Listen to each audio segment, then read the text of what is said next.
Check, check. Check, check, check, check.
Welcome to the Volusia County Council meeting. The meeting will begin in 10 minutes.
Welcome to the Volusia County Council meeting.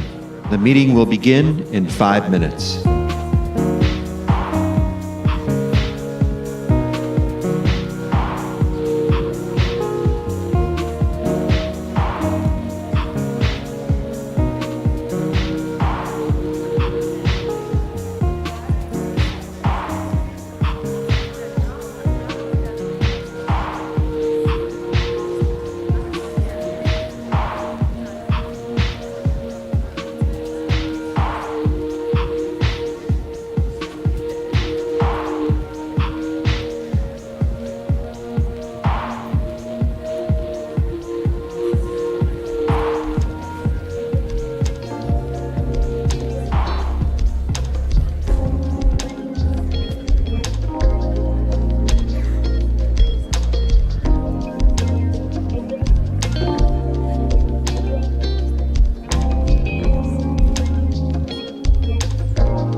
Welcome to the Volusia County Council meeting.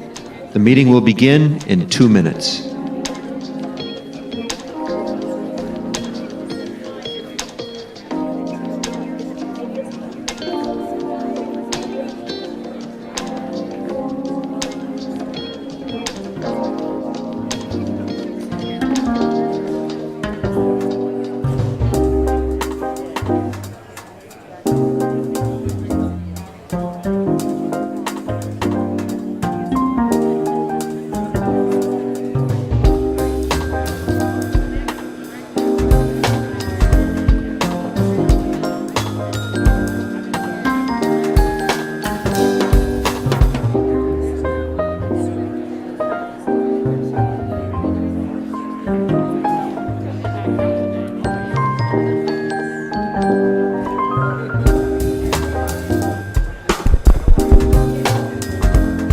Okay, if everybody would find a seat, we'll get started in about 60 seconds.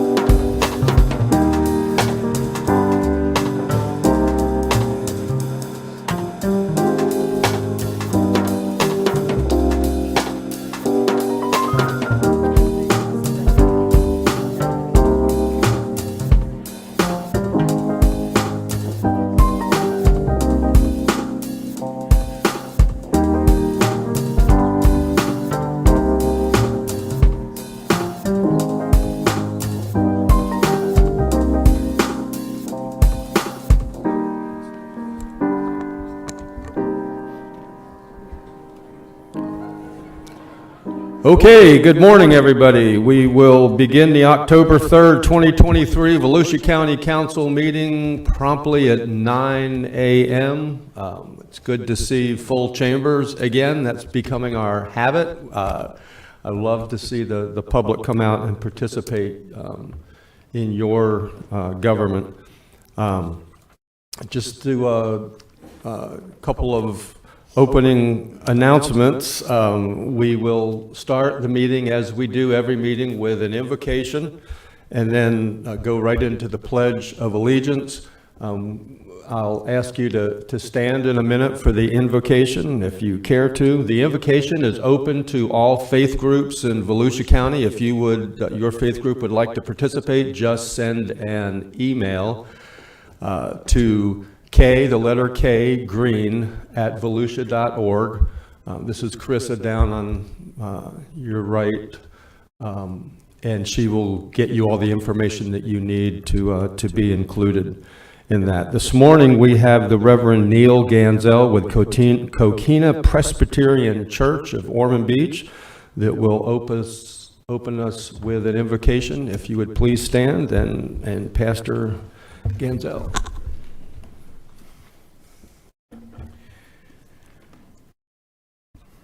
Father in heaven, the creator of the universe, including this little speck of it called this earth, and the Lord of all glorious things, the Lord of truth, the one who's revealed himself to all those who have an ear to hear him, we invoke your presence here in this meeting today.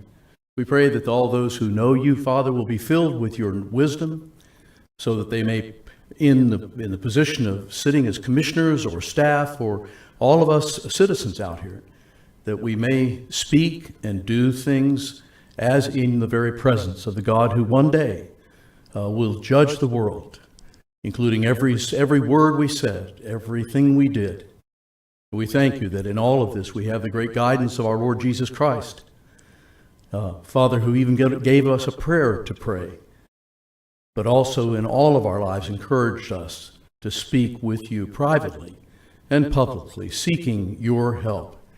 I pray, O Lord, I invoke your wisdom for these men and women in this room who are leaders, both in the public sphere, sitting on this commission, and then also those who sit out here, Father, ready to express themselves. We pray that in all things today, those things which will one day be reviewed by you at the great judgment will be shown to have been words of wisdom, words of love and kindness and patience and peace. In the case of our elected commissioners, Lord, but above all, Lord, you give each one of them wisdom to know what is the best thing to do for the citizens, for the coming citizens, the children of this community. We thank you for their service. And this day, we ask that you would, Lord, especially give them ears to hear and wisdom to judge. And I pray these things all in the name of the Lord Jesus Christ. Amen.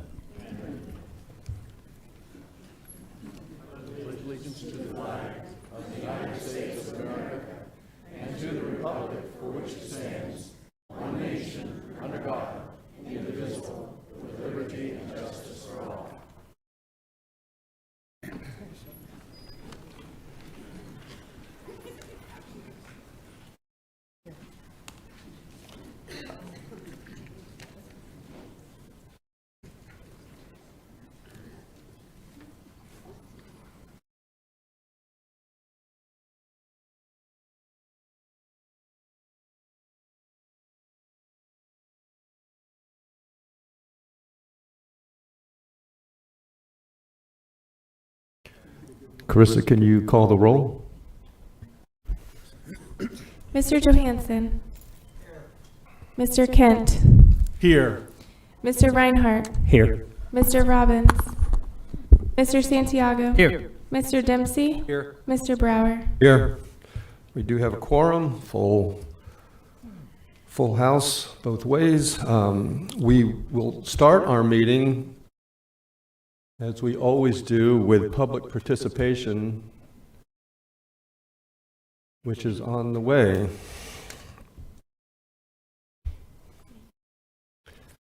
And I'll call your names in order that I think they were received. When you come up to speak, just please make sure that the microphones at the podium here are in front of you. We'd like to hear what you say, and we'd like to have it recorded, and we'd like to have it live streamed to the public so that they know your concerns. You can speak on any issue, hopefully an issue that faces Volusia County. And I would also just ask that when you make your comments, that you address them to the entire council. You can say anything you want about me, good or bad, or we're not restricting your speech, but I am asking that you would direct all of your comments to the entire council and not single someone out for a comment. We normally do not comment on public comments just so that we have enough time to get everybody involved, and then we will deal with it afterwards. So first, we're Paul Richardson. You have 3 minutes. Morning, Council. My name is Paul Richardson of the Land. As you know, America is bitterly divided these days. We even have disagreements on issues we normally would agree with.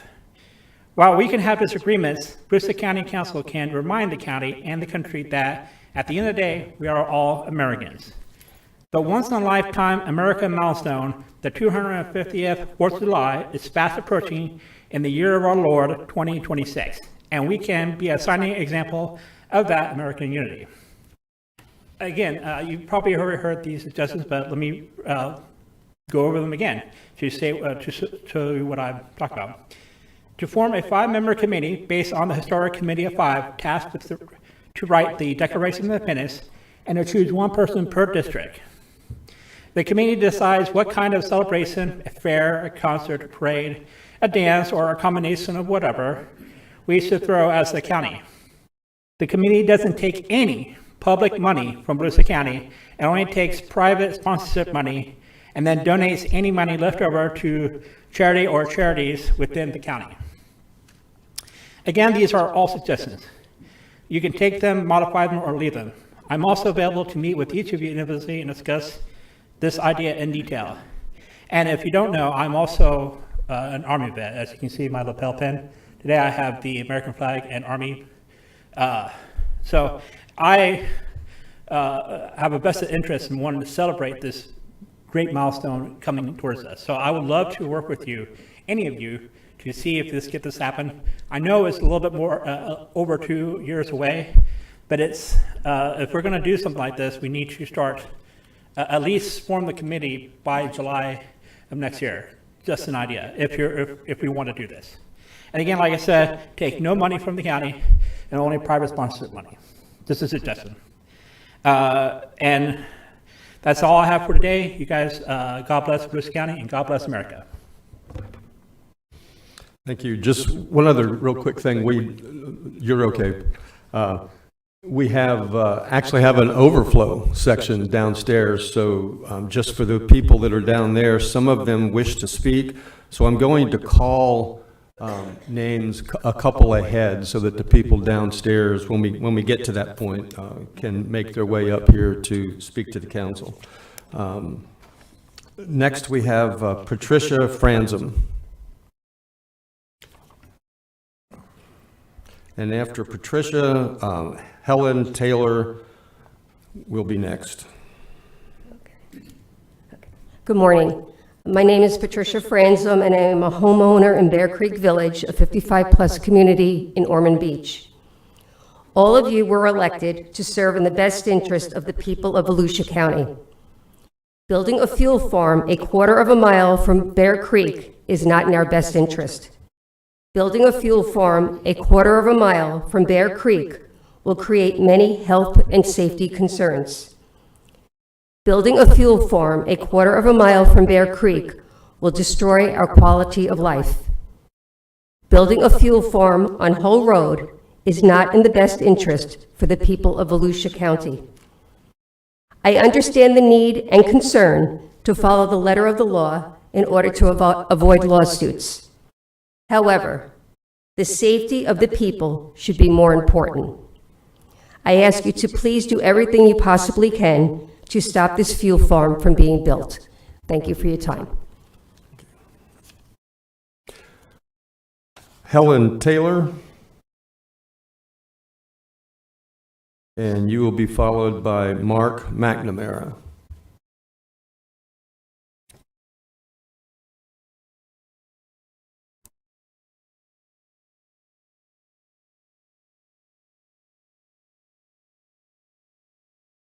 Good morning.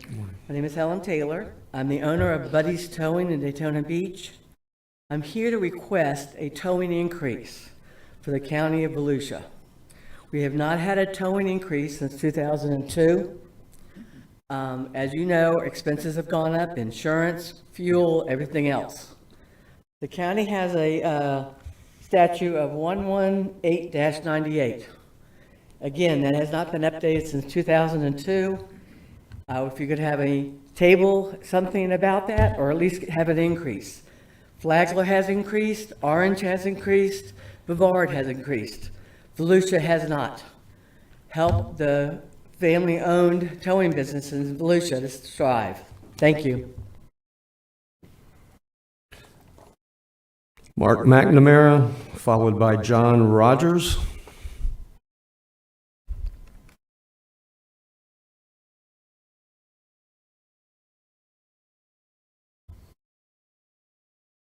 Good morning.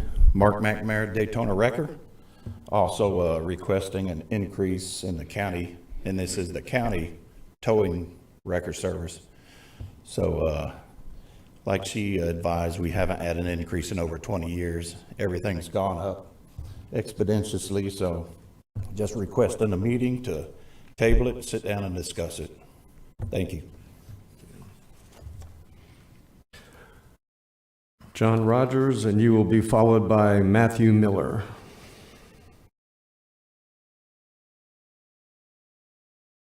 Chairman, Commissioners, thank you for your time and your service to this community. We, as you heard, we desperately need an increase. We haven't gone up in decades. Fuel, insurance, cost of equipment, cost of staff has gone up. Lake County, Flagler County, Orange, they all have went up. What you don't know is we're on call 24 hours a day, 7 days a week, 365 days a year, whether it's raining, sleeting, snowing. when I-4 and I-95 is shut down, they call us to open up the roadways. They call us to clean up the diesel fuel, the gasoline, the antifreeze, everything that's on the roadway. We have to clean up. And when we clean it up, we have to use absorbent. We have to use special equipment to clean it up. We have to bag it, and we have to properly dispose of it. And in our ordinance, there's nothing in there that talks about that. So we have to provide all that without charging for it. We have to absorb that cost. So we go out there, fire rescue, EMT, highway patrol, Volusia County, city, they're all there, and they're all getting paid. We go out there and we roll the dice because 50% of the vehicles we tow in do not have insurance. So we get paid on 50% of the vehicles that we tow in. Not only that, we have to bring them back to our yard, which is leaking oil, diesel, gas. We have to store them for 37 or 52 days. Then we have to send out certified letters to the owner, the lien holder, and the insurance company. Then we have to advertise it in the newspaper and declare that there's going to be a public sale. And then most of the time we wind up with this derelict vehicle that was mangled on the interstate, mangled in a ditch with no compensation. And we eat all that. And then we have to buy the state-of-the-art equipment, as you guys know, with the fire engines, upwards around $1 million. That's how much the big wreckers are. They're about $1 million. And we don't get 15 or 20 years to pay for them. You know, we have to pay for them within 84 months. So you do the math, and we're not asking for anything but to sit down with the staff, have a meeting. We want to show you our cost, and we want to have an increase. Thank you. Thank you. Matthew Miller, followed by Migdalia Dunn.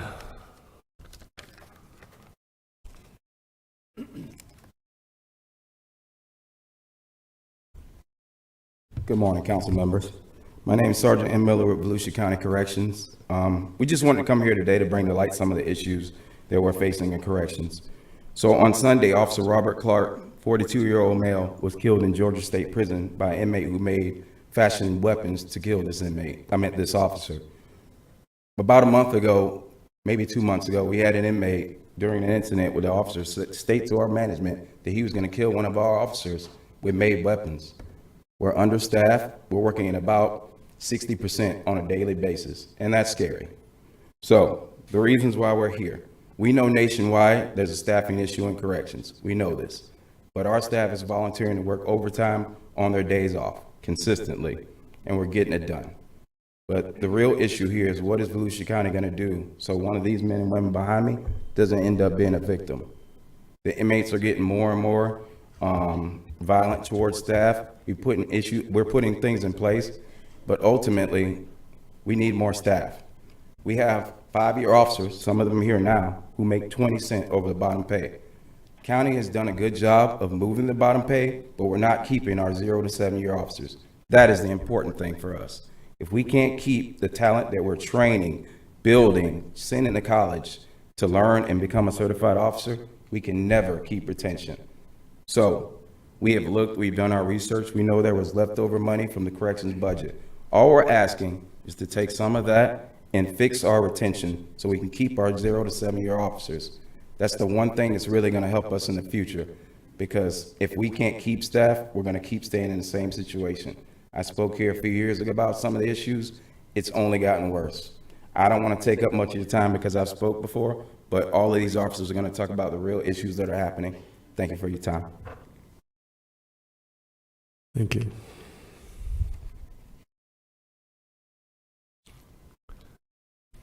Good morning. My name is Sergeant Dunn, and I've been employed with the Volusia County Division of Corrections for 10 years. And in those 10 years, what I noticed is that we as correction officers are really regarded as law enforcement. Even though we deal with the same killers, rapists, and drug dealers the police deal with, the only difference is they catch them and we keep them. While they are recognized for their service, we're mostly forgotten. We work in an environment that few people are willing to work, and for the public that knows nothing of what we do, and yet judges us for doing so. Yes, it's a choice, but we don't work but if we don't work it, who will? Day after day, we get up and we put our uniform on to go to work, and be surrounded by people that don't like us sometimes, but all the times we have to remain professional. We wear many hats. Not only am I a correction officer, but I am a counselor, EMT, and a teacher, but yet underappreciated. The public doesn't see the unsafe environment that we work, how much staff is being run to the ground because of lack of staff, and we voice our concerns, and we are advised to manage our resources. They don't see or know that we work so much overtime. We see inmates and coworkers more than we see our own families. But that's okay, as long as we keep the bad people behind those bars so they can pretend they don't exist. We as a division are not asking for too much. We are simply asking to be paid what we are worth. We are asking to be recognized and acknowledged for our service. Thank you.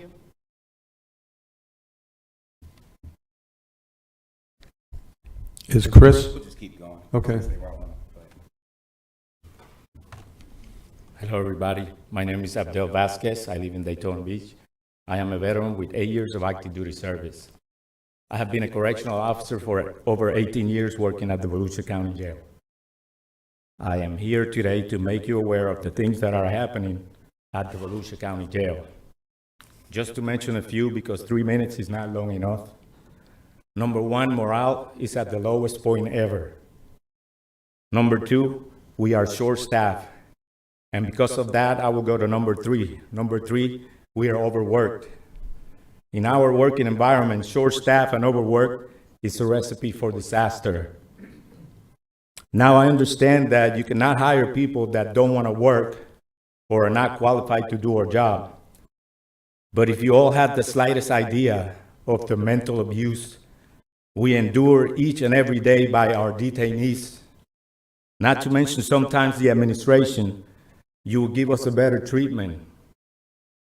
All that I'm asking you is to reward the correctional officers who, like me, are on the front lines battling bad behavior on a daily basis with a better pay. Please stop treating us like the ugly ducks of the family. Thank you. Good morning, y'all. I'm Sergeant Keating. I've been there about 10 years. I've worked all over. I've been intake, I've been on females, I've been with the males. At what point in time does something give? Just like you said, it's a recipe for disaster there. Are we waiting for liability? Are we waiting for somebody to die? Are we waiting for an inmate to die, an officer to die? Just because we can't respond? We're having people leave and leave and leave. We might lose 10 officers and get back 5. They're going to other agencies. Why? Because of pay. The ball's in y'all's court.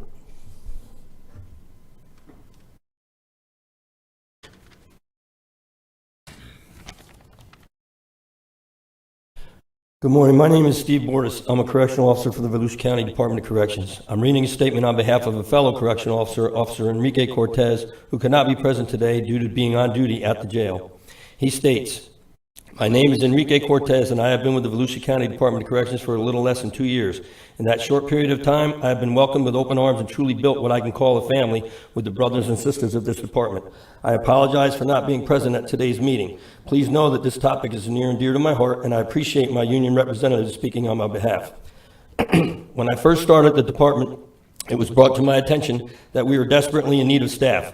In prior years, it was uncommon to have units run with only one officer present, to have male officers on female units, or to have the inmates locked in their cells for extended periods of time. But now, this is the norm. I am an officer who has witnessed this firsthand. During a correctional officer's trainee's first 21 days on the job, one typically will have 3 FTOs to mentor them. I had 7. This was due to understaffing and my original FTOs being needed elsewhere in the facility. You can say that having this many FTOs has made me a well-rounded officer, but for others, this might be detrimental to their learning as they enter the world of corrections. Fast forward to today. We are just as bad, if not worse. My post at the jail is ID and receiving, or the intake area, the most high liability post in the institution. Due to the unpredictability of people, drugs, weapons, and other dangerous contraband that can be brought in. Intake is normally and properly run by a 9-person team. This includes 5 officers and 4 civilians. On a regular basis, we are down to 2 people, making our team 7 people, leaving officers to do the civilian jobs. My role as a property officer and my daily tasks include, but are not limited to, getting inmates ready for court, coordinating transfers to and from other counties, states, and other facilities, and keeping records of all inmate property. On busy court days, we prepare and transfer upward of 125 inmates. Once they return, they come in groups of 30 to 40 individuals. Keep in mind, policy states that the maximum amount of inmates an officer may escort at once is 10. I am typically alone with 30 to 40 inmates, with maybe one other officer to help. Recently, I was battered by an inmate. This incident could have been completely avoided if we had had the proper amount of officers at my post. With the way things are going now, it's only a matter of time that someone will get seriously hurt or killed. Who is going to be the one to explain to my family that I was hurt on a job because we didn't have enough officers to maintain a safe environment? We are constantly locking down inmates behind the doors in a 12 by 8-foot cell. When they are locked down, inmates spend upward of 18 hours a day in their cells without the ability to contact their lawyers, families, or even friends they've made within the cell blocks.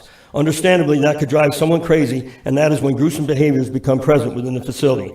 Many officers at the Volusia County Department of Corrections love what they do, but in this economy, the pay is just not enough to live a regular life to support one's family. To ensure the safety of our officers, nurses, civilians, and inmates, we need to focus on staff retention and attracting new officers. The answer is our pay. In comparison to other law enforcement agencies in our area, we are so underpaid. If this continues, our situation will only worsen. Thank you for your time and consideration.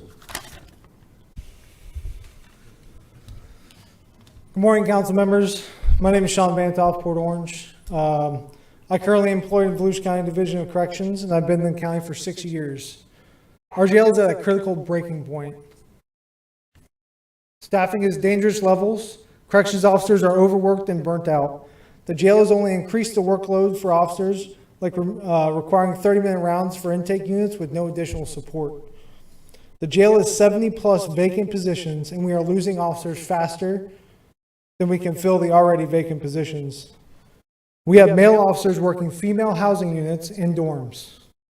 We also have male corrections officers working the female mental health unit, where incarcerated women are in a constant state of undress, a direct violation of Florida model jail standards. Understaffed and overworked correctional officers have made headlines across the nation. Those headlines include inmate escapes, correctional officers killed by inmates, and inmate riots. Volusia County will be the next in the headlines if nothing's done. Volusia County staff should be paid for their worth working the job of 2 corrections officers. Officers can't receive their allotted 20-minute break due to staffing levels. Once the minimum wage went to $15 an hour, there's no incentive to come work at the jail. Volusia County needs to do better in giving more incentive to work for corrections, like pay for experience and cash bonuses that other departments are doing for recruitment. Volusia County always falls short compared to the surrounding counties with regards to pay for their officers.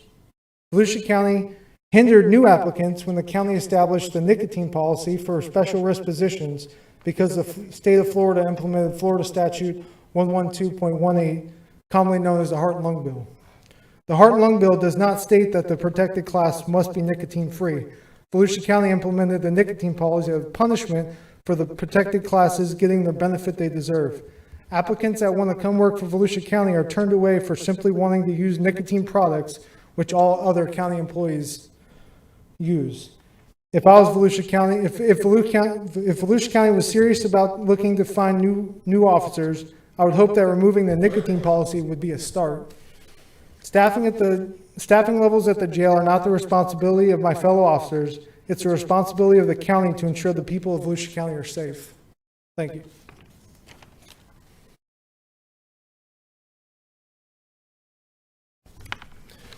Good morning. I'm Officer Bill About. I'm employed at the Corrections for Volusia County Branch Jail. Throughout my 3.5 years, I've seen officer morale slowly but surely dip. I want to share with you how some things operate at the jail most recent months, and the last 6 months has gotten worse. I started off working in the confinement unit alone. I've had over 100 inmates responsible for their care, custody, and control. My unit houses max inmates like murderers, rapists, pedophiles, etc. I also have 2 officer fully restrained inmates due to them threatening staff, fighting staff, inmates with shanks or found weapons, inmates who have attempted escapes, inmates who pose threats by their behavior and unpredictable state of mental health. I've had also inmates with protective custody and inmates that require time in confinement for various rule violations.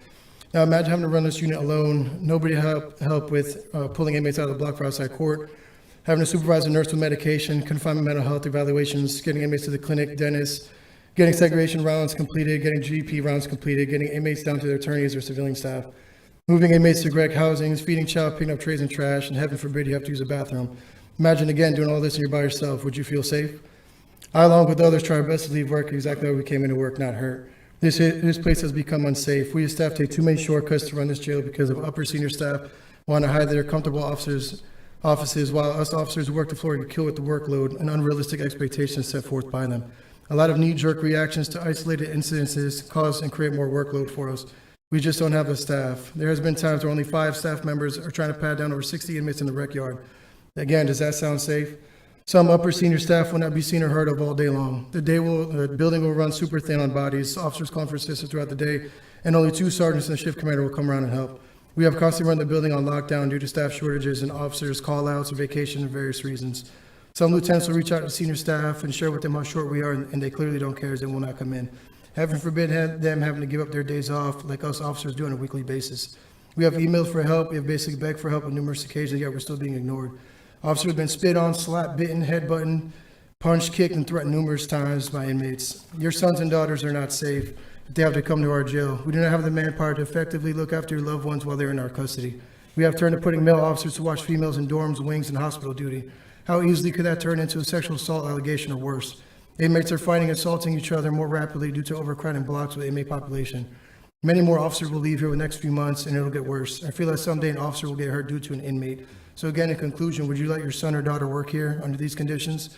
If you wouldn't want them to work here, ask yourself, why should we? You all as a council have certain abilities in your highest position to assist us in finding a solution with this request. If not, understand, you'll just be another level higher ups to ignore our call for help. After all, what we do on a daily basis doesn't affect you. You guys have isolated offices away from inmates, and your job has no real dangers like ours presents.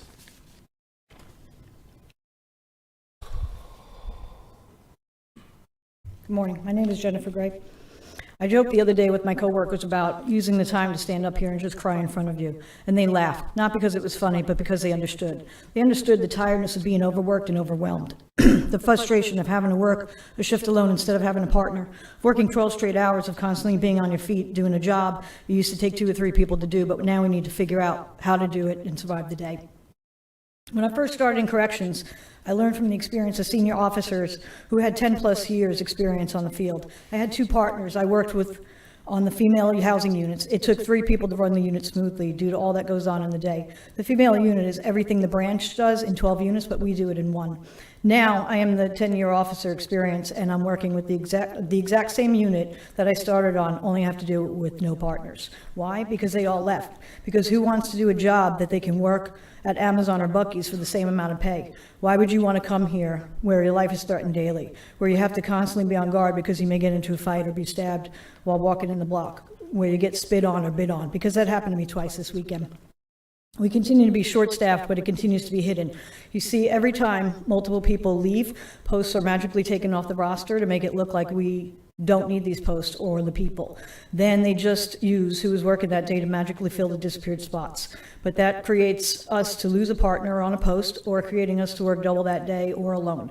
You are being shown a roster that looks filled. You are not being shown what it looked like years ago when we had more people and more posts. I'm currently working in a building with 7 officers. 4 officers occupy the dorms and 1 occupies mental health, and I'm the one on North Wing. We continue to house 400 inmates in my building. If an officer in danger, that leaves us 1 person who can respond to save them. That means if all of us are in danger, no one can respond because we are not allowed to abandon our post, making the inmates priority over us at that moment. Think about that, and why? Because we are short-staffed, because new people come in and they see how the danger and the frustrations, and they see it in their paychecks and it's not worth it, and they leave. I'm an FTO who trains new people, and I can tell you most leave within the 1st or 2nd day because they see what is happening and it is not worth it to them. Some go on to another county to do the same for more money, and we can't blame them, but we stay for each other because we have built a family with our brothers and sisters in our second home. If you see who is here today, it's not the new because they have left, or they planned on leaving, so they don't care. We care to fight, and we stay for higher pay and multiple jobs we are doing to make corrections survive. Let me ask you, if you had a known murderer knocking at your front door, would you open it? If you had local drug dealers or gang members ask to come into your home, would you let them? How much would it cost for you to be paid to let them in that door? Because we do it, and we do it daily, sometimes up to 100 times a day with 2 people, most posts, because we are short-staffed, because 3 to 4 people who should be with them right now are helping other units. Thank you.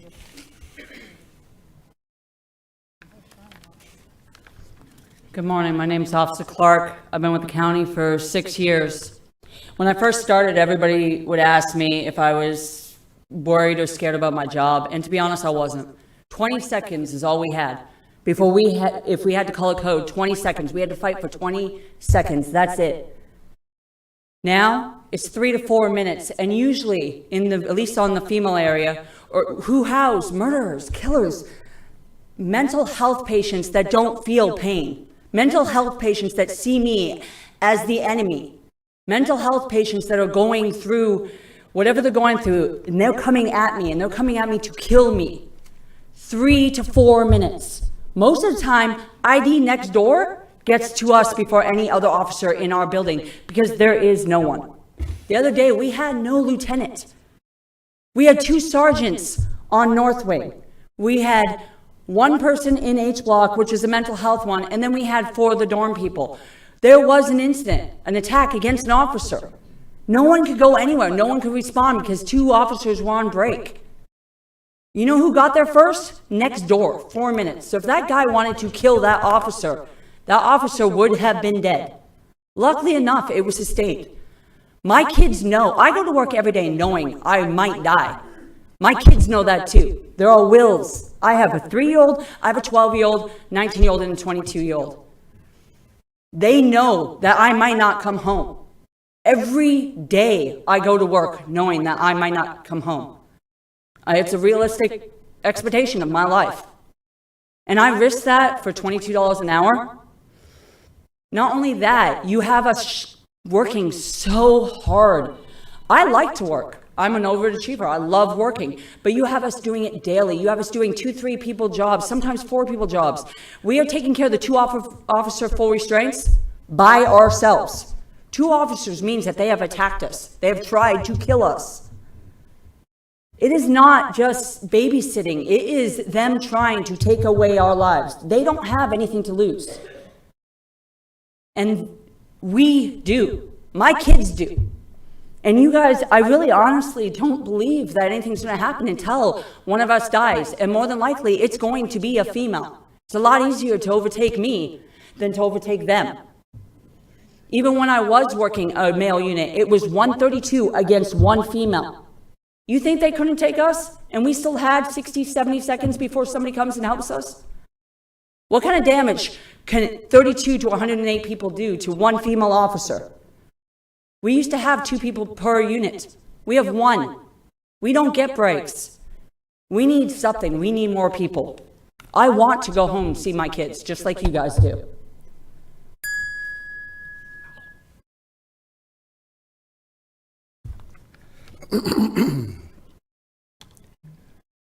Good morning. Excuse me. My name is Timothy Cintron. I'm a senior officer at the Volusia County Division of Corrections. I'm going on 16 years of service, and I'm starting to wonder if I have the fight to finish my career with the Division of Corrections.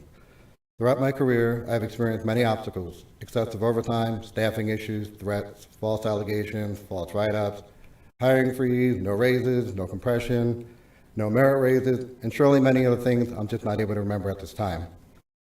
I started my career wondering if this was something I really wanted to get myself into. The things that helped me were experienced staff that showed support, the camaraderie between fellow officers, the leadership guiding the way, and having the time off to collect yourself from the stress from the job this job creates. These things collectively made me feel comfortable, safe, and gave me the motivation to want to excel and make this my career. With no disrespect to my fellow peers, things are definitely not like this anymore. When I go to work now, it's more like, how are we going to cut corners to get through the day or night? The staff got a lot younger and less experienced. The leadership is fading because they are being treated like they are just another number. These issues lead to major staffing concerns. Staff feels unsafe, not appreciated, and stressed, and eventually feel the need to move on or just quit, not even worried about the resulting consequences. The strong core that once existed is now totally obsolete. We need to find a way to acknowledge senior staff and use their experience to guide these younger officers. Compression is something that will show worth and value to someone who has put in their time and expressed loyalty to a profession only few would consider. I feel that the county needs more enticing offers to bring in legitimate officers. Hiring bonuses like the surrounding counties are offering, better leave time, paid education are some ideas that could potentially be thrown out there. The county is failing to find solutions to these ongoing problems. These consistent failures are coming at the expense of current staff, and I am strongly concerned that we will eventually all be burnt out or have no one left. Staff is tired, mistakes are happening, use of force numbers are increasing, and fingers are being pointed.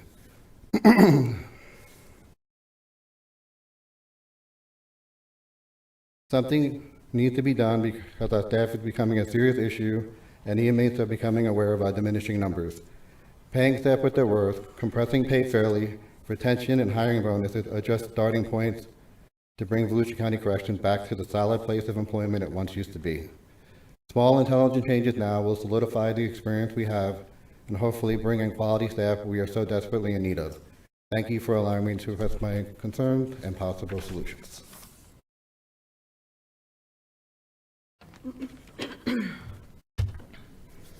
Hi, I'm Sergeant Cintron. I currently work for the Volusia County Department of Corrections and have been employed since 2012.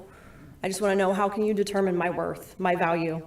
You don't know what I know. You don't know my work ethic, the blood, sweat, and tears that I pour into my job, the time away from my family, the missed holidays, my baby's sick days, the mom I really want you to stay days. For what? What am I sacrificing for? A retirement one day that I may not even get to live to enjoy. Correction staff, like all law enforcement officers, face constant physical risks, as well as lesser-known mental health risks. 34% of corrections officers suffer from post-traumatic stress disorder, compared to 14% of military veterans. The suicide rate of corrections officers is twice as high as that of police officers and the general population. In fact, the suicide risk for corrections officers is 39% higher than that of all professions put together. Given these statistics, the average life expectancy of a corrections officer is 59 years compared to the national average of 75, per the Journal of Ethics.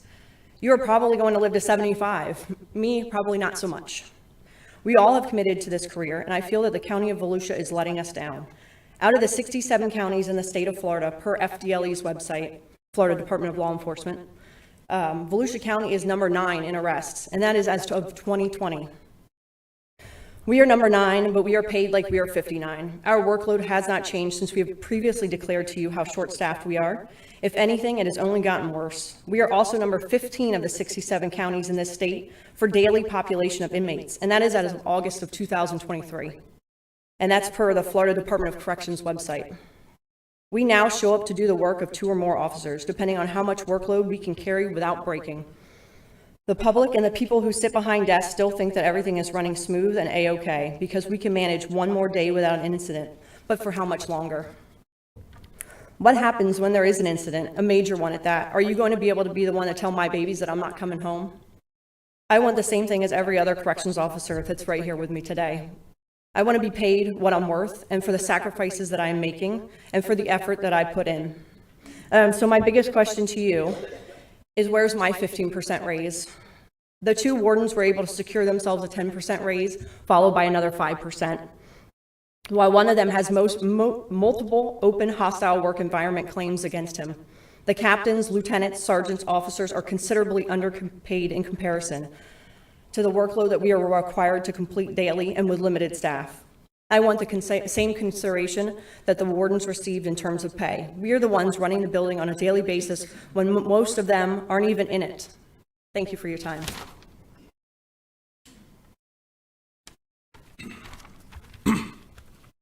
Good morning, Council. I'm Sergeant Nicholas Pornovitz. I've been with the Division of Corrections for 8 years. I got into corrections because a lot of my close families and friends were in there, and they loved their job. They raved to me about how awesome it was and such a great place to work, and a lot of them did retire from there. And now to the current, staff is at the lowest we've ever seen it. Morale is rock bottom. As you can see, for all the ladies and gentlemen standing behind me, we're standing united. We've unionized, we're looking for help. We need assistance. Staff is beat down, they're exhausted. Every year we have less and less staff working, but we're still required to conduct the exact same amount of duties. It is the point that our staffing is no longer sufficient to run a jail. Inmates are not provided with proper care, custody, and control that they deserve. Inmate programs and recreation are routinely canceled. Lockdowns, as they said, are initiated. Tasks completely go unfinished sometimes. We just can't do it with the staffing we have. As with lockdowns, like they stated, inmates are locked into their cell for up to 18 hours a day. That just causes anger and outrage from them. They want to retaliate against us. They really can't handle being locked in their cell, and nor should they have to. And that's a staffing issue. Our pay, like they said, it's not comparable to other counties. We understand that with negotiations, we've heard a lot about pay, and that is open to discussion. We understand that. But I ask you, is it safe for one officer to oversee 142 inmates? It's not, but that's what we're tasked to do every single day. So if you look throughout the nation, jails and prisons alike all have staffing issues. What is Volusia County doing to incentivize bringing people here? That's the question we've all asked you today. So we're here today once again, to ask for help. We need staff. We need incentives to hire new staff and retain staff. We need relief from the constant stress and the workload that gets applied to us each and every day. And I think I stand together with everybody else here that we do thank you for allowing us to speak. And we hope our words don't fall on deaf ears and don't stay locked behind bars. I appreciate you all. Thank you very much.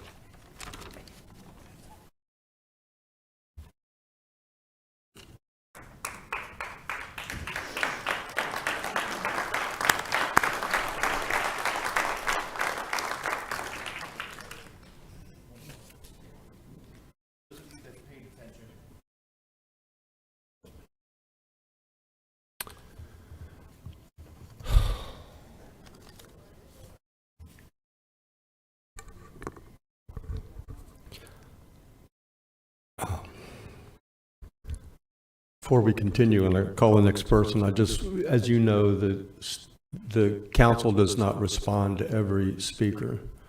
So I'm breaking the rules. We're all quick to say thank you for your service to first responders. It seems a little almost trite at this point, but thank you for your service, and this council has heard you.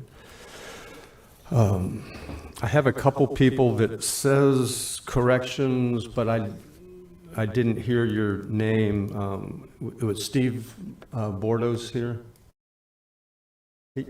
Okay. Nate?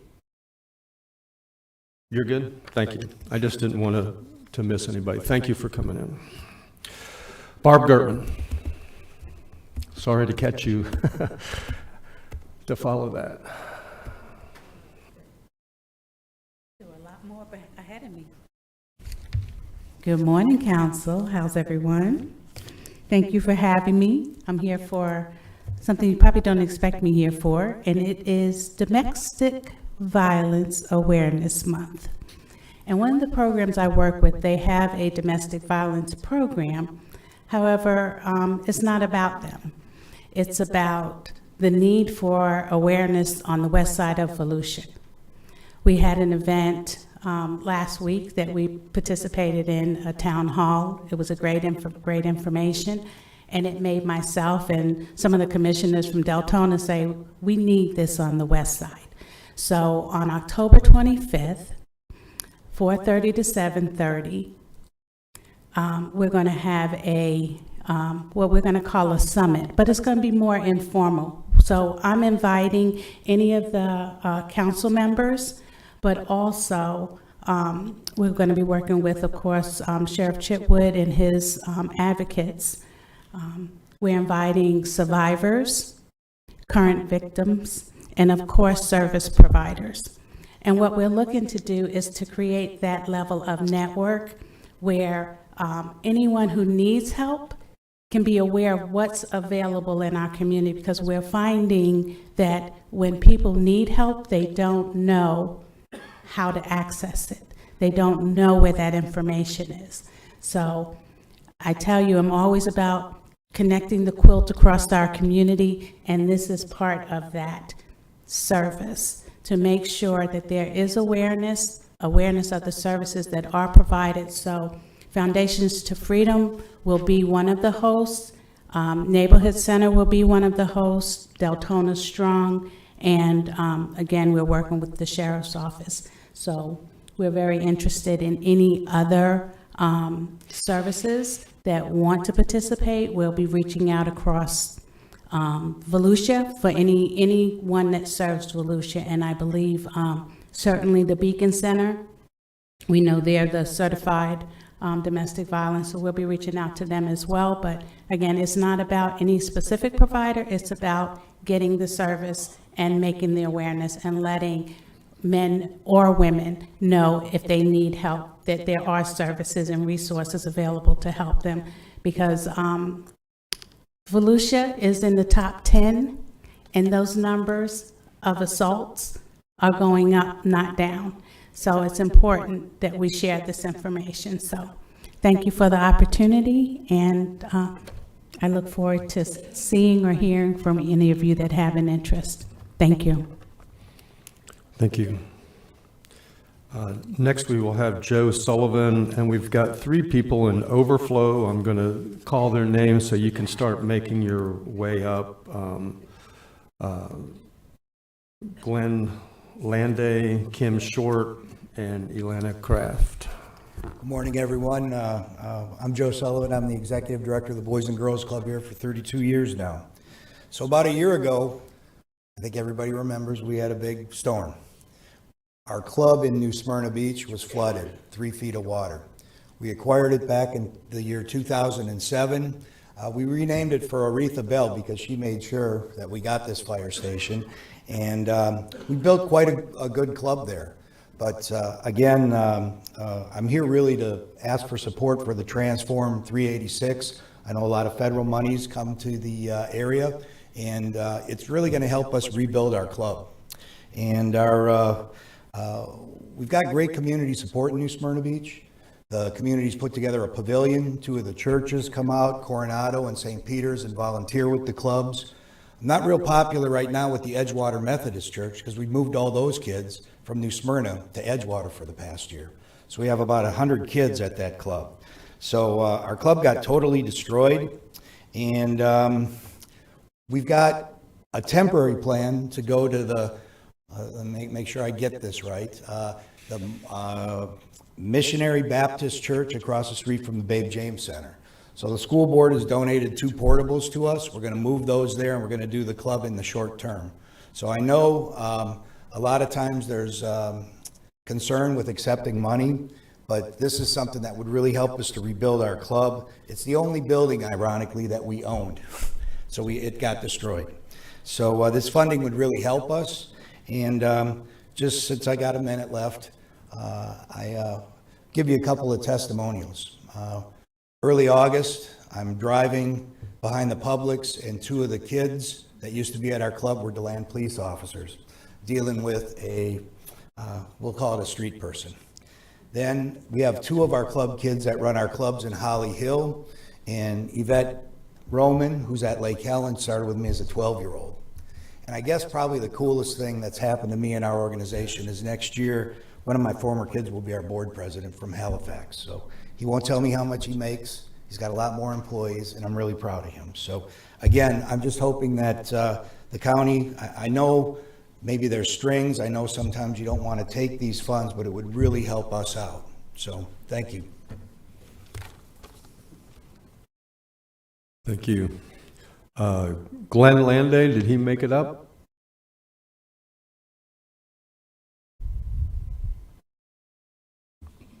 Kim Short? Kim Short withdrew her comment card. Elena Kraft? There she is.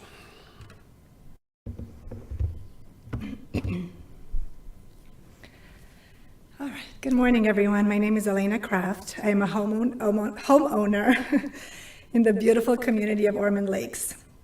I'm here to follow up on some items that have been discussed here. We need to know what you're doing to ensure that the land at 874 Hull Road is appropriately zoned. Currently, as you know, this land is zoned heavy industrial, and according to your website, this classification is to provide industrial operations for all types. Of all types, I repeat.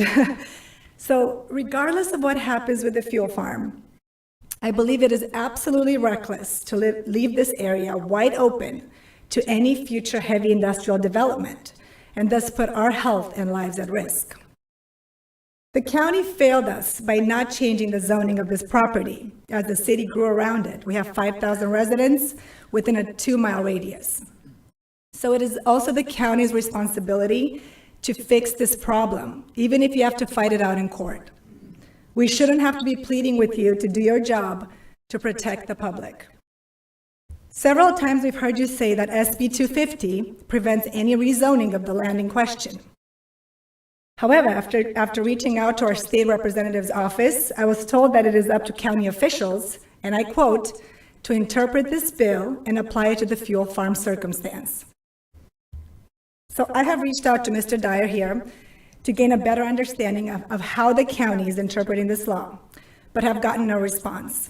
I am asking again, how are you interpreting this law? The law states that a county or municipality shall not propose or adopt more restrictive or burdensome amendments to its comprehensive plan or land development regulations before October 1, 2024. Whether this pertains to all permitting or just hurricane-damaged properties is unclear. What the implications of the vague term more burdensome means is also unclear. There's no current plan for the land at Whole Road. No application on file, so how will rezoning this property be considered more burdensome? I believe the intention of SB 250 was to protect the public by ensuring a quick recovery from hurricanes. I can't imagine that the intention of this law was to protect the companies such as Belvedere and Grupo Mexico, with a careless and extremely dangerous track record from invading our town. I'm not a lawyer, shouldn't be expected to come up with a reasonable argument for this law, and that is your job. So as concerned citizens, we urge you to explore every avenue to challenge SB 250. As with almost everything in life, there are risks and benefits. The risk here would be potential litigation. The benefit would far outweigh that. It would ensure that our health and well-being is protected. Thank you. John Nicholson.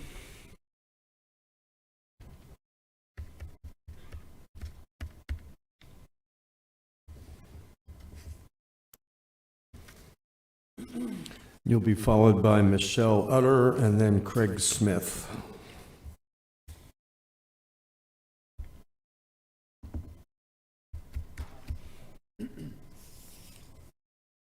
John Nicholson, Daytona Beachside. A couple of things. One, I absolutely agree with the fuel farm. Number two, on your agenda, consent agenda, you have $900,000 for affordable housing. If I remember correctly, about 6-8 months ago, you put aside $500,000 to work with the city of Daytona Beach on affordable housing. At this point, how much affordable housing this year has the county provided? What's the number in terms of value? That's $1.5 million plus some other monies. So I think it's substantial, and I think the public needs to know how much the county is putting in for affordable housing, since that's a big issue. And secondly, what the city is doing as well. Third, the plaza at the Veterans Bridge is still all grass. Is there a timeline on when we can see some movement on that plaza on the river? And lastly, when I spoke 2 weeks ago with regard to the ocean and the river, you all have jurisdiction over half the river. You have jurisdiction out in the ocean for I don't know how much. 40 years ago, we did Florida Forever. I guess the more progressive people in the county thought there was a need to save the interior, to save animals, so there's a habitat for them to migrate from north to south. They thought it was very progressive. A year ago, it was like 70% or more voted for Florida Forever, Volusia Forever, and Echo. I'm asking you to use that same mentality to look into our dominion over the ocean for the 3 miles, 10 miles, or the 200-mile economic zone that we have out there. Because we don't know what's going to happen to that ocean. We have no idea what's going to happen to the river. We know the problems that happened with Apalachicola River, with Atlanta siphoning off all the water. The same thing happened in Israel. Israel decided that they wanted the Jordan River and decided to take 90% of it so that the other countries around it wouldn't have any water. This is happening all around the world. Ethiopia is building a dam. Egypt relies on the Nile River. If they block it, they'll have problems. We don't know what's going to happen with the St. John's. Protect ourselves now. We don't know what's going to happen with the ocean. They're putting salmon farms up in Norway. They're putting shrimp farms in Vietnam. They're putting wind farms up north. What's going to happen to our ocean? I'm asking us to look at it now, to protect our ocean and our waters now. Thank you. Before I call the next person, just the last call for somebody in overflow, Glenn, I think it's Land Day. I hope if he's down there, he hears that. Okay, Michelle Utter, you're next.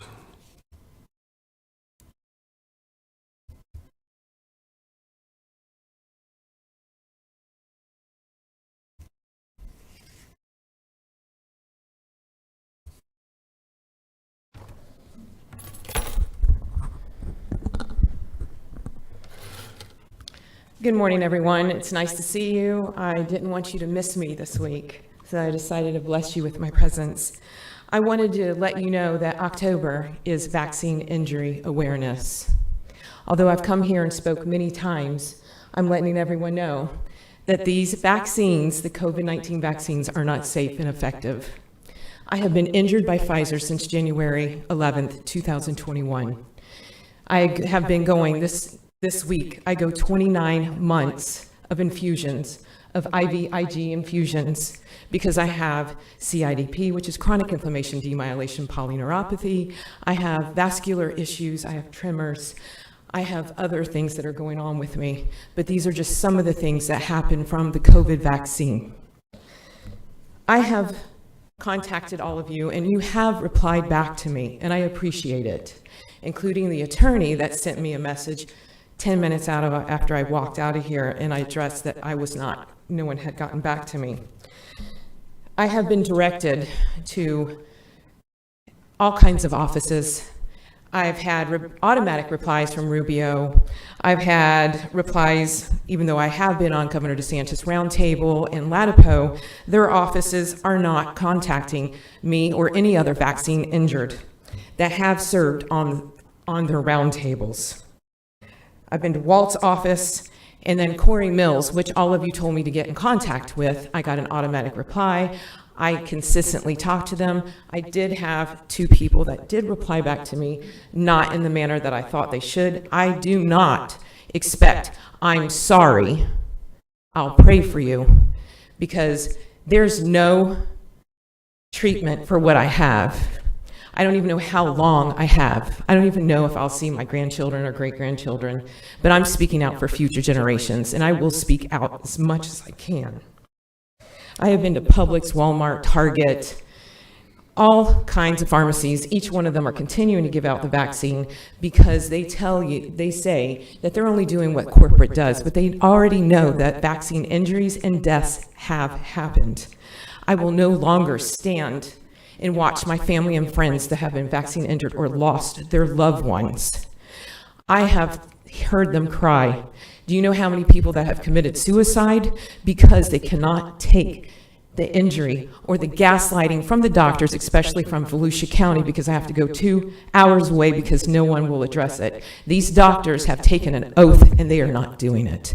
One person, that's all it takes, is to do the right thing. I will continue to talk out, and I will continue to be in people's faces. And I will continue to have rallies, and I will also have protests if I have to. I will be your next hurricane. Thank you. Craig Smith.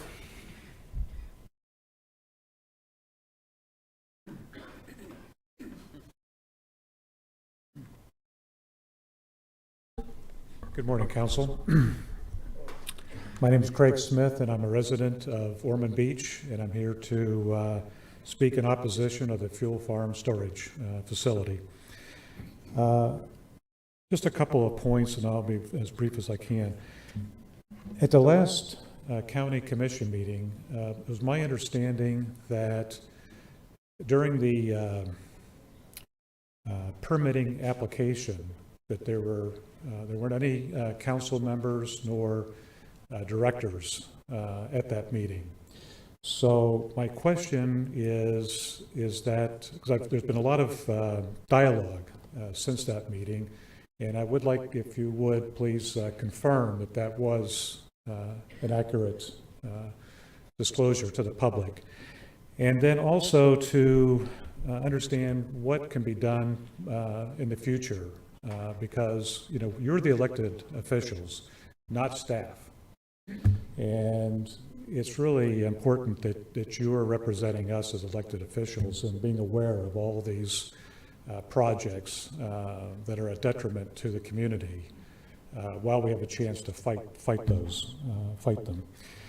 The second point is that we've been attending also the Ormond Beach City Council meetings. In the last meeting, it was disclosed that the city is going to not provide utilities to Belvedere.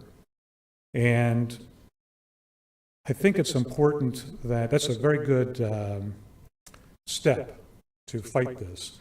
But I think we need to overwhelm Belvedere with numerous objections so that they understand and can appreciate the magnitude of what is in front of them legally to get their way. There's been discussion about the airport overlay. So there's been numerous things that we can do to push back. And I think we need to overwhelm them and not just put all of our eggs in one basket with respect to providing utilities. So I would be interested in you commenting about that and what other things that we can do and what you're going to do to add to those objections. Thank you very much for your time. Thank you. Okay, unless there's anybody else in the overflow that didn't make it up, I think there was one name that I had. We'll move on from public comments.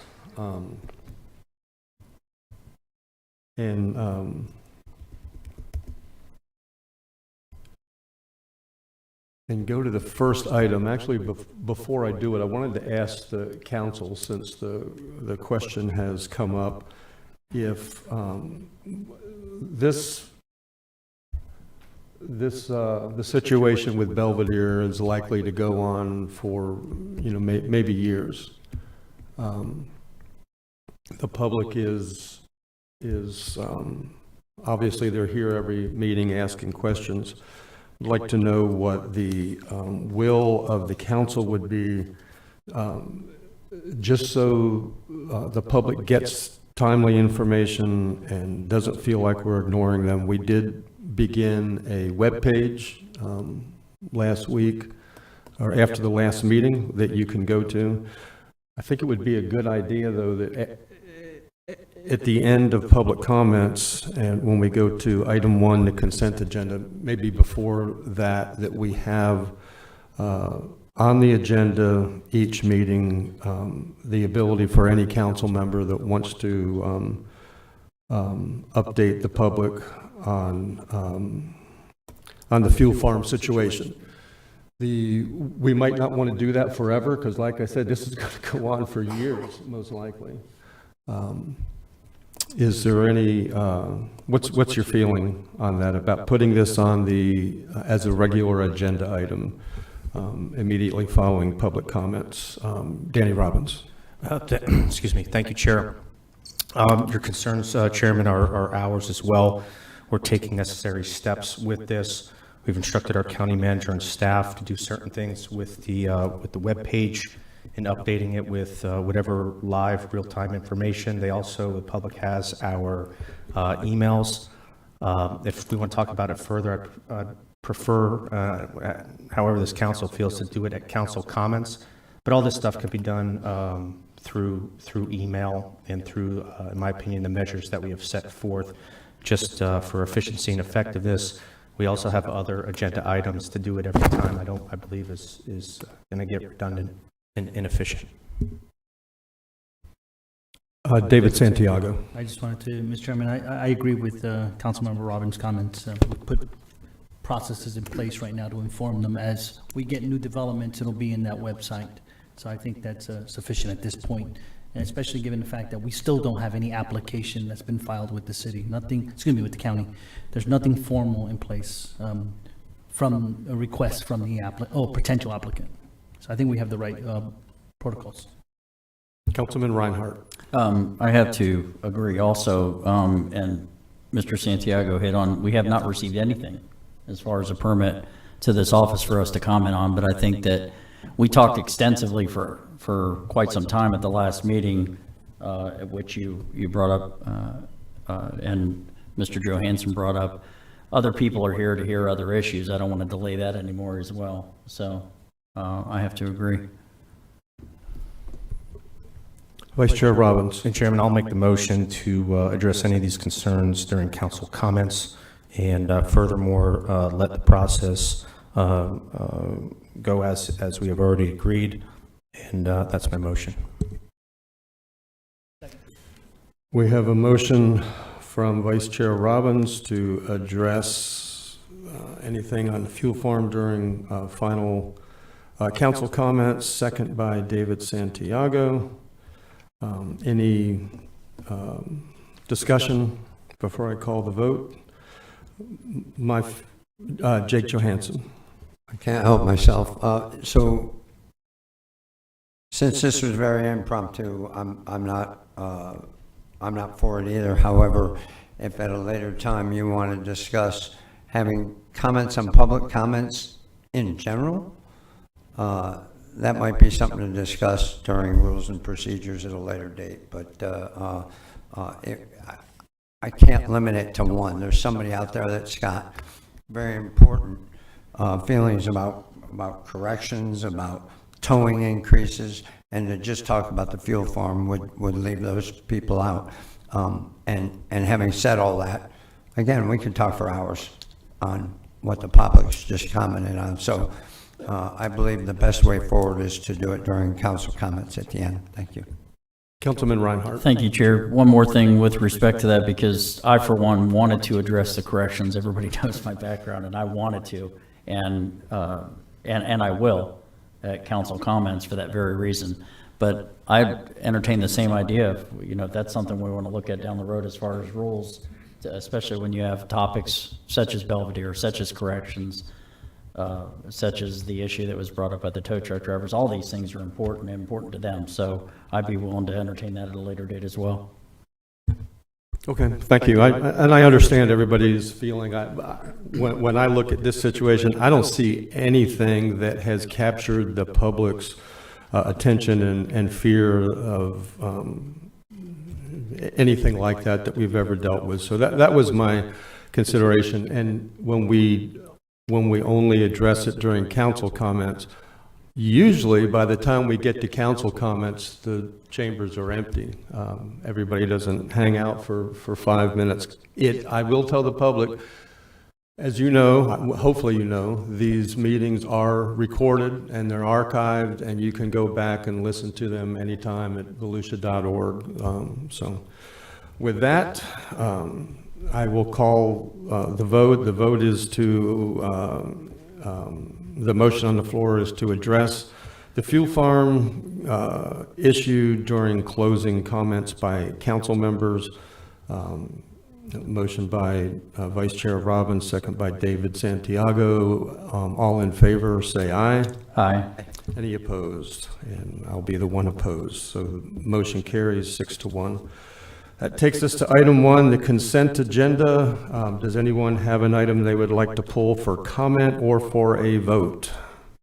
Matt Reinhardt. Thank you, Chair. I'd like to pull item L for discussion and a vote. Item L for a vote. Don Dempsey.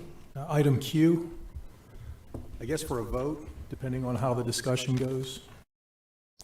Item Q for a vote. Anyone else?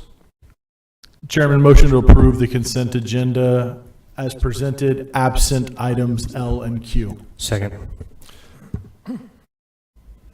Motion by Troy Kent to accept the consent agenda, absent items L and Q, second by Vice Chair Robbins.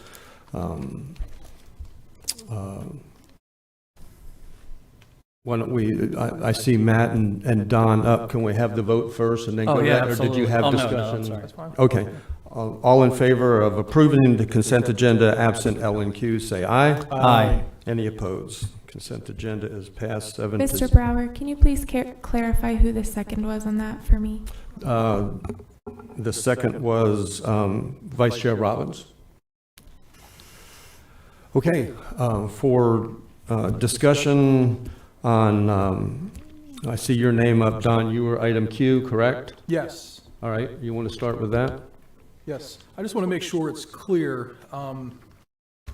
We had, actually Dwight Lewis, I saw, he brought this to my attention, so thanks, Dwight. But the contract seems to be a little bit unclear about whether or not this 2.9 million for the medical examiner is for the medical examiner alone, or is this for him and his entire staff? Because right, it's a great question. Thank you for asking for clarification.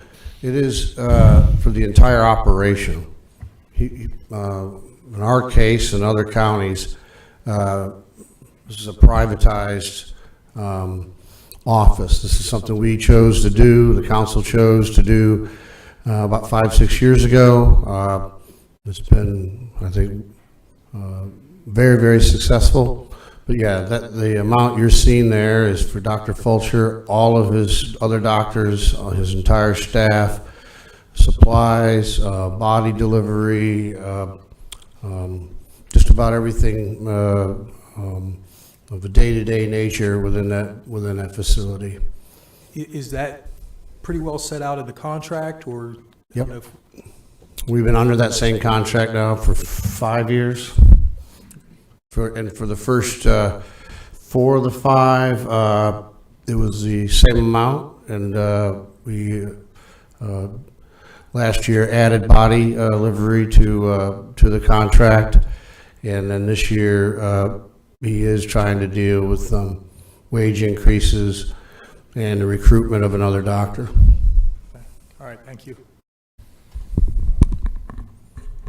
Troy Kent. Thank you, Chairman. Councilman Dempsey, thank you for bringing this up. I send my questions to staff, and this was a question I had, was about the increase of the 5%. And I'm so appreciative that I had an afternoon with Dr. Fulcher, and I got to see the current situation where you're working now and the new one that will be coming online in the very near future.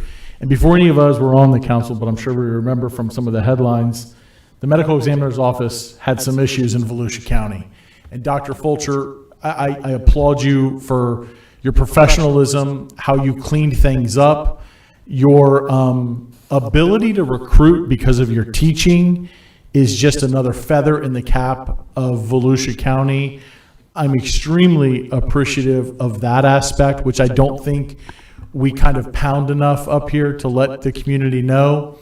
And then when Mr. Rexenwald and I had a conversation and we talked about the 5% increase, and I was told that you had asked for a 9% increase. And I said, at least that's what I heard. I said, well, that makes sense. Because because the inflation rate was 9.06%. And, some of us from our employers, we get a 2% raise when the inflation rate was 9.06%, which means you've got less money this year than you did. So I applaud you for trying to do what you can for your employees to keep them just whole from where they were this past year.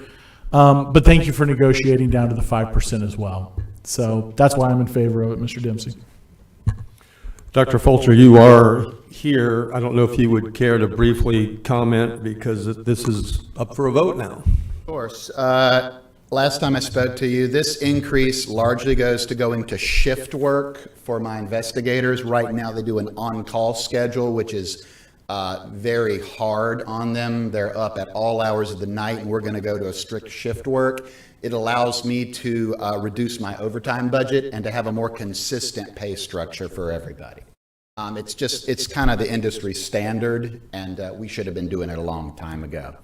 I will point out, since Mr. Kent mentioned it, I actually asked for this to be added to my contract. Additionally, my contract now specifies that I do teach in the community. It's written out. I have an obligation to teach in the community in the contract now.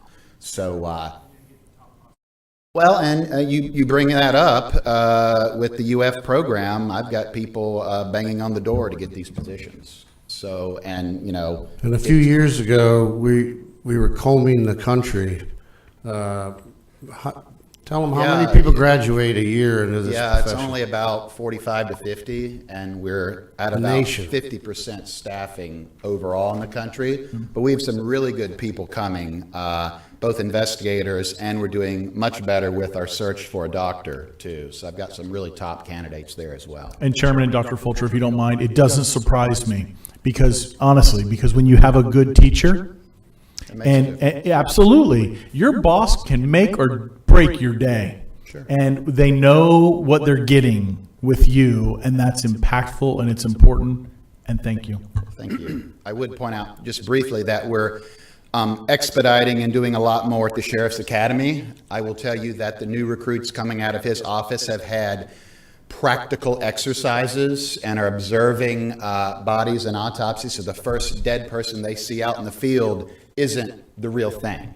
So you can imagine it used to not be like that. So we are really working hard with them. And I think the investigation they're doing is much, much better than it used to be. So we're really improving greatly there. Okay, thank you. Troy Kent, would you like to make a motion on this? I was just going to say, motion to approve item Q on the consent agenda. Motion to approve by Troy Kent, second by Councilman Santiago. Any other discussion? All in favor, say aye. Aye. Any opposed? And the budget is approved 7-0, and that takes us back to item L, communication sales tax. Councilman Reinhardt. Thank you, Mr. Chair.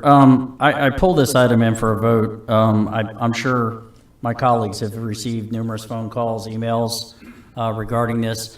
When we combed through our budget and we found different ways to find tax saving ways for our community and unincorporated parts of Volusia County, I was on board with that. So, but one of the things that, a couple things that have been said before that came to mind.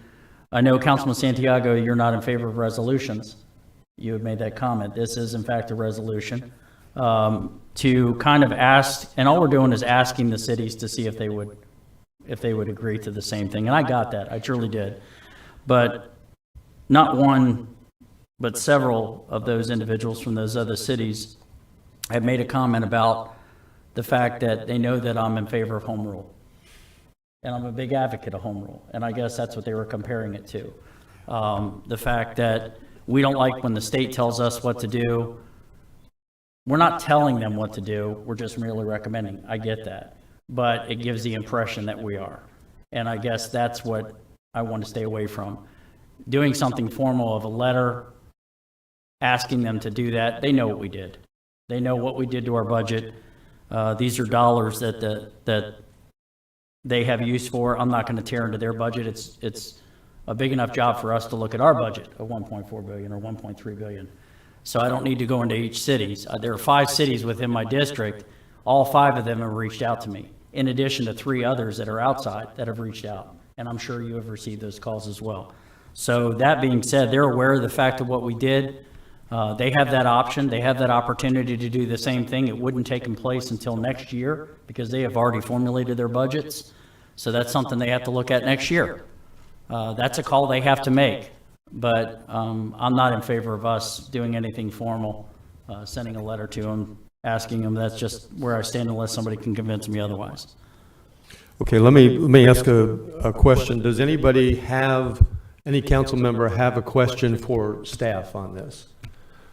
If not, then let's get a motion one way or another, and then I'll continue on with the discussion. I'll move to approve consent agenda item L.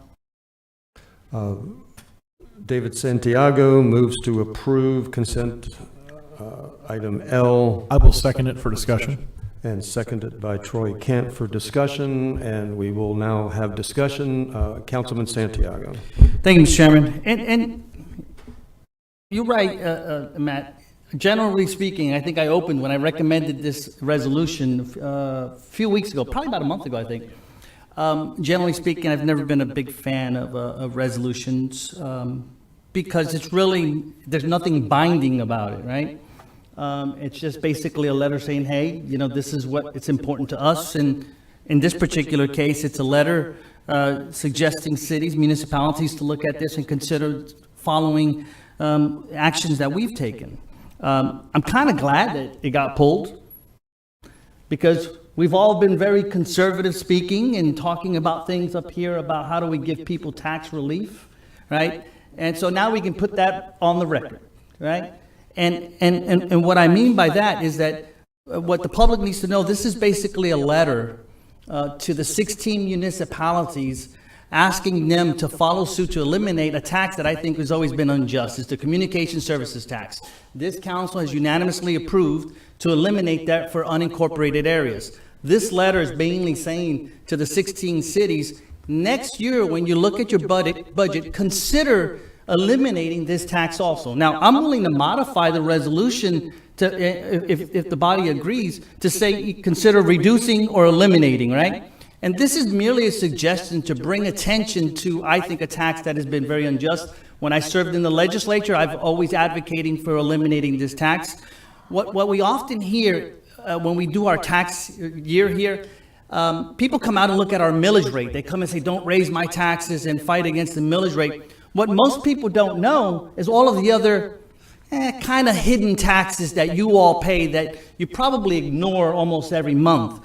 This is one that you get on your internet bill, your cell phone bill, your landline bill, and there may be another one that I'm missing that you get assessed this every month. Let me give you a couple other examples. Garbage fees. If you have a business here, not in the county, but many cities will contract with a garbage company that will be exclusive, but yet they charge higher fees that you can't go out in the free market and get the best rate from another garbage company. Guess where that extra money goes? To the city. Other ones, franchise fees. Look at your electric bill. If you look at your electric bill, you're going to see a franchise fee that the city collects. You're going to see a municipal utility tax that the city collects, along with go get propane. If you go fill for propane or natural gas, you get another tax that the city's assessed to you. Now, I get it. Governments need money to run the operations. I've just never been an advocate of all of these fees that you all really don't have a say in. So the state has made movement to eliminating this tax. The state has continuously been buying it down. Cities can do the same thing, but this is mainly a letter. Now, we have to be leaders, right? And that's what I see here by writing this letter. We're the county council. Many of them see us as, we do not approve them, but they see us as a board of guidance, right? We have access to so many resources that they often look at us as a light for guidance. Not often, not always, but often do. This letter is a leadership position to say, give our people tax relief. Look at it, not binding, but look at it. I get it why a few mayors and a few other elected officials said, hey, don't bring attention to this. That's basically what's happening, folks. So they called some of us, they called me, and I said, no, I'm going to stay true to my commitment to bring attention to government spending and how you are taxed. All I'm saying, and I hope my colleagues majority say, is look at this. Find ways to be transparent and give people relief. If they don't like it, they can take the resolution. Here it is. Each of those 16 cities can take the resolution and throw it in the trash if they don't like it. I want the conversation to happen. I think you deserve it. People need to know how they're assessed taxes in this state and in this county. And again, I think we need to stay true and be leaders. This is one clear example of us leading in this county. They don't like it. They don't have to respond to it. Then their answer to you as their constituents. I'll close with this. I had a mayor ask me, you're talking about what's happening in my city. And I reminded this mayor and I said, you know what? Your constituents in your city are our constituents also. So we have a right and obligation to fight for your constituents and help you and guide you sometimes, and you may not like it. So I think it's the right thing to do. Thank you for your support when we did it in the county. I think we can be leaders in the state, by encouraging others to follow suit. Thank you, Mr. Chair. Don Dempsey. I'm against this. I think for the very same reasons when this came up for vote a few weeks ago. I'm just going to kind of parrot what I said before and also add that, Matt, you've actually convinced me on this as well. So I have two reasons why I'm against it. One, for the reasons said last time when we voted on it. And secondly, just because I think it's intimidating for the county to be suggesting to the cities what they should be doing, and with home rule and all that, I think we should just let them do what they want to do with their own free will without any appearance that we're trying to influence them.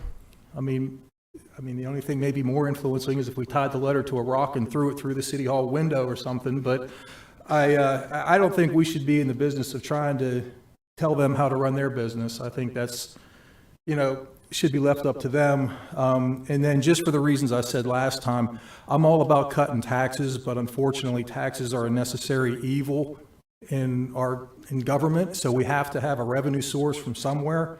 And I would encourage the cities as well as this council to look at ways of stopping the unfair taxes. I see unfair taxes more as progressive taxes that kind of are punitive in nature. The more you work, the more you earn, the more you save, the more you pay in taxes. And I don't know if that's fair, so I'm against those. Usage taxes, I'm not against, because basically, if you don't want to pay this tax, don't get a cell phone. Don't get the internet. I mean, if you're going to get those services, then expect to pay your fair share. We all pay the same, whether, it doesn't matter what your place is in society, we all pay the same. And I think a flat tax which is what this basically is the most fair tax system. If we're going to get rid of taxes, let's get rid of the progressive taxes. So that's why I'm against this. But thank you. Vice Chair Robbins. Thank you, Chair. I'll try to make it quick. David, I think your assessment is definitely on point. And the goofy thing about politicians and politics, everybody wants to cut taxes till it's time to cut taxes. Recommending a tax decrease, especially to constituents that we also represent greatly, is, in my opinion, a good thing, and we represent those constituents as well within our municipalities. In my opinion, it's not an interference with their budgets. It's simply a recommendation letting them know that, yes, it can be done. We did it at our level. If it's possible, great. If not, we understand, and that's something for the citizens to obviously address with their municipal leaders. But you'll see this oftentimes, and when the tables are turned, it gets interesting to see the political shuffle. But often we have important subjects or items that come up where cities will actually weigh in on county businesses. We saw it in the dog beach. We saw it in this loop fiasco in the beginning, I think around 2020, in terms of purchasing property. All this stuff is fine and dandy until other people are held accountable. So with that being said, I think it is justified to let our constituents know that we did this and that we're also recommending it if it can be done. It doesn't say shall, it doesn't say you will do it. It's simply a recommendation. I think we need to remember that.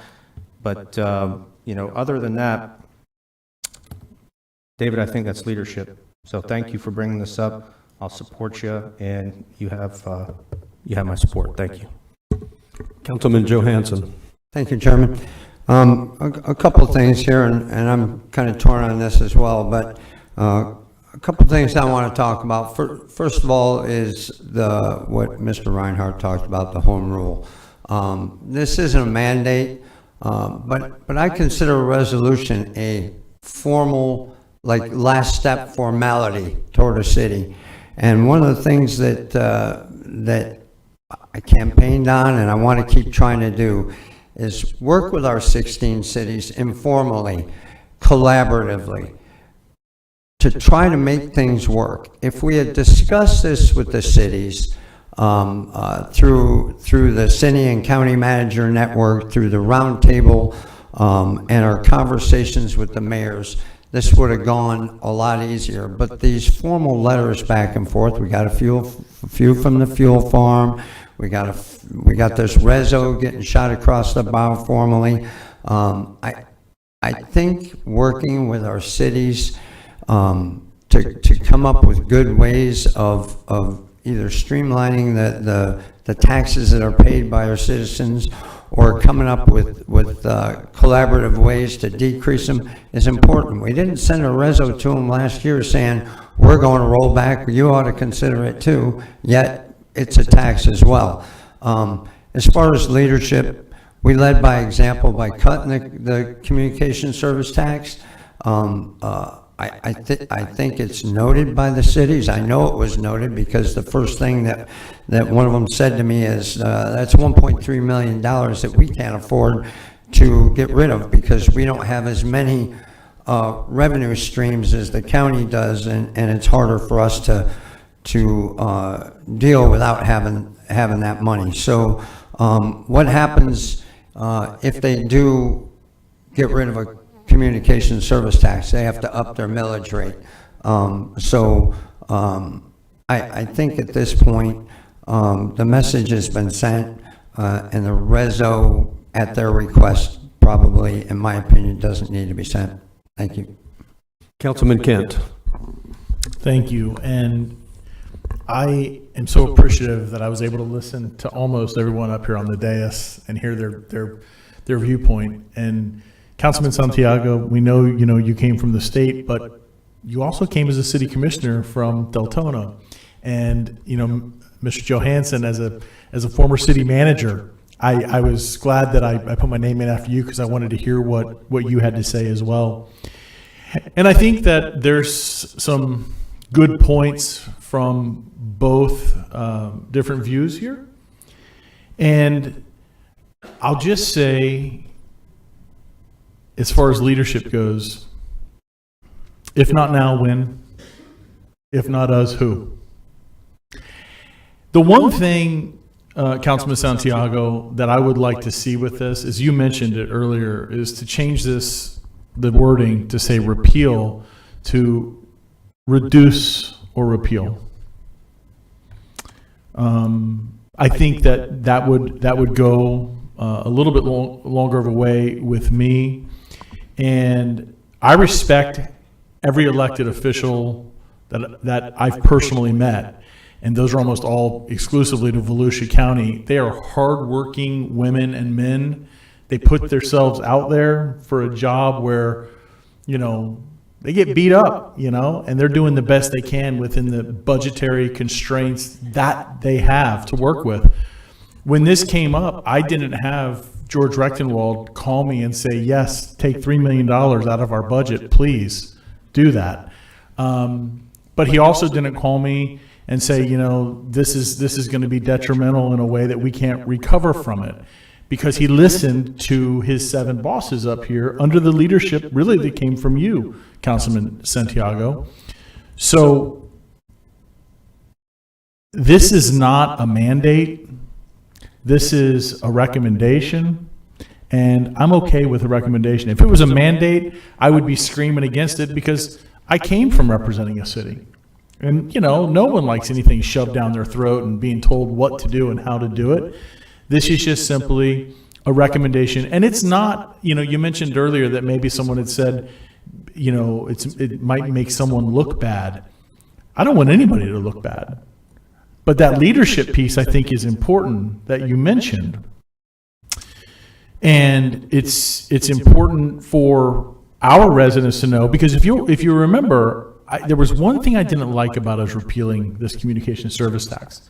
The one thing I didn't like was that this only affected Volusia County residents that were not in cities. And I didn't like that. I wanted everybody to get some tax relief, and they didn't.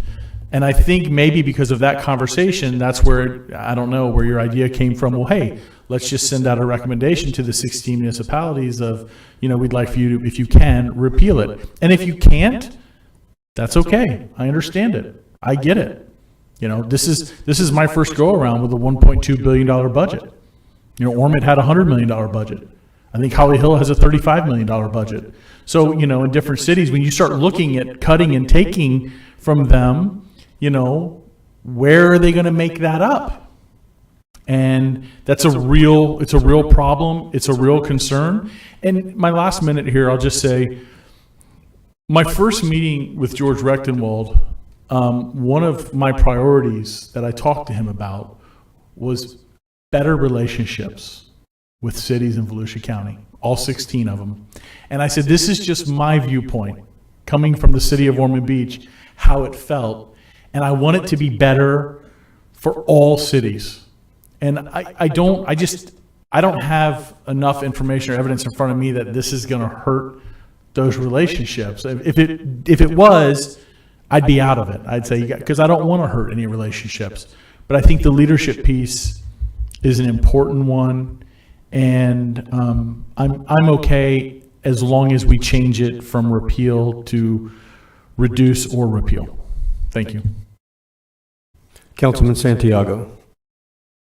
Thank you, Mr. Chairman. Thank you for your comments, Troy. I'm okay with that amendment. I think, alluded to it. But to answer your question, the idea for the resolution came out of your comments, right? Because you said we wanted to give broader tax relief, but we couldn't. We didn't have the authority because the cities imposed their own communication services tax. So, and I know you may have heard it more than once, but to bring again additional clarity, this is merely a suggestion to have the dialogue and see if you can give the citizens relief. That's all it is. I don't know why anybody would be afraid or be angered to have a conversation to find ways to give the citizens tax relief. And I know it's assessed every year, right? But why not look at this one? And that's all this resolution does. And I did not have one phone call from what I would call a regular constituent, a non-elected constituent saying, don't do this, David. This is bad for the citizens of Volusia County. So, and again, I too respect all of the elected officials. It's not an easy role. I started in city, so I get the home rule. I've served in the legislature where we've passed down stuff that the cities haven't liked and the counties haven't liked also, which I still defend, and we can have that debate in certain instances, right, where it's the right place. But, Mr. Chair, I'd like to propose an amendment to my motion, and legal can keep me in line here, to amend the resolution to, I think it's only one line here, line number 16, where it says to also eliminate and maybe add the words or reduce their own levies of CST. Would that be sufficient, Mr. Attorney? That's fine, or if the second is amenable, you can withdraw the motion to adopt and just make that the original. I'm fine with that amendment. I'm amenable to that. So I got the second amendment, and what that does, folks, is the original resolution said to eliminate, so we give them flexibility. If they buy it down next year, I don't know, $1 a month, whatever it might be. I know I looked at my bill, by the way, last night, and I'm paying just on my cell phone $10 a month on my cell phone bill on CST tax. Just me on my cell phone bill. That's not all of the other assessments I get. So we had a good conversation here, I think 2 weeks ago, where people talked about, well, $5 is not enough, right? Or some folks said, don't save someone $5, it's not a big number. $5 here, $10 here, all of that adds up, folks. And we need to be, and I respect all of you, and I think you all are leaders, so let me just say that. But we need to change the dynamics and really, as my friend Danny often says over here, sling that pistol, right? And let's make these tough conversations and tough arguments, and let's not live with the status quo because it's been that way for so long. I want to be innovative. I want to leave this council in whatever years of people let me serve here and say we really made a difference. We shook things up. So thank you. I'm done. I'm kind of on my soapbox. Sorry. Okay, before I call on the next two people, we have an amendment on the floor to amend the motion to change one word, to add a word to reduce, eliminate or reduce. Did anybody want to speak to that amendment? We'll vote on it, and then we'll come back to general comments on the entire. You're good? Yeah, that's fine. We do that? Okay, all in favor of the amendment, say aye. Aye. Any opposed? It's amended. Now we'll go back to the main motion that has been amended. Don Dempsey. I was just going to ask George or Mike, how often has the county council made resolutions like this towards cities? Is this a rarity? I think it's fairly rare to a city specific like that. I mean, most of our resolutions have been in the other direction. Directed to us. Exactly. Yeah. So I guess my concern, guys, is basically, I don't know how they're going to interpret this. I mean, we're all saying, we're not trying to intimidate you. We're just saying, hey, consider, but they may not take it in the same light that it's being presented by council. And are we setting a precedent? Do we also now start doing resolutions if we deny a subdivision and somebody's going there to annex into the city to get that same subdivision? Do we start doing resolutions now to the cities and say, we don't think you should approve that annexation because we didn't like it for these reasons? I mean, it sounds like we're setting up a precedent that we start sticking our business into other people's business. And I just think we need to drive in our own lane and don't do anything that's going to be misinterpreted that we're telling them how to raise their funding. Thanks. Okay. Don, I think I'm coming down with you. And the reason is because I think this is pretty timid.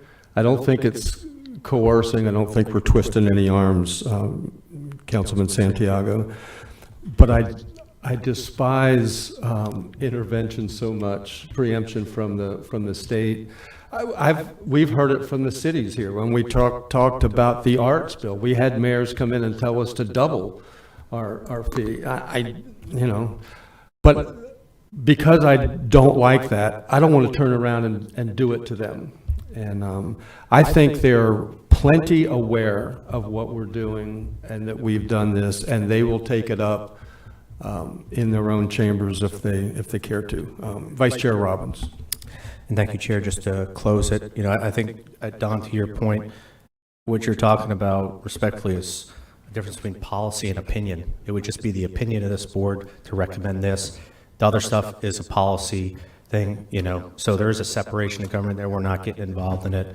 We can go into all this other stuff, but I don't think it's really pertinent to what we're dealing with, but I'm ready to vote. So.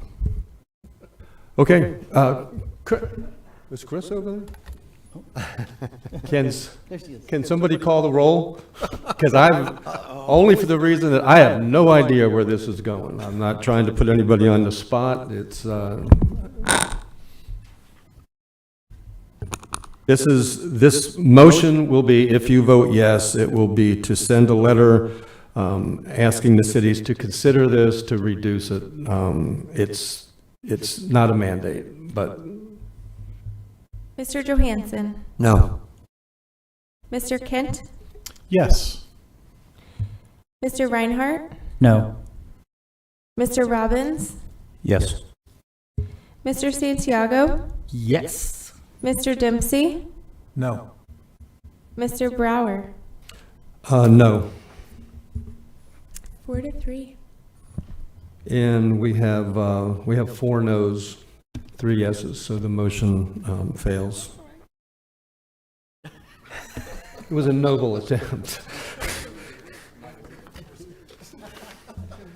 Okay. That brings us to item 2. I'm going to hand this to the county manager, George Rectenwall. It's a confirmation of appointment of Lynn Flanders to the position of the Ocean Center Department Director. As everyone knows, we lost our director in a very untimely, unexpected early demise, and we miss him. George. Yes, Mr. Chair, thank you, and thank you for mentioning that about Mr. Riddle. Before we started, I did want to thank Tim Buckley and Kate Sart for stepping in big time when that happened. I mean, no one's prepared for something like that, and they grabbed on. And our Ocean Center has been very busy, and they've done a wonderful job getting us to this point. At this point, we went out on a nationwide search, and we were very fortunate to come and find Lynn Flanders, who I'm bringing forth today for your consideration for confirmation for the new Ocean Center Director. Lynn here has 20 years of experience managing convention and performing arts centers. She started her career many years before in the Atlanta Fulton County Zoo, worked her way up to accounting manager, and then the chief financial officer. But since 2002, she's worked and serves as the finance director and assistant general manager for the Cobb Marietta Coliseum and Exhibit Hall Authority, where she is managing daily operations, budgets, and significant projects. That's a very large center in Atlanta. And of course, Atlanta is one of the largest markets, is the largest market actually in the Southeast, and one of the largest markets and entertainment markets in the country. So she's been in the big leagues. So we're very happy to be able to have her come here.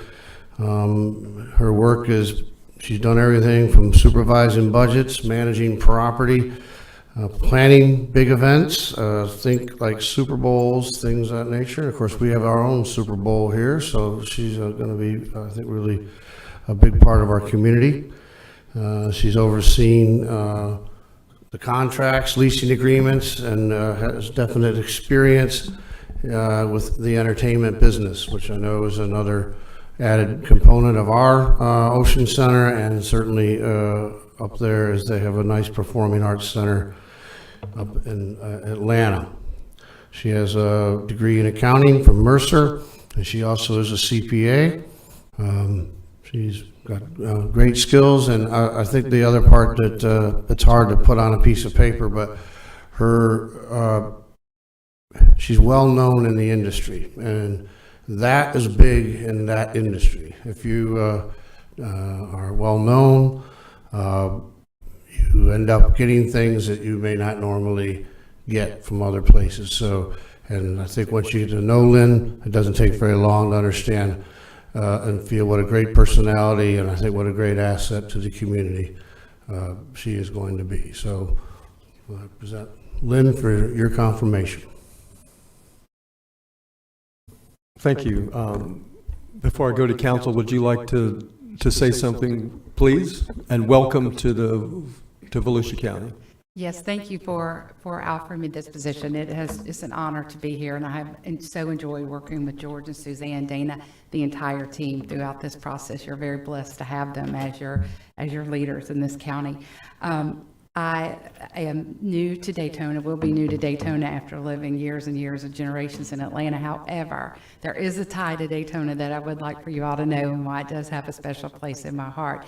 My 88-year-old mother is right there, and whenever my father was a student at Georgia Tech, he was a musician, and not a rock and roll, but he was more classical. However, he ventured out with the sax and created a little boy band, and they played beach music in the band shell in Daytona. And he loved Daytona so much that he wrote a song about Daytona, and I started to bring it today. We still have it on the little LP, and it made the local charts. I won't break into song and dance for you today, but sometime when we're private, I might do that, because I grew up just regurgitating that song constantly.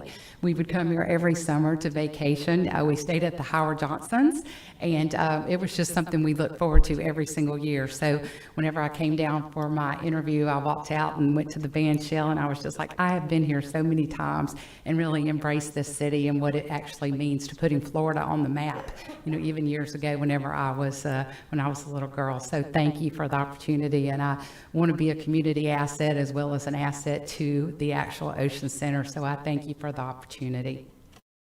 Thank you. Councilman Johansson. Yes, Lynn, I'd like to welcome you to Volusia County, and I'd also like to, as the at-large rep, apologize in advance. I know you're coming from Atlanta, but I'm sorry about the traffic here. I hope you get used to it and learn to adapt. Welcome.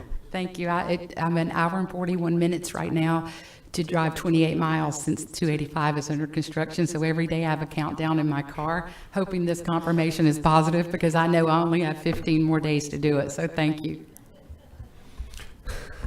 Councilman Kent. Thank you. Ms. Flanders, again, welcome to Volusia County.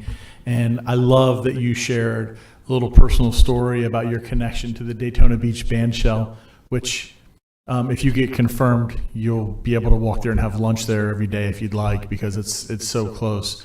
at some point, I would like to hear that song.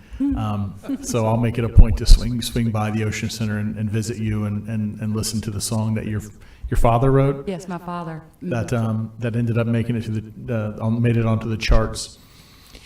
I'm sure you are aware that one of my goals whenever I was running for this seat was the Ocean Center. And it is an absolute gem in our community. If people have not been and seen the beauty of our convention center, it really is just amazing.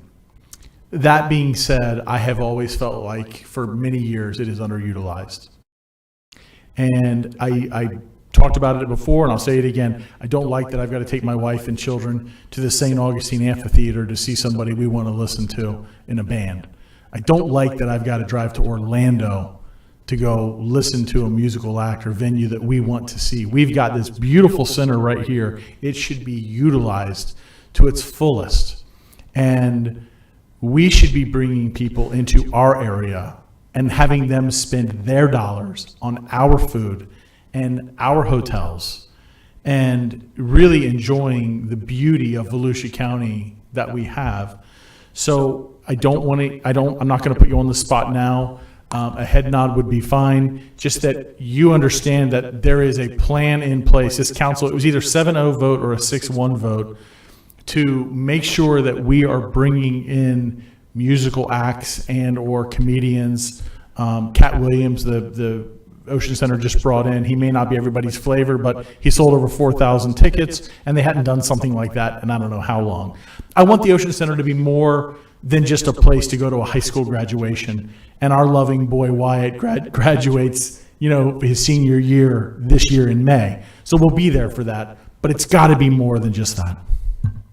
I share your sentiment, and I do believe that we can make that happen, working together with George, Suzanne, the Ocean Center team, and at the direction of the council. I actually welcome that opportunity. I'm a lover of the arts, and I think it's a fun challenge, and I think we'll rise to meet your goals. That is refreshing to hear, and because Tim and I had some great in-depth conversations, and he was on board. So I'm pleased that George and Suzanne found you, and I'm pleased that you're leaving hot Atlanta to come down to Volusia County. So thank you.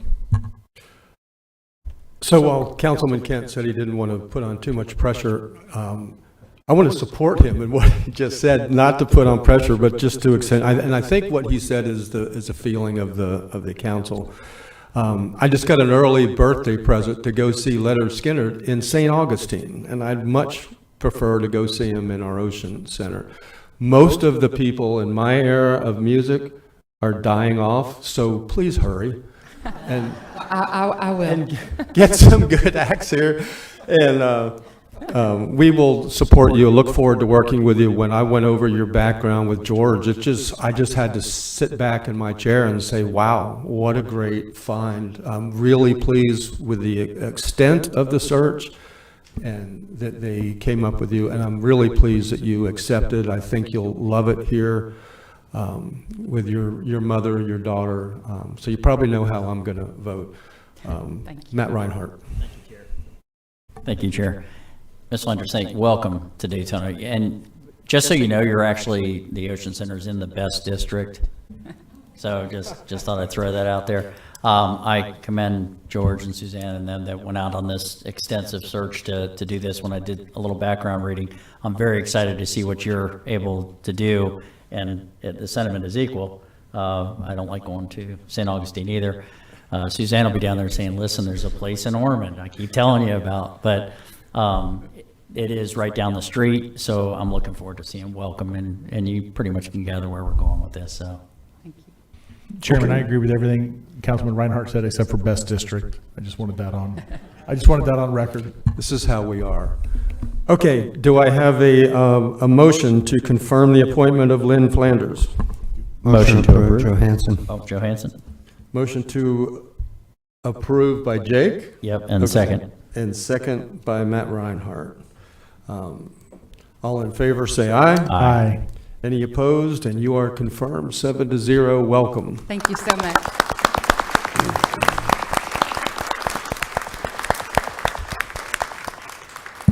Troy, did you send her a list of bands? Okay, okay. Mr. Brower? Yes. I did just want to note that the vote is actually 6-0 because Mr. Santiago is out of the room. Oh, he would, well, I won't speak for him. Thank you for correcting that. Item 3, Community Development Block Grant Disaster Recovery, Donna Butler. This is Transform 386. Good morning, Mr. Chair, members of council. I'm excited to be here today to share with you our action plan, our draft action plan for your review, comment, and hopeful approval, to talk about how we can transform 386, our area code that was devastated over a year ago now by Hurricane Ian. So Hurricane Ian made landfall in September of 2022. In December, Congress appropriated $3 billion to Housing and Urban Development, HUD, for CDBG DR, which is disaster recovery funds for all of the 2022 disasters. In May, they released a Federal Register notice allocating $328.9 million in CDBG DR funding to Volusia County. So many of you have heard about CDBG for years, but this is a little different. It's for disaster recovery. The funding source is the same. It has to be appropriated by Congress, but it addresses unmet need. It is for long-term recovery in our community, and it also addresses mitigation. So this $328.9 million requires a minimum allocation for mitigation of $42.9 million. That's 15% of the grant funds. The rest must be allocated for unmet needs. So 15% of the CDBG DR are required to be used for mitigation. I just said that. Our entire county, though, is a MID, which I know everybody hates acronyms, so that's most impacted and distressed area. So the really good news is that anybody that was impacted by the storm across the county could be assisted with this. And any city or nonprofit throughout the county can apply for funds. 6 years to spend the funds. We will be trying to spend them as quickly as possible to get the funds out into the community, and then we'll have extensive reporting that has to be done at the end. So here's a timeline. Again, Hurricane Ian came in 22. We are right there where the arrow is, actually, I guess, in October now, waiting for your review. Once an action plan is approved by a county council, it goes to HUD for a 60-day review period. Any significant changes today to this action plan would start us over. We would have to make those changes, republish those, that action plan, and then have 30 days for public comment again before bringing it back to you. And then you would have to address all of those comments at that time. So, Don, yes, sir. Can you pause 1 second for Absolutely. a question? Councilman Santiago. Thank you, Mr. Chair. I just don't want to lose clarity. I want clarity on what you just said. If we propose any significant changes today, that starts your clock, but it starts the public comment period over again. So we would have to rewrite the plan. We would have to post it for 30 days for public comment, and we would then have to respond to all of those comments in writing. I get it. And then you all would have to review that. My question, I guess, then, Mr. Chair, if I may, because I know we've seen variations of this project as it's developed, but I don't remember, unless I missed something, that we blessed the program as it is today yet. That's what you're doing today. Okay. I just didn't know why it would start a clock, because we haven't officially. So I'm saying it starts the public comment clock again if you make changes. So there was a 30-day public comment period from... That already occurred. That already occurred in August to September. If you see where the arrow is pointing, it says draft action plan posted for public comments. All of those comments came in. I had to respond to them and attach them to the action plan as part of the process. So if you make significant changes today, we will do that process again. And one last question, Mr. Chair. Sure. The 16% that you had in the previous slide, 15%, that is specific to what types of projects? We'll get to that in a few minutes. Perfect. Thank you, Mr. Chair. One moment, Matt Reinhardt. Yeah, I think it was more to expand on it. So all the public meetings that we've had at the libraries, we had the meeting in Midtown, all those areas that were significantly hit, we would have to start that process all over again, is what you're saying. We would not have to do public engagement meetings again. But you'd have to open it up for public comment, But but we it have may to open up behoove for us to public do comment. that if we make significant changes. But it you're may- required to. HUD would require Okay. you to do All so. right, thank you. Sure. Would that process affect funding at all, or the time limit of when, because we have to spend it within a certain period of time? Sure. So you have 6 years from the time the contract is executed with HUD. It just would delay the expenditure of funds in the community. Hurt the funds, but it just delays people getting the help that they need. Correct. Okay, thank you. Okay, so we developed an action plan draft detailing how the county intends to use the money. We have an unmet needs assessment. This was done by a third party. I want to be really clear in explaining that this is not Donna Butler's unmet needs assessment. This was done by Tetra Tech. This is an outside third party contractor that does this across the nation, and they understand how to do the data gathering and analysis to help us determine what our unmet needs are in our community. They use data from FEMA, SBA, as well as our public meetings and our survey that we did for our community. So as I had said earlier, the draft action plan requires a 30-day public comment period and at least one public hearing. We had great involvement at our public hearing in addition to our 6 community meetings. Once there is approval from the council, then the action plan would be submitted to HUD for approval before the funds can be released. Budget requirements, up to 5% for administration costs. It is normal in the federal and state government world for administrative funds to be at 10%. This is the cap, and we're going to make it happen. Up to 15% for planning. When we get to the budget, you'll see that I propose something much lower than 15%, but we'll talk about what those planning costs include, and then at least 15% for mitigation. The remaining percentage is to be used for unmet needs that were identified in our assessment.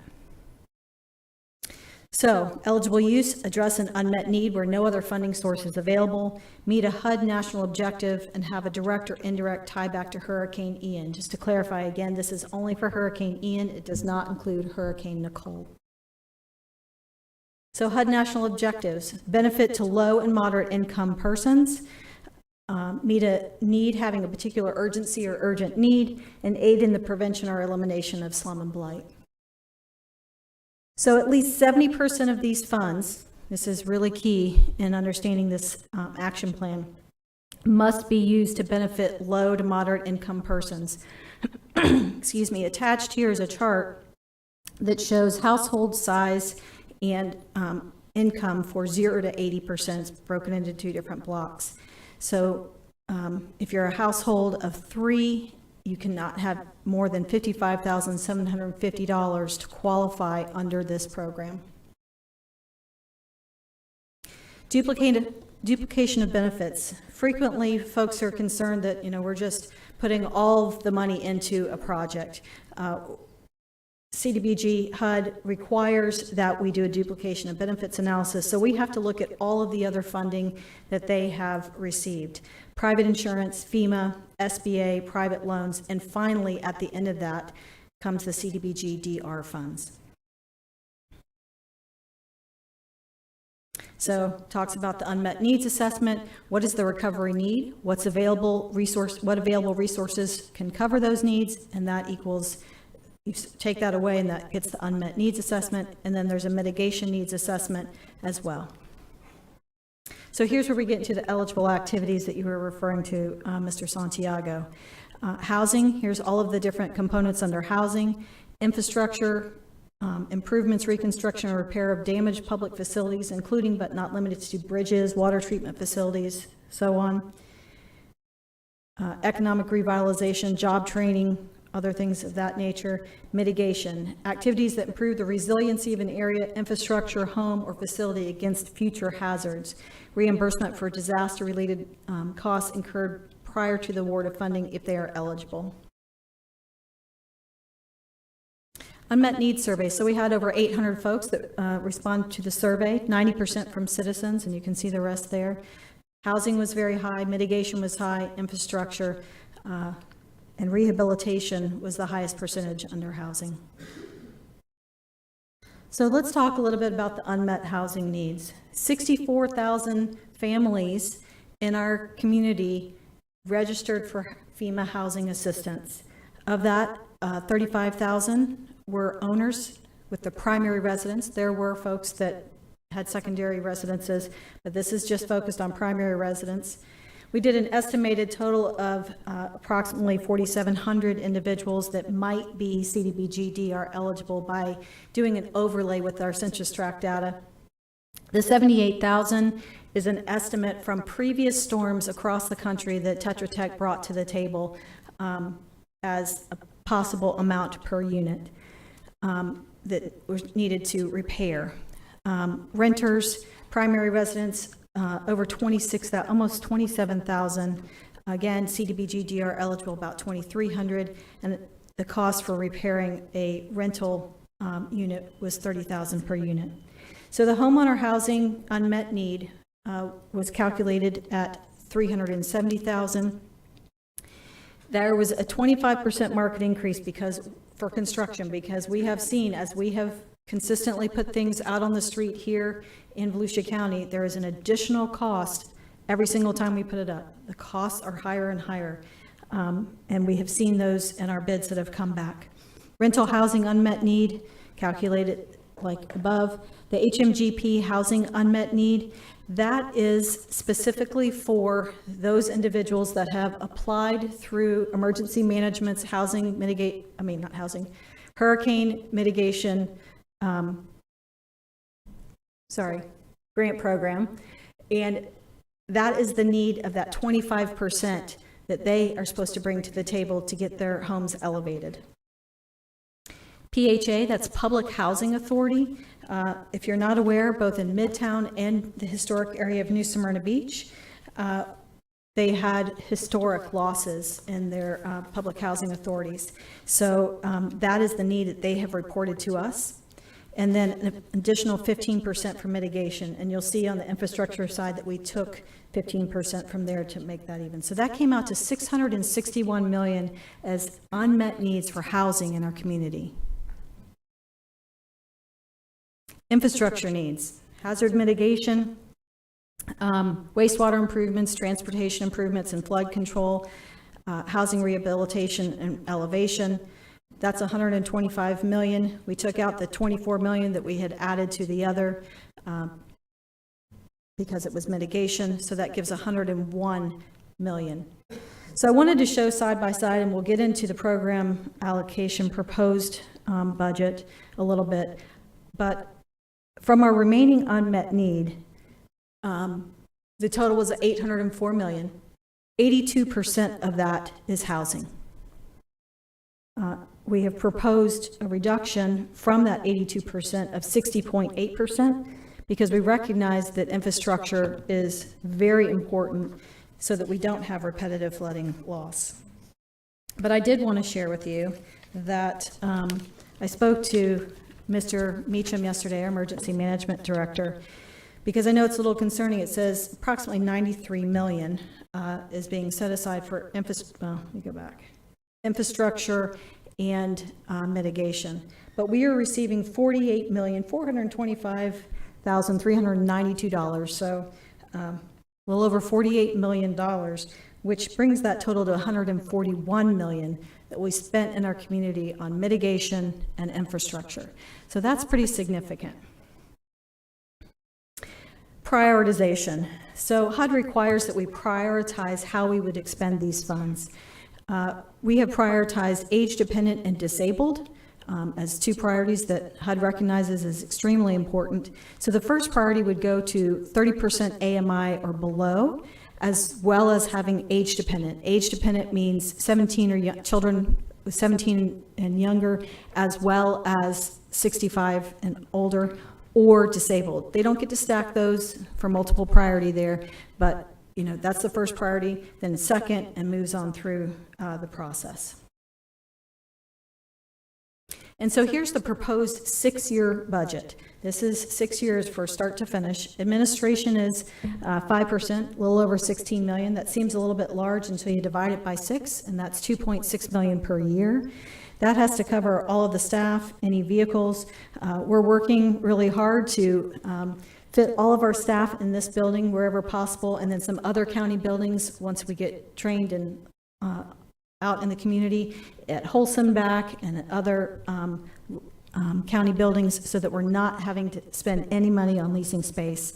Planning dollars, again, that was allowed for 15%. We've got 5.6% here. That includes the planning that needs to be done for housing or stormwater, wetland mitigation, environmental assessments. Every single property that we work on has to have an environmental assessment done.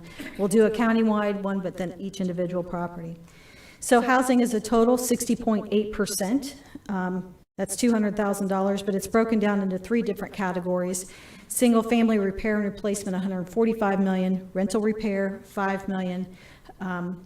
New multifamily construction, $50 million. Then infrastructure is at 15.2%, $50 million. Coupled with the mitigation, you're almost at $93 million. And then public services, which is a job training program for people in the construction trades, low income folks, that is required. Well, we're required to have a Section 3 effort, and we saw this as the best opportunity to do that. So that brings us to the $328.9 million. I want to turn to a document that's in your agenda item that talks a little bit more in detail, the other one, the one that's in the agenda item.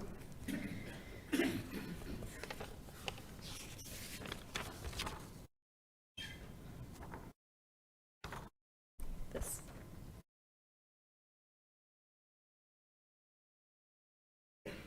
So it's an overview of the single-family repair and replacement program, and it's in it as an attachment to your agenda item. So I wanted to talk because I know that there's been a lot of discussion about this program.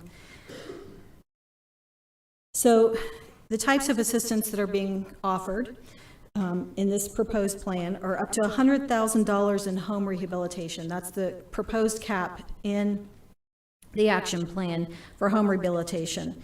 And there's 2 caveats to that. If the improvements exceed 50% of the cost of reconstruction costs, then the home must be reconstructed.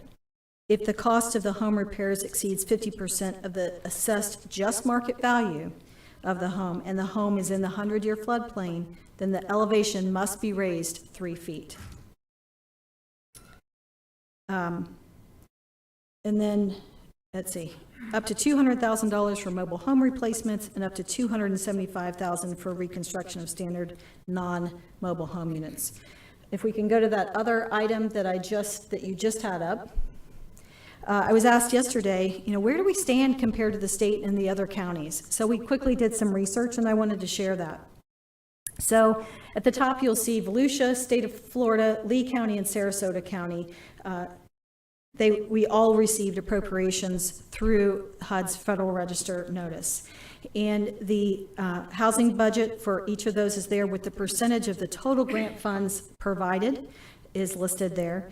The state of Florida is providing 84% of their grant funds toward housing. They don't have anything in their budget for infrastructure. Rehab and reconstruction, that category under each is listed with the percentage of that total as well. And then you'll see the rehabilitation and reconstruction replacement caps. I wanted you to be able to look at it apples to apples to see what other folks are doing. So the state of Florida has both a rehabilitation and a reconstruction cap of $350,000. Lee County has a rehab cap of $250,000 and a reconstruction of $450,000. Sarasota is $200,000 and $310,000. So I know there's concerns, but we're trying to be as tight fiscally as we can so that we can help as many people as possible. And I think we show here that we're being conservative in the proposed numbers that we have laid out here compared to what the state has done. And this isn't the first time the state of Florida has had a $350,000 cap. Hurricane Michael, they had the same thing. And they've been in the business of doing rehab and reconstruction for housing post-storm for years. So I'd say they know what they're doing. Lee County, you may say, well, goodness, they've shrunk how much they're going to spend. It's a much more wealthy county than we have, A, and B, they had unprecedented infrastructure damage in their community for roads and bridges that were completely wiped out. Sarasota County, 54% compared to our 61, and all of them do have multifamily investment programs as well. I did not provide that on here because I think the biggest concern was the rehab and reconstruction. So with that, I'm happy to answer any questions that you all may. Okay, David Santiago. Can you go back a few slides? I don't know what the title of it was up top. It had to do with the FEMA percentages. Keep going. Wait, go back. No. Was it the unmet needs? Yes.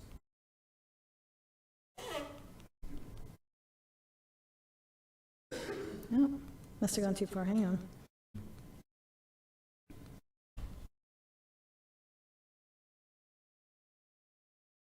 It's skipping a slide, isn't it? No. Not it? I don't see it yet. She knows which one I'm talking about, I think, right? There it is. That one, yes. That one. Okay. Thank you, Mr. Chair. My question is here on the top sections where it talks about the 78,100 per unit, FEMA housing registrants. Were those numbers obtained by people that put claims into FEMA? I'm sorry. The 35,396 homes, we'll just use the owners section. Sure. Those people put claims into FEMA. And that's how we came about to what the total amount based on their claim or based on what was assessed? No. So the 35,396 was based, they did a lot of work. It's all listed in their unmet needs assessment, which is attached here. But what they did was they took the 35,000, they estimated the total of CDBG DR eligible individuals out of that 35,000, and that came up to 4,747. Then they took a national average of 78,100, and they multiplied that times 47, get you 370 million. Okay. So and then they did the additional 25%. So that's where they came up with that number. So the 4747 eligible was assessed by this third party based on the applicant's information they submitted to FEMA? No, the 4747 was based on census tract data. There's public information available to consultants about FEMA data, so they can see neighborhoods that were greatly impacted without seeing actual data. They could also They can see how many people applied in the neighborhoods. They can't get down to the address level because that's a violation unless you have specific permission from FEMA, which is very challenging to get. It's another subject for another day.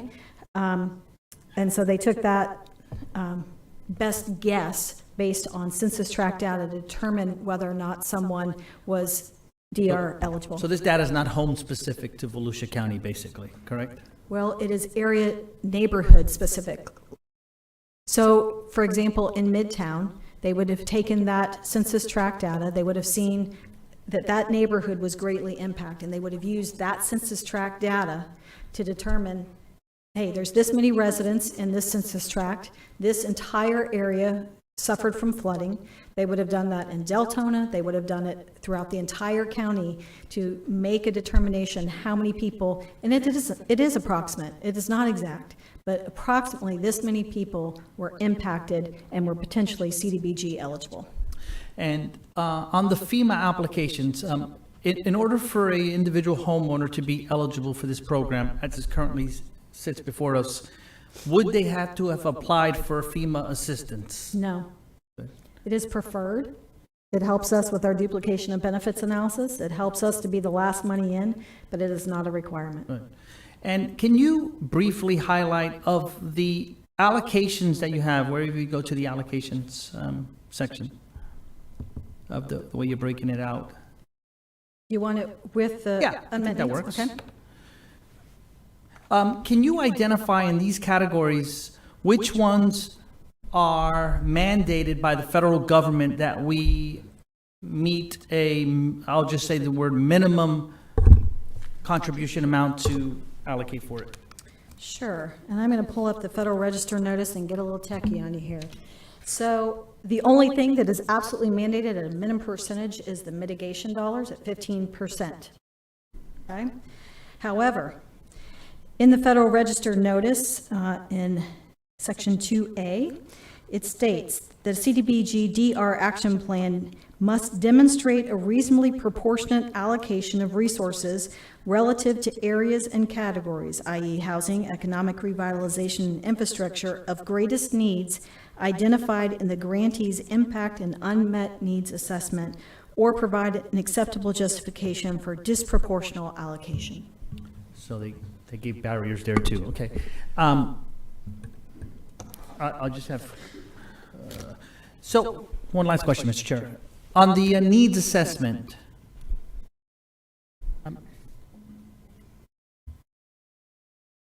is that a model that's been utilized, everyone utilized that same model, methodology? Yes. HUD actually puts together a format that they expect our unmet needs assessment to follow, because that data becomes the first part of our action plan that has to be submitted. And so all of that data has to be submitted into a database called DRGR, and I know it's an acronym and I have no idea what it stands for, but it has to be put in there with our action plan and submitted to HUD. And who can access the state portion? I know you gave us a graph here toward the end of your presentation. Anyone can. It's online. Go to My Florida Jobs. So can someone double dip? Oh, no. Can they access the state? No, they can't. So who benefits from that state allocation that you said? The counties that were put in the state's most impacted and distressed areas. So other counties outside those listed here that were impacted by Hurricane Ian, they cannot provide funding in Volusia County. Thank you. Thank you, Mr. Chair. You're welcome. Jake Johansson. Yes, Donnie, thank you, Chairman. Can you do me a favor and compare as best you can the difference between people applying for a FEMA dollar, and although we're not applying for these HUD dollars, people getting money for these HUD dollars. FEMA, any restriction to how much money they make to do a request for FEMA funds? Not to my knowledge, though. Not to my knowledge either. I have to admit I'm not an expert on FEMA, but I know that there are folks that don't meet these guidelines that did receive assistance for FEMA, so I can answer it that way. It's generally a broader, I don't know the exact number, but it's not quite as income dependent as the HUD, but it does take into account other factors like, do you have homeowners insurance, flood insurance? Right, your FEMA's still the last step. Right, just like they are with us. Right, so this CDBG DR money can be compared to FEMA, except for, or right now, they haven't requested it yet. And it kind of fills that gap, as you mentioned, for the people that haven't or can't get FEMA. It can, but it is, we were reviewing some of the data, and the amounts that people can receive or did receive are anywhere from approximately $2,000 to $30,000 max for home repairs. So it depends on how much damage there was to their home and what FEMA has determined to be eligible expenses for that damage. Right, and just verify also for me that we talk a lot about Midtown and Nova Canal and all that. The federal money being used to fix that, we can't add these dollars to that because that would be double dipping? We can add a maximum of $250,000 to that Army Corps of Engineers project for the Nova Canal. Thank you. You're welcome. Thank you, Chairman. Just a couple quick questions. One we've discussed several times. I want to come back to it because I get a lot of questions from it on the administrative costs, 5%, $16 million. One of the things that I think would be helpful for the public to know is the $16 million, is that going all to you to pay for your salary, or will there be other employees? And Yeah, I haven't gotten a big raise since I took on this role. No raise, actually. No, that will cover a team of approximately 25 to 30 individuals. This is a very arduous administration process. We are audited by HUD regularly and thoroughly. We have to have a system of record, which we're required to purchase and maintain, which tracks every expenditure, every application. We have to have field inspectors that go out into the field and make sure that everything has been done according to the guidelines that were set up, the scopes that were provided, to make sure that we're really being good stewards of the money that we've been entrusted with. Okay. Here's why I ask on why it's important to me. I don't want to take anything away from housing. I've been to houses that had 3 foot of water in it. They're ruined. You know, it wicks water all the way up to the ceiling. But I have a real concern with infrastructure. Here we have this money that we didn't tax directly. We were all taxed for it from the federal government, but I want to do as much as we can to fix infrastructure so that we don't go through this with more people the next storm. How did you arrive at the infrastructure number? What part of that is guided by regulations? And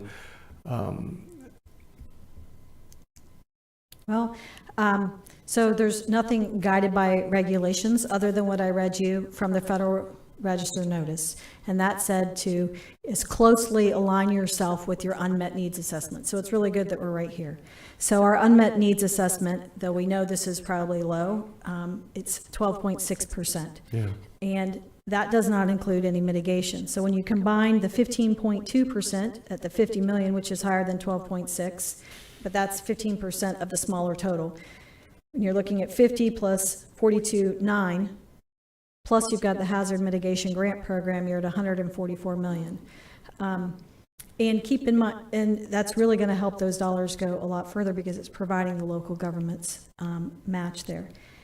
On both the administration and the planning, if we get in, we're not spending that money, we're going to transfer it. It is very easy to transfer that money if we don't need it. But if we don't have it, it's going to be a lot harder to move it back later. I run a tight ship, so we'll be keeping our dollars as tight as we can, and if we have extra admin or planning dollars, those planning dollars are needed up front. We have to hire engineers to do our stormwater infrastructure planning for us. All of those projects that the cities need us to partner with them on, we've got to help them with those planning dollars unless they already have a project ready to go.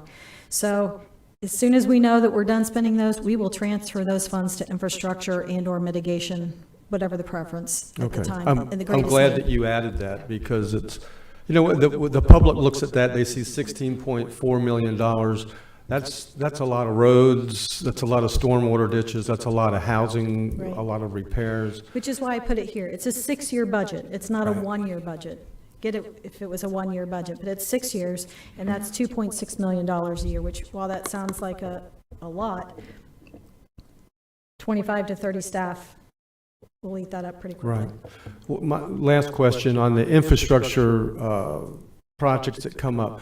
How are they picked? Is staff picking those? Will they come to council for approval, or what happens with those? All of that. So we plan to have a team that, and I've already been meeting with the city managers. We'll continue to do that. We're going to talk to them about the application process. We don't want it to be arduous. We don't want to put any barriers up, but they will apply. There are criteria in the action plan that they will have to meet, and so they will apply. Nonprofits can also apply. It'll probably be separate from the cities, and the county can also, you know, request money, I guess, from itself for our infrastructure projects as well. So we'll do a competitive process and bring that to you all for your decision on what should move forward. For the next 6 years? Well, we're going to try and spin it a lot faster than 6 years because it takes a long time. I didn't realize, because I'm not really in the construction world, it can, if we have to start from the planning stage, it can take 18 months sometimes, 12 months to 18 months from the time we put something out on the street for engineering all the way to when we're starting construction. So we'll be getting going. We'll be coming back to you in the first or second quarter if we move forward with this now. Okay, thank you. We still don't have a motion. We're asking questions. Councilman Kent. Thank you. And I'll just say I met with Ms. Butler, and one of the questions that was just raised was about the administration piece. And of course, I'll just share, after meeting with Ms. Butler, I'm convinced that George has put the right person in the right position for this huge grant and huge amount of money. But my question was, this $16,445,000, $2.6 million a year, which is a lot of money. My question to Ms. Butler at the time was, the individuals we are hiring, because you're going to be hiring a lot of people, the county is, are they aware when this is done, that's it, the money's gone? I don't want us to have to absorb those positions, because financially, we can't do that. And we've been talking about cutting taxes and saving our residents money. And I was assured, so I just wanted on the public record in a moment from you, that those individuals are all told, and they know up front, that when this project, this grant is over, then their jobs are over. But I also want you to touch on something else, and that was, and it goes back to the conversation we had with the medical examiner, was that during this 6-year period, you and the county are going to be able to see the work ethic in the people that you hire for a temporary basis, and be able to start plugging those individuals into holes that are left by other people from retirements, et cetera, and really get the cream of the crop as far as employees go. So if you could just touch on both of those things, please. Absolutely. So to address the first, on our advertisements that go out to hire folks, it does say the position's grant funded. I just sent out a letter yesterday. It is highlighted in yellow and in bold that this is grant funded, and the position could terminate it at any time during the program, because some positions may not even last 6 years. So, but the really good thing is, you're exactly right, and this happened with our ERA program, emergency rental program. As people came in and showed how fantastic they were, when we had other openings in permanent positions, they frequently migrated to those positions, and we were thrilled to have them. So we may see that happen here, we may not, but we very well may. It's a nice option to have. Councilman Dempsey. Thank you, Donna. I also met with Ms. Butler actually late yesterday, and I appreciate you getting those comparables. Do you have that screen back available by any chance? Sure, Jenna, can you put that back up again, the comparable chart? I don't know if that got added to our packet or... Okay. So...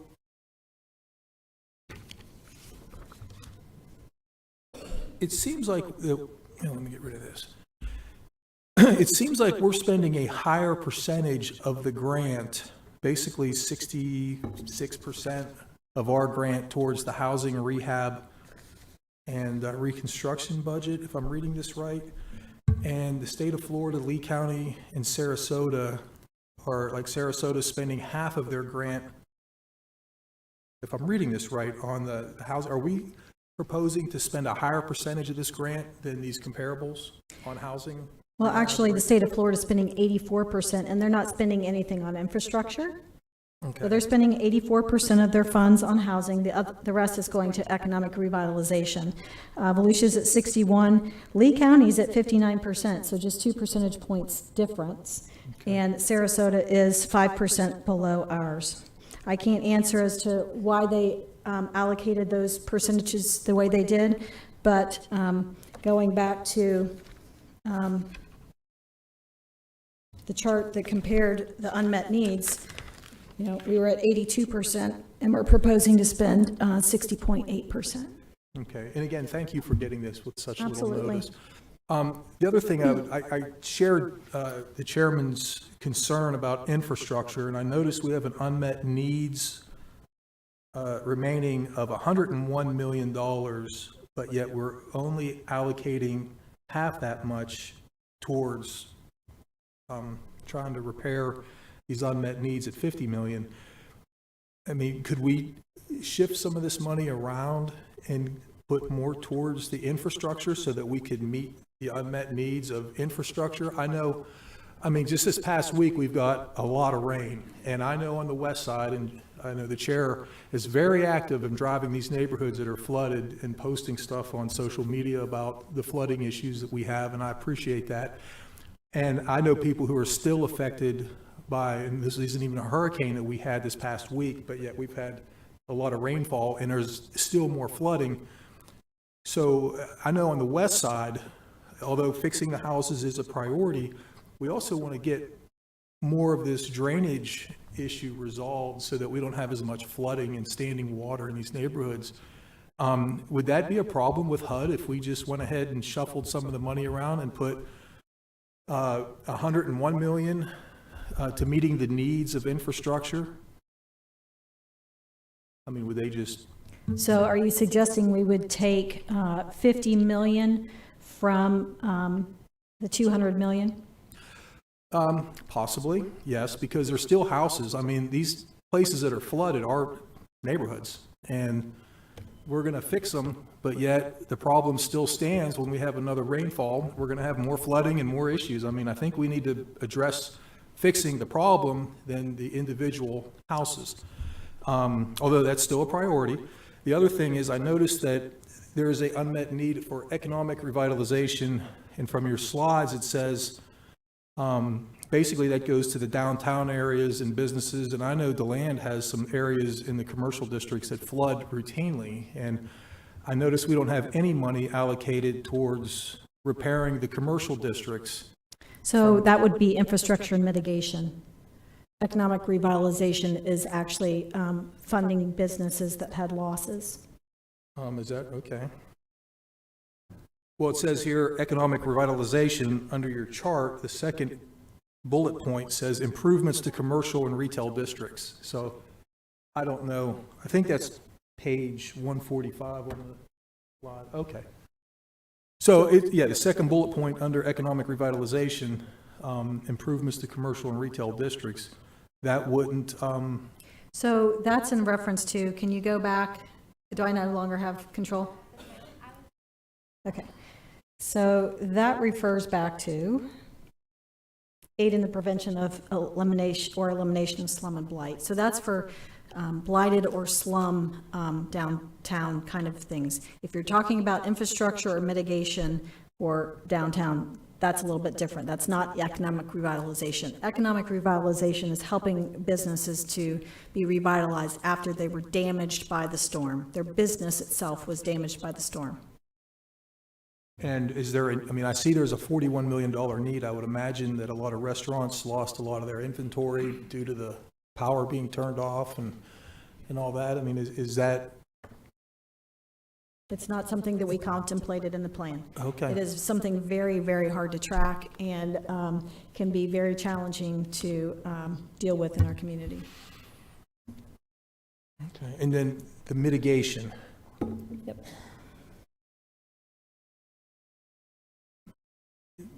The mitigation slide or? Well, it says it goes towards infrastructure. So is infrastructure, what does infrastructure mean under mitigation versus infrastructure in the other category?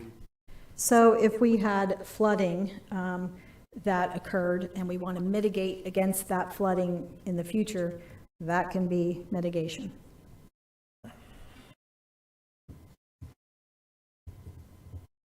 But the flooding from heavy rain and all that stuff that caused, I would submit, probably most of the damage over here in Volusia County was the flooding. Like Jeff said, it was the water going up the drywall and all that stuff. I mean, is this infrastructure category basically towards residential areas that are prone to flooding? I'm sorry, say that again. Is this infrastructure category where there's an unmet need of $101,000, but yet we're only putting half of that, $50 million, towards improving? That's because there's $42,910 that's also going to be construction. It's mitigation focused, but it's also construction, and that is infrastructure focused. So that's $93 million. So no, it's not the $101 million, But that 101 million, while the dollar amounts don't line up, keep in mind, we've also got the hazard mitigation dollars, which is an additional 48 million, taking that total investment in infrastructure in our community to $141 million. That's pretty substantial.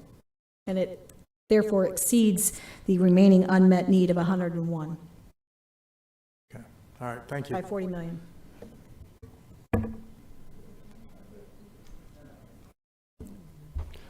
Councilman Santiago. I'm a little confused with those additional numbers that we just added, because I share the same thought process the chair and Don has mentioned on infrastructure, because I want to make sure, I want to make sure if we can modify this plan that we meet our entire infrastructure need, because it helps the greatest amount of people in Volusia County to make sure we fix our infrastructure. So other people that may have not been flooded now, prevent them hopefully from not flooding in the future.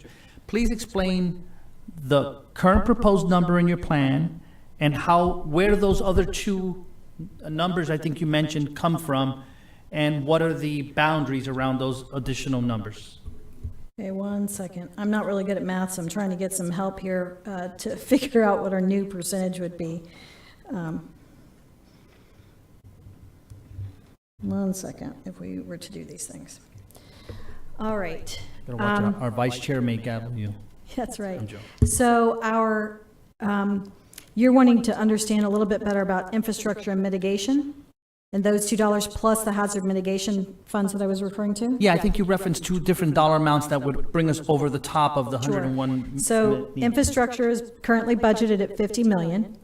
You've got mitigation, which is also infrastructure. It's just the title that HUD puts to it. Mr. Chair, if I may. Who gets the mitigation dollars? Is that public entities, or is shared between public entities and individuals?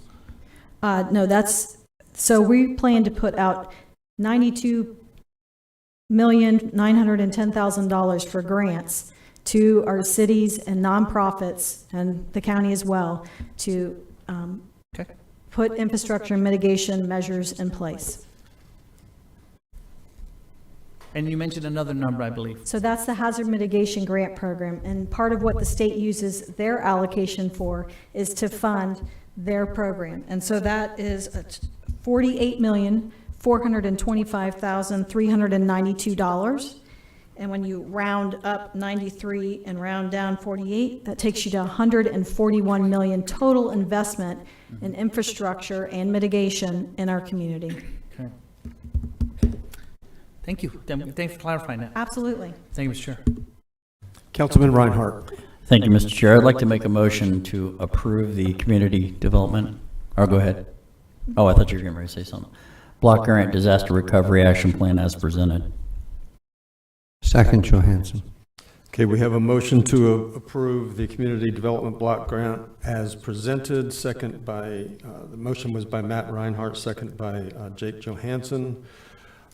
Discussion, Jake Johansson. Yeah, I had one, oh, by the way, question. I just couldn't get in front of Matt there. Just, so we're talking apples and apples, and I think Mr. Santiago knows, but for the public, hazard mitigation grant is not part of CDBG DR. It is part of FEMA? FEMA state level. So that additional $48 million is glommed on FEMA money on top of this mitigation, and So cities have already put their that is correct. applications I'm in just trying to process, clarify it. and these monies would help to leverage those dollars to move us a lot further down the path of reconstruction. Thank you, Don. And I just wanted to provide additional information. So if we took 50 million from the housing, we'd go from 60.8% to 46% in comparison to the 82.2% of unmet need in housing.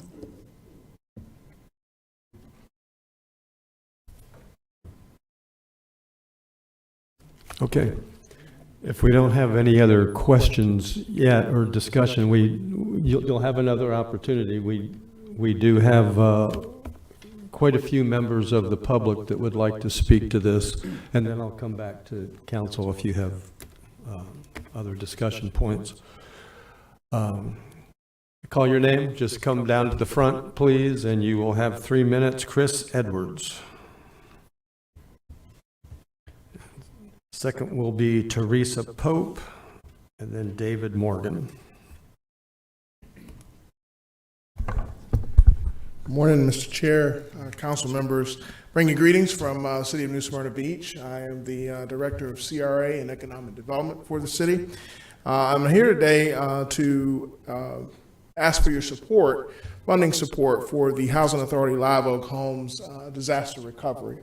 As you know, New Smyrna Beach was one of those devastated communities in our county, and certainly we felt it there in New Smyrna Beach and our residents as well. From two phases, with me being a director of CRA, I come at it from a redevelopment angle as well as an economic development angle. And certainly we have several industries that we are trying to actively attract to the city of New Smyrna Beach to further diversify our tax base, as well as enhance our infrastructure, but also more importantly is making sure we have the people, the human capital. And when we lost these units, we lost those 40 families and individuals to our community that will add volumes to the workforce that we need, a quality labor pool that we need in New Smyrna Beach. So having said that, our top priorities right now is to try to bring those families and individuals back. We are very interested in receiving those funds to help the Housing Authority as our affordable housing partner in the community to continue to meet the needs of affordable housing, which we know there's a huge gap in our county. So we would like to cultivate a talented labor pool that will attract the types of industries, those higher wage job opportunities that give people a better quality of life, and certainly give them an opportunity to excel within their own personal well-being. So redevelopment of the properties will bring more individuals and families back to the city and allow those individuals and families to become more trained and prepared for higher wage job opportunities, like through the Move to Work program that our Housing Authority offers its residents and has a great participation. I think it's one of the few housing authorities in the state that does that. So we're very glad and privileged to have them here. Thank you for your time. Teresa Pope.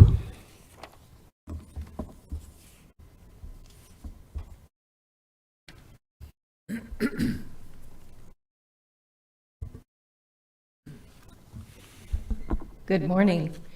I'm Teresa Pope, Executive Director of the New Smyrna Beach Housing Authority.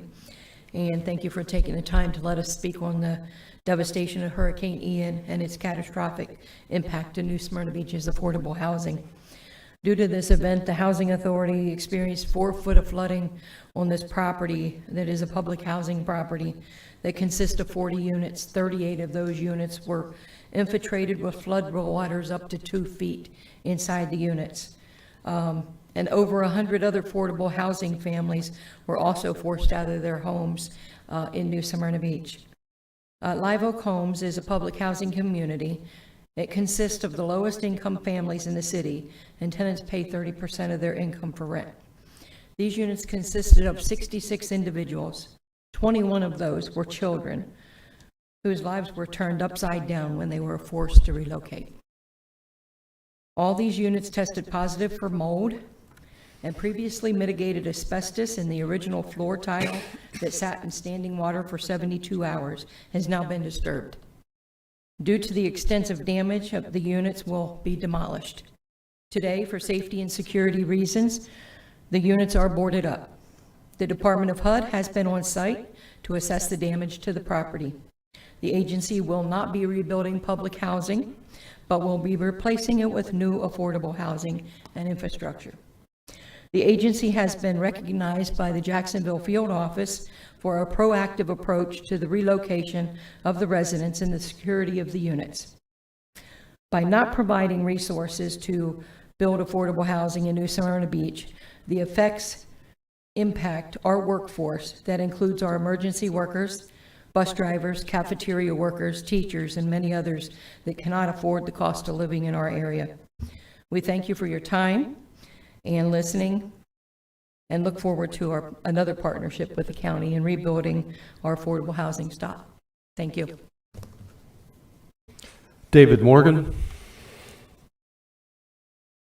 Thank you. I'm here also speaking for the Housing Authority. Since the hurricane, they've been taking a proactive approach to creating a strategic plan and actually already working to get our applications in for HUD so we can start doing the demolition process as soon as possible to make sure we're preventing blight. New Smyrna Beach, they've had a track record of success. So they finished Green Lawn Manor, which was eliminating public housing, creating affordable housing for seniors. They'll be closing in to do phase 2, so it'll be about $50 million in recent development for that community. This grant can take this property and what can sometimes be a 7-year process to get the funding, the sources, to get it moving forward, and can really speed that up into about a 2 or 3 year process. So we're creating this as a shovel-ready project.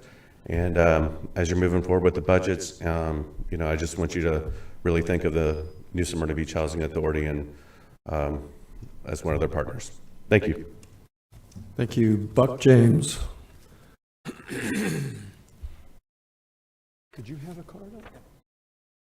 Yeah, I filled one out. It should have been with there. It's just down the list. I saw it. Go ahead, since you're But here. okay.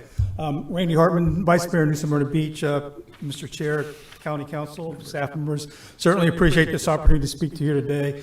The City of New Smyrna, I'm here on behalf of the City of New Smyrna Beach, the DICE. We support our housing authority. We've supported them in many other projects within the New Smyrna Beach for their affordable housing units that they've done. This is something that we bring to you because it's a shovel-ready project. It deals with several issues with this. It's about rebuilding the housing, it's infrastructure. What we're going to do with this site is we're replacing old clay sewer tiles with modern, up-to-date utilities, both underground, water and electric, sewer, stormwater.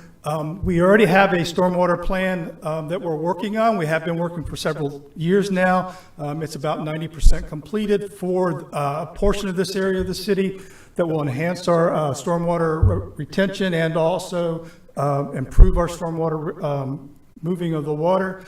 So these are all projects that we've already been dealing with. We are certainly committed to the Housing Authority and what they're doing and what they're planning.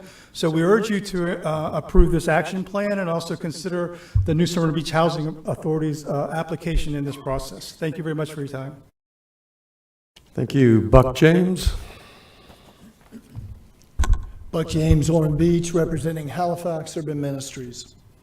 First, I would like to thank Mr. Rechtenwald, our county manager, and Donna Butler and her staff for the work they've done to put together this great plan that I am coming to support today.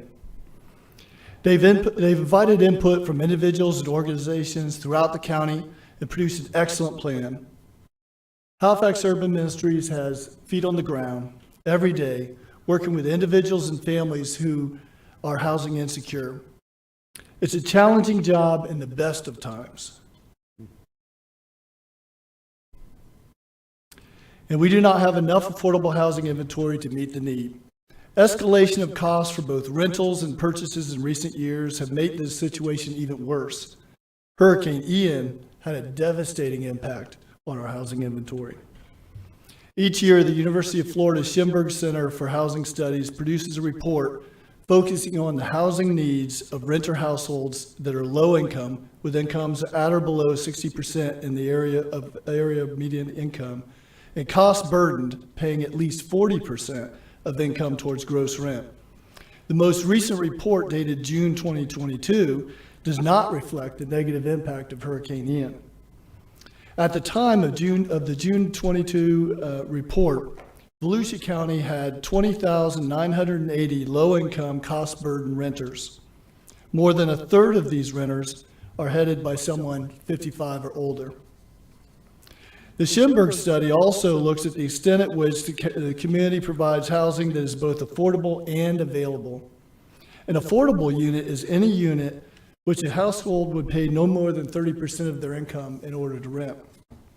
Unfortunately, many otherwise affordable rentals are effectively unavailable because they are occupied by those at higher income levels, which is, by the way, one of the reasons it's so important for us to spend this money helping to rehabilitate some of these houses. Because if we don't, at some point, they're going to be moving out and taking up inventory in our system. As of June 2022, Volusia and Flagler counties were short 46,154 affordable and available rental units for households up to 120% of the area median income. We know that post-Hurricane Ian, those numbers have risen. This is why it is absolutely critical that we maintain our current inventory of affordable housing and increase our inventory of affordable housing. The proposed CDBG Disaster Recovery Action Plan addresses this need with a three-pronged approach, investing $145 million in single-family rehab and replacement, as well as $5 million in rental housing rehab, which will help maintain the current inventory of affordable housing. Investing $50 million in the development of new affordable housing will move us forward in addressing our shortfall. Halifax Urban Ministry supports this plan. Thank you for your time. Buck. Eric Horst, followed by Jackie Mole. I think I can still say good morning, commissioners. Quickly. I work with, there were a couple slides, I don't know if you have, but I work with SMA Healthcare, and we provide behavioral health services to people in 6 counties. We own buildings in 4 counties, had damages in 1 county, Volusia County. We had about $100,000 worth of property damages, $900,000 worth of flooding, and we have roughly, can you put the other slide on first? Roughly about $110,000 of unreimbursed expenses. I literally read the 386 plan from cover to cover in August, and I thought it was an outstanding plan and a comprehensive plan. And I think the efforts of staff to get it out to the public was stellar. And so I'm really going to encourage you to not only approve the plan, to approve it without changes, so that staff can get to work on, fixing the damages rather than working on another plan and going through all that public process. Not a lot of this is going to be directly going to organizations like SMA Healthcare, but it is going to housing, and a majority of our clients are housing challenged, and that exacerbates their behavioral health needs. So we think this will do a lot to help our community. We also found in the funding under that mitigation, there was in the plan, that version of it I read 30 million of it was going to low, moderate income housing, and 12.9 million of it was earmarked toward mitigation urgent need. And I was just going to show an example. This is our downtown location, and that's a floodgate and the water was up about 4 or 5 inches higher. This kept the floodwaters out. But we found a couple of flaws in the process. We had no water getting around the floodgate, but we did have some come siphon through the sump pump into the elevator shaft, and we also had floodwaters leaking up through the below the foundation. If you go to the next slide. So this is, it's a little hard to tell, but one of the floodgates was taken down by a car going through, creating a wake going through the streets. Probably cost $350,000 worth of damage because immediately, 5-6 inches of water came in. We have waterproofed this building now. It costs about $75,000, and have another building that we want to waterproof it and secure the doors. This is the kind of project that we think we would be able to apply for funds through this process. So we wholeheartedly support it.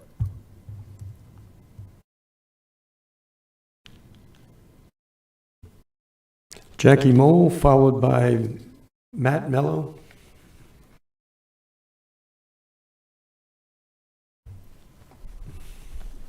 Thank you. I am Jackie Mole, a member of Allen Chapel AME Church in Daytona Beach, and also the co-chair of the faith organization. We believe the county has done a wonderful job putting together a plan to use the $328 million we have received responsibly. This plan balances the need for flood mitigation, infrastructure improvement, and repairing and replacing housing. This plan prioritizes those with the greatest financial needs, starting with the lowest income levels first, especially those families that include children, seniors, or those with a disability. This plan creates more than 1,000 jobs over 4 years. The job training program included in this plan will ensure that many Volusia County residents will be trained in the trades and able to get good jobs even after these projects are completed. The economic benefit of the homeowners rehabilitation and reconstruction program will boost our local economy by $50 million because of the job created. The unmet need assessment included in this plan found that there are more than $660 million in needed repairs and rehabilitation to recover from Hurricane Ian. Even after insurance and FEMA have done what they can.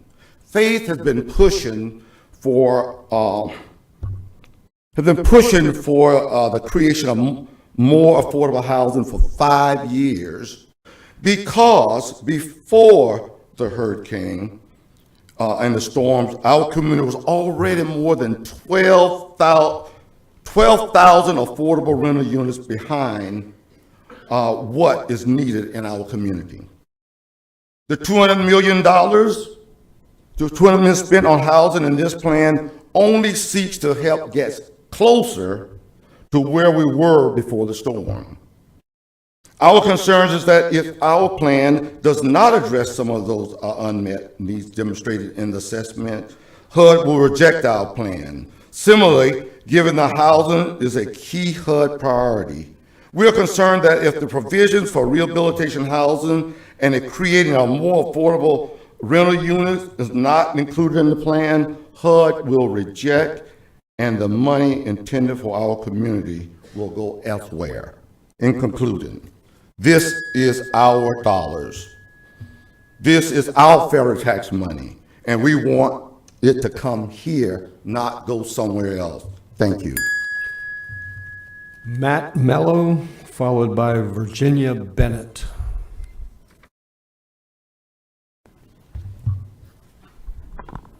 Good afternoon, council people, Reckenwall, Ms. Butler. Indeed, this is a good plan to look at. My name is Father Matt Mello. I'm pastor of Our Lady of Hope Catholic Church in Port Orange, and I'm the co-chair of Faith.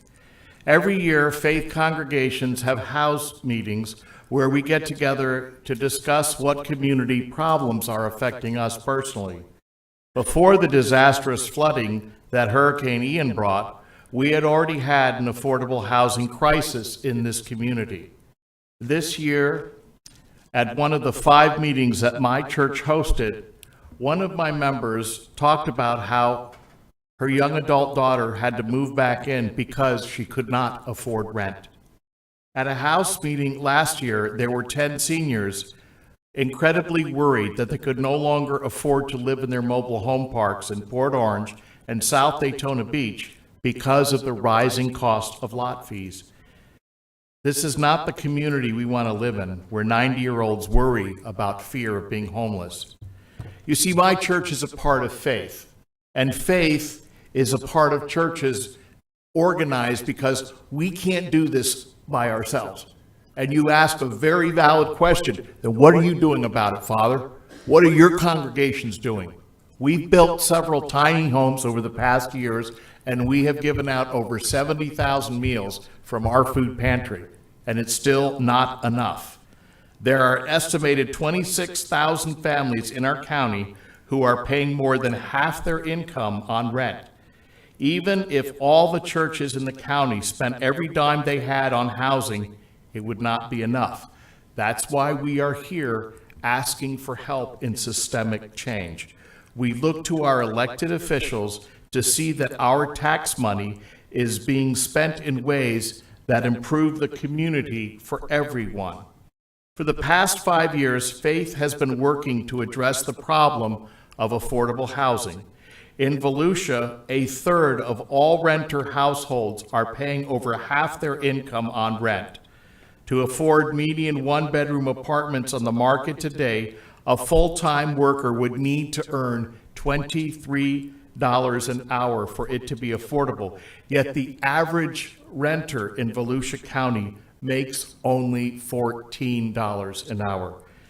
I ask your support to please approve the Transform 386 plan. Thank you. Virginia Bennett, followed by Ron Potter.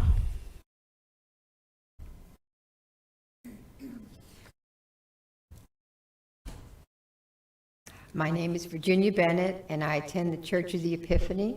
I live in South Daytona.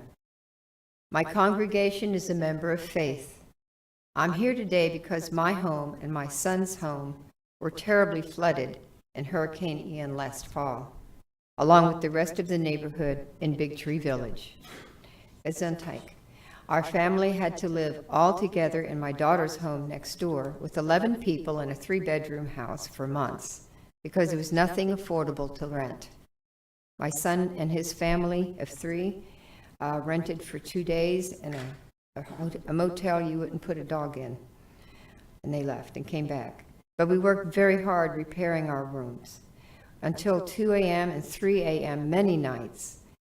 And we finally got back into our homes in late February. We got some help from FEMA, but that didn't go nearly far enough to cover it all. In total, we paid over $92,000 ourselves between 3 damaged houses. We're lucky to have the finances to be able to afford those repairs and to have many able-bodied people living next to us that were willing to help us. We could do a lot of it ourselves, but many of my neighbors were not so lucky. I think about my neighbor across the street who couldn't get any money from her insurance for 6 months. But then it was too little and way too late to save anything. With the mold, she had to gut the entire house. She has an office job working for a media tech company. Her husband passed 10 years ago. By herself, she has not been able to get the work finished on her house without more financial help. She's been living with her family for over a year. I think about 2 of my neighbors who are older ladies whose husbands passed away. They didn't have flood insurance because we never heard we were in a floodplain. Since the storm, they both slept in their gutted homes on air mattresses for months on a cement floor. And they aren't the only ones. A lot of people in my neighborhood are retired or on fixed income. They had to live in substandard conditions for months while they waited to have the funds to finish the work. Others just gave up. There are several homes that have been left abandoned, and others are struggling to sell their half-repaired homes. It's my prayer that some of this disaster relief funding will help folks in my neighborhood finally get back into safe, decent homes. And that's why I'm asking for your support for the Transform 386 initiative. Thank you. Ron Potter, please. Hello, my name is Ron Potter, and I attend First Presbyterian Church in Daytona Beach. During the hurricanes, our property was severely destroyed and damaged, and as a result, the insurance would not cover that damage, and we couldn't afford it. We had to sell and move on. We were lucky and are able to do that, and are looking for a new place in our community. But our community folk are not able to do that. They are hampered by that ability. They can't move forward as we were able to. They suffer from being stuck in the places that they are. Having affordable housing, having the ability to rebuild the houses that are there is essential, we think, to our community's welfare and to the individuals and the families that live there. And we thank you for your help in this. Thank you.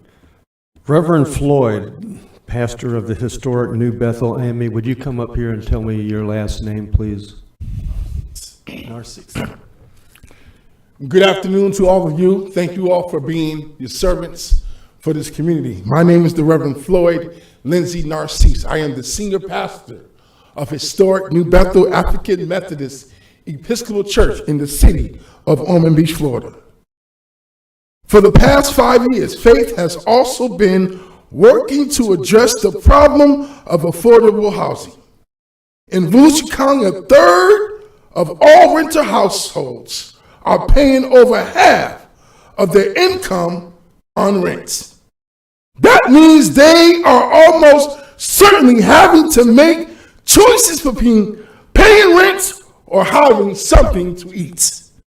This is a problem, my brothers and sisters. To afford a medium one-bedroom apartment on the market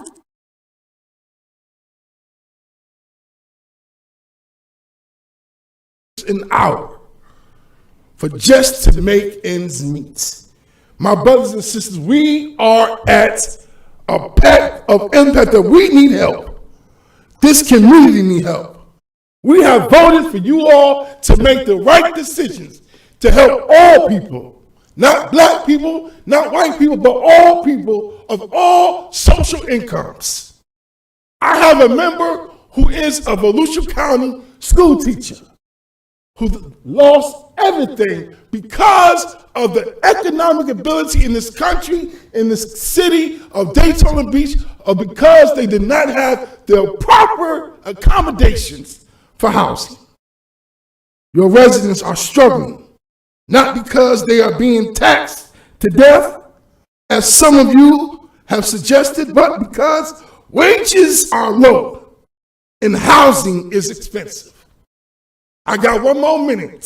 So if I was in my church, people in Volusia County, Christians all across this county, I'm here to tell you and ask you all to please, in your sanctified souls, please, that you know, Lord, that you are married to a pretty woman, because all y'all are men up there, so I know y'all got pretty wives. So please, pass this and help the people that have housing, help the people that have a better life and opportunity, so we can tell the state of Florida, Volusia County is the best county in the state of Florida. We can shout and loud and proud that we are here because Volusia County did the right thing. We are here because we are excited and we are not going to go nowhere until you make the right decision. Thank you, God bless you, and God keep you.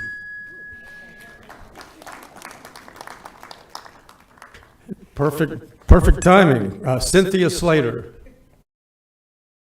Did she leave? Okay.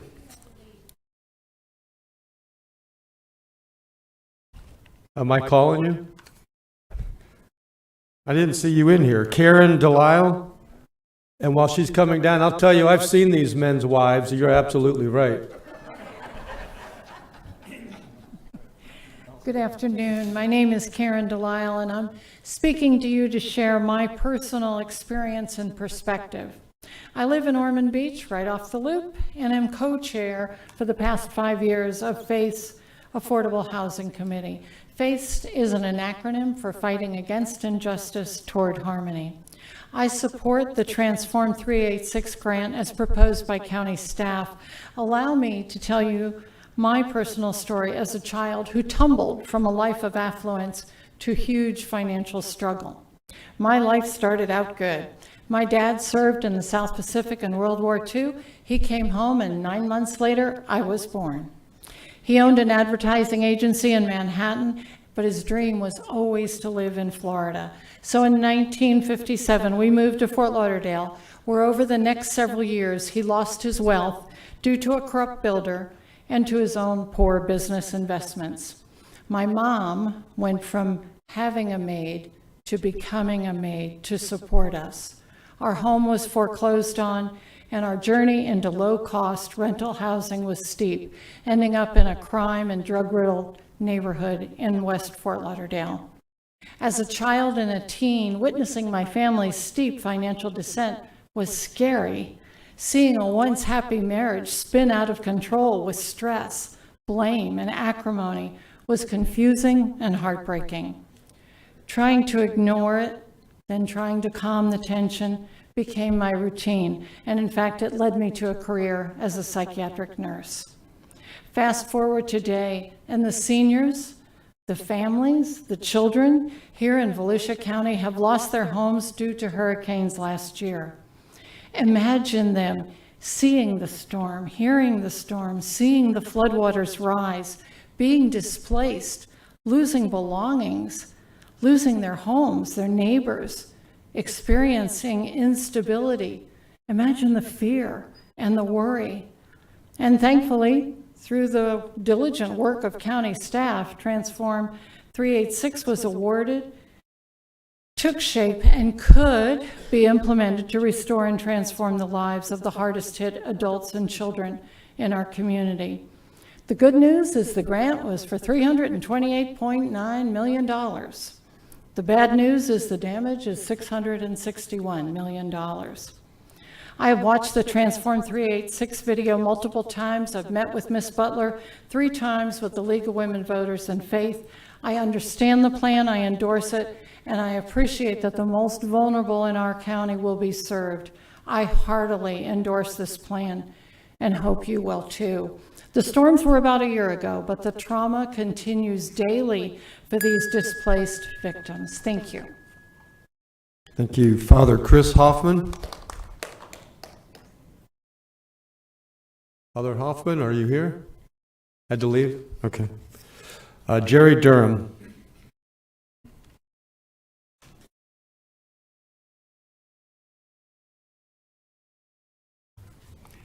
Thank you, and good afternoon. My name is Jerry Durham. I am a member of the Tomoka United Methodist Church and recently a member of Faith, who you've heard from the last few speakers. I've lived in Volusia County just for 2.5 years. Prior to that, I was in Charlotte County in Southwest Florida. My previous life down there, I was president of the Florida Manufactured Homeowners Association, an advocacy group that was statewide. In that capacity, I got to work with both legislatures and the Florida Housing Coalition.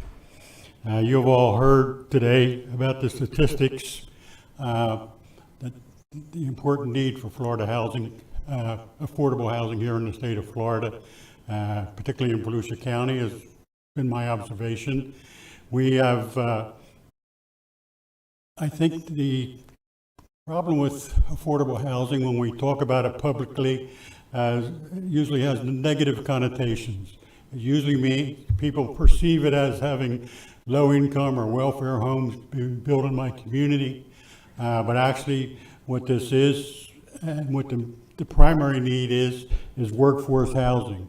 We need to build the type of housing that people can afford to live where they work, the people that maintain our properties, the people that work with our police department, our fire department, our healthcare workers. Those people have to be able to live closer to where they work and the affordability. Most of the time when I see things, projects approved, I see the word luxury attached to them. Luxury condos, luxury houses, luxury apartments. We need to see more affordability attached to them. We have, I lost all my notes, so it's kind of off the cuff right now, so bear with me. And one thing I wanted to say was paraphrase what one of you gentlemen said this morning, was that if not us, who, and if not now, when. So this is your opportunity. And I think this is the beginning of the opportunities. I think in the past couple of years, both the state and the federal have given you more tools to address affordable housing. The Live Local Act, as well as these HUD programs, have been forthcoming, and I think we have to really take a look at those and see if we can do that. And one of the previous speakers from Urban Ministries, Halifax Urban Ministries, they have a great example. They've taken a school and repurposed it to transitional housing, and they've taken an old church and transitioned it to veteran homes. So I think it can be done, not just with commercial properties that already exist, but for future building. Thank you. Thank you. Ann Wynn?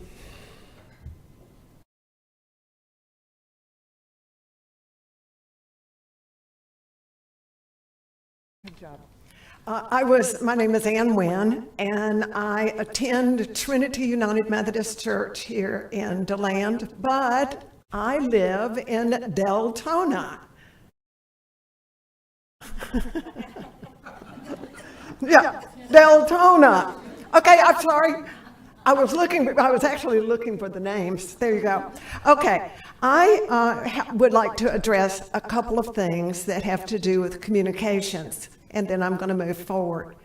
I heard that it was said by somebody at a council meeting that they felt like that sometimes people attending the council meetings are part of an organized effort.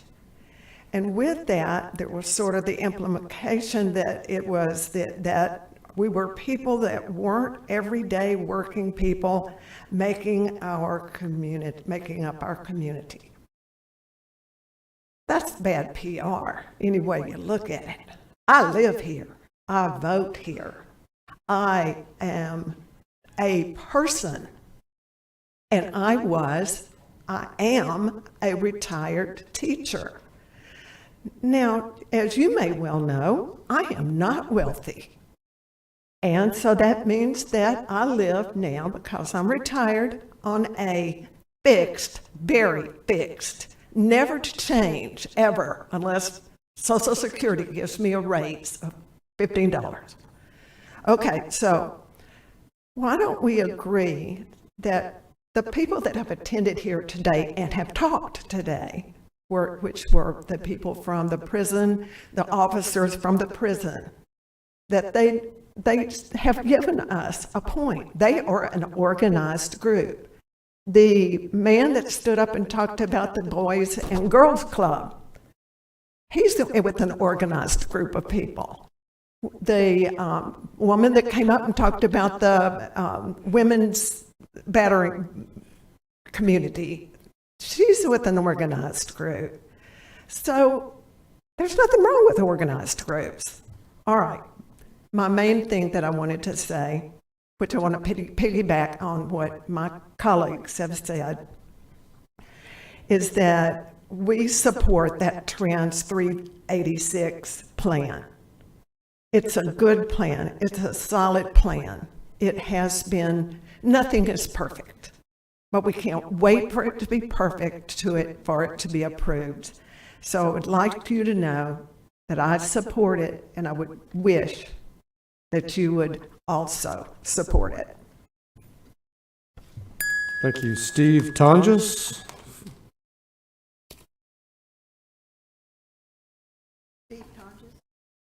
Steve? Yeah. Steve Tonjes had to leave, but with your permission, he asked if I could read his statement. Please. Go ahead. I'm Reverend Sharon Day from Tomoka United Methodist Church in Ormond Beach. And these are Steve's words. I am strongly in support of the Transform 386 plan as submitted, particularly the $200 million for housing. I've been disappointed to hear doubts expressed about spending money on housing for low and middle income residents because of a belief that people should not be given handouts, that they should just work harder or something. I suppose that might be true for some people, but it's difficult to believe that we were 16,000 units short of affordable housing in this county before the hurricanes because that many people were just lazy. But you know, we don't even have to debate whether or not this money will go to people who deserve it. The money is to be spent on people whose homes were damaged or destroyed by the hurricanes, people who are homeless or in inadequate housing through no fault of their own. I've also heard doubts about accepting federal handouts. I want to assure you it's entirely appropriate that we accept federal money. We all pay federal taxes, and we deserve a share of those dollars.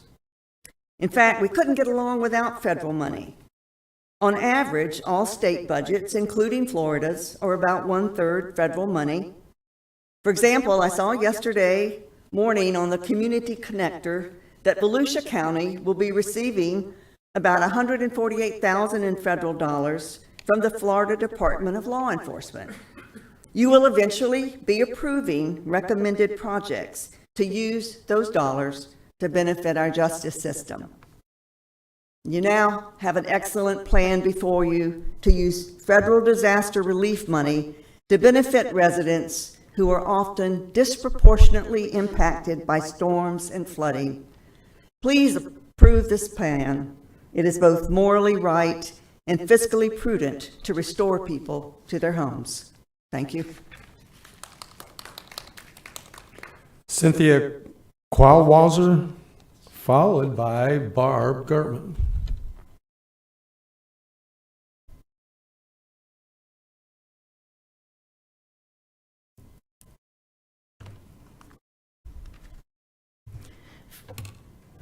First, I would like to say I am Cynthia Qualwasser. I'm a DeLand resident, and I attend DeLand Worship Group, which is a Quaker group affiliated with Orlando Monthly Meeting. I am a representative of Faith today, and on behalf of Faith, I extend our thanks to the council for continuing to fund the project at Clyde Morris Landing. Thank you. We pay federal taxes as well as local taxes, and we care how that money is allocated. We want that money to come here to our county for these projects that are described in the Transform 386 plan. It seems like a very, very well-conceived plan. It seems to represent the needs of the people as well as our communities.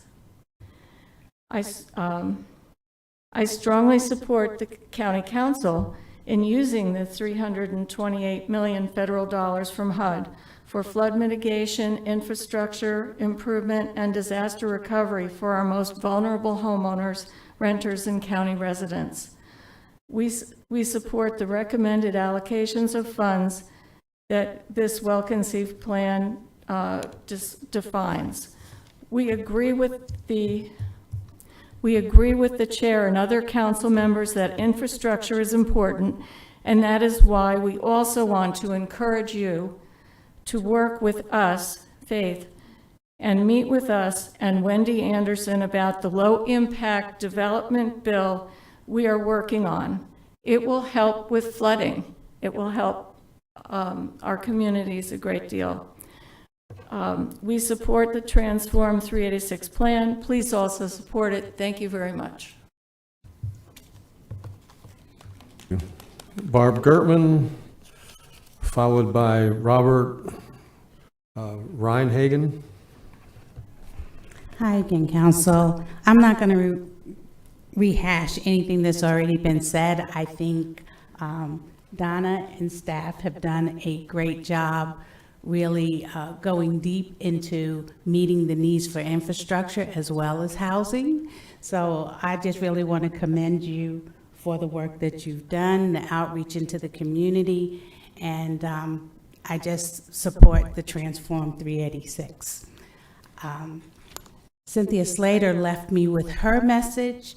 I know she was a resident of Daytona who was impacted, so I did not want her to leave and not have her message heard. So I'm going to share her message for her. So it reads, September 29, 2023 marked a year that Hurricane Ian made landfall in our county, and as of today, hundreds of residents are still feeling the impact of this disaster. Families continue to experience homelessness with their place of residence still uninhabitable. Families with children are displaced, and the infrastructure in the most affected communities have not been renovated or repaired. There continues to be a lack of economic stimulus in the Midtown community, and disaster mitigation has simply not been discussed and brought to the area.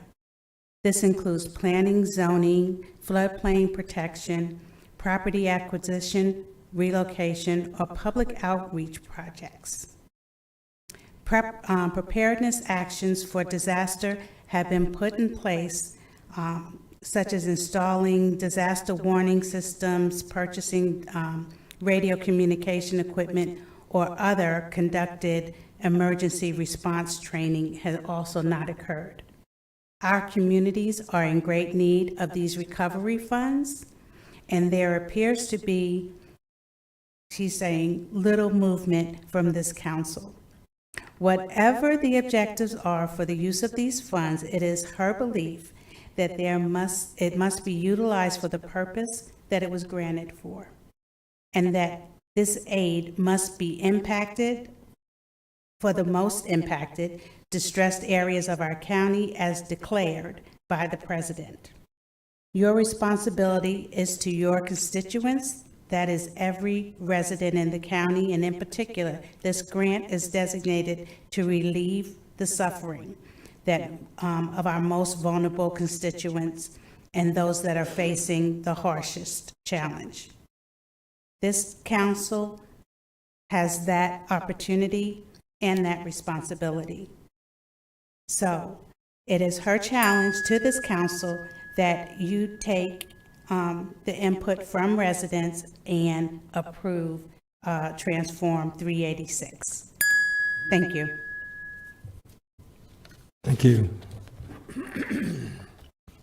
Robert Reinhagen or Reinhager? You can correct me when you get here.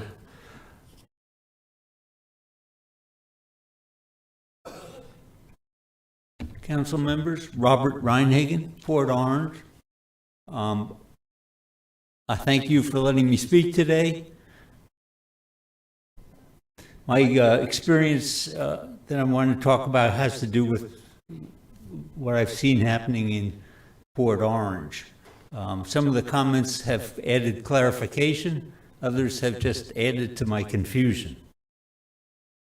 It seems to me that part of the resolution of Port Orange flooding problems would be to buy out some of the homes and create retention ponds and wetlands on the property. If you elevate a home, you subsidize that one homeowner to remain in their home, but you do little to mitigate the potential for flooding of other homes in the neighborhood. If you buy out a home and create a retention pond, you reduce the potential for flooding the neighbors, as well as helping that homeowner get out of the flood zone. I recommend that the county give funding priority to buyouts over elevation, because buyouts provide a greater return for the taxpayers' funds and supports the action plan's cost effectiveness requirements. Thank you. Thank you. Sabina Matthew.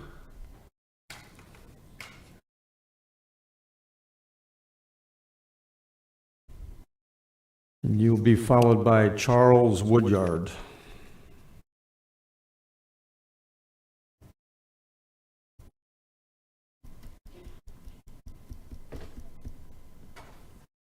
Good afternoon. My name is Sabine Matthew.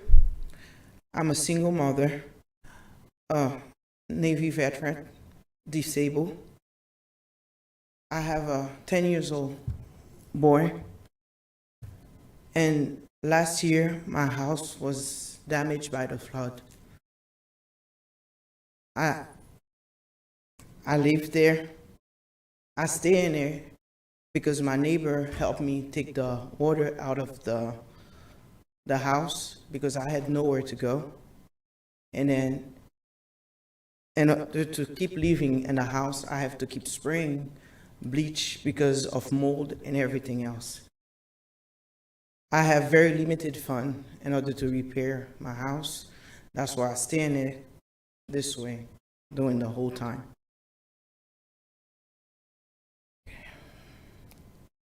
So I'm doing my best to manage,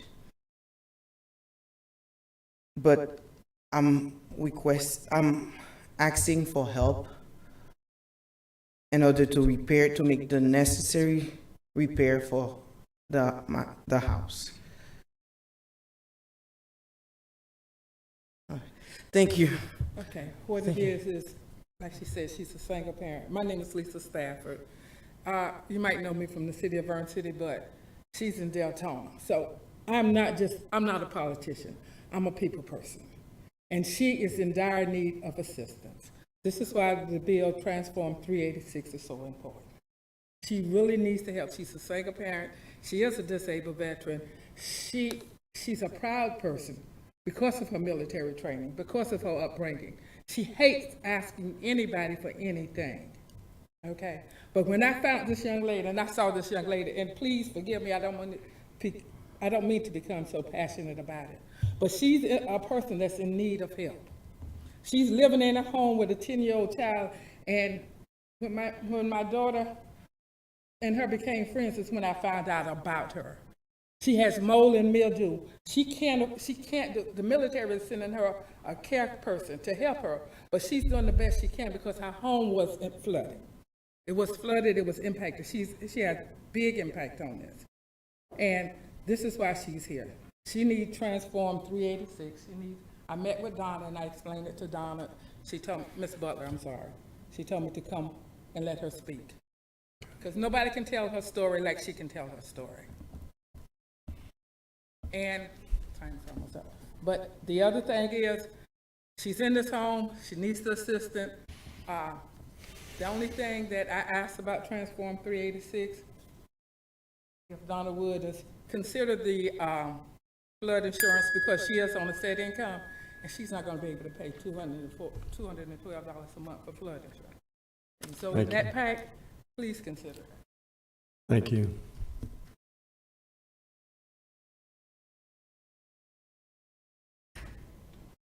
Charles Woodyard, and then you will be followed by Fran Owings. Thank you, council members. As you've heard, my name is Charles Woodyard. I'm the CEO of the Daytona Beach Housing Authority. I arrived in Daytona Beach in November of 2021 to a precarious situation with the community's affordable housing situation. We were approximately at that time 4,000 units short for affordable housing. Now, I was hired to come in and build new affordable housing in Daytona Beach, but I'm a little bit of a research geek, so I wanted to delve into the problem and find out what was going on. And here's some of the things that I found out. Number one, the Housing Authority was not building any more affordable housing units. Number two, the market was causing rents to increase so much that they weren't affordable to a lot of families. And third, that incomes weren't meeting some of the needs to pay these rents. So I started looking at the incomes and the jobs because there are jobs in Volusia County. What I found out was that most of the service jobs in this community were filled by people who lived outside of Volusia County. And what did that tell me? That told me that housing was one of the main reasons that people were living outside of Volusia County and coming in to work in the service jobs. Now, fast forward a year and the storm happens. All of a sudden, that precarious situation became almost untenable for the Daytona Beach Housing Authority. We have a couple of properties inside the Midtown Bowl, the flood bowl. Caroline Village is in the lowest part of that area. So we lost 100 units. We had to spend $700,000 to relocate families into hotels. Now, I'm throwing out numbers to you, but this is what it really means. It means that those 100 families, and we lost several more in the Section 8 community, landlords lost some units. Those families had to be relocated and put somewhere else into Section 8 vouchers. And that meant that the people who were waiting on the waiting list could not get the housing. So that exacerbated the issue for us. Also, we were spending money that could be used to provide more affordable housing, We're not going to be able to do that. And I wanted to talk quickly about FEMA. It's a great organization, but you've heard the term arduous thrown around a few times today. It's going to take us at least 4 years to negotiate the damage that we're going to have to be reimbursed for that insurance will not cover. Thank you. Thank you. Fran Owings will be our final speaker, and Fran is coming down.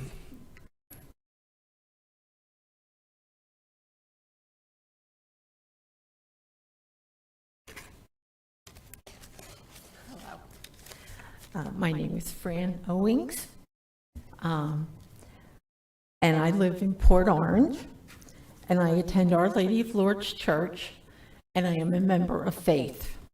I moved to Volusia County in 1990 and raised my 2 grandsons.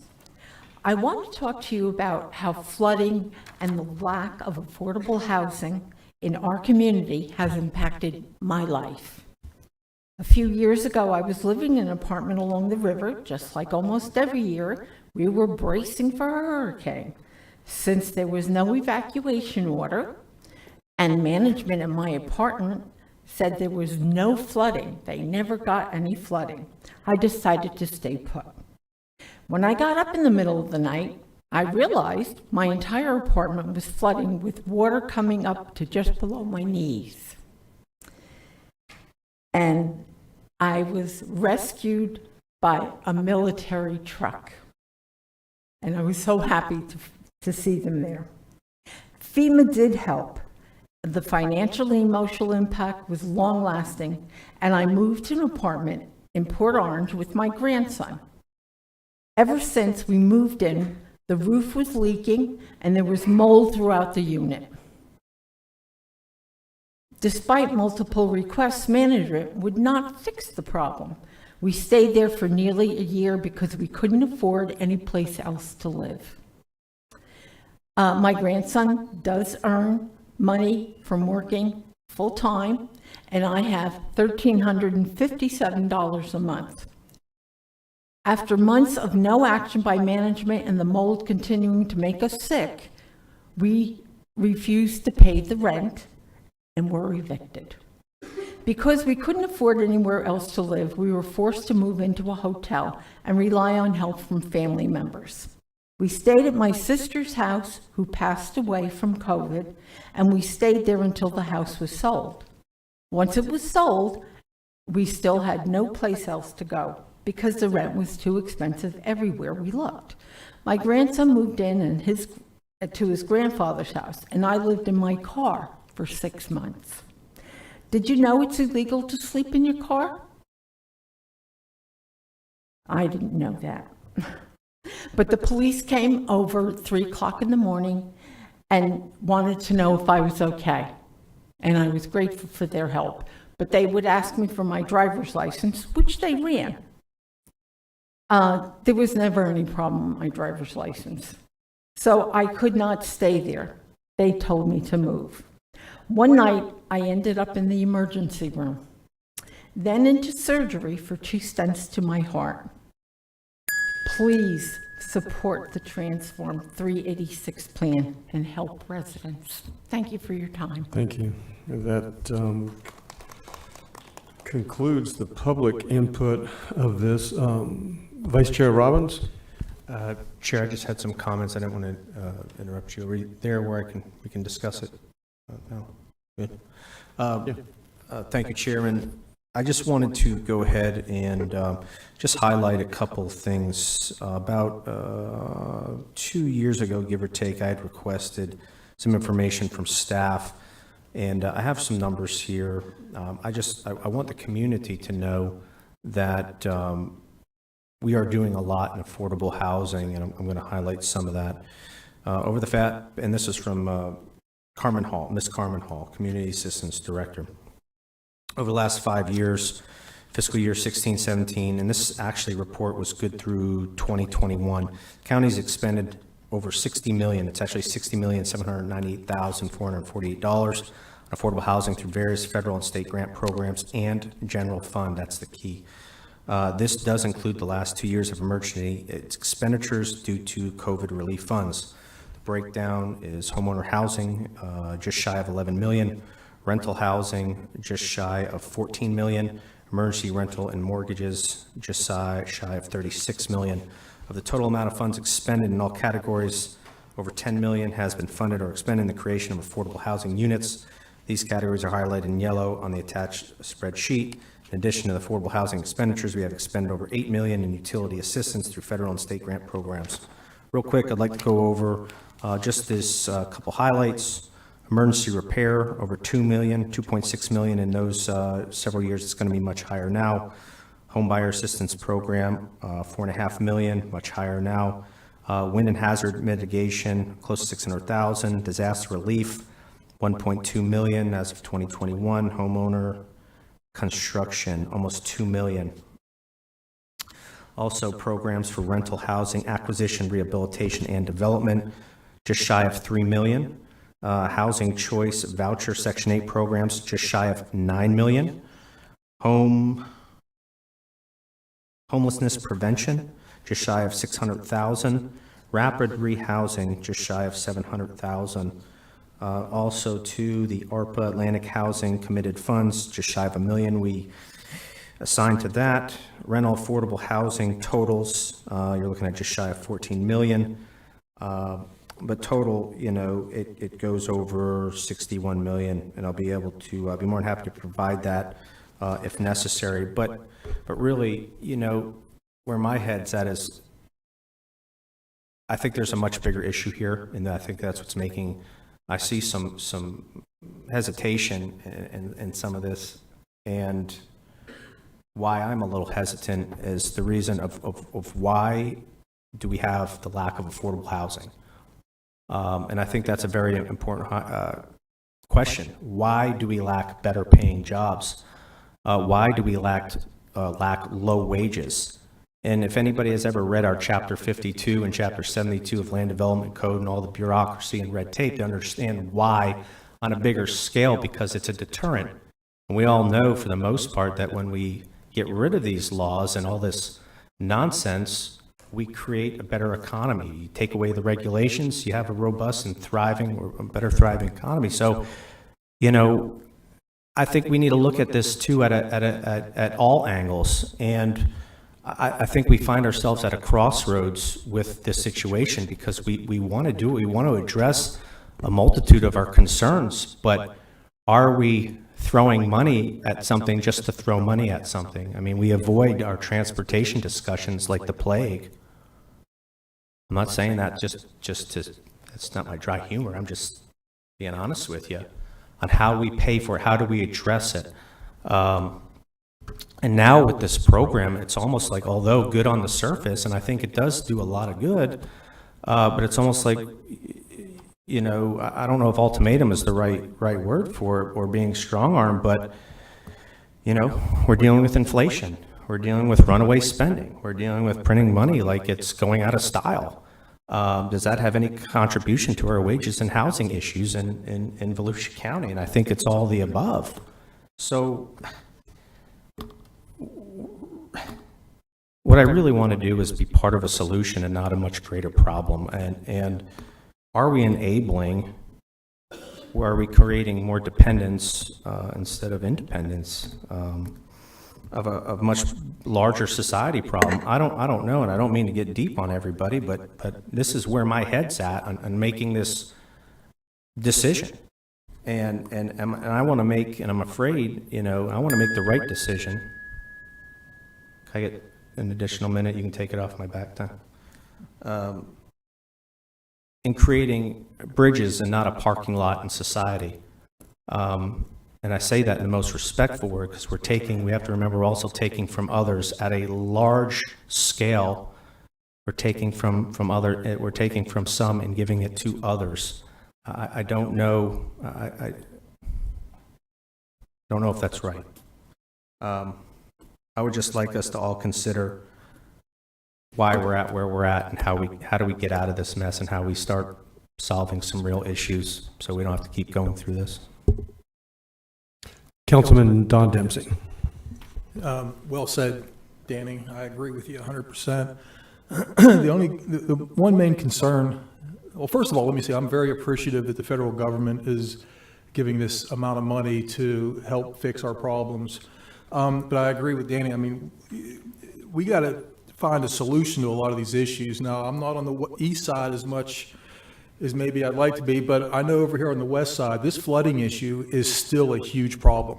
I mean, we've had a week of rain, and the flooding still persists. I had a friend of mine send me a picture yesterday of his home, and even though his house has not been touched by water, his entire yard is surrounded. The access roads to these houses are flooded.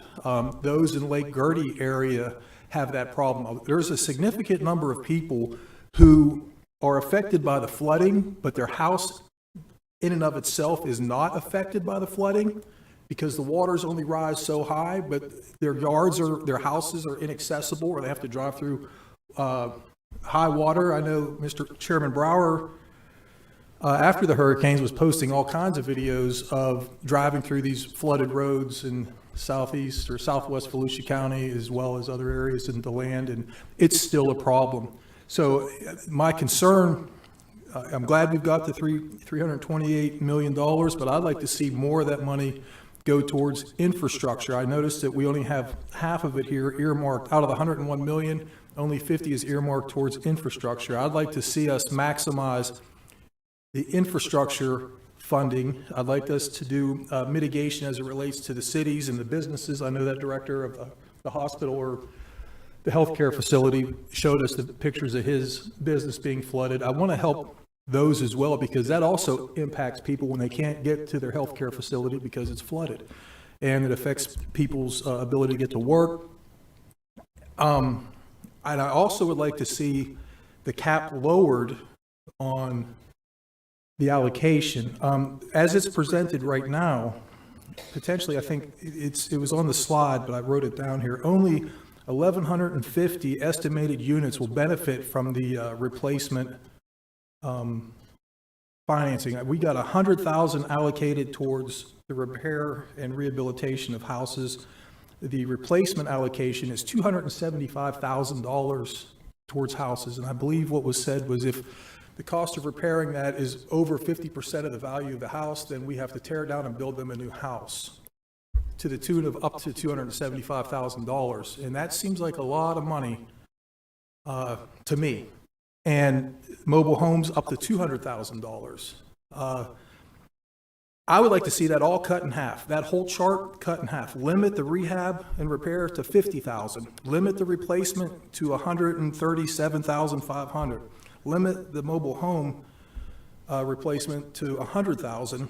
That way, twice as many people, instead of 1,150, now we got at least 2,300 people who can benefit from this program. I would like to see more people get a share of this than half as many getting the lion's share, and that just doesn't seem equitable to me. I would much rather see this remaining money earmarked for families and single-family dwellings be spread out amongst more people. I don't know the exact numbers, but I can tell you there has to be more than 1,150 houses alone on the west side of the county that were affected by the floodwaters and are still going to be affected.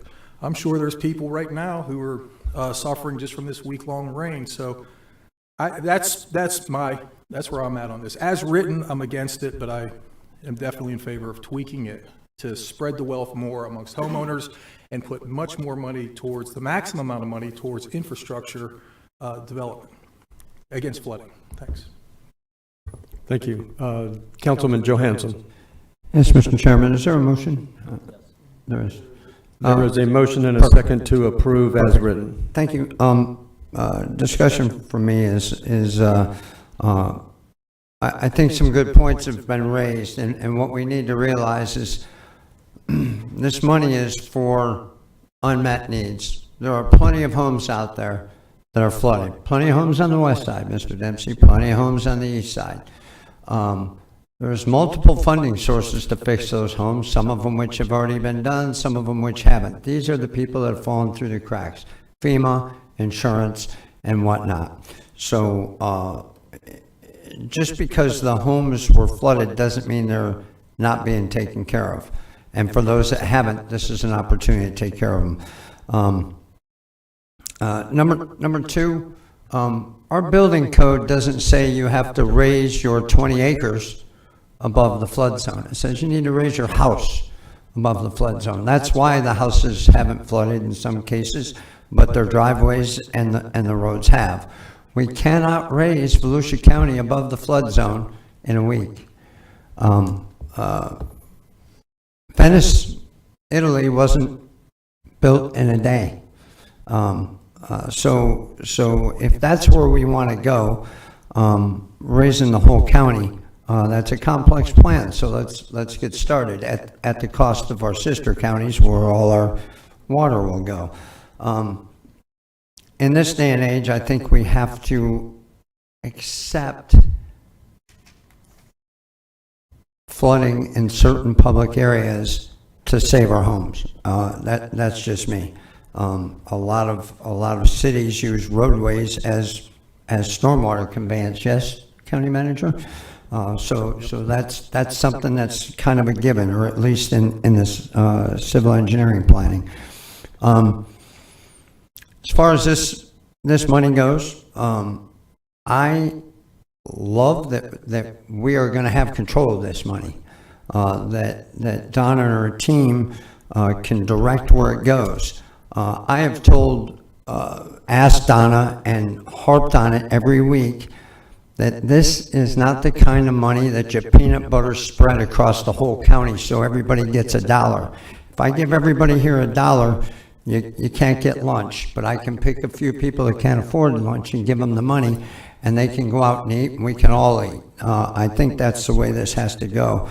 So with this money, I very much want it to go to the places where it impacts the most amount of people. Midtown is just a for instance. So we talked a little bit about the cost to administer. Any federal program costs money to administer. I don't know the details of this program. I know details of FEMA programs, and I guarantee you we're probably still looking for money for FEMA from Matthew and Irma. I don't know at the county. I know at the cities they are. It is a bear to keep this stuff up, not to mention the federal requirements during contracting. And I'm concerned that if we fail to use this money wisely and control it locally, that we will find ourselves gentrifying the county to our detriment. We will lose waiters and waitresses. We will lose radiation technicians. We will lose teachers. We will lose cops. Do the math. A 40-hour year is 2,080 hours. If you multiply that by about $29 an hour and then take a 15% tax, you're down to about $55,000 a year. So that takes about two people with two jobs to make $100,000 a year to not apply for this money. We're not talking about. We're talking about our friends, basically. So I think this is a good program. I've watched it throughout its process. I've been very happy about the way the staff has gone about it. Is it how I would have done it? No, but it's not my job, it's yours. So I gave stick and rudder along the way where I thought things had to be, or I kind of informally said, I like what's going on. I think this ought to be something that we approve. Thank you. Vice Chair Robbins. Thanks, Chair. This is going to be a pretty hard question to answer for staff as of right now. I would like to know, by supporting this, in this email that I have from a year or two ago, it says affordable housing through various federal, state, and grant programs and general fund. By supporting this, how much can we reduce from the general fund future expenditures coming out of the general fund? I know, what's that? Because if we're going to be addressing this here, then we can save somewhere in the general fund and cut So that two budget. things. This is only for people that were impacted by Hurricane Ian. And secondarily, we don't use general fund for rehab. I have We an use email. state and federal grants for rehab. We don't use general fund for rehab. Maybe my question wasn't clear. And this is an email. Over the last 5 years, fiscal year 16-17 through fiscal year 20-21, the county has expended $60.798 million on affordable housing through various federal and state grant programs and general fund. That was probably for emergency rental. Can We do identify- provide emergency rental assistance to folks using general fund. COVID dollars wouldn't have been used for that? We did that as well, but I'm talking, so the COVID dollars were people that were impacted by COVID. And so that was a separate program, but we do have general fund dollars each year that are approved in your budget for emergency rental, emergency utilities, and those are one-time deal that they can come to the county when they have an emergency and get assistance with their rent or utilities. Is there any way, Ms. Butler, that I can and the council can get a list of upcoming general fund dollars that were going to be used that kind of fall under affordable housing at your earliest convenience? Does that make sense? I just want to ensure that the overlap or lack Dr. thereof. Burball said you'll have it at the next meeting. You know, Brad, you're all right. Thank you. Thank you. Donna, you might want to respond to this. I don't know. And you might want to respond to what Councilman Dempsey was asking. I think we need to deal with that. You know, Danny's points were heard by the entire council. I think what I'm concerned about is that if we we could vote just to not accept this. Then it goes to the state, and the state's going to come back and spend it on whatever they want, and we get no input on it. I want input on the kind of infrastructure, the kind of home repair, I want input on what goes on. And I think our residents want us to have input on how this money is spent. If we take it, that doesn't mean we stop working on anything else, like bringing in higher paying jobs. Building more affordable housing. This will help us to do that, as a matter of fact. I'm afraid that if we don't solve some of our infrastructure problems, I know that this is in relation to a 500-year storm event, but we get flooding now after every rain. Maybe that means that we've never completely dried out from our 500-year storm event, but we get flooding after every storm in every corner of the county. I don't know if we'll ever get the high-paying jobs we want if we don't solve our quality of life issues here. And all of those aren't related to the 500-year storm event, but I believe they're related to our current development pattern, which we're also working on and have to continue to work on. And this doesn't prevent us from doing that. So Don's going to speak next. I guess my question for you is, if we do what Don suggests and take money from some of the other funds, put more into infrastructure, how does that affect our process? I know it's opened back up to public hearings, but what's the process to do that? So a couple of things. So if we reduce the amount that you can provide assistance, we're going to be, I want to address that. So I have an example, the email. I just did some simple math here. We're going to put it up on the screen so you can see it. So if the damage was $90,000 to a home, getting $30,000 from FEMA would make somebody really, really lucky. Okay, but let's just assume they got that max amount of $30,000 for fixing their home. The difference is $60,000. If we had disaster recovery contribute $50,000, which is the proposed cap by the council member Dempsey, there would be a gap of $10,000. That project cannot move forward.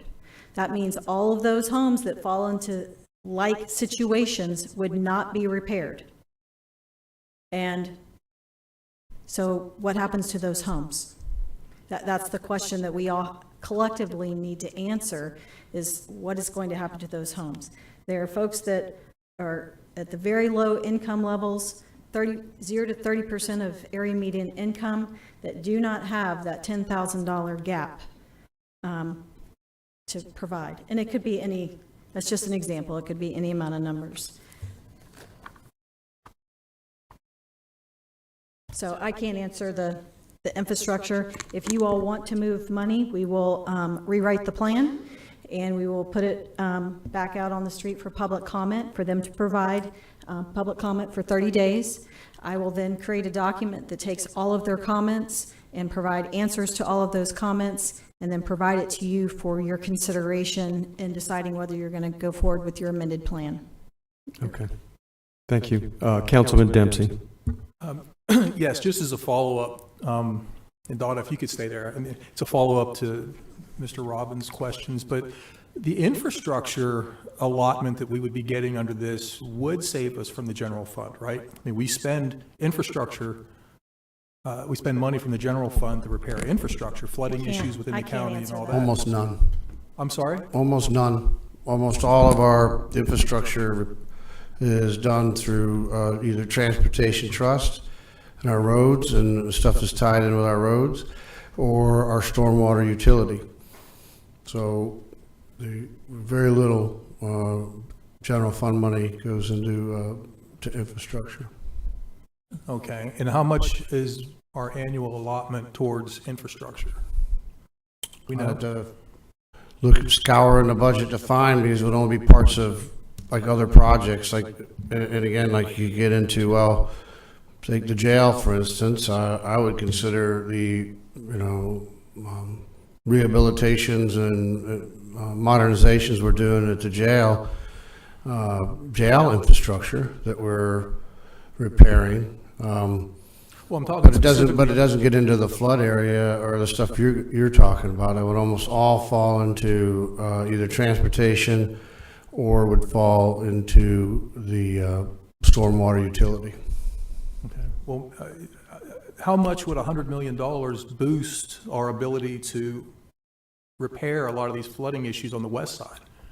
I mean, do we have that much money sitting around now to dedicate no, we do towards? not. I'm sorry? There's no doubt. I mean, we could obviously spend the money in infrastructure. There's, no doubt about that. I mean, this is about balancing needs within the community. You've got some that, on the housing that you're talking about, others on mitigation, the prevention of other flooding or mitigating the flood. It's one of the reasons we call like stormwater management versus stormwater elimination. All you're really doing in stormwater management is trying to get you to maybe 100-year storm or 200-year storm, but the infrastructure in place to say you could prevent some of this flooding that just occurred ever again on a 500-year storm. You're talking, way more infrastructure than what you have even here. I mean, you're talking in some of these cases about putting in systems that would be what you see over in Europe, where you're talking about keeping a large portion of the ocean back during a super high tide combined with 20 inches of rain. That's it'll be a massive undertaking. The Nova Canal that is the Midtown culprit, estimates years ago were $100 million to get 1 inch of freeboard difference. So that was put out probably in 2008. So there's no doubt we need more money for infrastructure, but I also know we need more money for the housing. And in some cases, I mean, you are talking about our areas even defensible, and that's when you get into buyouts. I mean, one of our most successful stormwater projects was in the area between Holly Hill and Ormond Beach, where we basically had to buy out a neighborhood and build a big retention pond. So But you got some of these places that are very historic, they want to move out of that area. And a lot of the mitigation, I think, that they're talking about down the road would be on a neighborhood basis, gets into raising homes or changing the style of home to something that is probably more proper for an area that will have periodic flooding. I mean, I was not long ago in Louisiana around an area that had historic flooding a few years ago, and basically the whole downtown of a small town was being raised up on the stilts. That's how what they chose in their town to do that, because they know they're not going to hold back the Mississippi River, especially at the mouth like that during big storms. So those are the type of things you're going to be dealing with. But there's no doubt we can use more money in infrastructure, and we can use more money in the housing rehabilitation. So, Mr. Chairman, we're just trying to make the best use of the $300 million and follow the federal rules and make sure that they, agree with what we're doing.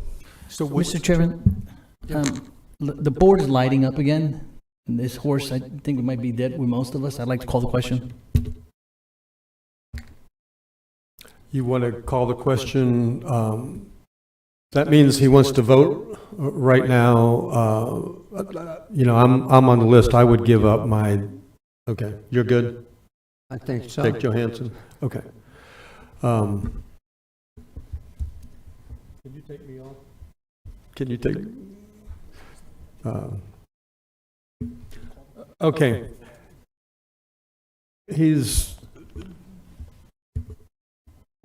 Councilman Santiago has asked to call the vote. We can do that. We have a motion on the floor to accept this as written with no changes. Motion by Matt Reinhardt, second by Jake Johansson. Carissa, would you call the roll, please? Mr. Johansson? Yes. Mr. Kent? Yes. Mr. Reinhardt? Yes.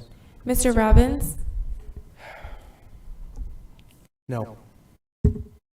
Mr. Santiago? Yes. Mr. Dempsey? No. Mr. Brower? Yes. So the motion 5 to carries as written. Excuse me. Donna Walt.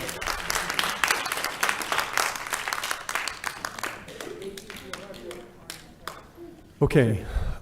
With that, I would say that we would, let's take a break until 2 o'clock.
This is Volusia Today, a public information radio program brought to you by the County of Volusia. Good morning and welcome to Volusia Today. I'm David Hunt with the county's Community Information Division. Today, I'm joined by my co-host, the new Community Information Director, Michael Ryan.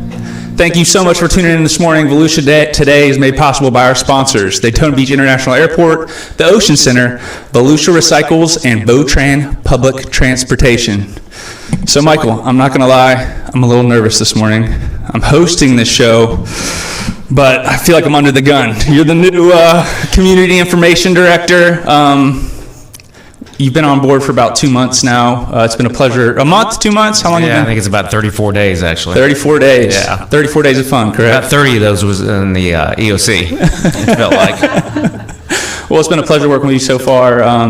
Tell us about yourself, your career. You got 2 minutes. This is only a 30-minute show, but tell us a little bit about yourself. Well, I graduated from the University of Texas, and I spent a year or two in journalism, and then spent about 20 years in governmental communications before doing a little consulting and working in the private industry for a while. It's been nice just having your knowledge. You said 20 years of experience in the game and the community information, communication arena. So it's been really nice just having your input on the team. You say some things. I'm already learning a lot from you. So it's been great having you so far, and I can't wait to see what you do. You're just warming up your seat 34 days, and we already had a hurricane. Tell us a little bit about the hurricane and how all that went. Well, we moved. I lived in St. Augustine, and we moved to Volusia County on Monday night, and I walked into the EOC Tuesday morning, so that was wonderful. The second time I moved in a hurricane, I also moved in Hurricane Matthew. So spent a couple days in the EOC, and I also learned from you. And your intense eye contact is making me nervous. See, I'm already messing up. Can you look away? I'm sorry, I'm already messing up. Look away, man. So no, it was a great experience, and I learned just as much from the team. You guys are an amazing communication team, and I learned just as much from you guys as hopefully I contributed. And it was kind of like a practice run, right? We were prepared. We were there overnight. We prepare and we train like it's going to be the worst case scenario, so we're always prepared for everything. Luckily this time it kind of skirted us. We didn't have any real impacts here in Volusia County. We got super lucky. But tell us a little bit about that, how that training goes and why that's important and why being prepared is important during this time of the year. Well, Dave, that is important. And, a lot of the community doesn't know that the steps that we go through as a governmental agency to, prepare for the storm, during the storm, and then also recovery. And we went through the entire exercise. And some of it there was a legit threat, on Monday and Tuesday. Monday when I was not at the EOC and you guys were, because I was moving. But there was a real threat that we definitely need to prepare for, and it was a good exercise for us to run, our drills, but also for the community to do the same thing and, understand what they need to do to prepare. And I think it's worth noting that we're very early into this season right now. There's still a couple months left. Yeah, and I think that's the takeaway is be prepared, get your stuff together. You never know during this time of year what's going to happen, what might come our way. We're not out of the woods. Be prepared. Get your kits together, get your plan together, your family plan. Think about your animals. Think about what you're going to do if something does is a direct threat to our area, for sure. So yeah, it was a whirlwind of a week. We had that going on, and then we have one of the biggest beach weekends this weekend. So it's a Labor Day weekend coming up, and we got to be prepared for that as well, right? So we got AJ Miller with the county's Beach Safety and Ocean Rescue Division, and we have Tammy Malfers in the studio today to kind of give us some tips and kind of get us prepared for the weekend. So what do we need to know? This is one of our biggest weekends, and it's the unofficial end of the season. We really don't go out of season on the beach. It's all weather dependent. So right now, going into the weekend, we're looking at very hazardous rip current conditions. We have that surf picking up from those storms out there. Franklin's still out there giving us some surf. So we just want people to know that it's so important to swim in front of those lifeguard towers. We can't even stress that enough. And download our Volusia Beaches app on your smartphone. It has real-time information. Download that app, look at it before you come to the beach, and find out where those towers are. AJ? Yeah, we are going to have, with the swell, we've got swell building this weekend. So as you make plans for the weekend, pay attention to that. We have mid-morning high tide, so there's a good chance the beach is going to be closed for driving because we don't have a traffic lane. The water's going to be over, so plan for that. Our parks are going to fill up fast. If you want to get there early, get there early, and be prepared for that. Deputy Chief Malfer said it, swim in front of a staff lifeguard tower, visit the Volusia Beaches app. Prepare for the day. The weather's supposed to look beautiful. I didn't see any rain or storms in the forecast, but it is Central Florida, so always be ready for those quick afternoon storms. And we're got everybody brought in, every staff member that we can bring in to prepare for this busy weekend. And remember, that beach app does have a lot of other information. You can find those off-beach parking areas and all the walkovers. It has a lot of great information, so make sure you download that.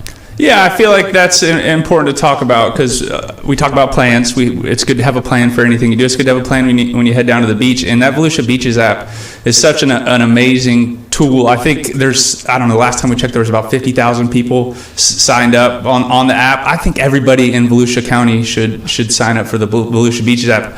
I've lived here my whole life. I go to the beach all the time. I check that app regularly when I'm heading down to the beach. I use it all the time. Yeah, it's amazing. It has a little banner on the top that tells you what to look out for, whether it's red flags, hazardous conditions, every beach ramp every beach access point that's going to be open. It's just a great tool to be aware and be able to make that plan so you don't get frustrated, right? Right. The beach is always changing, and like you said, luckily we didn't have bad impacts on the beach during this hurricane, but we are expecting that high tide, right? Yeah, we are. With as far as the damage and how the storm affected the beach, we actually lucked out. We didn't have crazy big surf during that storm since it came from the west coast of Florida. I was down on the beach at high tide the morning the storm hit, and the water at max high tide was just hitting the seawall. So of our 1,500 conservation posts, I think we lost about 30, which is extremely minimal. Didn't lose a whole lot of sand. So the beach actually fared very well leading into this weekend to be able to have access for those people coming down to enjoy the holiday. Yeah, and it's not, so we harp on rip currents because rip currents are ridiculously dangerous, but there's a lot of other water moving around right there. You mentioned what do you call them, lateral currents, the ones that run side of the beach. Tell us a little bit about those as well. Yeah, so we always talk about rip currents, which is a current of water that flows from the shoreline pulling you out to sea. But one of the biggest things, and we deal with a lot during the summer, is missing children, missing family members because of those lateral currents. And depending on where the swell is coming from or what storm we have coming, the water will be rushing either north or south along the current. And like I said, that brings the possibility of missing children, because what will happen is they get in, they play in the water not realizing they're getting carried up the shoreline. They go to get out to reunite with their families. Everything looks the same if you're not from here.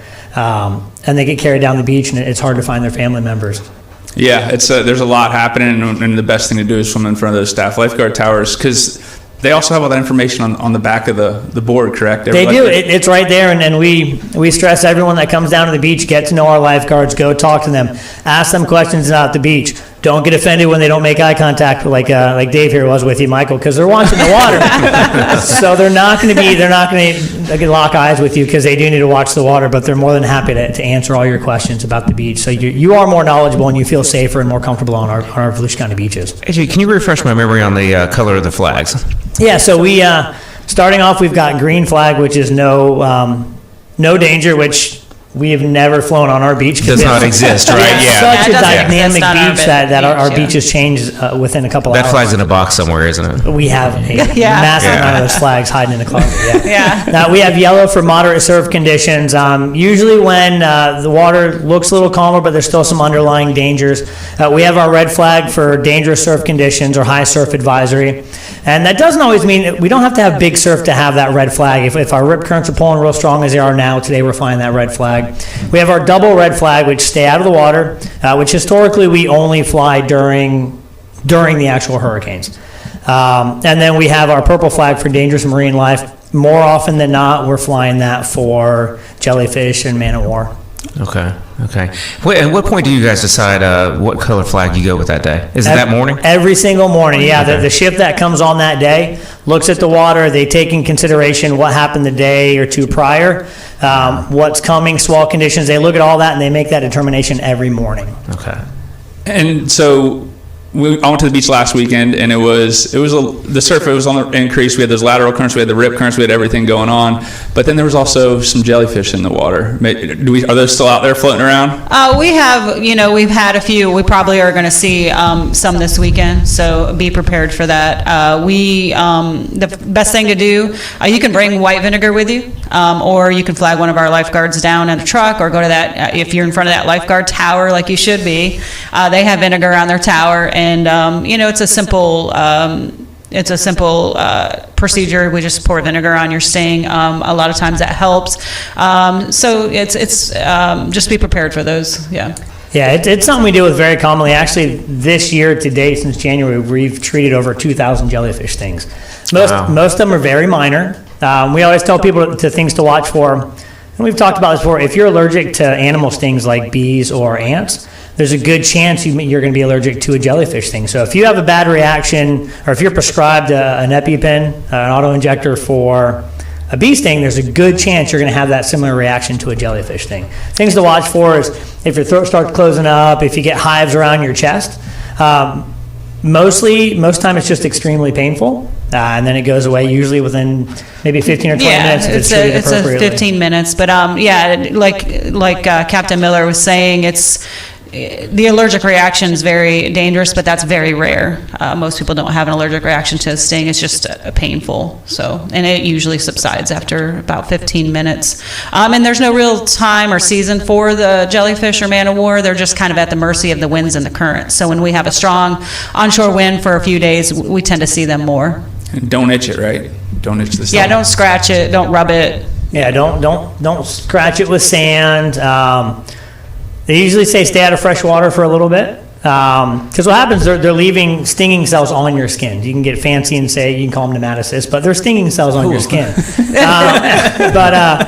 So when you rub, you scratch it, you're going to actually cause those stinging cells on your skin to rupture and cause it to sting more. So you can take the callous part of your hand. If there's tentacles, you can take those off for a gloved hand. If you followed the beach app and you found that staff lifeguard tower and you're sitting in front of that, or we're all driving around in our big red trucks, wave us down. We're there to help. But again, you should be in front of that staff lifeguard That's tower. it. Staff lifeguard tower. I'll take care of you right there on the spot. There's different levels to them too. You can get hit with like the little clear ones. They don't hurt too bad. But then there's also there's the cannonball ones that are fun to throw at people. Whoa! We can't. So and we have the man-o-war, which looks like a purple Ziploc bag on the top of the water. The brighter they are, the more painful they usually are. Well, you said 2,000. You've treated 2,000 jellyfish stings this year. Like you said, we are kind of at the end of the beach season. You guys work year-round, but as far as the big days or the big weekends, this is one of them. Where are we at? How did the season go? How many rescues did we perform? It's been good. We pulled over 2,100 people out of the water this year. Wow. Which is relatively average for us. Actually, going into the season after the disruption in the sand, I thought we'd have a bigger year. So thankfully we're here, but our lifeguards rather protect people. We had over 1,000 medical calls. Like I said, we're out there to help everyone, and even something as simple as you lock your keys in your car, you get stuck in the sand. We helped almost 1,500 people with vehicle issues this year. So you said that very nonchalantly, 2,100 people saved from rip currents. And when you see it, it can happen so fast, right? Like it could just be a guard blows the whistle, goes out there, and it's done. It's done in 3 minutes. It is. If you're sitting there watching on the beach, you may not even realize it happened other than hearing that whistle. It's not like the movies where they're screaming and flailing. It's usually pretty quiet because a lot of times they may not realize they're in trouble, or they'll be too tired to call for help or scream. And if they do call for help, they follow the Volusia County Beaches app. They're in front of that staff lifeguard tower, so the lifeguard sees them and goes and gets them. But yeah, it is.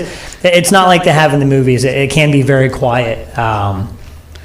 They're struggling, and we'll spot that and we'll go out and get them. And a good thing to remember too is when you are caught in a rip current, don't panic. It's not going to pull you underwater. It's just going to pull you into deeper water. There's a lot of things you can do. You can float. Don't try to swim back through that rip current. That's when you get exhausted. And if you're in front of that lifeguard, they will see you in that rip current before you even realize it. Yeah, typically adults or children in the rip currents? All Everything. Yeah, it doesn't, rip currents don't discriminate on who they're going to take out. There you go. That's understandable. One thing to note, and I noticed this yesterday, if people are out there on the beach at low tide in certain areas, the way the water is moving right now, we've got a couple spots where the slough, so you've got your shoreline, then it gets a little deeper in the slough, and then it gets shallow at the sandbar. That slough's very deep right now. So as you're walking out, it drops off very fast. So people need to be mindful of that, because if you're not the best swimmer, or you are just playing and you drop off, that's when people panic. That's what Deputy Chief Malfers is talking about. You could get in trouble literally 10 or 15 feet from the shoreline. It's not this huge drawn out endeavor. It can happen very fast, and people need to be aware of that. Yeah, and you can't really plan for when panic sets in. It happens quick. You don't know. You could just step off the end of a sandbar and be in trouble. I remember the first time I ever got in a situation like that when I was a kid. It's burned into my brain, and it was scary. You can't train for that type of stuff, but it happens quick. You save 2,100 people. And that's an amazing stat. I mean, I know you say it nonchalantly because it's what you do every day, and it's quick, but I appreciate that. I'm sure everybody all 2,100 of those people and their families all appreciate that. So thank you all for what you do, for sure. We're going to take a quick break, and we will be back with more Volusia Today. We are Volusia County Beach Safety. We're here to serve Volusia County's 47 miles of unique coastline. You know, Volusia County beaches. Yeah, those beaches. But also these beaches. We have millions of visitors every year, and we work around the clock to keep our beaches safe and beautiful. And you can help. Swim near a staff lifeguard tower. Pick up your trash. And fill holes. Identify, avoid, and escape rip currents. Please leave the beach cleaner than you found it. There we go. Look out for one another and keep an eye on kids, especially near the traffic lane and in the water. Pets are allowed at our 2 pet-friendly beaches, Lighthouse Point Park and Smyrna Dunes Park. If you see something, say something. A clean and safe beach guarantees fun in the sun for everyone. Thank you for doing your part to keep Volusia County beaches beautiful. See you at the beach! Make the most of your day at the beach. Download the Volusia County Beaches app today. Sign up for real-time notifications on vehicle ramp openings and closings. Find staffed lifeguard towers. Get updates on tides and beach conditions, plus off-beach parking and coastal parks info. Volusia County Beaches app is available for your smart devices at the App Store and Google Play. We're back. We have AJ Miller and Tammy Malfers with Volusia County Beach Safety and Ocean Rescue in the studio with us. We're talking Labor Day weekend, safety, everything you need to know. We talked a little bit about rip currents. We talked about some of the tools you all have to be prepared, the Volusia Beaches app, always swim in front of a staff lifeguard tower. There's also live cams on the Volusia Beaches YouTube channel, which are super helpful. You can see how packed the beach is, what the conditions are looking like. And for those surfers, it's free to see if the waves are good or not. So there's other threats, though, at the beach, right? It's not just the rip currents. What are some of the other threats we can be Well, Michael, prepared? you had a question we were chatting on the break about. Well, you know, we've talked before about people who up in the dunes. Are there threats in the dunes with wildlife or dunes collapsing? There are actually, one of the big things is we really urge people to stay out of the dunes, mainly because those dunes and the vegetation on those dunes protect our barrier island. When we do get these big storms that come through, the reason we make it so well is we have this great dune system that's built up. But as far as dangers, we kind of mentioned digging holes. You can't dig holes on the beach, and there's a reason for that. Once you dig a hole, once you start getting deeper and deeper, there's a very big threat of that hole collapsing on you. We train for it on our beaches. A lot of beaches throughout the nation train for it. Is collapsed hole rescues. Because if you're digging down and you get too deep, if you get deeper than that hole is wide, it's going to collapse on if you're in that. So I know it's cool if the sand's hard enough and try and find those dunes. People think it'd be cool to tunnel through them, but there's a good chance of those collapsing on you and causing a big problem. Okay. And other things that you dig holes in the sand, it really affects the turtles nesting, and also at night people walking, and they could fall in those holes as well. So, you know, people like to build sandcastles, stuff like that. You know, just be careful, fill all those holes back in. Timmy, most of my kids are teenagers, so I try to not go to the beach with them. But for those families who have younger children, what should they watch out for? Yeah, if you bring a small child to the beach, you can opt for many of our areas that are no driving. And if you do bring a small child to the beach where there's driving, make sure you're always holding their hand whenever crossing that traffic lane.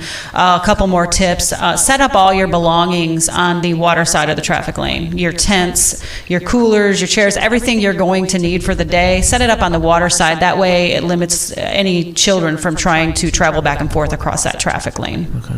Yeah, and those non-driving zones, the coastal division, we had them in here last week.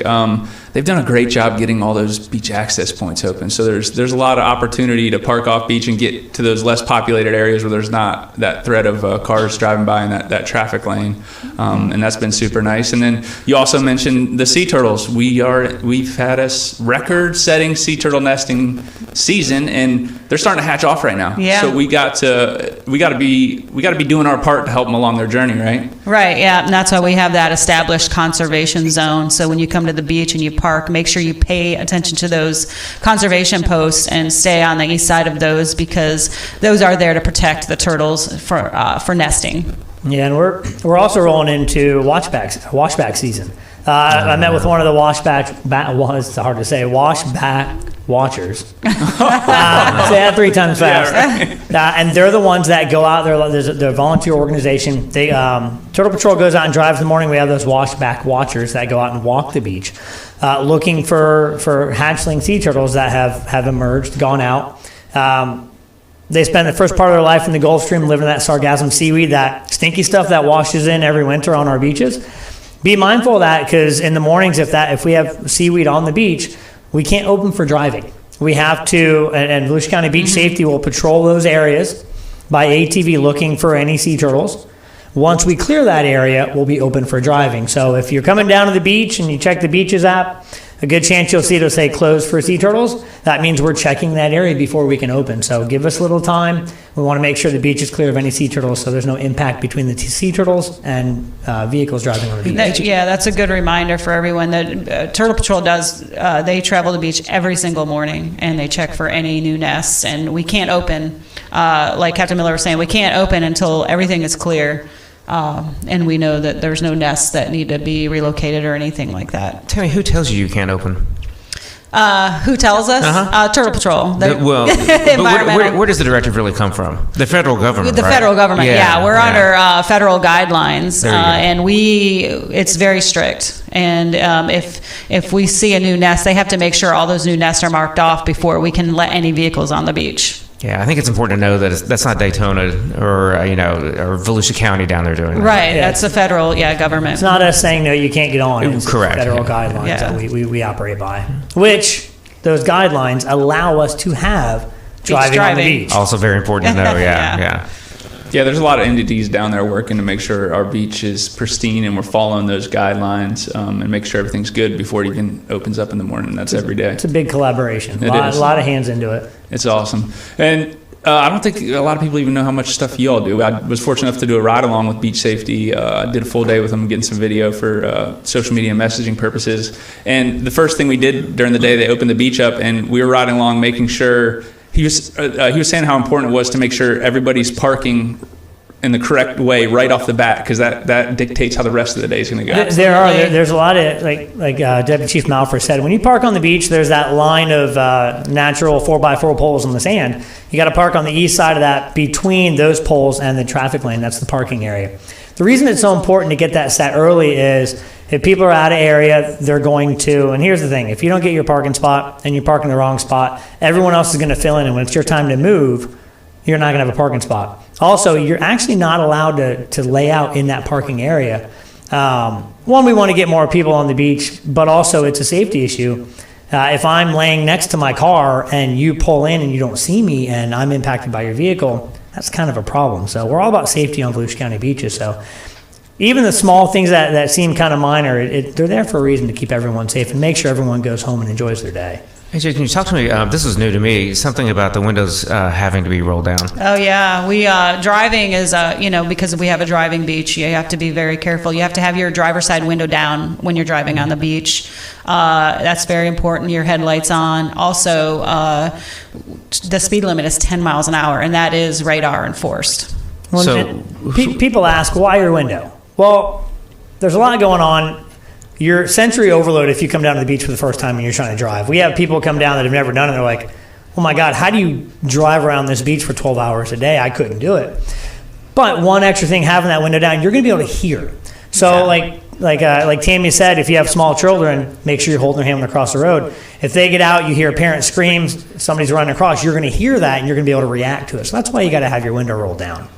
Yeah, it's very important to hear what's going on around you, especially on the beach, and especially a crowded beach like that. I mean, that's the public's playground, right? So you need to have your window down, headlights on, driving 10 miles an hour. Please pay attention, because it is, like Captain Miller said, it's hard to pay attention when you get down there. You start looking at the water and everything else. Well, and Tammy said it, 10 miles an hour on the beach, that's the max. You don't have to go that. You're on vacation mode, you're on the beach, right. Enjoy it. You don't have to match that speed limit. If you want to go a little slower, I'm not going to get mad at you, and enjoy your drive down the beach so you're safe. What happens if I violate any of those three, Tammy? That's a county ordinance violation. Okay. You can be written a citation. So, we hate to do that, and, we don't do the law enforcement responsibilities anymore, but the sheriff's office is down there enforcing all those laws. Okay.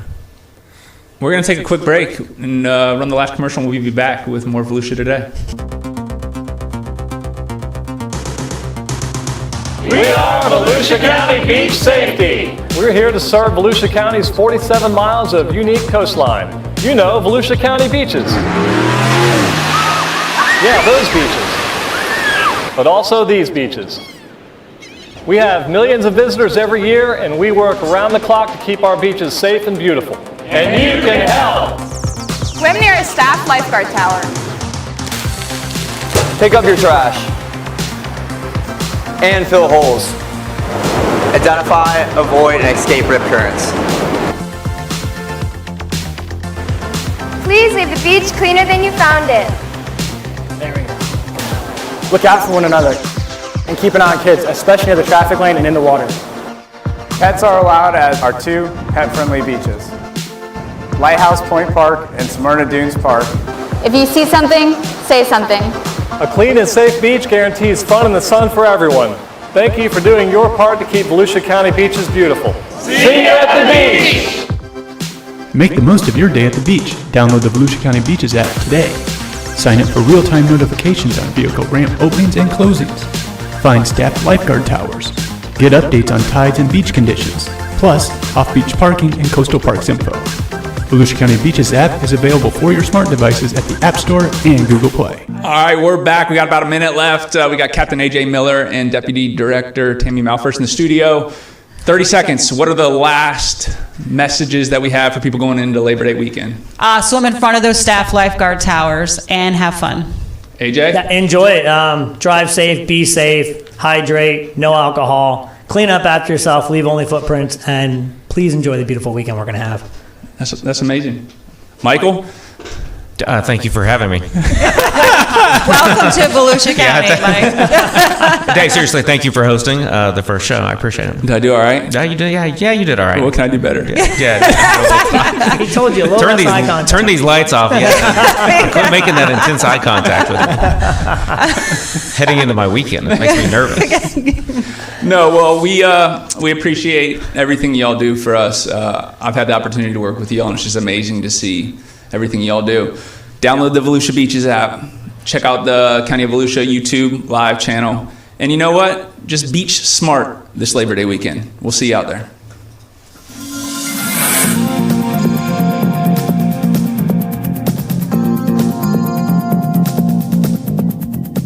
If you have a comment about Volusia Today, or if there is a topic you would like to hear featured, please contact Volusia County Community Information.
Welcome to the Volusia County Council meeting. The meeting will begin in 10 minutes.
Welcome to the Volusia County Council meeting. The meeting will begin in 5 minutes.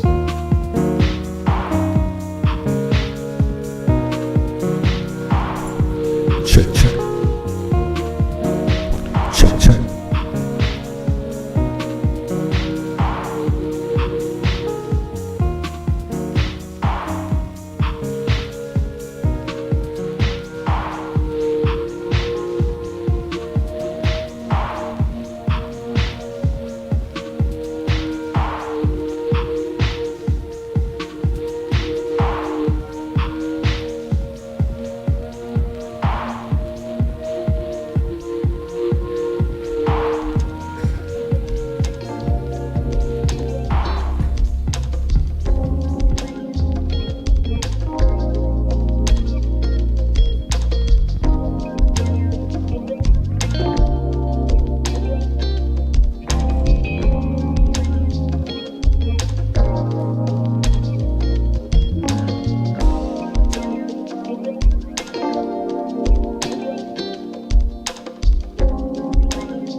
Welcome to the Volusia County Council meeting.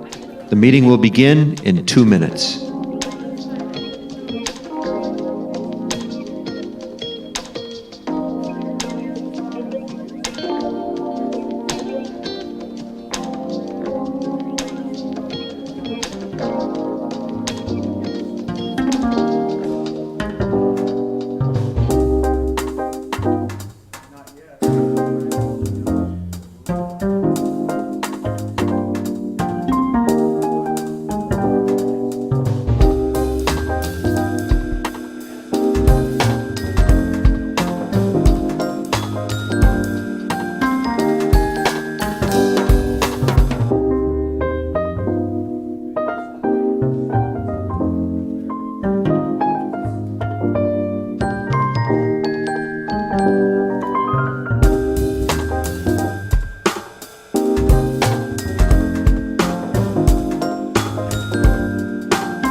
Sixty seconds.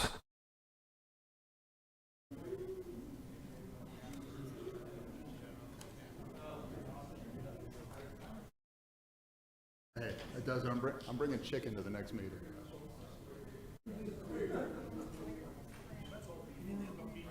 Oh God, yes.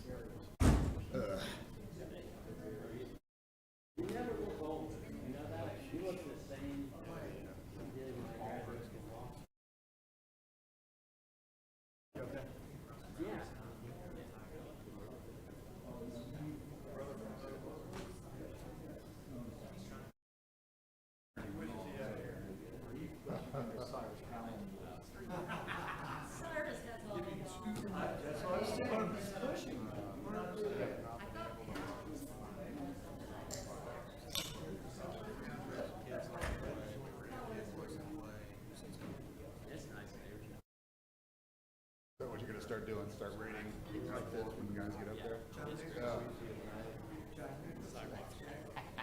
Yeah. I'm just disappointed I didn't wear my dress tank top.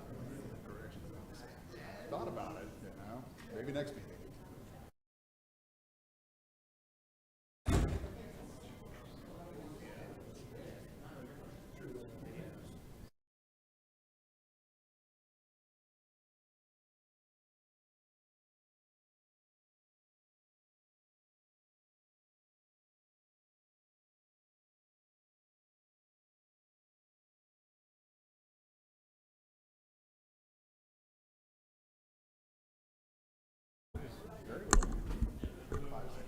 Okay, we will continue the October 3rd meeting. We are on item 5, resolution proposed vacation of a portion of the plat of West Highlands subdivision. Yes, sir. Good afternoon. Tad Casebeer, County Engineer. Items 5, 6, and 7 are all very similar. I will describe them together. You'll obviously have to take any public comment or vote on them separately, but each one is a vacation of alleyways that were a part of the original plat for West Highlands. Property owners have requested that they be vacated, and as is consistent with other locations, we recommend that any alleyways be vacated when it's brought forward. None of the 3 had any objections from the utilities or the adjacent property owners. We did actually work with some of the adjacent property owners to even include sections of their alleys outside of the original petitioner's properties, and so you see that in all 3. So the first one is located in Block 76, and that would be the first one you'd need to vote on. Staff recommends approval. Okay.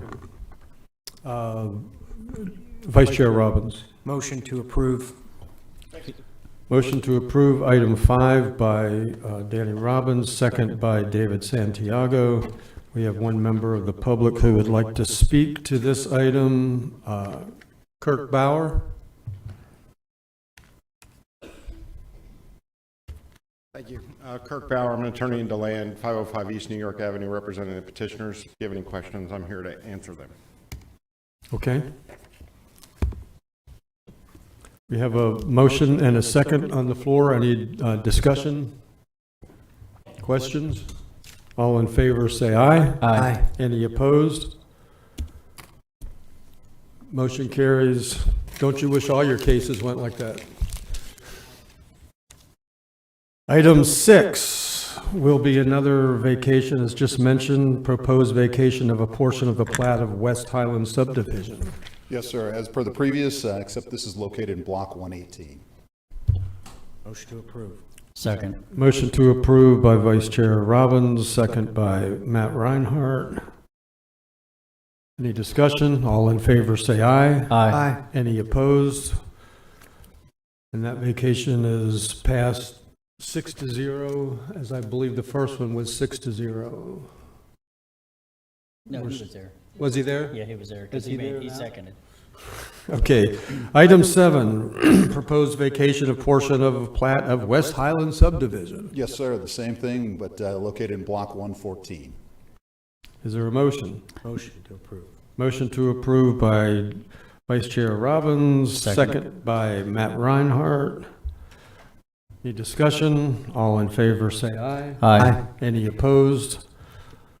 And that one passes 6-0. Thank you, Ted. Item 8, ordinance 2023-41, requested ordinance change to beach vessel exclusion zone. Mark Swanson. Good afternoon, council members, staff. Mark Swanson, Public Protection Director. We're here with item number 8, and it's we're coming back from the August 1st council meeting where you asked us to look at the ordinance for the beach vessel exclusionary zone, and we came back with a ordinance that lessens it from 1,500 feet to 750 feet. There's still a good amount of distance between the swimmers at 300 feet and the vessels at 750 feet, so we feel that this change would be acceptable. And I have county legal here as well if they're. Okay. Vice Chair Robbins? I was going to make a motion to approve. Second. Motion to approve by Vice Chair Robbins, and a second by Troy Kent. Any discussion or questions for staff? No, just a comment. Okay. And that is just to Councilman Robbins. Thank you for bringing this up.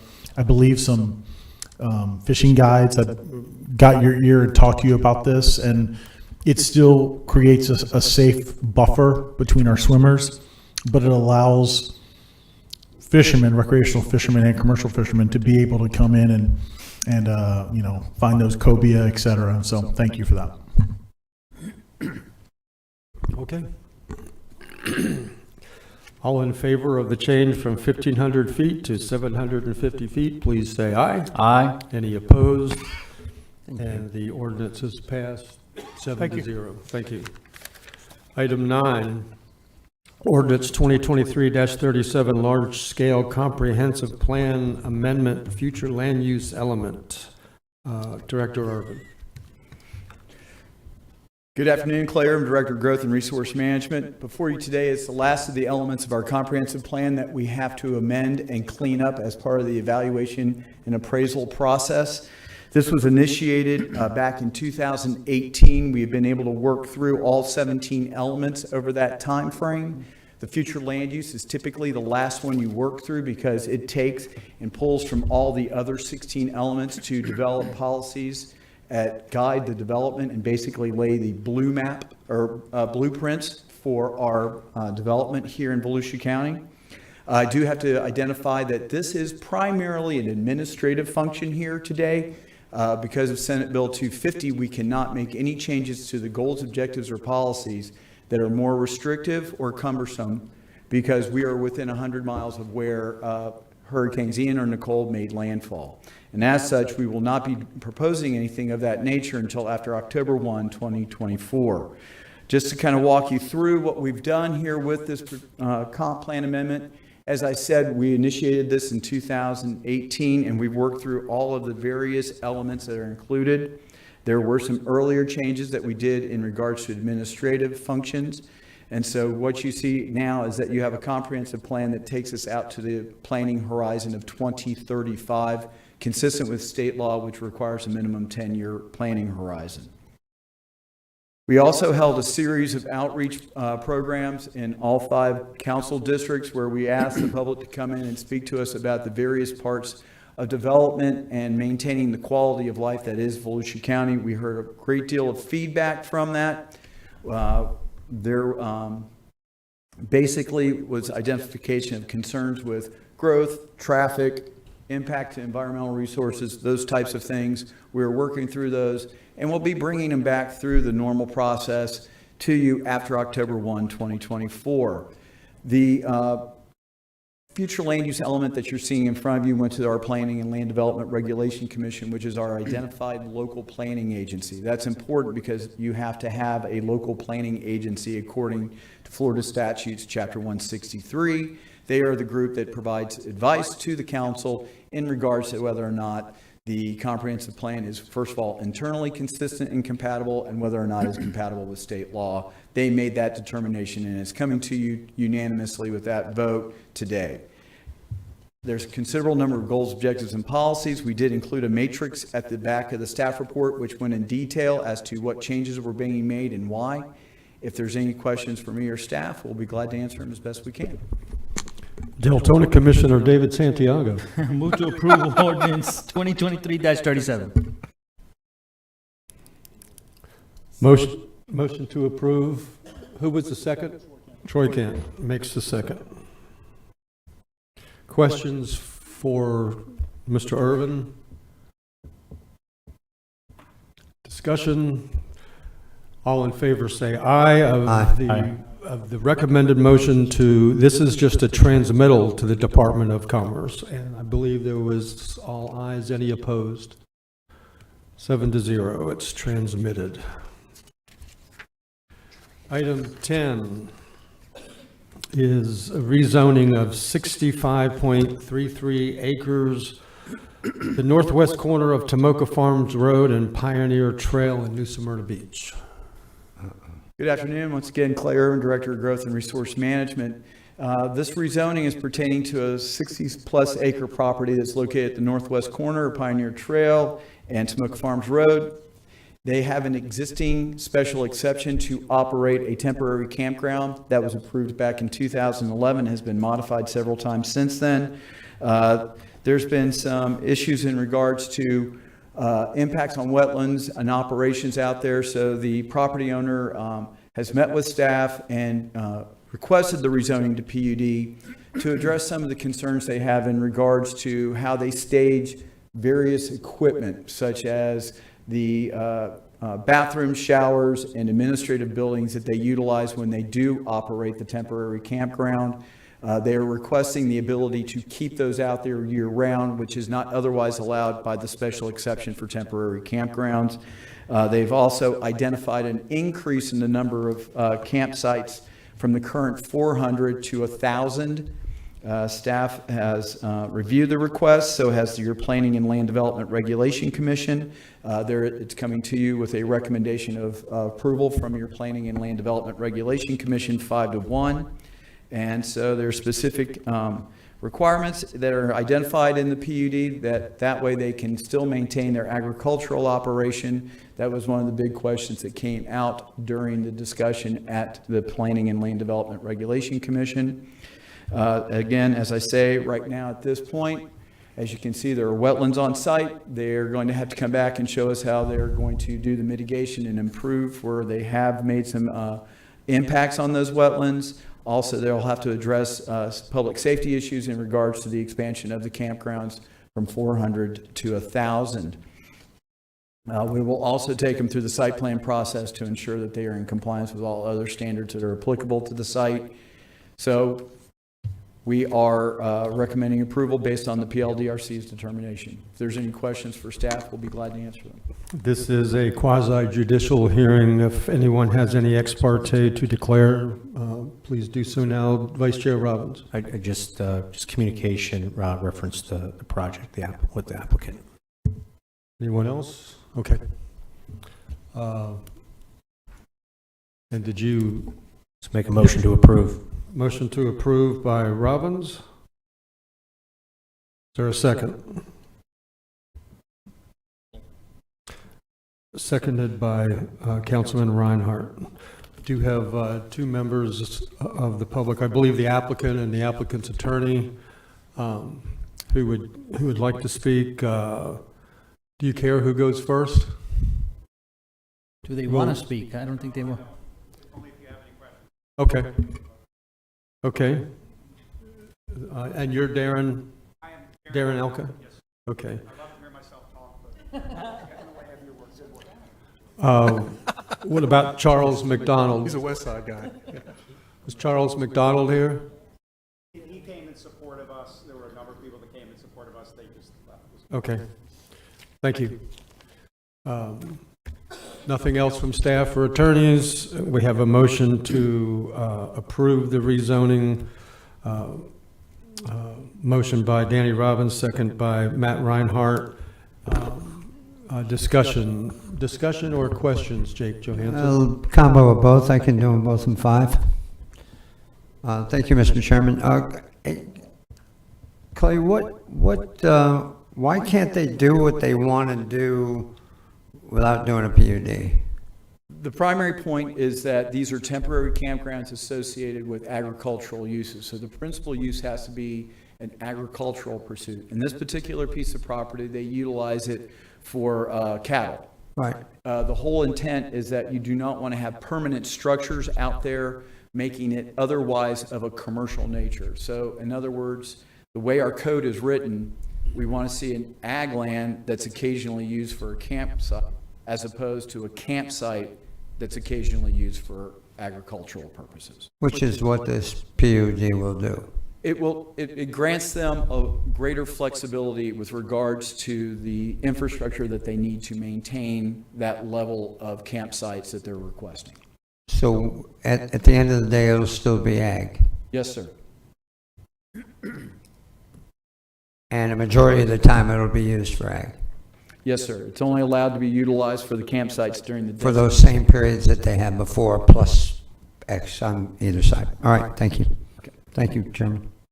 You're welcome. Councilman Kent? Clay, could you touch on a little bit about the issues of, in the past, the campsites? I'm a little concerned about, staff had an issue with the campsites being used in the wetland area.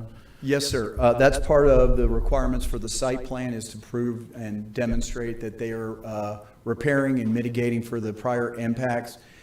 Previously, in order to accommodate some of the tent camping that was not otherwise authorized under the previous special exceptions, there was some drainage installed that drained some of the wetlands.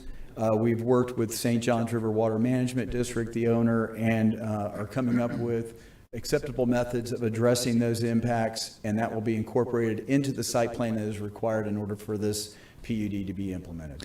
Can you also help me with a little bit of discomfort I'm reading here about this area cannot be quantified sufficiently until the wetland restoration plan has been approved by the county's environmental staff?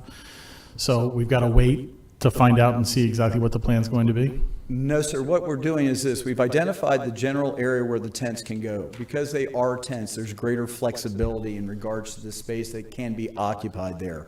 What we're looking at is that we've identified where the wetlands are in cooperation with St. Johns River Water Management District, so that then that way we can identify the delineation of the wetland and the wetland buffer and any restoration areas they're going to be required to do.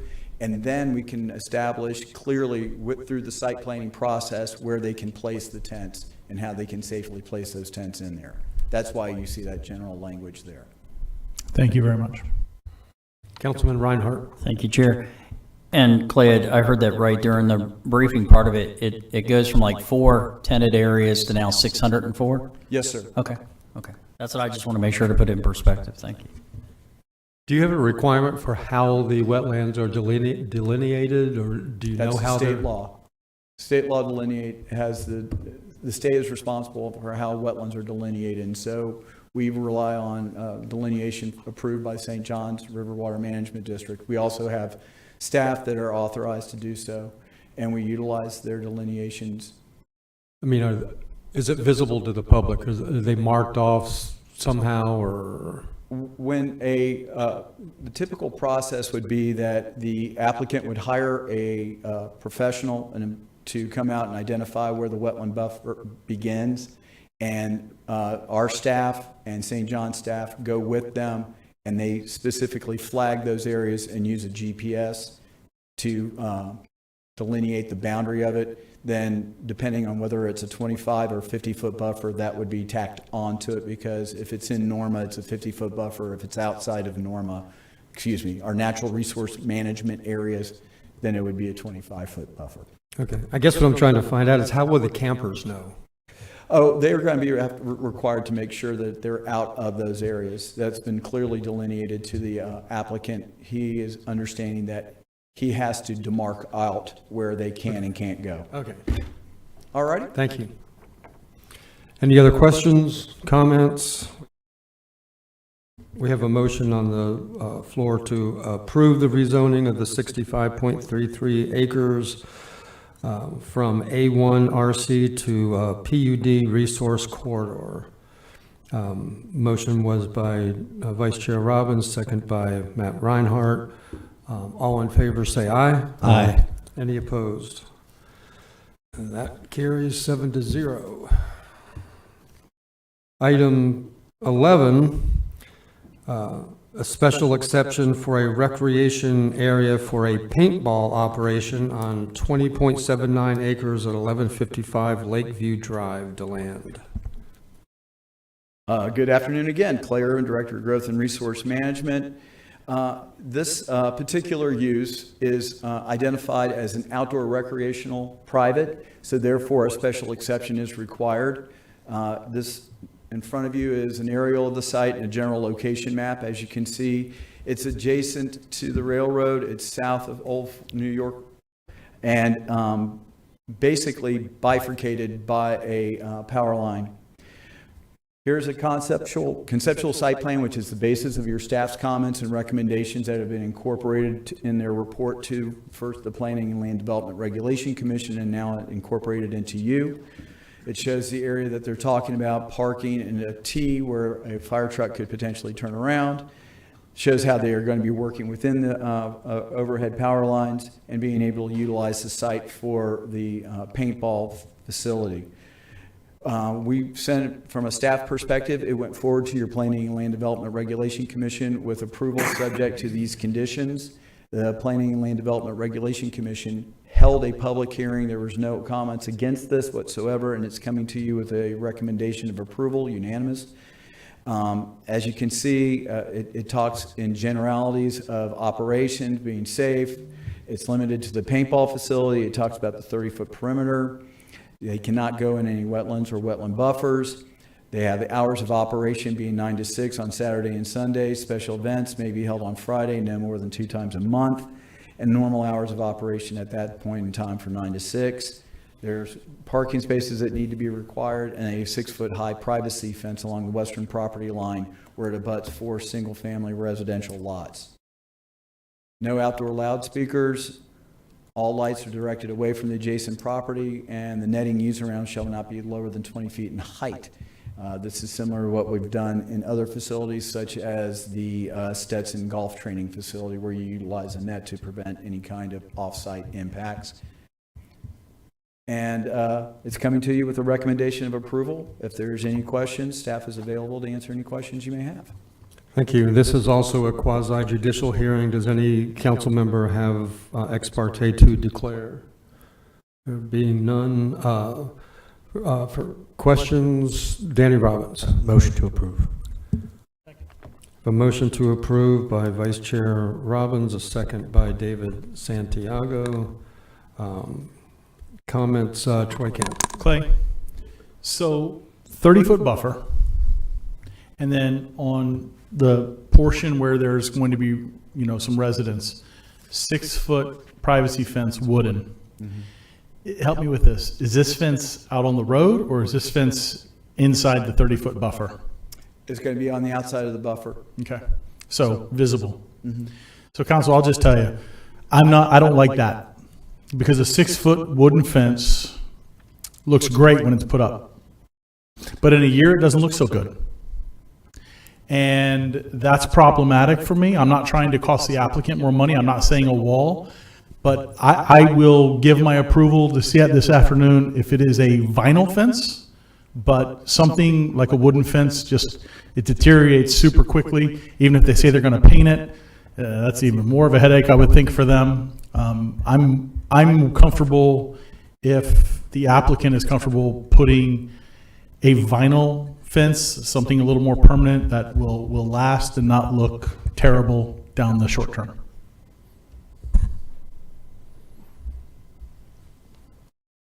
Is the applicant still here?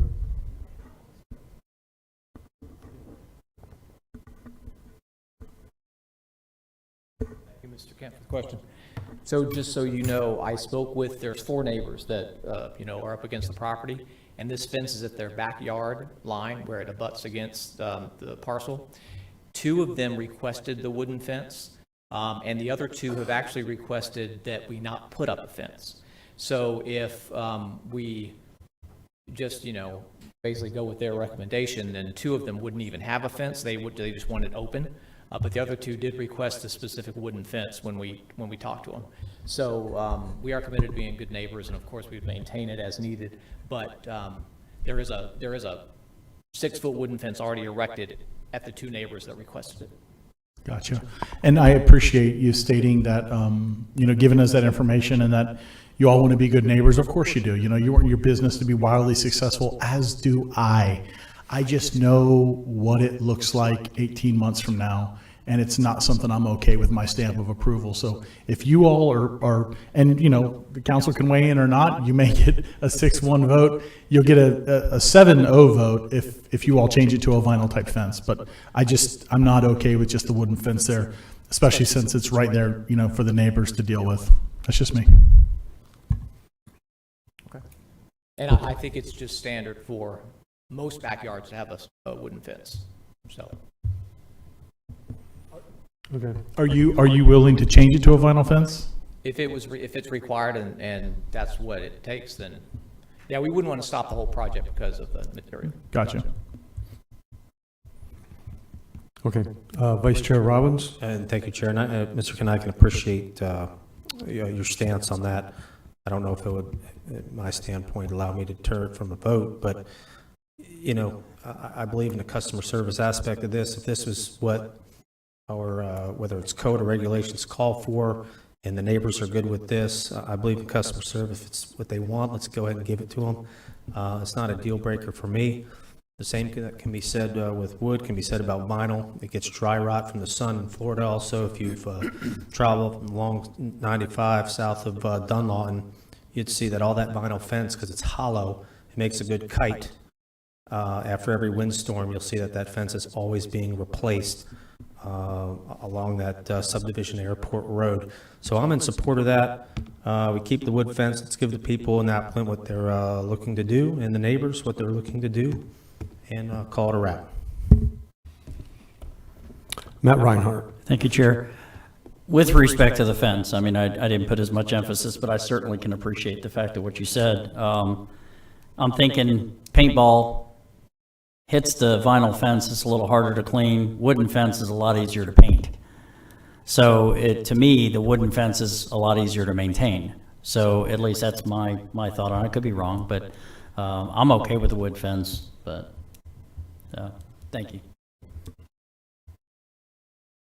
Any other questions or comments from staff? We have or for staff, we have a motion to approve as is with the wooden fence. We have a motion and a second for that. We have, you did not offer an amendment for the... No, I wouldn't do that unless I heard some other support out there from others. And I would just say, as far as the paint goes, the paint's going to be on the side of the applicant, not on the other side. So they're the ones that would have to deal with that and look at that. And I can just tell you from someone that put in a vinyl fence at their home, mine has never blown down. And if you do it correctly and follow the instructions and put the right amount of concrete in, and I've seen plenty of wooden fences down as well, but that's okay. So I didn't offer an amendment because I didn't hear support. Okay. All right. Staff, anything else from you? Staff or attorneys? You're good? Okay. Then we have a motion to approve the special exception for the paintball operation on 20.79 acres. All in favor say aye. Aye. Any opposed? Aye, because of the fence material. And I believe that is a 6-1 vote. So it's Thank you. approved. Thank you for coming in. Item 12 is ordinance 2023-26, small scale comprehensive plan amendment of 4.01 acres of a 10.4 acre site at 3630 North US 17 to land from commercial future land use map designation to urban low intensity. Clay Irvin. Thank you, Clay Irvin, again. Also want to this presentation is going to cover both this item and the next item, which is the comparison rezoning, where we are changing the zoning from B4 to the R1 zoning district. The subject property, as on the west side of US 17. Here in front of you is a location and aerial map that reflects where the property is. Here's the current land use and the proposed land use. As you can see, there's approximately 4 acres of commercial land abutting US 17, with the remaining 6 acres with urban low intensity. Urban low intensity is a residential that allows up to 4 units per acre. The commercial would allow, given 4 acres, up to a maximum of 96,000 square feet of retail, commercial, or office space.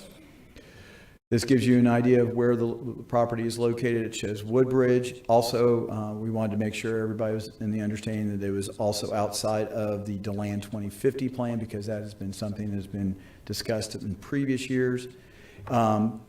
Both the amendment and rezoning were recommended approval by your Planning and Land Development Regulation Commission 7-0, so it's coming to you for both of these items for a recommendation of approval. There was no public participation at either one of the public hearings held for the land use or rezoning, so it is coming forward with this recommendation. Again, the applicant has indicated the goal is to develop the property for residential single family on that subject property. It is within the water and sewer service lines that have been extended by the city of Deltona, so they will be able to connect to a public utility service for potable water and sanitary sewer use. If there's any questions for staff, we're available. Okay. Councilman Santiago? Move to approve. Councilman Santiago moves to approve, and the second came from Vice Chair Robbins, I believe. And questions, or any questions for staff to begin with? Comments, Vice Chair Robbins? Question. Okay. Clay, what's the properties around that property are commercial? As you can see, to the south is commercial, to the north it's rural. We can go ahead and get an idea of what's going on here. It shows that across the street we've got commercial corridors developing along 17, and then it's larger lot to the north and residential to the south. Got it.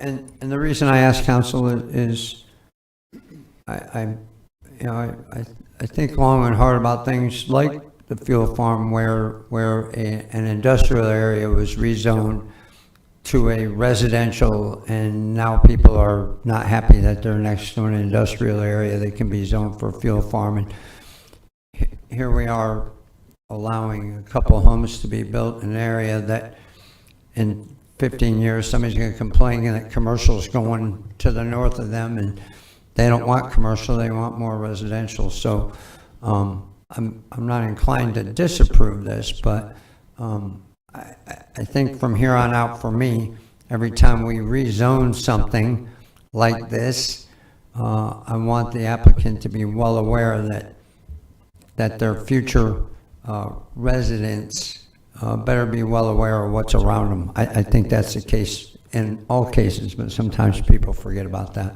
That's all I have.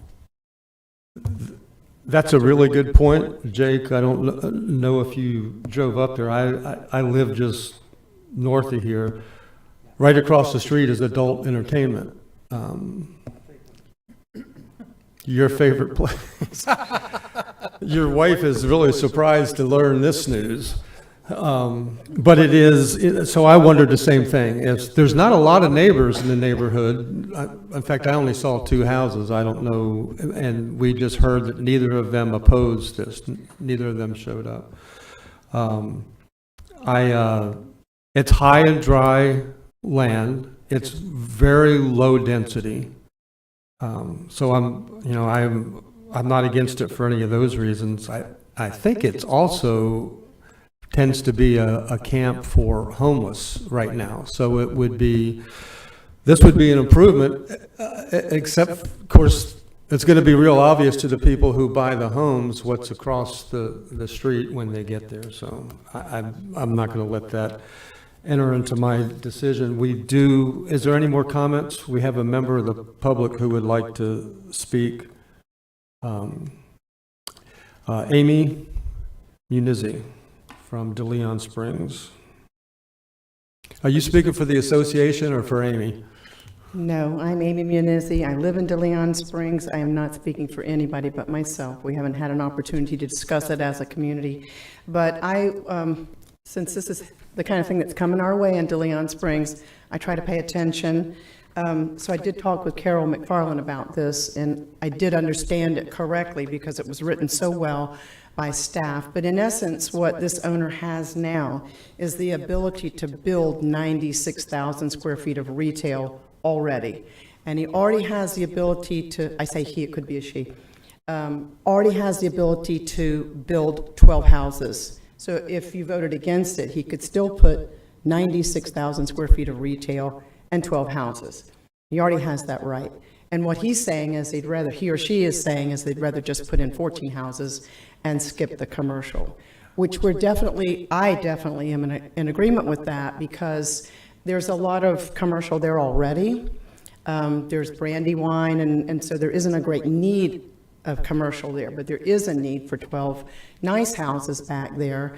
As Chairman Brower said, it is a place for homeless right now. A lot of junk is being dropped there, and that's not positive for us. Right across the street from it is a residential mobile home park called, it's on Lingering Lane, and then directly across from it also is Better Fence Company. So those are 2 places that are across the street, but behind it, where I'm assuming the entrance for the houses would be, is all residential. So as far as I'm concerned, I think it's great to have 14 homes instead of 12 homes and like a Lowe's size retail area. So that's my thinking on it. Thank you, Amy. Any other discussion? And we have a motion to approve by David Santiago, second by Vice Chair Robbins. All in favor say aye. Aye. Any opposed? And small scale comprehensive plan amendment is approved 7-0. That takes us to item 13. Also a quasi judicial hearing, a rezoning of this acreage from general commercial B4 to single family R1. And Clay, before you come up or anybody does anyone have any ex parte to declare on this? There being none. Did you care to speak? It's the same property, same issues. Yes, sir. This is just implementing the comprehensive plan amendment you just approved. Okay. Is there a motion? Motion to approve by Councilman Reinhardt, second by Councilman Johansson. For discussion or questions, Don Dempsey. Just a quick note. I forgot, I talked to Amy about this at the dais up here just before we resumed this afternoon's meeting, so just wanted to disclose that. Okay. Okay, that's it. All right. All in favor say aye. Aye. Any opposed? And the motion carries 6-0.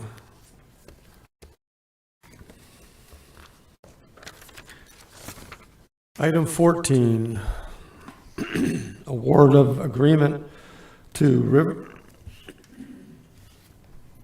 River North Transit LLC, a wholly owned subsidiary of Via Transportation Inc. for Mobility on Demand. Bobby King. Thank you, Mr. Chair. Bobby King, Transit Services Division Director. I'm here today to present a recommendation of award to Via Transportation. Over the summer, we put out an RFP for turnkey contracted service for mobility on demand. We received 3 responses, and the evaluation committee unanimously approved recommendation of award to Via. Previous to the release of the RFP, staff worked with a consultant for almost a year, developing the parameters, the scope of service, the needs that we were looking for to put out for the RFP. The turnkey service encompasses software, mobile application, customer support, vehicles, and drivers. I hope I get this right. Okay, good. Mobility on Demand combines traditional public transportation with private enterprise options into a single mobility service. Mobility on Demand is a traveler-focused service, putting more weight on personal choice, trip satisfaction, and the efficient delivery of services. Combining all these mobility services fills gaps in the current transportation offerings to allow true, complete point-to-point trips for everyone. This will serve the general public as well as the ADA clients in our areas. This will reduce dependency on in-house operators to provide services by using a contracted provider. This will reduce wait time for our clients and provide real-time opportunity for transport. Currently, we do, the earliest you can schedule a transport is 24 hours in advance. This will allow people to have transit services that don't currently have services in some areas. And we're planning to do a pilot program right out of the gate to be in November or December. This is our current service in the West Volusia area, and this is where we're concentrating this service on. We provide fixed route, of course, which is our traditional large bus service. It runs 30 to 60 minutes, depends on the route, time of day, things like that. It's $1.75 for a trip. We also provide paratransit services. Anytime we have a fixed route service line, we also provide ADA paratransit to complement that. That is a $3 trip and is, again, scheduled 24 hours in advance. We intended provide the door-to-door service with our own staff. Even after we implement this service, those customers need a little bit more hand-holding.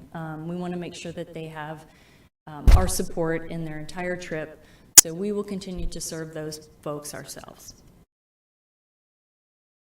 So this is a map showing the zones. The blue zone is the DeLand area, and the pink zone is what we kind of call the Deltona area, but you can tell it encompasses more than just Deltona. We conducted a comprehensive operational analysis in 2021, showing some low ridership areas in the Deltona and DeLand area. And so, as I mentioned before, when we have a fixed route line that has low ridership, it's not a very cost-effective method. So we were looking for a different alternative to replace fixed route in those areas, and mobility on demand is what our transit agencies similar to us are utilizing for those types of services. So I wanted to point out on the left map the gray lines. The gray lines represent our fixed route lines currently. And you can see we have quite a few little feeder routes in Deltona. Our main line straight through West Volusia County, down Woodland, 1792. And so some of these are going to go away. So if you see the map on the right, it'll show you kind of a before and after scenario. The orange lines are representative of the fixed route lines that will remain. And really everything else will be served by the mobility on demand contractor. We are recommending that we start in the DeLand area because we have less fixed route changes there. So we want to get it perfected and get everybody familiar with the service. So the DeLand area will be first on the list. And then we'll move into Deltona.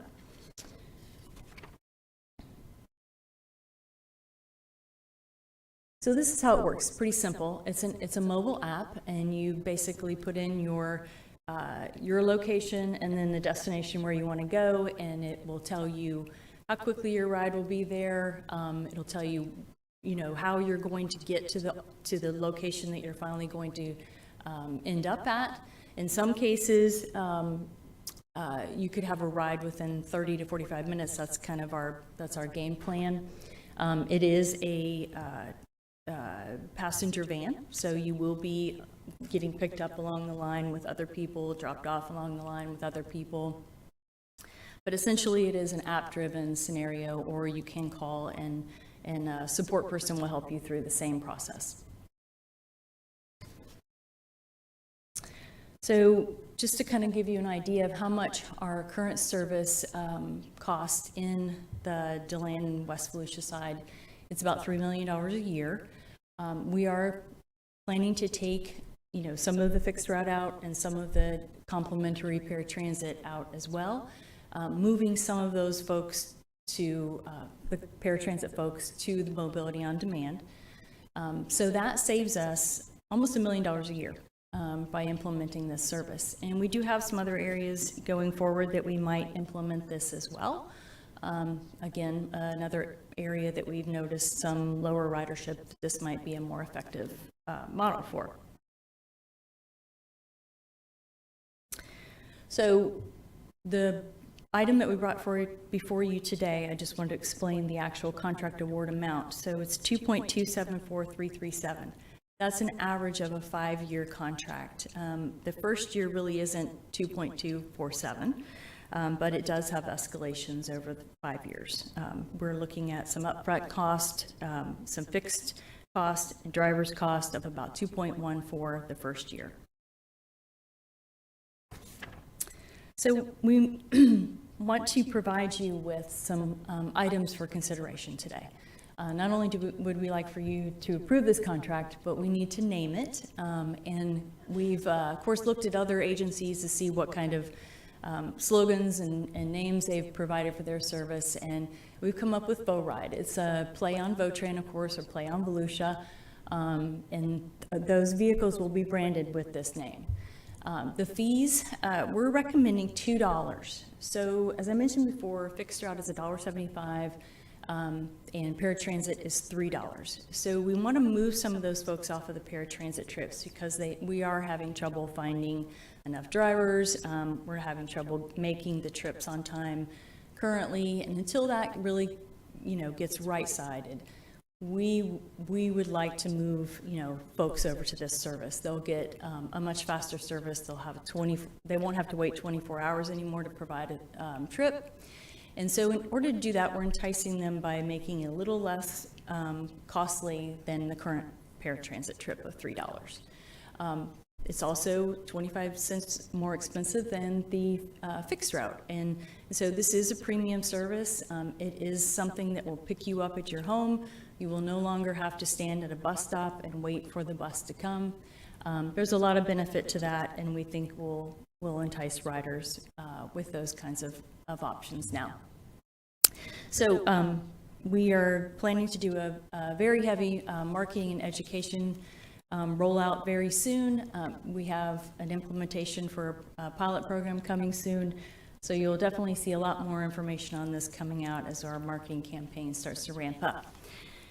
Before I conclude, I just want to mention that we do have a VIA representative here with me today, Chris Campbell. And Chris and VIA are very familiar with this type of service. They're world-renowned, have many, many partners doing the same thing. So if there are any questions for me or Chris, I'd be happy to answer them. Thank you, Bobby. Vice Chair Robbins. Thank you, Chair. I just want to say, first and foremost, thank you, thank you, thank you. This is something several of us have been talking about for the last several years. There is obviously room for improvement, and you guys are addressing it. It's like music to my ears. I'm just so ecstatic. I can't even control myself right now. But what is our leeway in the charge for this? Can we, without getting into a long story, customer service counts and it also costs?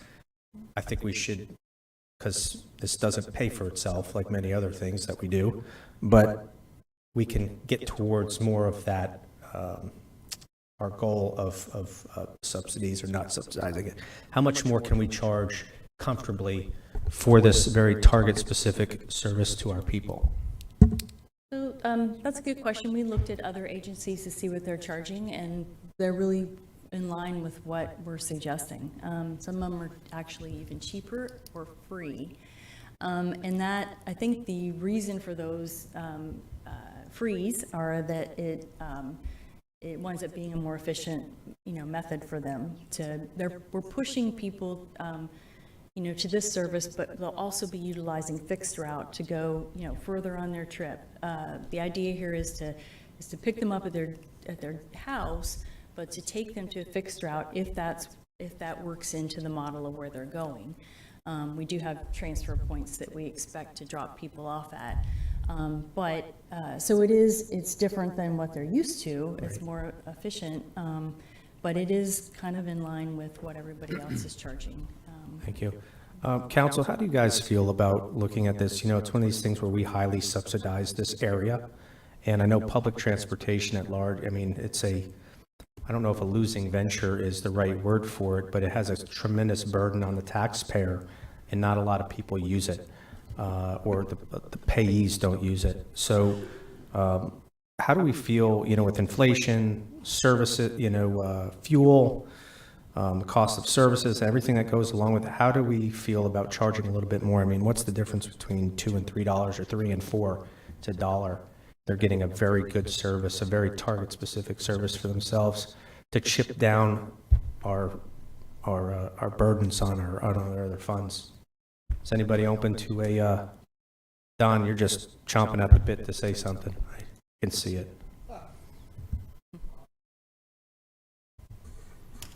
Okay, Councilman Reinhardt. Thank you, Chair. I'd be interested to hear about that. But as I was writing things down as you're going through, of course, we met, and thank you very much for this. But as I was writing things down, you were answering a lot of the questions.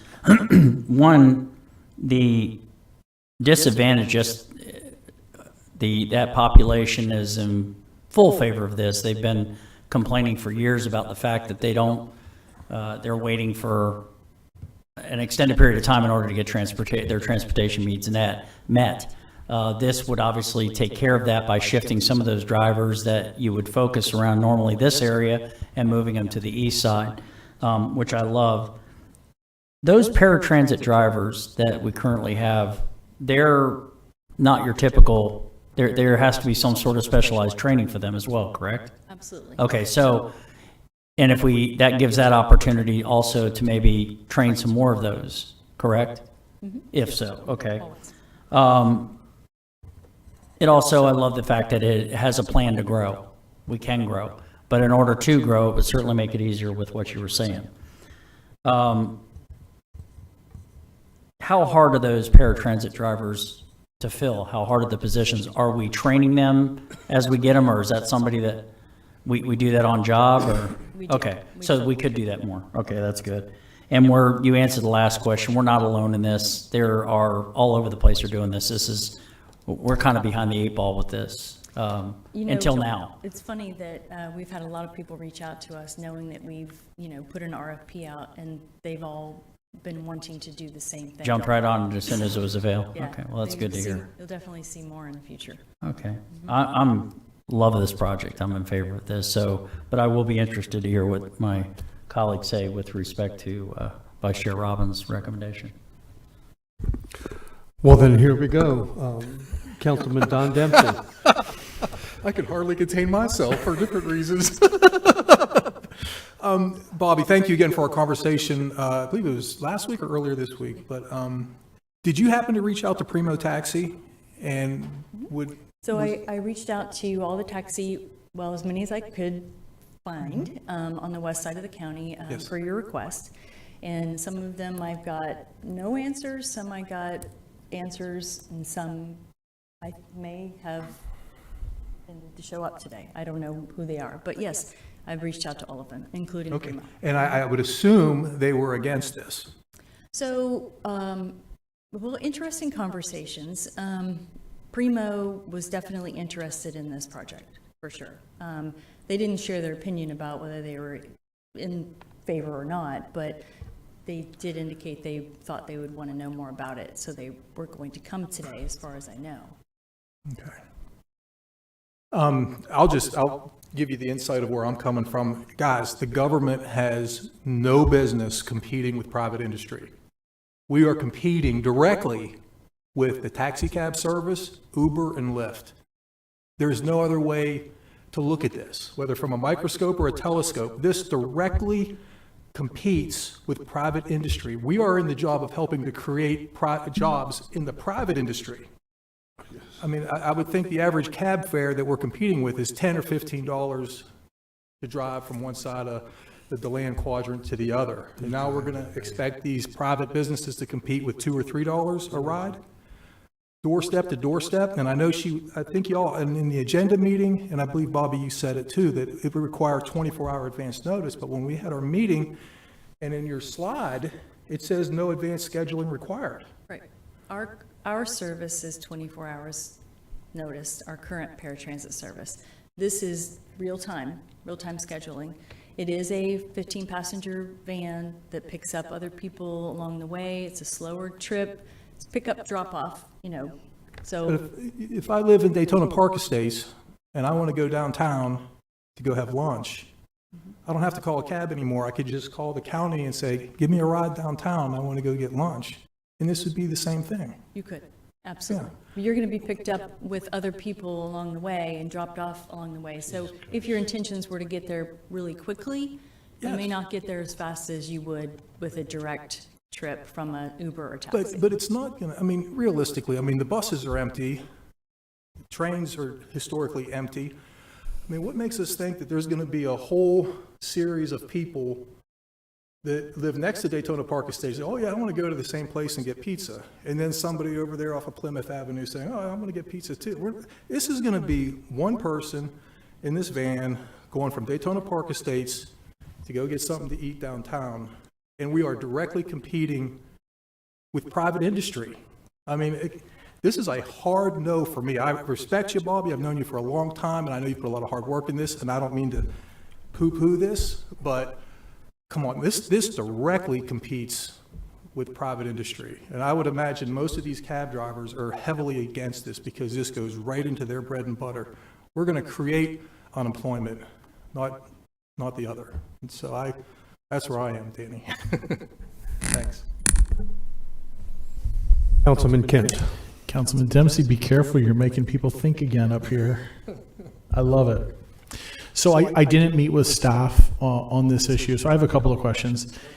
This $2,274,337, did I hear you correctly? That's not annually paid, or that is annually paid? Not the first year. It's an average of the 5-year contract. That's that number. Okay. Every year, is it going to be close to that amount? It's going to be, right around $2 million. It escalates every year, just for typical CPI. Gotcha. So right around that amount. So this is very much, when I was hearing this, I was thinking of Uber and Lyft immediately and thought that's what we're providing. We're providing like an Uber. No, it's not like an Uber and Lyft. This is a ride-sharing scenario. But on Uber and Lyft, Ms. King, with all due respect, you can choose to travel alone, or on the app, you can press the button that you're okay riding with others, and the price goes down a little bit. So I get it. There's a van, and you could be alone, but you could have several other people in there with you. Is that correct? Mm-hmm. Okay. Sure. Okay. So the drivers are our employees? They are not. They are employees of the company, of VIA. Okay. So have we crunched the numbers? Because, when I read this paragraph, it made me take a step back and think sometimes if things sound too good to be true, they might be, but this is what I read.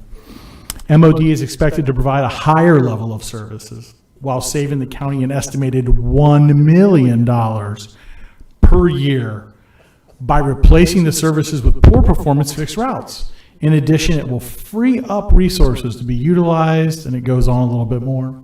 And this is only going to be offered on the west side? For now, it is the west side service for now. What about the east side? We have identified a pocket or two on the east side that actually would do well with this service. Right, because there are constituents of mine I know who could use something like this, and I'm just wondering why the west side's getting all the love. We've got to start somewhere. With this. I mean, I just have to point out the obvious. I mean, this is all 100% on the west side, and the champion for the west side is against it. So, with tongue in cheek a little bit, but not really. Start somewhere, So have we crunched the numbers of what it would cost the county because I think Mr. Dempsey brings up a really good point. This is open to anybody. And some could say, I'm not going to use an Uber or Lyft. I'm going to use this service because it's $2, unless we decide, like Mr. Robbins said, maybe we don't subsidize this at the level that we're talking about subsidizing this. And what a bargain it is at $3, $4. You didn't say $5, but dare I say $5, okay? And then there's less of a burden on the taxpayers. But Don, you bring up probably the most important point in the room, which is we are competing with the private sector and we are helping to put others out of business. And that is a balancing act that we have of helping our community members that really need that help. So my question to put out there for us to think about is, what would be the cost if there was a threshold of those that needed the help and we gave vouchers for an Uber or Lyft, something like that? That helps me a little bit more with the competition piece and those that aren't needing the help but are going to capitalize. I mean, listen, the cost of car insurance and gas right now, I'm not saying I wouldn't do it, maybe to come over to a council meeting. Who knows? Joking a little bit there, but thank you. Councilman Johansson. Yeah, Bobby, are these vans ADA approved? They are. Can I put a wheelchair in that? Sure. Bobby, can I put a wheelchair in an Uber? I suppose if you request Bobby, it. can I,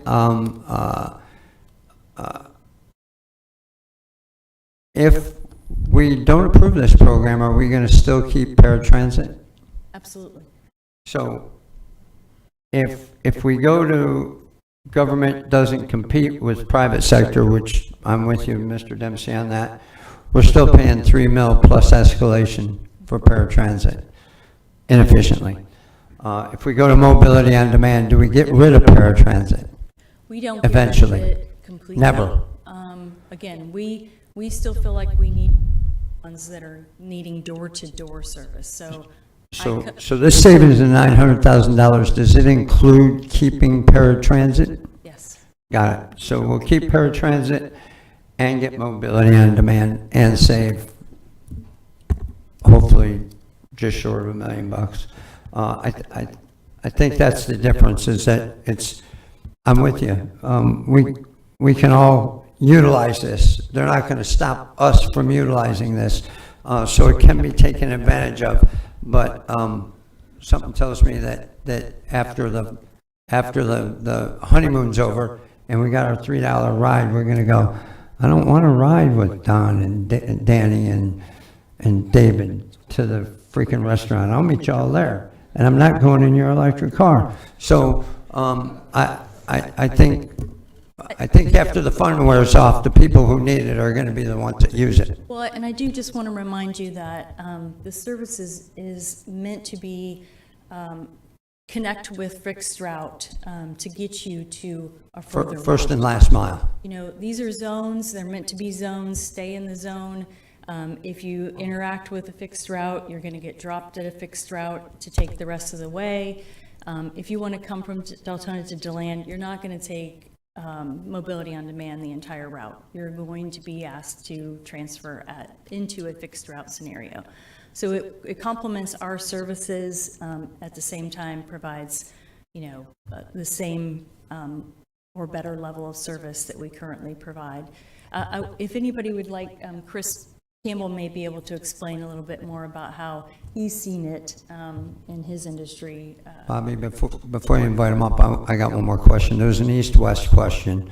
When you briefed me, we talked briefly about that, and there's less pockets on the east side because we're more densely populated. You have more Votran accessibility over there. Is that correct? So what I told you was, for the most part, a well-used fixed route line, a full bus, in other words, is the most cost-effective way to move people. So where we have that is on the east side of the county for the most part.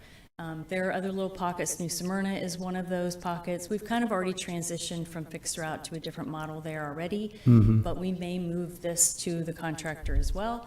Otherwise, most of the rest of our service locations are best done by fixed route. Thank you. Thank you, Chairman. Thank you, Vice Chair Robbins. Couple quick questions.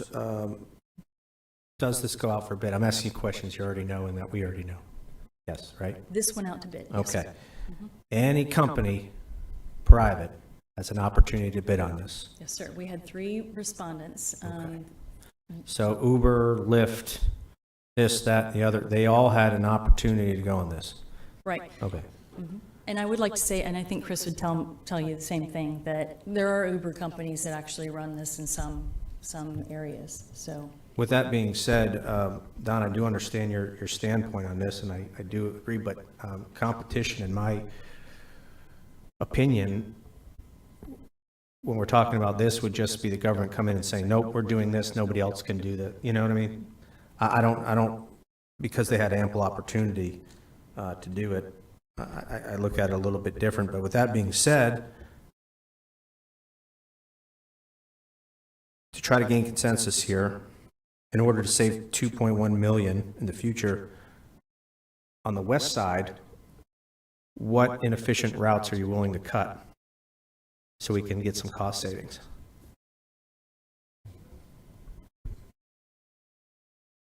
Well, I'm trying to strike a deal here. Yeah, well, okay, we've already cut the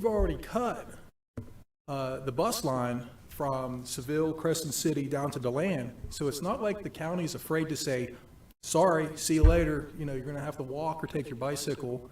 So they've already cut off the bus line from the northwestern part of the county. So it's not like they're adverse to doing that. And I guess my question is, where does this $900,000 number come from? Because we're not eliminating buses to do this.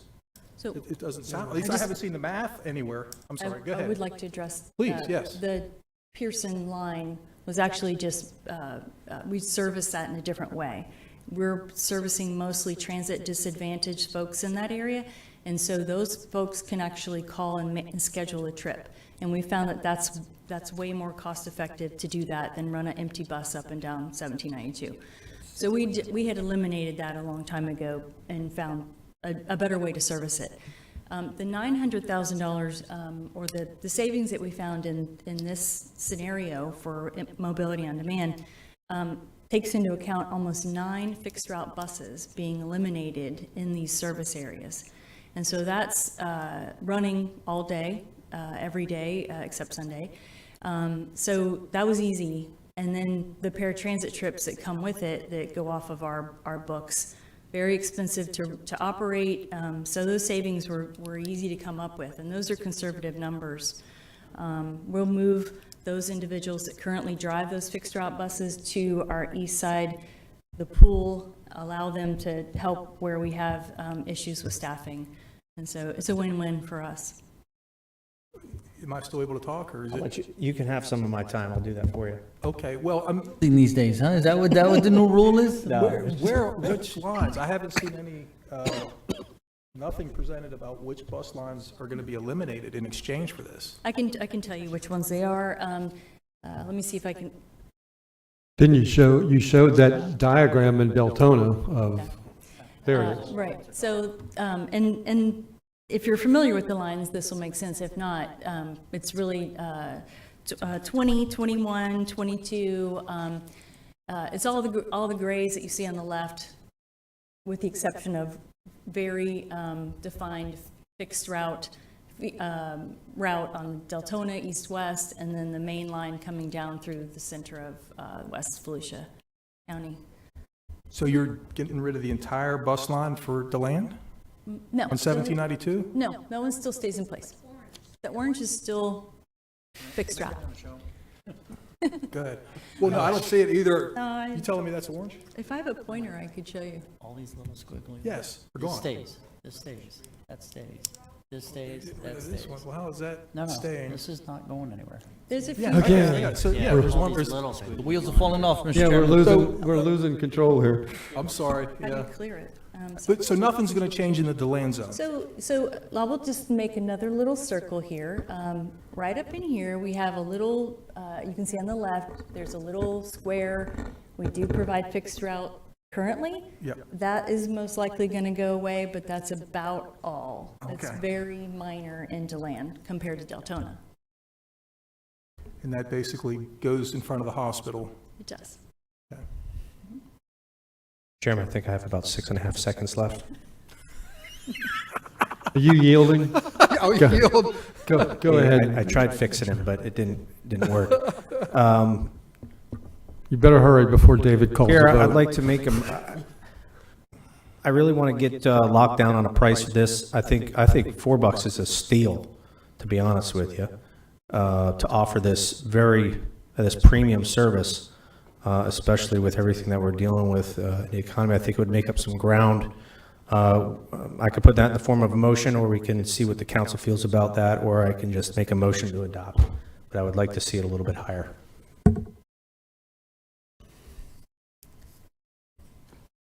Did you make a motion to adopt? I don't know if you.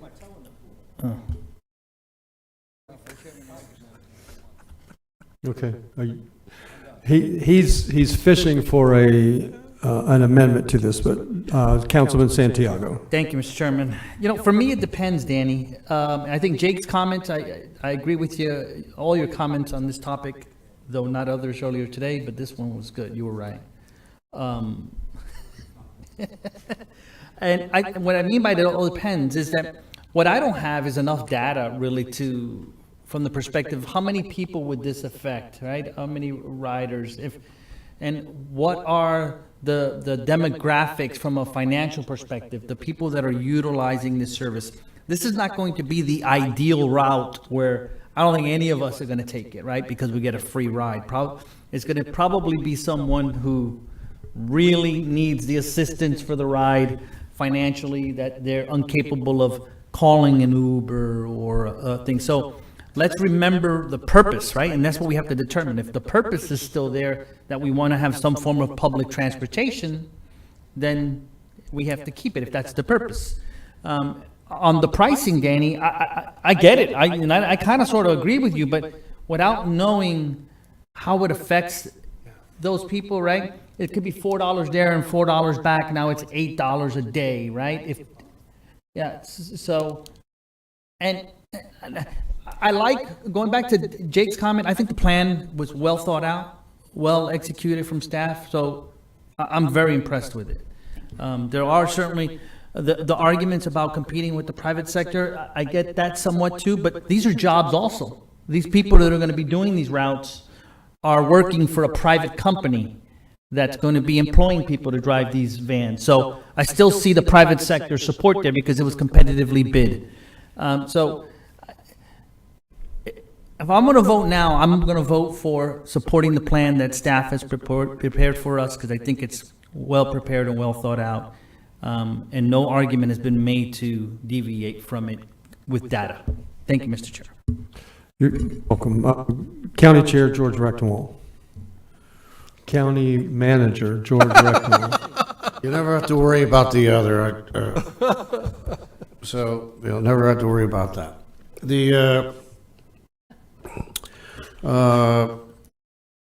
two things. I just want to reinforce what Danny and Ms. Santiago said. I mean, this is definitely a privatized service, because we could certainly have gone out and bought vans and taken on the responsibility of driving them. And instead, we went out and competitively bid this in the market and found someone that does this type of work and then ties in with the software and such that's needed to run a little bit better service. The idea is trying to, I think it becomes a win-win. We're trying to be more efficient and save some money and provide a little bit better service to people who are really transit dependent. This is not a choice type people. I don't think there'll be very many people. There'll be some people that might figure out they can take it down to go get a pizza, but I don't think that's really going to happen as much.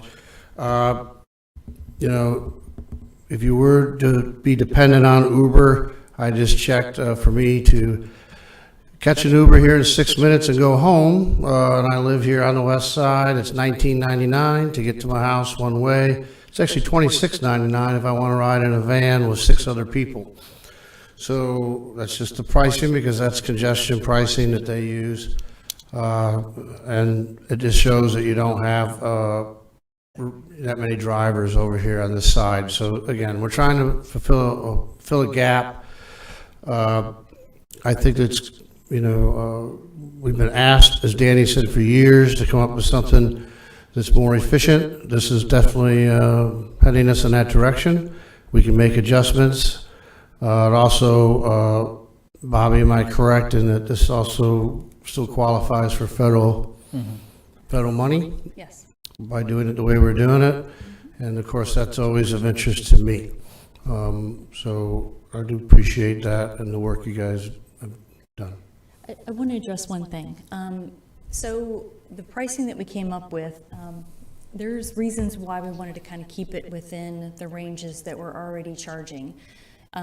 We have responsibility as a recipient of grant funds to make sure that our costs are equitable. And so anytime we go drastically above what we're currently charging, we have to do a lot of work to make that. We have to actually do like Title VI scenarios. We have to get our granting agencies to approve it. So we could run into issues with it going too much over what we're currently charging. So we want to keep that in mind. I can bring you more information on all of that if fares become something that you want to discuss. But we are governed by those rules and regulations as grant recipients of federal and state dollars. Interesting. Thank you. Councilman Dempsey. Yeah, Jake, just to kind of address your point, I mean, paratransit's already here, so people that are handicapped and getting people in a wheelchair into Uber is I don't think that's a valid point, because we've already got paratransit. This is not going to change paratransit. I mean, we're always going to have paratransit, and I'm all about helping the disabled, and those people, like George said, I guess are transit dependent. But if this was only limited to transit dependent people, but it's open to anybody. And I do a lot of criminal defense over the last 30 years, let's say. And a lot of my clients don't have driver's licenses. And a lot of my clients have to get to the courthouse and be there on time. And so a lot of my clients use Primo Taxi, or use more so Primo Taxi for the local trips than they do with Uber or Lyft. And I know they're busy all the time. And I know a lot of them have Primo on speed dial. Come on, how can you say we're not competing with that company? And if you want numbers, I mean, we're talking about saving $900,000 here. I have yet to see the numbers that convince me that we're actually saving $900,000, but we just spent $40 million in advertising to promote businesses to come here and create jobs. We got affordable housing, $300 million, I guess we were talking about today, some of which I guess for affordable housing to make people who can have jobs here and have a livable situation. We spend millions and millions and millions of dollars to try and help create jobs, because that's what we all want. And yet here we are talking about eliminating jobs. And Danny says, well, you know, it's an RFP, so we'll have people bidding for it and competing. Yeah, that's great. If there's 4 companies around here that are going to bid for it, 1 winner and 3 losers. That means 1 gets to live another year or 2 doing this contract work, and the other 3 are going to be right in the position that we're trying to pull them out of, being unemployed. I mean, it sounds good at all, everything free, and, you know, $2 as opposed to paying 10 or 15 or whatever George quoted. But come on, we're putting people out of work, and that's not our job. I mean, we need to do government functions, and running a cab service is not a government function. I mean, and that's my point. That's why I'm really against this, guys. Thanks. Sure. Yielding, Mr. Chairman, can I ask him a question? Because I'd like to know his input on his point. Go ahead. I'm trying to get in your head here to make sure. So if I understand your scenario completely, what you're I don't want to put words in your mouth, so I'm going to say, what you're basically suggesting is eliminate public transportation. No. Okay, I'm not can you saying define at that a all. little better? Well, we've already eliminated it from Pearson to DeLand. So don't act like the government's against eliminating things that aren't really serving a purpose, because we've already proven that we're willing to do it if the facts call for it. I mean, yeah, in Daytona, it might work very well because it's a more densely populated area. In New York City, I went to undergrad at University of Pittsburgh, downtown. Yeah, you need buses down there, and maybe even microtransit would work better up there. But come on, the West Side is an agricultural, rural area. We're not going to have ride sharing going on. Nobody even rides the Votran now. What makes us think that there's going to be people piggybacking ride sharing? This is going to be just a glorified, it's just going to be a cab service is all it's going to be. And everybody's going to use it because it costs you $2 or $3 as opposed to 12 or whatever it would normally take. But my biggest fear is we're eliminating jobs. I mean, I know we've got a cab driver here today, and I'm interested to hear what they have to say, but I'm just, again, even if we save a little bit of money by doing it this way I do not like the government competing with private industry. Thanks. Okay. And generally, I agree with that. And I hate not agreeing with you, but I disagree on probably the 2 strongest points you have. One is on jobs. I don't think we're reducing jobs. I think we're creating jobs. This is going to be used by people who can't afford Uber to go to work. You can't afford $20 a ride to go to work when you work in the hospitality industry, when you're a waiter or a waitress or a nurse's aide at one of our hospitals, maybe even a first responder. I think there's two different markets here, and that public transportation is serving the lower income people, handicapped people. You keep saying transportation. Disadvantaged. Pardon? Disadvantaged. Disadvantaged people. I'd like to hear a definition of that. But anyway, I agree. Don, I love your consistency in your principles, and I want to be the same. When I look at this, go to strongtowns.org. It's an organization that was created by a traffic engineer who is now in perpetual repentance for screwing up our roads. And a whole lot of other engineers and people that study urban environments. One of the things that they say, and I think they've proved it over years and years of research, that one of the things that contributes most to the financial stability of a city or a county is public transportation. It's two different markets. As we provide public transportation, and the cities are more attractive to employers who want to come here and hire people. A lot of people, as they earn more money, they take Uber. The ones that are still on their way up or on limited incomes or transportation disadvantage, or whatever that means, they will use it. I probably won't use this. You closed down the routes north of me and in DeLeon Springs because nobody used it. It needed to be shut down. And now they still have service, but it serves it more efficiently. When you need that ride, you call instead of going out we have horrible bus stops in a lot of the areas of Volusia County. It's a concrete pad with a post. It's embarrassing. So I would be for this just to get rid of concrete post with a post in it and calling it a bus stop.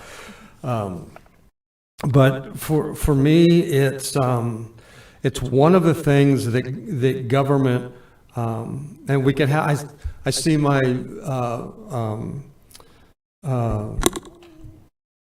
a friend in the audience who I know disagrees with everything that I'm saying because he won't see government having a responsibility in public transportation.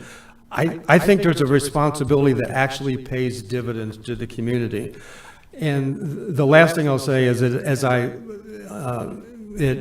strongtowns.org and other organizations studying urban policy, this is a wave of the future. This is where public transportation is going. And Ubers and all those people they're not up in arms about it because as the cities grow, they're doing more business. So I have a minute. I'll yield to Danny Robbins. I'll be darned. Call the question, please, Chair. In the event it does fail, I would make a motion to raise it to $3. Can we hold off for me to have the 1 minute You yield just to Troy share? Kent. Thank you, Vice Chair. Appreciate that. So just a couple of things that give me a little bit of heartburn. And first, a quick question. The Deltona route that we're getting rid of completely, right now, how often does the Votran come to each of those stops? So it depends which stop, but either 30, 60 minutes. Half an hour or an hour. So I've got a little bit of heartburn there. And then, Don, the piece in DeLand where you said right around the hospital, that piece being gone as well. I guess the proof will be in the pudding when we see, how effective this new program is. And then I told you less than a minute, my only other concern is, and I've got to talk about the east side, is that apparently there's pockets on the east side where this is needed, but there's no east side plan here. When will there be? There is a plan. When will that come online? So we have to kind of grow this program. We start with the pilot area and then we move to another zone. Obviously, we have 2 here. So once we've perfected it, we've made sure that everything's running smoothly, our public is well aware of it, then we're going to move it to another area. When will the east side come on? When? My guess would be the New Smyrna area would be next, and it would be later next year, toward the end of the year. Late end of 2024? Probably. Is that what I'm hearing? I don't like that weight, but okay, thanks. Thank you. We have 3 members of the public that want to speak before I call the vote on this. First, Barb Gertman. Mr. Brower, I do not show that you guys have a motion. Motion to approve, Mr. Chair. Second, Johansson. We have a motion to approve by David Santiago and a second by Jake Johansson. Barbara. Thanks again, Council. I know you're tired of me yet today. I'm grateful to be here again, and I'm really excited because at least 3 years ago, while I was on council, and I was chair for the disabled organization through the TPO, this concern came up, and Mobility on Demand was that discussion. So to see this coming together and see the work that this team has put together and see the service coming to the community, hopefully, I'm very much in favor of it. I had a sibling group, nieces and nephews, who needed a way to get to school, lived in Spring Hill, and could not get to where they had to go. They had to walk. There was no transportation. There's no VOTRAN access. 15A, Spring Hill, that west side of the land. So to see this being an option for that population, they couldn't get to school, they couldn't get to college, and then they still didn't drive and couldn't get to work. So that's who this serves. This is not for someone who, today I'm just not gonna drive my car and I'm gonna jump on VOTRAN. That's highly unlikely. It's the people who need that additional support, service, the underemployed typically that need that help. And that's why it's $2, not $3, not $4, not $5, because that is what it takes for a daily process to get to work, to get to school, to get to the doctor, to get to the things that the average person may need. Now, looking at this council, this does not look like the average person that might be on and have a need for a VOTRAN. So if you don't know, please ask somebody, right? Don, I understand you have people who use the Primo service. They need to get to one point and they need to get there quick and in a hurry. That's a little different than an everyday. That's different than somebody trying to get to their doctor's appointment and need that level of service. That's who that customer is. That's who you're seeing standing out on the fixed bus routes now, right? Are those people who need that level of help. So, again, I'm grateful for all the work that's been done and really pleased to have been part of that initial planning. And thank you again, and please vote to support this mission and the recommendation. Thank you. John J. Nicholson.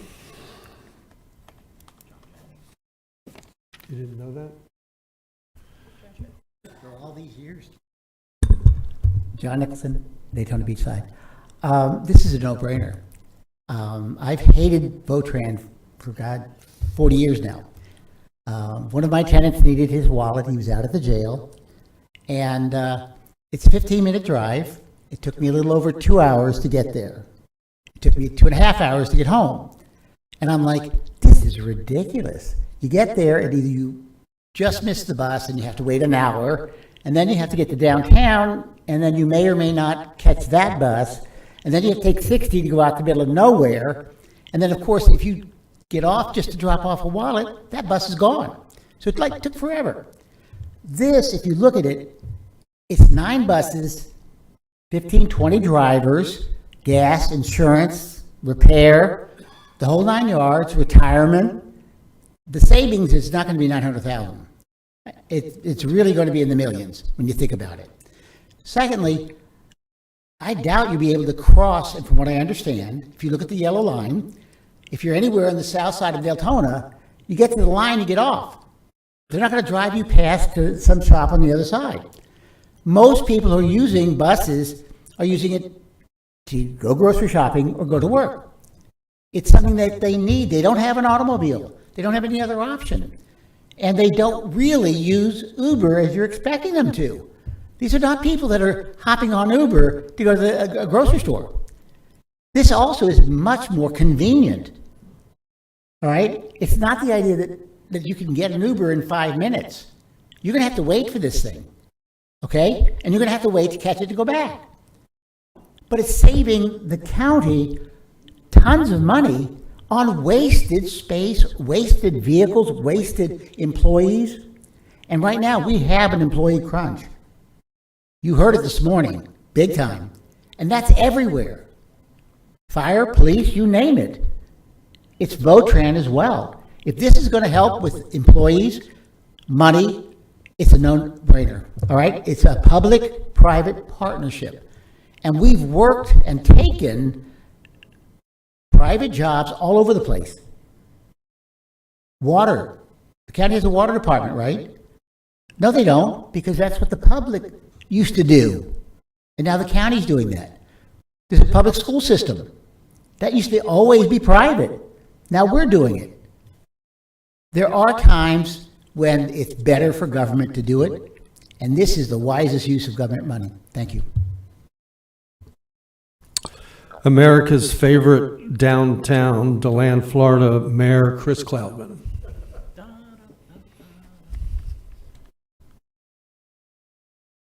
Well, good afternoon and thank you. And as mayor and chair of the Volusia, that was the old name, River to Sea TPO, I just wanted to come and speak about my thoughts on this as representative of both.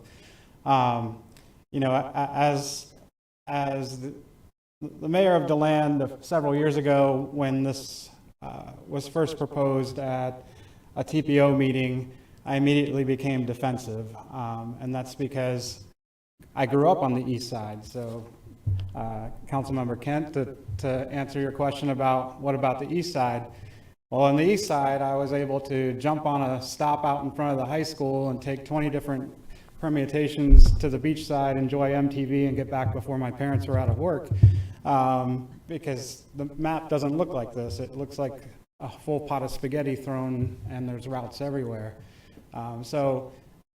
Being involved in a community over on the west side, and especially in DeLand, and seeing how there's such a limited option as it is, and then as Ms. Gertman spoke, if you have to walk a few miles to get to the bus line, then you're probably not using it. So I think the more I understood the concept, the more I learned about how this would work, the more I realized what a benefit this is going to be to especially our lower income families who may not have transportation options, to be able to be picked up from home and not have to rely on what we were just hearing, those exact examples of, oh, sorry, you were here 5 minutes too late, now you wait an hour and then get there eventually.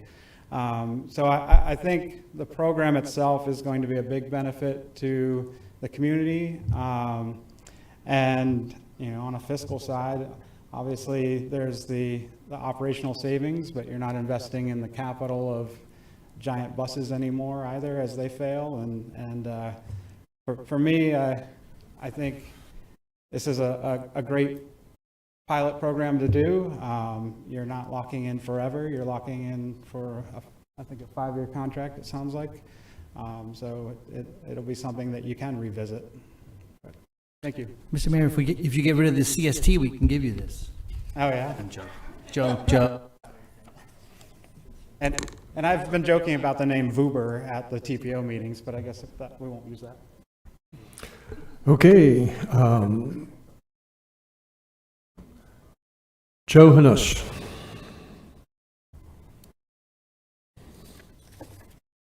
Howdy, y'all. I honestly didn't even look at the agenda. I didn't even know this was on there. I just happened to be stopping by, and I was like, let me go. It's happened to be agenda day. I'll go by and see how these meetings have been going.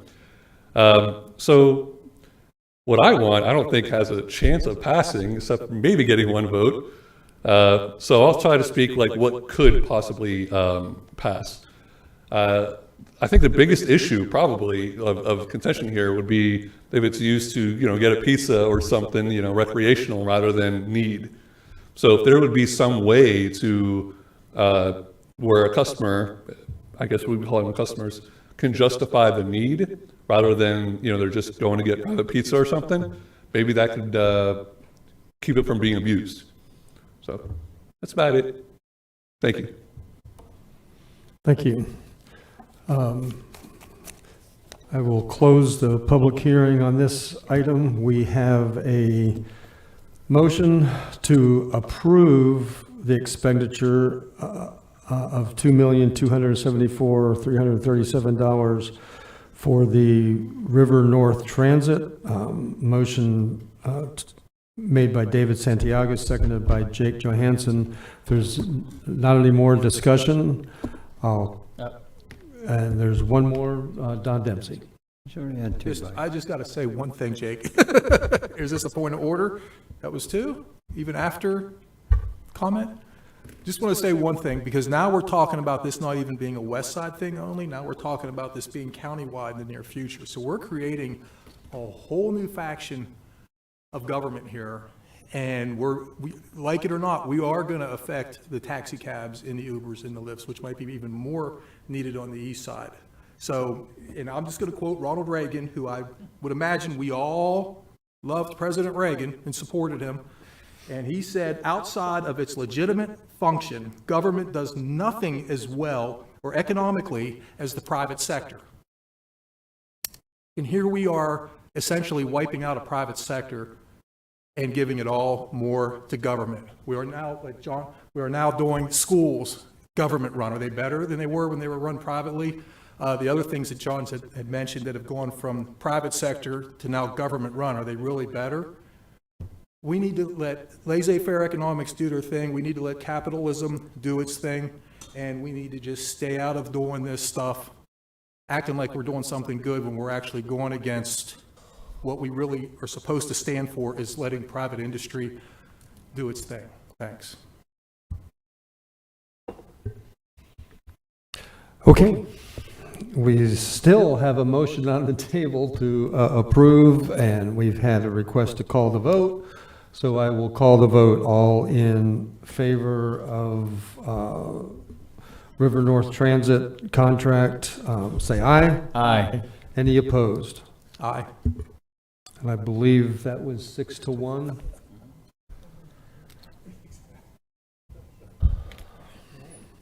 Thank you, Bobby. Make it work. Item 15 is contract with Halifax Paving for the Veterans Memorial Parkway widening. Wow. Good afternoon. Tad Casper. Tad Casper, County Engineer again. This is, as it stated, a contract with Halifax Paving. This is for the section of Veterans Memorial where the current four-laning section ends and extends it north through Rhode Island, just a little bit past that section. It includes, in terms of the total contract, not just the road work, but also some adjustments to the county's utilities to the tune of approximately $500,000 worth of the 3.2 total. Any questions? That was too long. Thank you.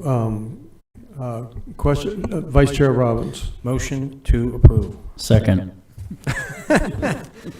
Motion to approve by Vice Chair Robbins, and a second by David Santiago and Matt Reinhardt. I heard Santiago the loudest, so no comments. For discussion, Jake Johansson? Yeah, I have questions actually and discussion. Okay. Tad, what's the distance of this paving project? How many miles? Actually, it's just short of a mile, my last recollection. Hold on. Just short of what? Just short of a mile. Just short of a mile for $3.2 million. And how much do we get a year for road improvements? We get, from the local option gas tax. Yep. We get approximately $6 million. 6 million, so you're spending half of it on a mile. Actually, in this case, we are spending impact fee money on our portion. Got it, but I guess what I'm getting at is a mile of Veterans Memorial will cost half our gas tax. Correct. If used for that. All right, thanks. That's all I have. actually a pretty good cost. Right. Usually, we're up around $5 million for a Yeah, mile. yeah, I'm just trying to share how much our gas tax goes. Thanks. Matt Reinhardt. Thank you, Chair. Does that include moving utilities as well, though, in that fee? The 500,000 Not just of the paving. 3.2 is yes. Okay, and includes that. Okay, thank you. The county's utilities, not any of the other utilities. That's their responsibility, that's their requirement, just for clarification. Is this also public transportation? Is it public transportation? A road? Yes.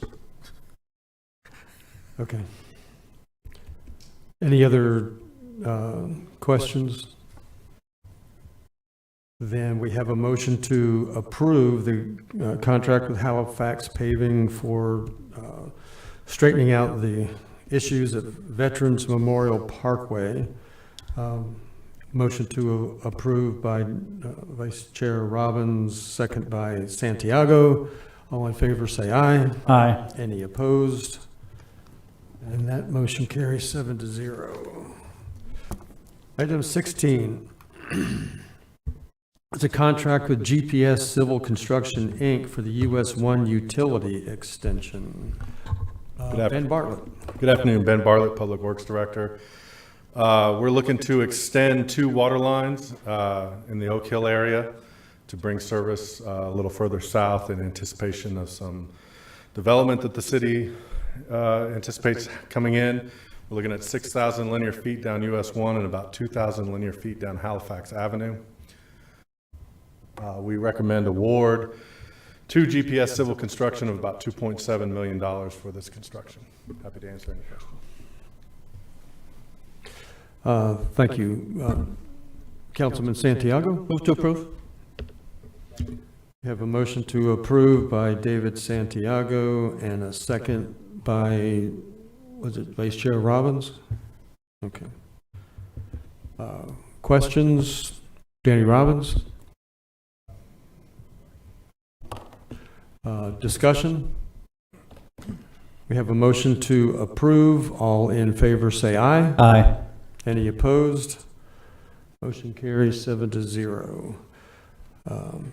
Item 17, direction regarding regulations on hours of operation for construction equipment.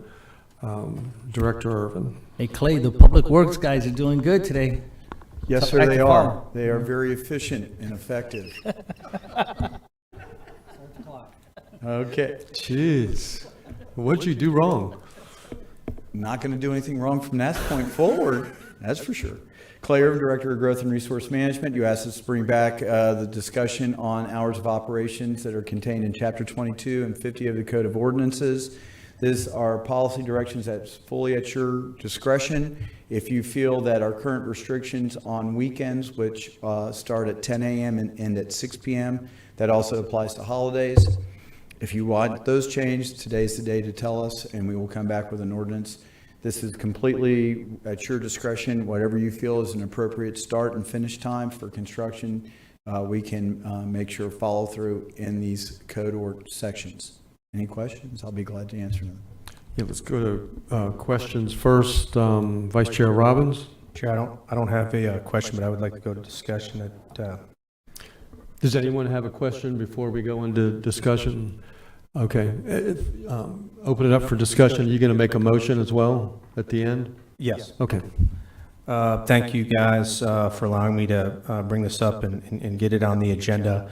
You know, I had an individual, a constituent of mine, send a message into me this morning. It said, I find it troubling that in the United States we allow individuals to cross our borders by the tens of thousands, give them every benefit and freebie under the sun, and to top it off, in Volusia County, we regulate the hours of our working class taxpayers, and then they're told they can work, or they can't work to put food on their tables, but yet they're responsible for paying an exuberant amount for these individuals. I think it's absolutely correct. I want people working in Volusia County more than ever. I want to unleash the full potential of our economy and deregulate our local economy. I want to let our people work. I think this is overdue. And I want to make a motion for 7 days a week, 6 a.m. to 7 p.m.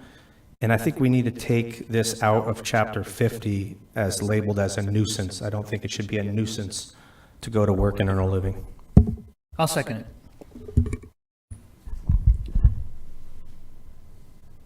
Okay, question for you, Clay. Can we do both of those things, change it and take it out of, what did you say, section 50? Yeah, I'm not an attorney. I don't play one on TV, so I'm going to defer to our county attorney as to whether or not that does anything different, because Chapter 50, although it says nuisances, has the very specific restrictions on noise, and they have a section that talks about construction noise being exempt from it during those times because it's expected to be there because it's a construction activity. So it's actually an exemption, but. Sure. I'm sure we can work something out. The motion is to bring back a motion, ordinance anyway, right? That's correct. Okay.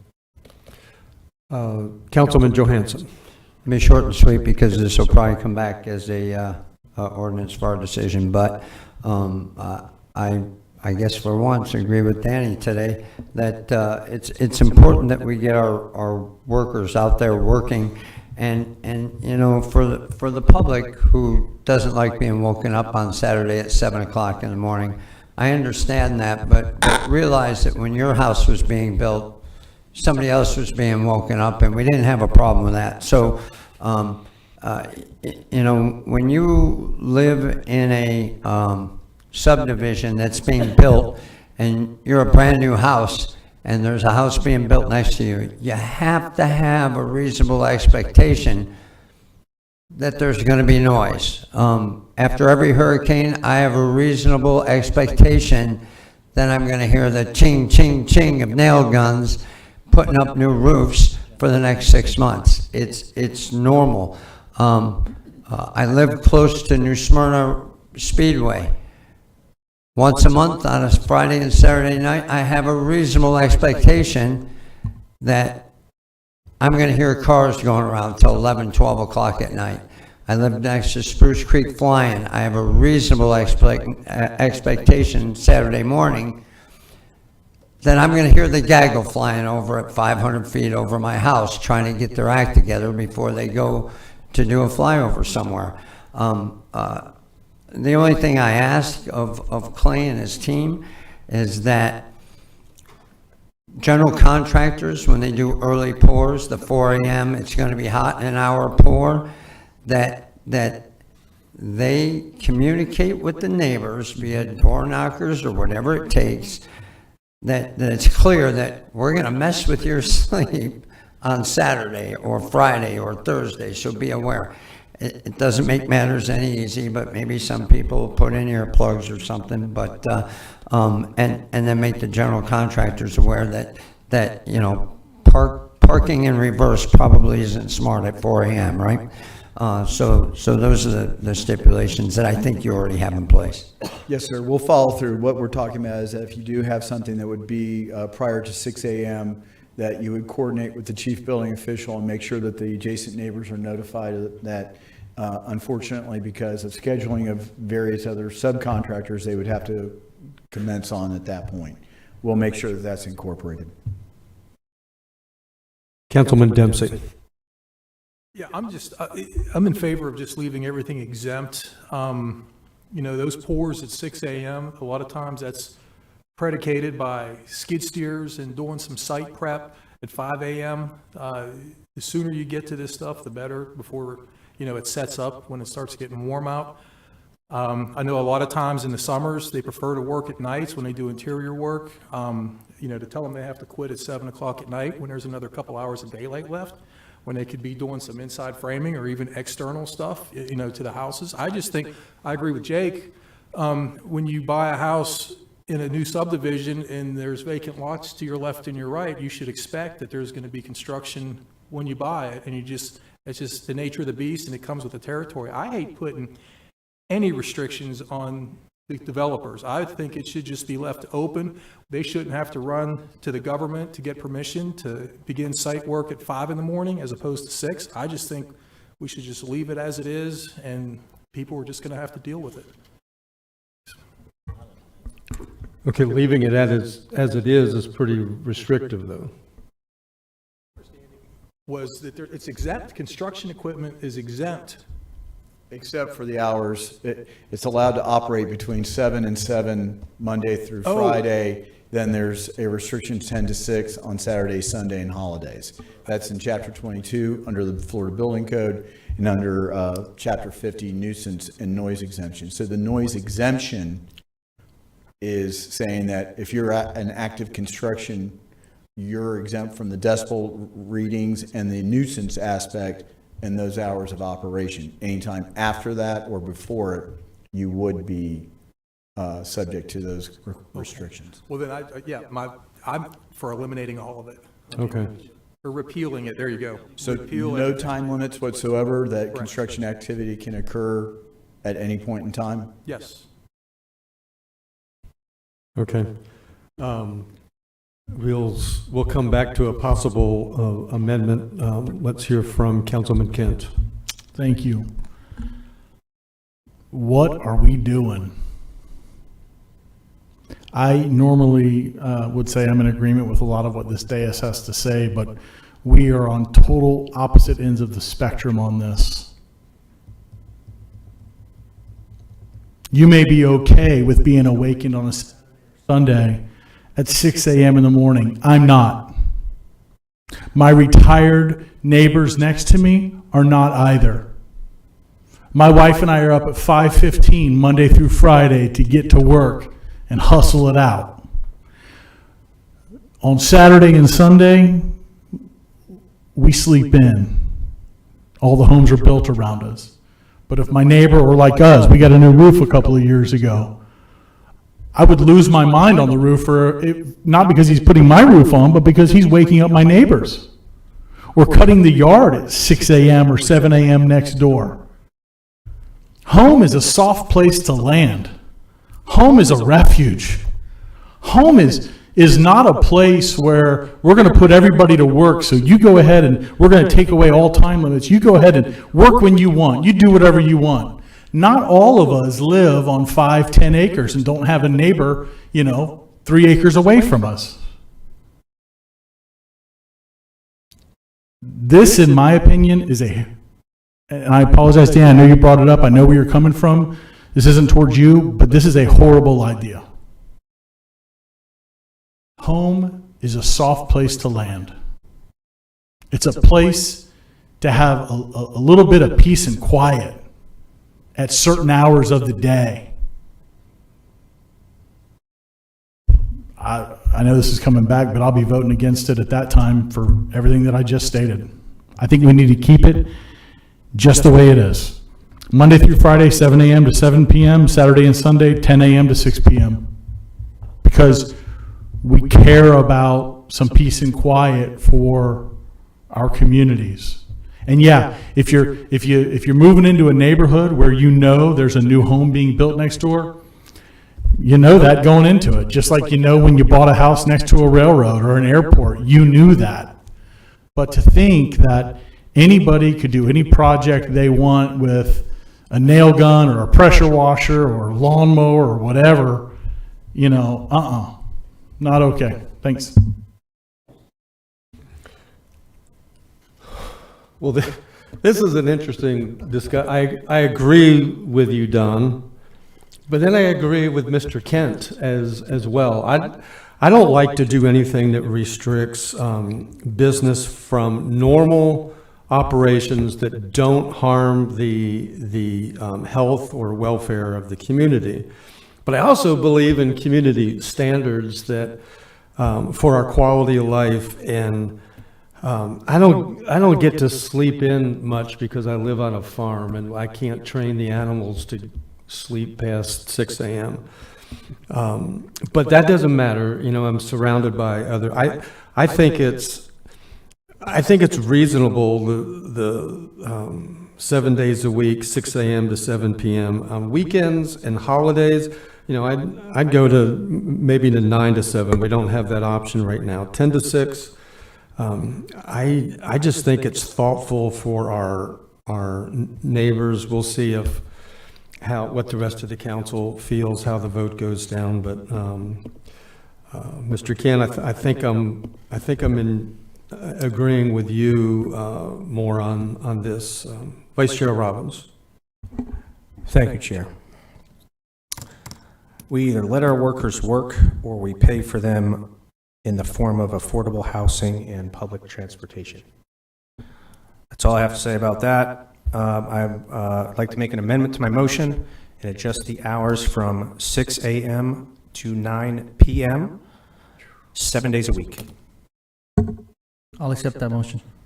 Okay, we have an amendment. The motion from Danny Robbins is 7 days a week, every day of the year, 6 a.m. to 9 p.m. And that was seconded by Councilman Santiago. Discussion on the amendment only. Chris, I better call the roll on this one. Well, could I ask a question of staff? You can, yes. Is this something that HOAs could make more restrictive? Yes. Yes. So if you live in a subdivision and you don't want your neighbor doing stuff at 8 in the morning, the homeowners association can make those restrictions even if the county doesn't, right? Yes. Okay, that's all. Thank you. One other question, Clay, I think this would come into your division of complaints for code enforcement. Do you get a lot of complaints for noise at construction sites? That's what prompted the change in the ordinance, because we had some inconsistencies between Chapter 22 and 2050. So when we came into you and to see you in May, it was coming because with the last year, the prior council, remember there was a gentleman from Halifax Plantation who came and spoke to the council, and we were given direction to go and amend the ordinances so that way we could implement them. We got that adopted in May. We currently have some pending cases. It's pretty well isolated to the northeast area up in the Halifax Plantation area. Okay, thank you. Matt Reinhardt. Just real quick, thank you, Chair. Life and Corrections was the year of code enforcement for the city of New Smyrna. The sound issues that we had there was concrete trucks was the big issue. Never anybody cutting their grass. And also there was the concrete crushing plant, but that had been in existence for I don't know how many years beforehand, and these are all new residents that had just moved in there. So mostly, I mean, that's a year's experience to deal with code enforcement. Those are the only complaints. The others were lighting, but that's all I want to bring up on that. Okay. Carissa, would you call the roll on the amendment for 7 days a week, every day of the year from 6 a.m. to 9 p.m.? Mr. Johansson? Yes. Mr. Kent? No. Mr. Reinhardt? Yes. Mr. Robbins? Yes. Mr. Santiago? He's left the room. Mr. Dempsey? Yes. Mr. Brower? No, and it wouldn't have mattered how Santiago voted. The amendment passes. So now we have the main motion, which that really just solved.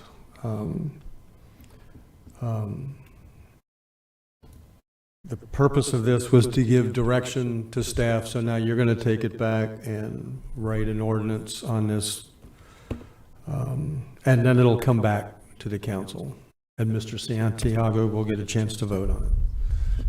Okay. All right. And the vote on the main motion you're saying would also be the same as the amended motion. Yeah, a vote on the main motion is really Clarify. pointless at this point. The amendment becomes the main motion. It's for direction to staff, and the staff is going to go back and write the ordinance. County Attorney.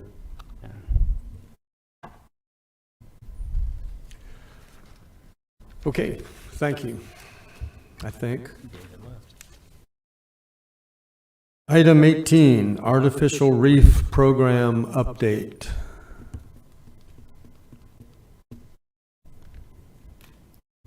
Good afternoon, Jessica Fentress, Volusia County's Coastal Director. Before you today, we are providing you with an update to our current Artificial Reef Program.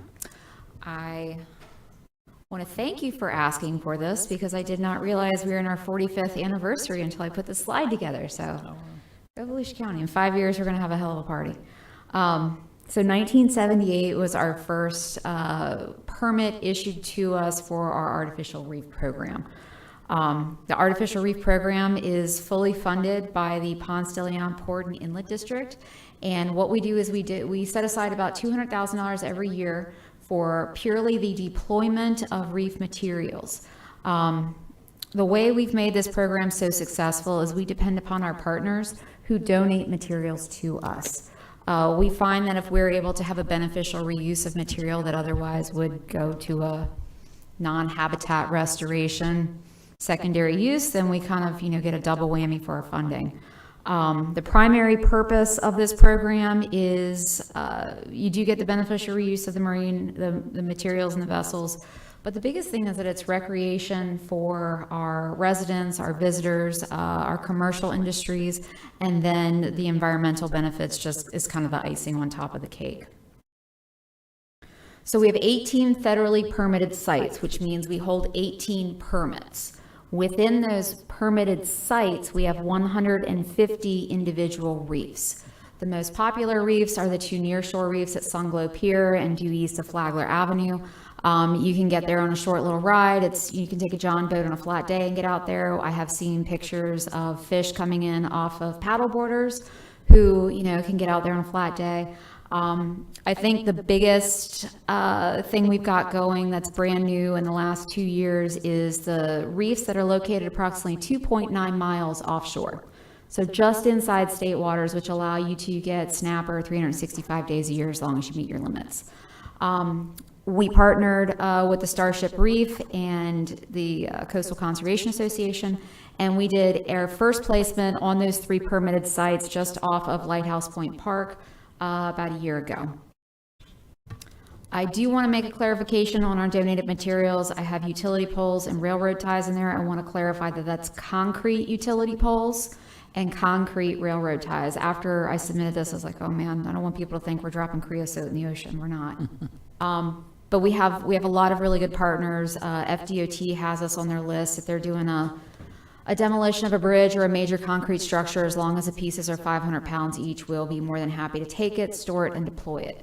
Volusia County has a reef yard located at the Swoop Boat Ramp in New Smyrna, where we're allowed to stockpile our material until it becomes advantageous, both climate and financially, to deploy it. Dual purpose, that reef yard also allows for our partnership with the Army Corps of Engineers, Fish and Wildlife, DEP, any state or federal agency that needs to have safe harbor for a construction project related to the water. We'll be more than happy to give them use of the site. Thus, this also goes along with our relationship with the Florida Inland Navigation District. These are some of our partners. The Halifax Sport Fishing Club has been a long-standing partner with Volusia County, and as well as the Coastal Conservation Association and the U.S. Fish and Wildlife. And then obviously the Marine Science Center, they are getting a new artificial reef exhibit in their hall, so we're excited about that. It's always nice to be able to show, the kids what our reef system looks like without having to put them on a boat. So it just kind of furthers our conservation efforts. So let's talk about artificial reefs as an erosion control mechanism along our shoreline. Reefs as a shore protection alternative would require permits not only from the state but also from the Army Corps of Engineers. There's you can't just drop a reef in the ocean. It has to be looked at because everything in the ocean is dynamic. Sand is moving all the time. Waves are acting all the time. You have energy all the time on our coastline. You go out there this morning at 8 o'clock and you may have a sand deficit, and then your high tide comes at 2 o'clock this afternoon, which it did in certain locations in Daytona, and it deposited 8 inches of sand up at the seawall. So it's constantly moving. There is no one fixed solution for coastal erosion. What I wanted to highlight on this page is I took some screen snapshots from the Miami-Dade Coastal Storm Resiliency Management Study. And you can see in there that you're looking at flood proofing of structures, buyout of land, seawalls, revetments, submerged aquatic reefs, breakwaters, dune vegetation, nearshore berm placement. When we do the feasibility study, we're looking at every single option. It's all listed right there of what they did in the Miami study. The Miami study is about 1.5 years old.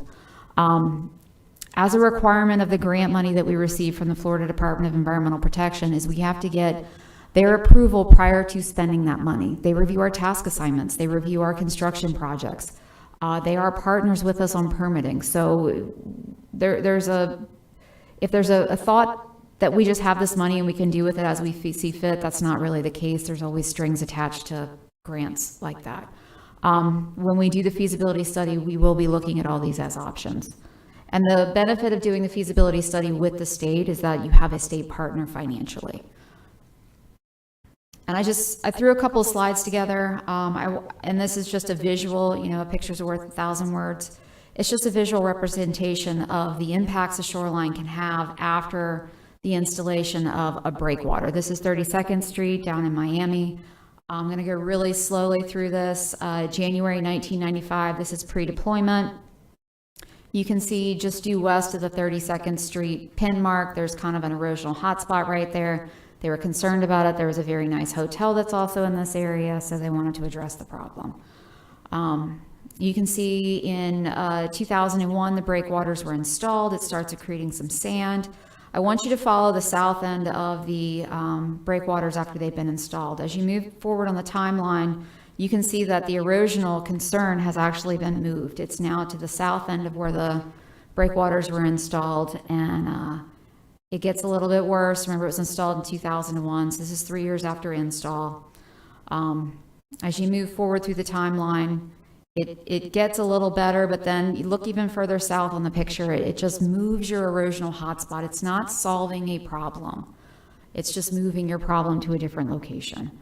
In 19, and this is most recently in March of 2023, and I only put this in there, reefs will probably find their way into our plan, most likely with a sand placement, because reefs it's been scientifically shown that they can extend the sand placement lifespan. It can maintain the sand that you have placed. Reefs do not make sand, they just move a problem from one area to the other. And we need to be very careful on how we deploy this. We need to model it and see how it will affect our coastline, because we can't do something for one property and then have a negative effect just downstream within our same county. And I'm available for questions. We do have a website. I forgot to put it on the PowerPoint, volusia.org/reefs. You can get all of our reef coordinates. You can download it in your GPS, and there's no secret numbers. As soon as the material is deployed, we post it within 24 hours to our website. Thank you. Questions from council, Councilman Kent. Thank you. And I am all for as many artificial reefs we can continue to put out there, especially the ones that are within 3 miles and stay in our state waters for some of the exact reasons you mentioned. Can you go back to that picture with the erosion? Because I found it interesting, you mentioned that it didn't solve the problem, it just moved the problem. But looking at, the original problem and seeing this year after year, it makes me think about what John has come up and said time after time about having a reef system set up to where those waves break and it's less of an impact on the shoreline. Now, this is a huge undertaking, one that the feds would have to jump on board with us. But I saw the pictures, because the pictures are very powerful. And I'm appreciative that we have them from that history timeline. And I would agree, it did change further south. But it did help that location because of where that reef was. And if we had the reef all up and down our coast, especially in those areas in Mr. Reinhardt's district that got hammered, I think it would be beneficial. So, don't know, Chairman, if it was much of a question, but more of a comment and observation just from the great aerial views.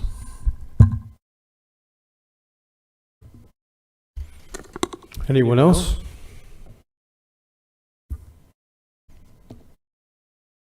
Thank you for the presentation. I think each one of us is thinking what Mr. Kent just said. You know, can you put these down the entire coast, and what would that do? Because like you said, we're not making sand, we're moving it. So if you put one on that picture that's still up in the southern area where the beach is greatly narrowed,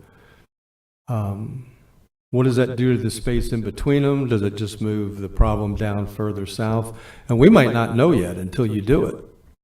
I believe to make the reefs work, you need to put the sand into the environment. So you need to bring sand from an upland or an offshore source. You need to add sand to the system. If you add sand to the system, then structural reefs, groins, breakwaters, however you want to call it, then they can act to prolong the life of that sand placement. Right. There was I found out about this last week at the conference that I was at, but there was a breakwater system that was installed at the FPL nuclear power plant in St. Lucie County. If you remember, after Hurricane Irma, their discharge canal was dangerously close to being breached by the Atlantic Ocean.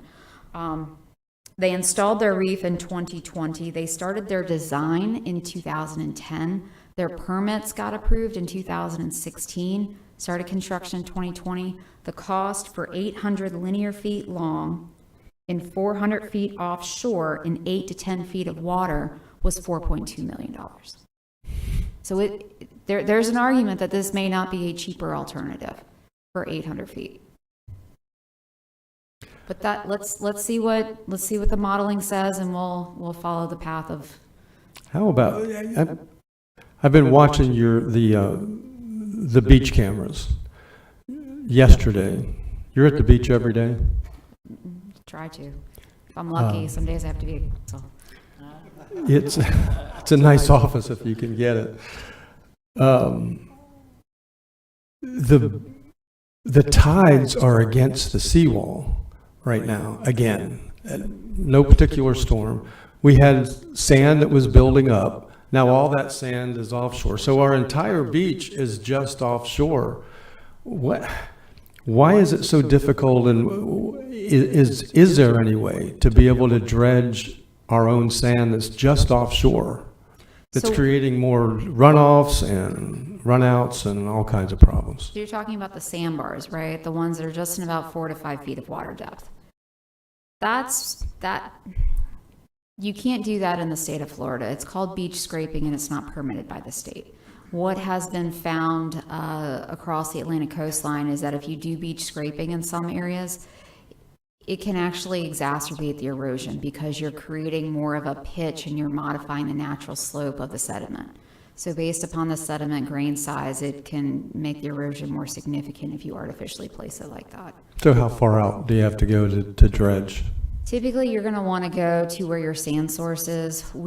Back after the 2004 hurricanes, Volusia County did a sand sourcing investigation, and we found 72 million cubic yards of sand offshore. They're about 3 miles offshore. But that is a sand source that you can pull from that doesn't have any effects on your coastline. It's not in our system. It's completely out of the system. There's also some sand deposits in the Intercoastal Waterway. I've got my eye on Sand Dollar Shoal. That can also go immediately on the beach and be beach quality and just add sand to the system. Okay, and that involves Army Corps of Engineers. Everything below mean high water involves the Army Corps of Engineers. Yippee. Okay. Thank you. Interesting presentation. It's interesting to see what's happening. There's not really a vote required on this, but we have a member of the public who wanted to speak to this item, and I'm assuming that means you'll forfeit your opportunity to speak at the final public hearing. John J. Nicholson on item 18. Mr. Brower, I did just also want to make a point of clarification that for this agenda item, the recommended motion is the acceptance of the report. Yes. John Nicholson, beside, well, we should have left that up there. If If you put looked that at those, picture back up. yeah. If you looked at that picture, several slides before that, there was a very narrow sandbar, sand area along the coast. Take a look north of that, all the way to the top of the screen. It's 3 times the width that it was before you put the sandbars, the reefs in. The southern half lost. We have a unique county. We have a natural park, Centennial, at the north end with no homes, no apartments, no nothing. You go to the south end, we have a natural park. No sandbars, no nothing. All right? So if we were to put reefs continuously up and down, all right, we would end up with that for 40 miles or whatever. Okay? The problem is when the sand comes in, all right, it builds up on this side of the reef. It's stealing the sand from, if you put a reef in order to get the sand here, it steals from below it. But if we keep stealing from below it and keep adding to the top of it, at some point, it's going to steal. But for us, it will steal in Cape Canaveral, the park, all natural. And that's what they're saying. It's a natural, it comes and goes, comes and goes, comes and goes. And if it comes and goes, I'd rather it come and go where there's nothing, where there's no damage. All right? Do you understand my concept? There are several ways that they've done this over time. When I was a kid, there was no beach on Miami Beach. None, 0. And they ship it in every so many years, and they get 400 feet. They get tremendous tourism, but it's made. This is our way of making our beach. It's our way of saving our coastline. All those people spend millions of dollars to build their houses, to build their hotels. Daytona Beach makes a ton of money off the tourists that come in to sit on that sand. And if it's not there, we're going to lose our tourism. Now, you were surprised that there's no sand. The water's up to the, every year it happens. I live next to the boardwalk. I walk the boardwalk every morning. And at a certain time, the water is all the way up to the seawall every year. The plaza, not a problem. They've got like 200 feet of sand except for this last storm. Every year they have sand. If you go down to Silver Beach, every year they have sand. But in between it, it comes and goes, comes and goes, comes and goes. So I'm asking you to look at this, do the surveys, have somebody look at it. What would happen if we did this? And it's not going to be $4 million, $5 million, whatever it is. They wanted to do $5 million for a V-shaped reef off Daytona Beach. Deneen said, well, we have a system where we can put these in. And over time, if he had started this 20 years ago, we would have done the entire coastline for free. Thank you. Okay, thank you. Vice Chair Robbins. Thank you. Ms. Jessica, thank you so much. Can you let us know, I know last council we voted on a beach kind of restoration plan or programs, some things that you guys were looking into, and also that sand replenishment, was it kind of like, was it like St. John's, something like they had, St. John's County? But are we still waiting for that federal match? Where are we at with the beach renourishment program? So we've got study? 2 projects that you've authorized the task assignment for our engineer to design the placement and the offloading of the Rattlesnake Island sand, which is approximately 550,000 cubic yards of beach quality sand located on Rattlesnake Island, southwest corner of our inlet. We are moving through that. The Florida Inland Navigation District, as the excellent partner they are, agreed to allow us to modify their permit.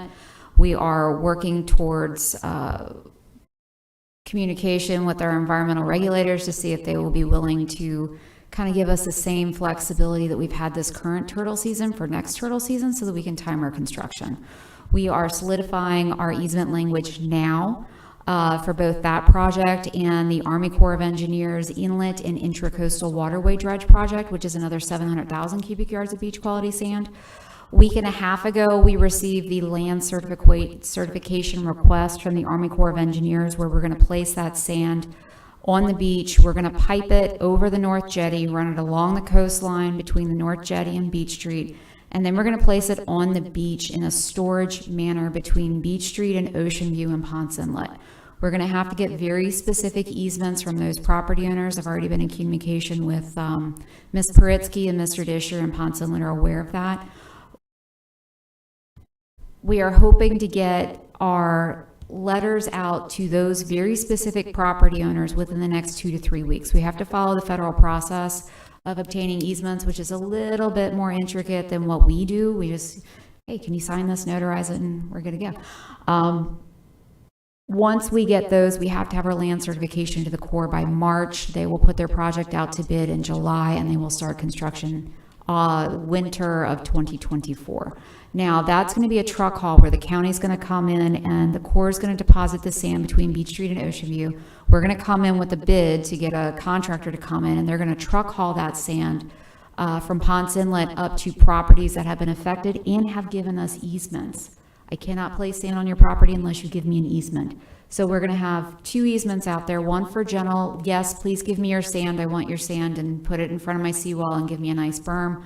And then we're going to have the specific easements for the Army Corps of Engineers that they're going to have. We're going to have a targeted effort in Ponce Inlet to try to gain those easements from those property owners. We're probably going to start by the end of October, and then we're going to go countywide for south of the inlet and then north of the inlet as well. So we're anticipating a lot of sand moving, approximately 1.2 million cubic yards of beach quality sand within the next calendar year. You have a great memory. Anyone Thank ever you. told you that? Thank you. Good job. Thanks. Deputy County Manager Suzanne Conchon. And Jessica, before you sit down, I'm sorry. Another topic that you covered with council at the last meeting was our 203 study and our efforts to get a federalized feasibility study done so that we'll be able to qualify for federal match monies as well. Can you just speak to that briefly so we've covered all of those clearly for council? So the last federal legislative session, we were trying to get Volusia called out as a named New Start feasibility study with the Army Corps of Engineers. We're authorized, the Corps has the authorization to do the project, but they are not funded to do our study. We did not get selected the last go around. We are actively pursuing our legislative body, had a lot of really good conversations in the last month with people out of Jacksonville, Atlanta, and Washington. And they said, concurrently, why don't you use the funding that the state provided you, the grant funding, and privatize the federal feasibility study. So we've been working with the Army Corps of Engineers out of Jacksonville, who is our home district, and we are getting a memorandum of agreement together on, there's certain things that we cannot do as a non-federal government agency. We can't do the NEPA, we can't do their economic review. There's some things they must do, but we also want them to be a stakeholder in review of our process to make sure that we're not completely going off on a sidetrack. So we are going to put a solicitation out for a firm to perform the study for us. If we are lucky and we get named to the next either hurricane recovery legislation or the next WRDA bill at the federal level, then any work that we have done to date, we can just basically pass it off to the Corps and they can start running from there. So we're not losing time. We're fronting the money. We do get a cost benefit on the back end if they do accept it, so that basically it's an in-kind cost that goes towards a future cost. So is that what you wanted me to address? It was, and I mentioned that because it is that study that will look at all of the alternatives, including offshore reefs, groins, sand nourishment, et cetera. There is really only, one limited project that has made its way all the way through the privatized study that took them a long time. We hope we could do it more quickly, but I just wanted to emphasize for council that we are working hard still to try to get our appropriation in DC, because that is actually the fastest path through the study process. And I wanted to make sure council heard that again. And if you have any questions, because this is a complicated process and complicated topic, Jessica, myself, Ben, happy to meet with you for any length of time and go through and answer your questions. Thank you. If there's no other questions from council, can I get a motion to accept this report? Motion to accept. Second, Johansson. Motion to accept by Matt Reinhardt and second by Jake Johansson. Thank you very much. Interesting discussion. All in favor of accepting this report, say aye. Aye. Any opposed? And motion carries 6-0, which concludes the items for this meeting. Takes us to closing comments, starting with the county manager. Yes, sir. Thank you. I got a couple of items here. I guess I'll start off with the first one. A while back, there was a discussion about the State of the County address, which will occur, I believe, in February timeframe. That there was the desire by some of the council to maybe move it from the Ocean Center to the west side. I don't know if it was going to be a rotation or just wanted to do it. We're at that point where we need to lock down a time and a date, either at the Ocean Center or some other venue. So I just needed some direction here from the council on where they would like to have the State of the County.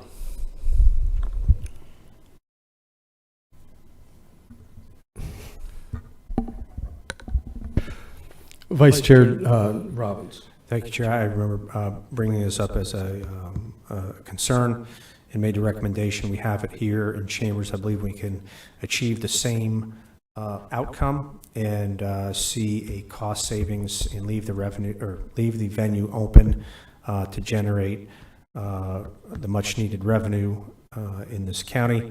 And I'm prepared to make the motion to have it in chambers versus at the Ocean Center. Councilman Kent? I am for continuing the State of the County address. I am for keeping it at the Ocean Center. I just don't think that the chambers will hold everybody that shows up at the Ocean Center. We would have overflow and it wouldn't be the same. They wouldn't be in the same room. I think it's an important thing that we do present the State of the County. And I think the Ocean Center is a fantastic venue for the location. Councilman Johansson. Thank you, Chairman. I'm kind of torn on this, County Manager. I really appreciate all the hard work that goes into the Ocean Center, and I know most of it is paid for with sponsorships. However, the man hours that go into the pride and joy of that thing.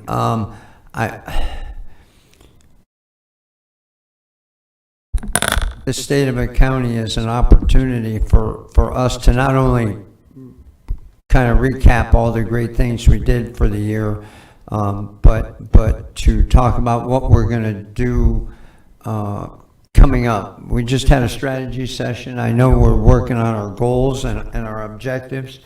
And the one thing that we were all new last year, but the one thing that I think is important this year is that we workshop or at least discuss in the chambers what our goals are for next year. So it isn't one person or two people's or the old council's goals, but the council's goals on January 1st or in November for the following year. So it's important that we get our story straight before Mike and Dave Hunt and those guys go to work on that thing.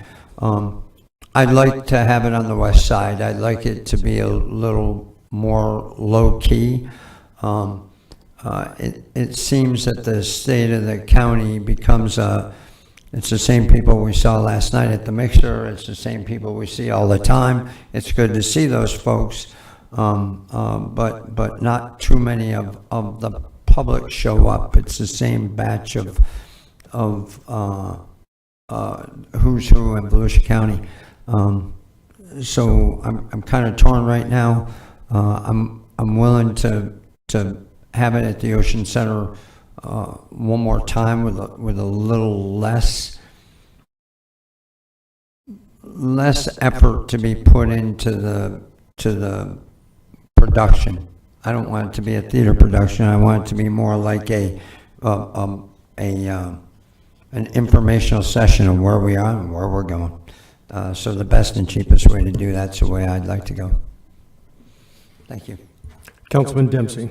Yeah, I'm going to go on a limb here and tell you that I want it on the west side. And it's just we're the county seat, and this is where it should be held. And, the equivalent would be having the State of the Union address in Oregon. I mean, you got to have it at the Capitol. You got to have it in the county seat. We accommodate, we have these issues with the fuel farm. We accommodated all those people for the fuel farm. So I don't know why the State of the Union or the state of the county is nowhere as big as a turnout as we had for the fuel farm, and we still managed to make that work. So I think it should always be in the county seat here in DeLand. Thanks.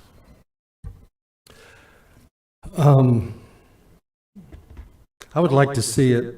I think we definitely still need to do it. I would like to see it remain at the Ocean Center for the reasons that have been said earlier as we accepted a new Ocean Center director. I think it is a gem. It is part of the county. But I think there's something to be said for tradition, and it's become, we didn't always have it there, but it's become a tradition where we fill that place. We turned people down during COVID when we had 4 people to an 8-person table or whatever it was. And I think we get a lot of the public there. I don't know if anybody from communications could verify that, but we always collect more donations from sponsors than it costs to run it. Jake, you're right, or Danny, except for the labor of, and I don't know how else the county manager could manage that. But what it does do, this kind of goes to you said you wanted it to be less of a theater production. I kind of like the fact that it gives our communications department a chance to really shine and show the things that they can do with video. And I have been impressed every single year with the job that they do, the work that they turn out, that we then use all year long. And some of it is just fun for that production. But I think I don't know. I haven't ever talked to your staff, Ryan, and said, "Do y'all enjoy this?" When I see the work they put out, I bet that they really enjoy it. Of course, it is time, and we are paying them for it. I think there's benefit to keeping that tradition at the Ocean Center. I'm not opposed to having it every other year on the West. I just don't know where we would have it and be able to have a sit-down lunch. I think it's something we do for our residents that they really enjoy. Honorable Chair, County Council, my name is Michael Ryan, your Communications Director. It's difficult for me to speak to the past events. We've not had one in the 42 days I've been here. But I can tell you my staff does enjoy putting the time and the work into it. They enjoy the creative output. I'm happy to provide financial numbers regarding staff commitment and time and stuff. Thank you. Yes, sir. Councilman Reinhardt. Thank you, Chair. I have an idea on the west side. The Sanborn Center is an option. And if you want to go outside of that, there's other areas. Deltona Center has one if you want to go that far west. But I like the idea of in county or at the county seat. Alternating them, and just an idea, because I'm never going to tell Mr. Ryan how to do it, but what I witnessed last year was a lot of pride being taken into the fact that our staff put that on. I know there was some emphasis on new council, during that time because it was a new council. So maybe emphasis when they're doing that on the production to show, and we did show to some extent of the county employees during a normal day's work. Put a little more emphasis on them. They're the ones that make this happen. You're the one that makes this happen. Our county government doesn't operate without them, without everybody else there. So seeing that emphasis, that's what we're reporting on. That's what we're telling the community. But when I was in attendance at the Ocean Center, there was a lot of public that I don't normally see that look forward to this event. So, but just those two recommendations, one alternating the two, as far as maybe utilizing the Sanborn Center as an option to keep it on the west side, but also maybe a little more emphasis with the actual people that really make this county click. Thank you. Thank you. Vice Chair Robbins. Mr. Reinhardt, I can second that if you're going to put that in the form of a motion for the Sanborn Center. I think that's a great idea. I would make that a motion to put it in the Sanborn Center to utilize kind of maybe alternate. Second.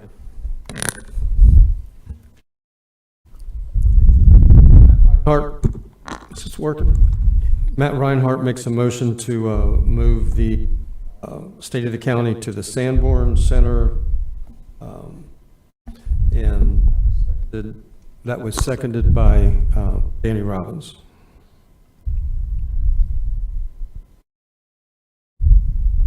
Questions for staff on that before we continue with, we still have several people that wanted to speak. Questions or discussion? Question, Johansson. Jake Johansson, go ahead. George, can we have it the same? Well, that's, my point of coming up was, being that we don't control the Sanborn Center, what I would just say, if the direction is to have it on the west side, or try to have it on the west side, let us go and contact the city, and maybe as a backup, we could talk to Deltona. That way we'll have an idea if we can match a date to either of these events and what their capabilities would be. So, but yeah, both are fine facilities, and I think could handle the event in some form. So, I mean, a couple of years, I think we had it in the exhibit hall at the Ocean Center, which was also similar to the kind of shape of what you have at the Deltona Center and stuff. So I think we'd be able to make it work in either location. We just need to talk to the owners of those and see if they're willing to have us there. Danny, would you change your motion to just to allow the staff to check out areas on the west side, and you're okay with that for the second? Okay. Okay. I'm going to just continue before we vote on that. There's a lot of discussion to be had. Troy Camp. Yeah, I was just going to add that I don't think any of us came up with the idea of where it has been in the past. I think that was something that former councils have done, and not saying just to do what everyone has done before us, but the Ocean Center is our property. It's tried and true. We've been there. We've tested that out. It works. And I'll just tell the council, maybe you have, but I haven't. And part of my district in District 4 is some of the west side. And I've not had one constituent contact me and say, I can't stand where you have the State of the County address. I want you to move it to the west side. Maybe you have. And if you have, I'd love to hear it. I haven't had anybody ask me about that. So I'm wondering is this being driven by our constituents asking for this, or is this the electeds saying the west side needs more love? I want the west side to have this here. I mean, the Ocean Center is in Volusia County. It's not like we're going to Oregon. We're staying in Volusia County. We're going to a location that we own. We're not paying to rent it out. The size works. The parking works. I don't get this, but that's just me. Thanks. Thank you, Councilman Johansson. Yes, sir. I know the county manager asked for locations, but I think it's also important that Mike being new here. Last year I was told what to say. This year I'd like a little bit of latitude. I think we all have part of our story for our districts, and and me less so at large, more general, but it's my first official non-act to be told what to read, so give me a little bit of latitude this year, because I'm not going to read what you give me. I'm going to tell you, say what I want to say, if you give me that. And as far as location, I think it's just good to balance it. I think there's a lot of people on the west side that don't come because it's on the east side, and I think they'd show up on the west side. I see that as an at-large rep when I go to events on the west side. It's the west side peeps, and when you go to the east side, it's the east side peeps. There wasn't too many west side people at the elected official mixer yesterday. So on the east side, and so I think the west side. I think it becomes a yes. They need some love. My opinion. Thanks.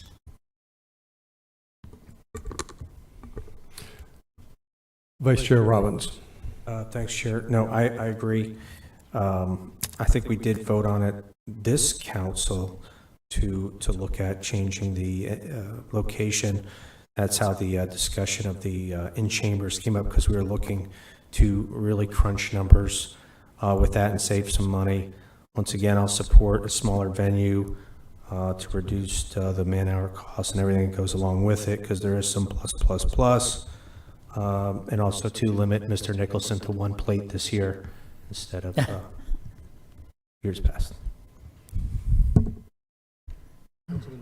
Thank you, Chair. And just for clarity, that was maybe to alternate them, 1 year one, 1 year the other. And it was only to try to, no, nobody has approached me. I wanted to, I'm just merely putting it out there to look for some different options. People don't know unless you bring it up to them. But yeah, and you got to limit John to one plate. So just kidding. That's all. We don't own the Sandwar Center. The city of DeLand owns that. The center at Deltona owns that. What about the fairgrounds? Do we have a place out there? Be another option, the Tommy Lawrence Arena.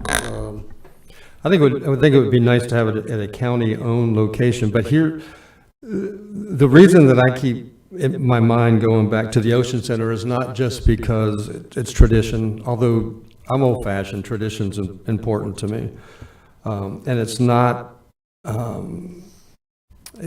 It has to do with the way that the programs have been carried out there. The kitchen staff, the chef is he's so far above the average, the whole staff there of a convention conference center. And I think it benefits us nationwide to showcase that how well they put on a production, how high the quality of food is there. If we have it on the West Coast or on the West Side, we have really good caterers that could do it, and they do a good job. But that's not a county facility where we're trying to bring in business all year long and put people in motels. So, for me, it's not the end of the world if we go back and forth, east to west. I'm gonna stick with the Ocean Center for my vote. I don't see anybody else that wants to speak. I think this motion is just for, it's the whole thing. Continue the state of the county, but to alternate it east and west, and give the county staff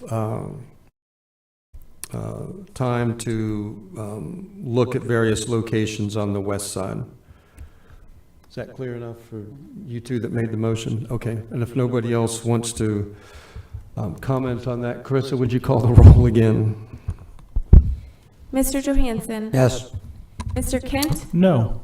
Mr. Reinhardt? Yes. Mr. Robbins? Yes. Mr. Dempsey? Yes. Mr. Brower? No. And we're missing one? Yeah. Correct. So it still passes. 4-2. So, George, if you want to get your staff looking at other locations on the west side. Actually, I'm sorry, John, I saw that after the vote, you wanted to speak on this item? Is this for public participation? It's just public okay. We've,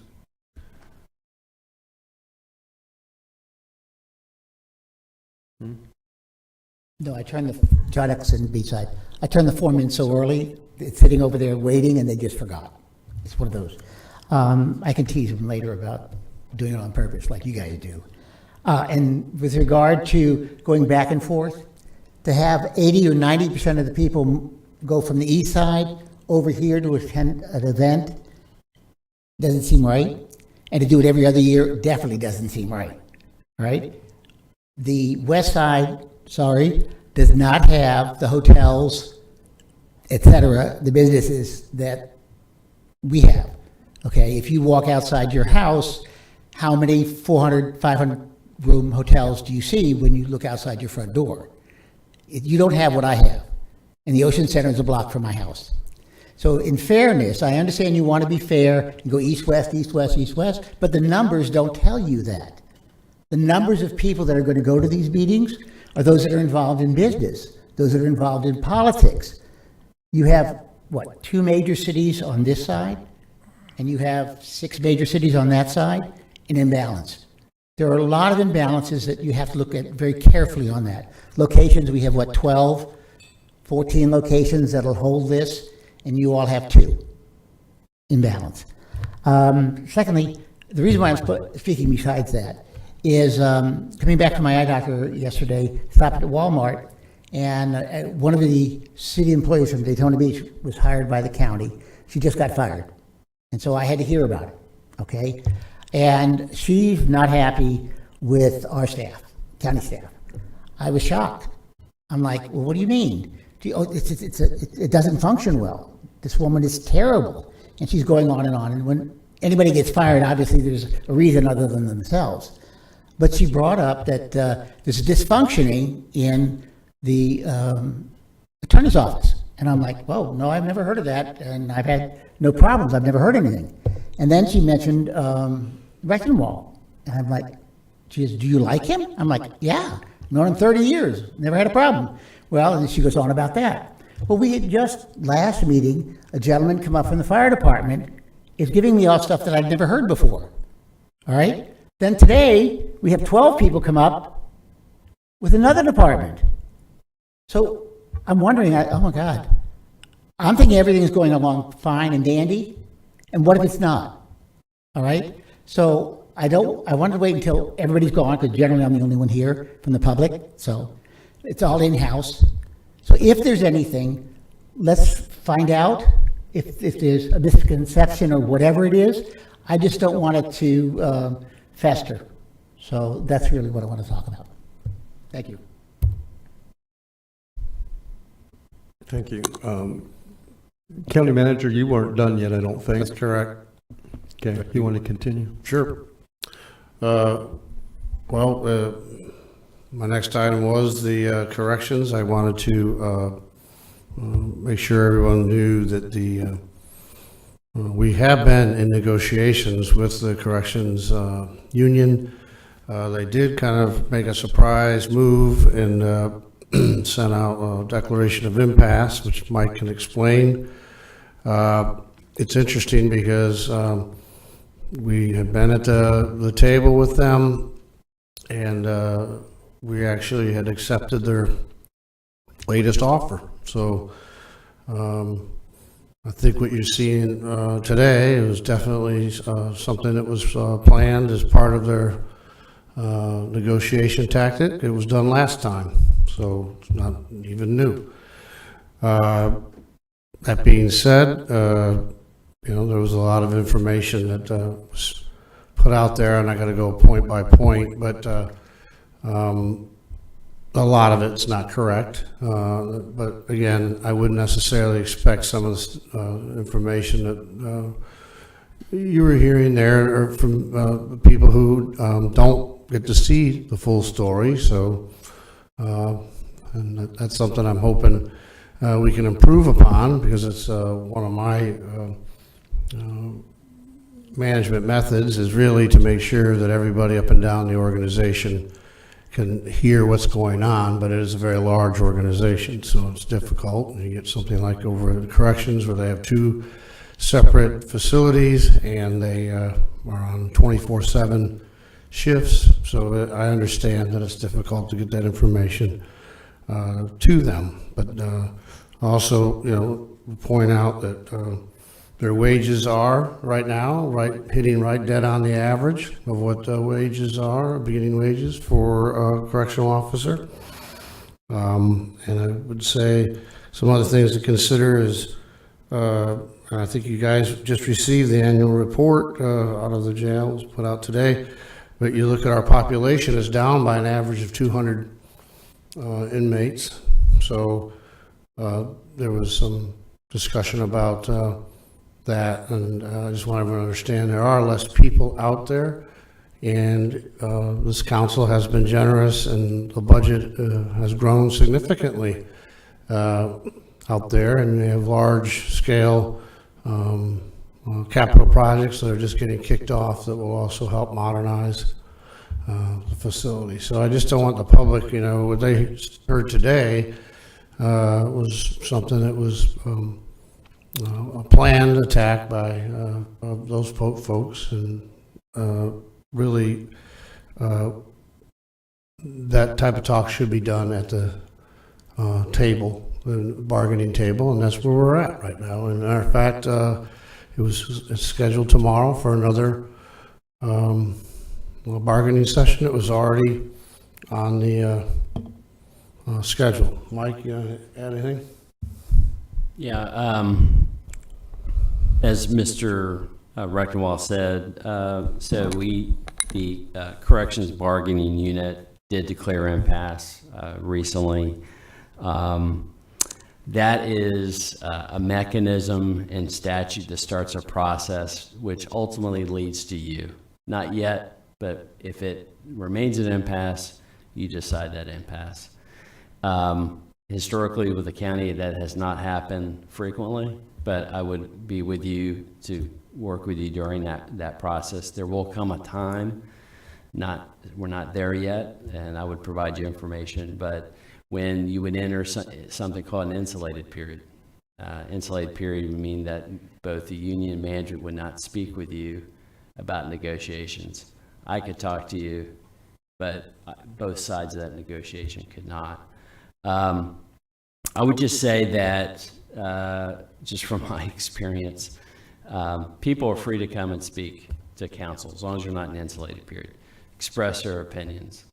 But it is not unusual in a negotiation where the union may be trying to, in my mind, kind of skip the negotiation of the bargaining table and go directly to you. My advice on that is, if you say anything, you say that needs to be dealt with at the bargaining table, because if either party tries to skip that bargaining team and either go directly to you or we directly to the membership and skip that's unfair labor practice. I'm not saying what happened today is, but to the degree that they try to pull you in that process, that's why you have a bargaining team. If that process is not successful, you will decide the issue at impasse. We're just not there yet. So please feel free to call me if you have any questions. I'll provide you more information. It is, I think, rarer here than where I've seen other places. When you're in negotiation, things are getting pretty tight or heated. You might have somebody that comes and wants to speak about that negotiation, and I think that's just what we saw today. Anything else I need to say? No, I think it's fine, and I think we all recognize, and the council has recognized, and they recognized, I guess, that this is a nationwide problem when it comes to staffing, and we can't force people over there, and we have increased the wages, and we have done retention bonuses in the past, and that's again something that can be done at the table. And but I just want people to understand, and also the public to know that this council and previous councils have funded the positions, that's not been an issue. So the idea of taking money that was mentioned, that's not the issue. The issue literally is getting people that want to do that particular job. And again, our pay does match, and we constantly monitor that, and we'll continue to do that. But there's other issues. It's getting people who have a clean background that can do the work as well, and so there are other physical requirements that have to be met. So the pool gets difficult. There is a few things that was mentioned today, again, that we were prepared to bring to the bargaining table tomorrow that might increase the pool a little bit, but I would rather have that for our team to be working out. We're at the proper place at the table, because we've mentioned things like there are other areas of the country that are closing correctional facilities and jails, but our rules are such that it's very difficult for any of those people to take a job here. And that's some of the, I think, impediments that have to be worked out at the table that might allow us to bring in people from other areas as well. So that's my comment on the correctional situation. Okay. Anything else you needed to talk about? All right. County Attorney Michael Dyer. Yes, sir. Just a quick update. At the last meeting, you authorized us to proceed with litigation against one of the PACE entities. You took a step today on the consent agenda by approving a resolution that for health, safety, welfare reasons can be used as an excuse to not start the dispute resolution process. The PACE agency did the exact same thing when they filed suit against our tax collectors. So we're going to be ready to file that lawsuit now that you've passed that motion in short order. We are also joining I talked to you a little bit about before, this dispute seemed to go back to last fall, when there was what is called a bond validation proceeding in Leon County, and I know I talked to you a little bit about that. And so this PACE agency is relying on this bond validation judgment to say they can operate statewide without the local government's consent. We are, as well as filing a lawsuit against PACE, basically asserting they do not have authority to operate without council's approval in the unincorporated area. We are joining a motion to bring that bond validation proceeding back up, a motion for relief. We would be joined, including us, be 14 counties, 3 state attorneys' offices, including our circuit, the 7th Circuit, and 6 tax collectors to date. So we anticipate that needs to be filed. My understanding is tomorrow. So I will keep you updated on that litigation. While we're at this meeting today, we did get a ruling from the 5th District Court of Appeal on one of our short-term rental cases. They denied the motion for written opinion that was filed by the Volusia Rental Home Alliance. I'm sorry, I misstated that. Vacation Rental Home Alliance of Volusia. Sorry. They denied that motion, so that effectively brings that appeal to an end, and we'll wait to see if they seek review at the Florida Supreme Court. We spoke a little bit already about bargaining, and if you have any questions, please let me know. And lastly, I know a question was asked, and I had addressed this before when we discussed this, but one of the things that we are, as a county, are subject to is Senate Bill 250. Because we're within 100 miles of landfall of Ian or Nicole last fall, till next year. It doesn't surprise me that a legislator's office is referring someone to the appropriate local government because they're not going to interpret the law, even though they pass it. Some of the cities in Volusia aren't subject to that same restriction because they're exceeding 100 miles, but because of our boundaries, we are subject to it. And it's very broadly written. I don't think probably a situation like this was probably anticipated, but to prohibit us from making our land development regulations more restrictive, and then also prohibited moratoria. And I think that was done in reaction to the storms and people rebuilding and that type of thing, but they wrote it so broadly, unfortunately, it does impact us.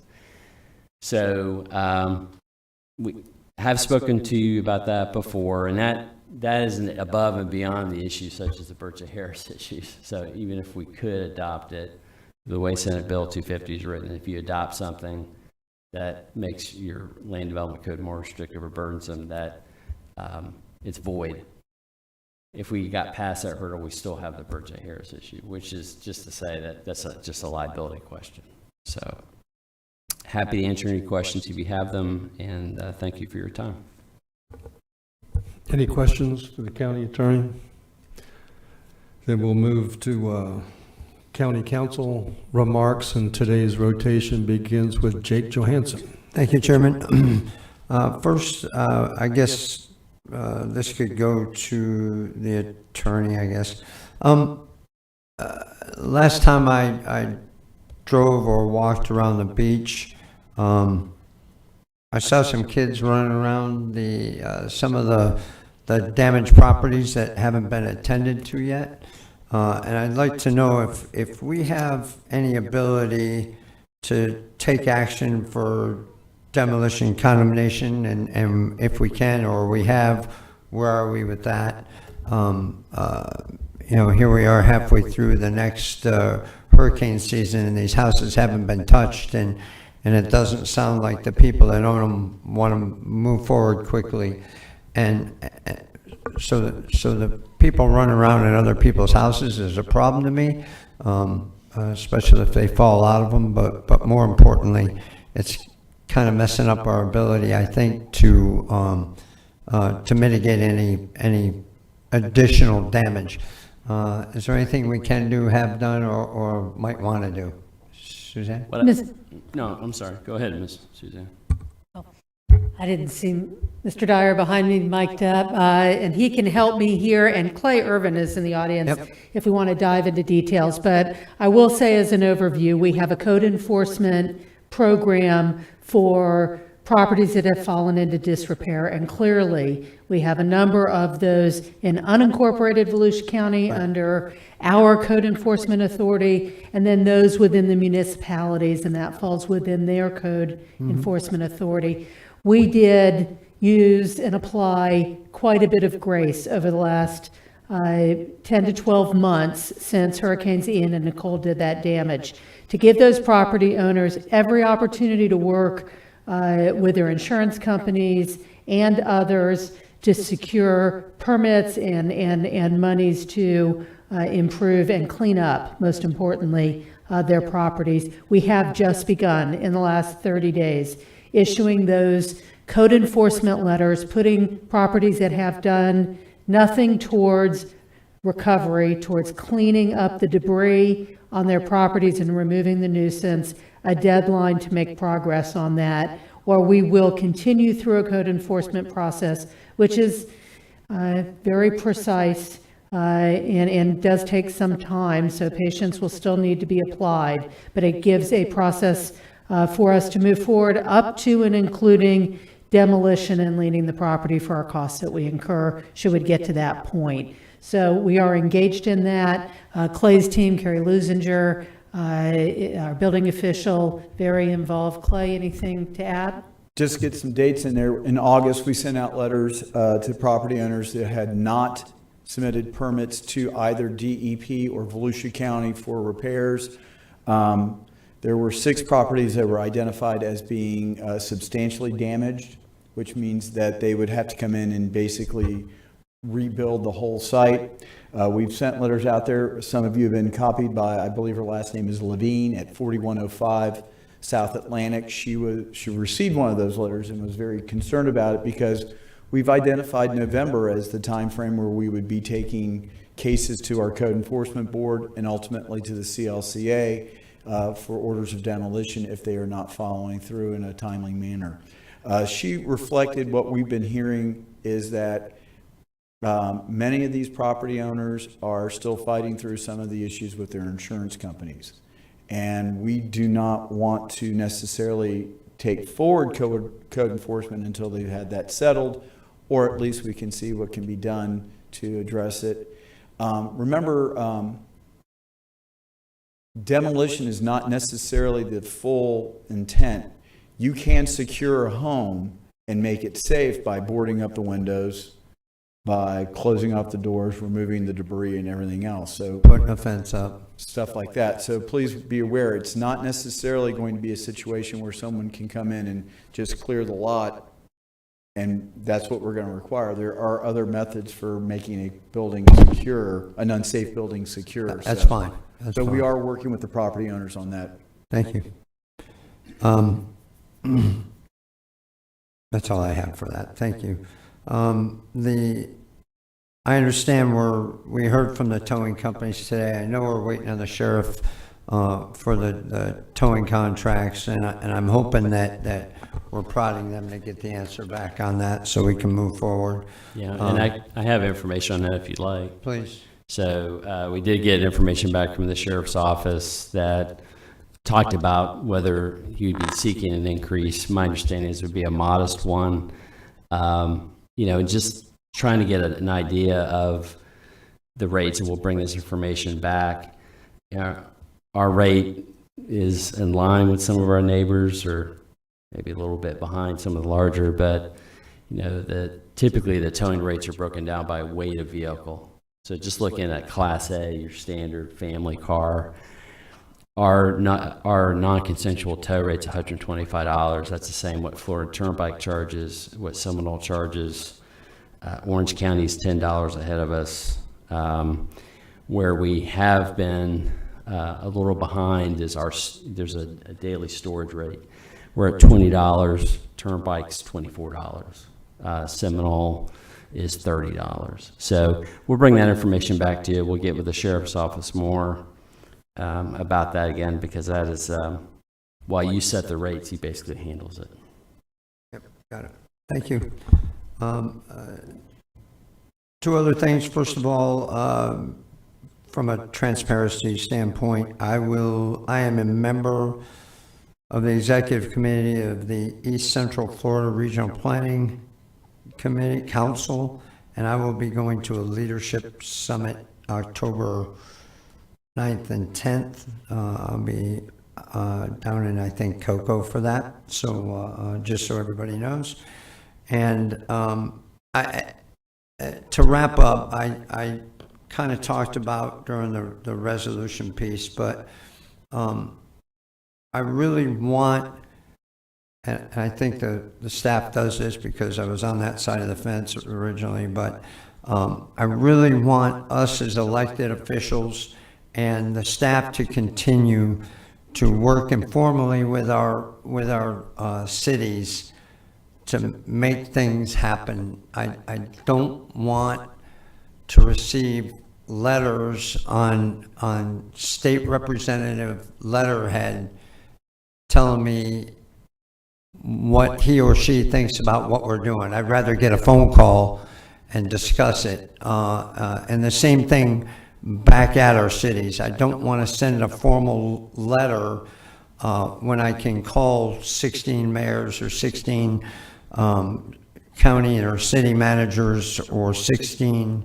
elected officials or a particular city and work through an issue.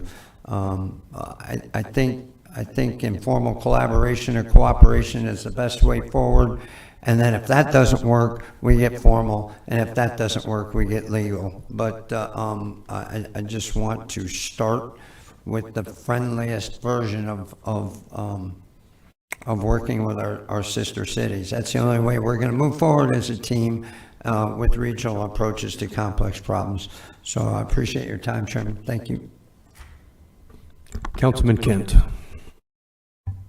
Thank you.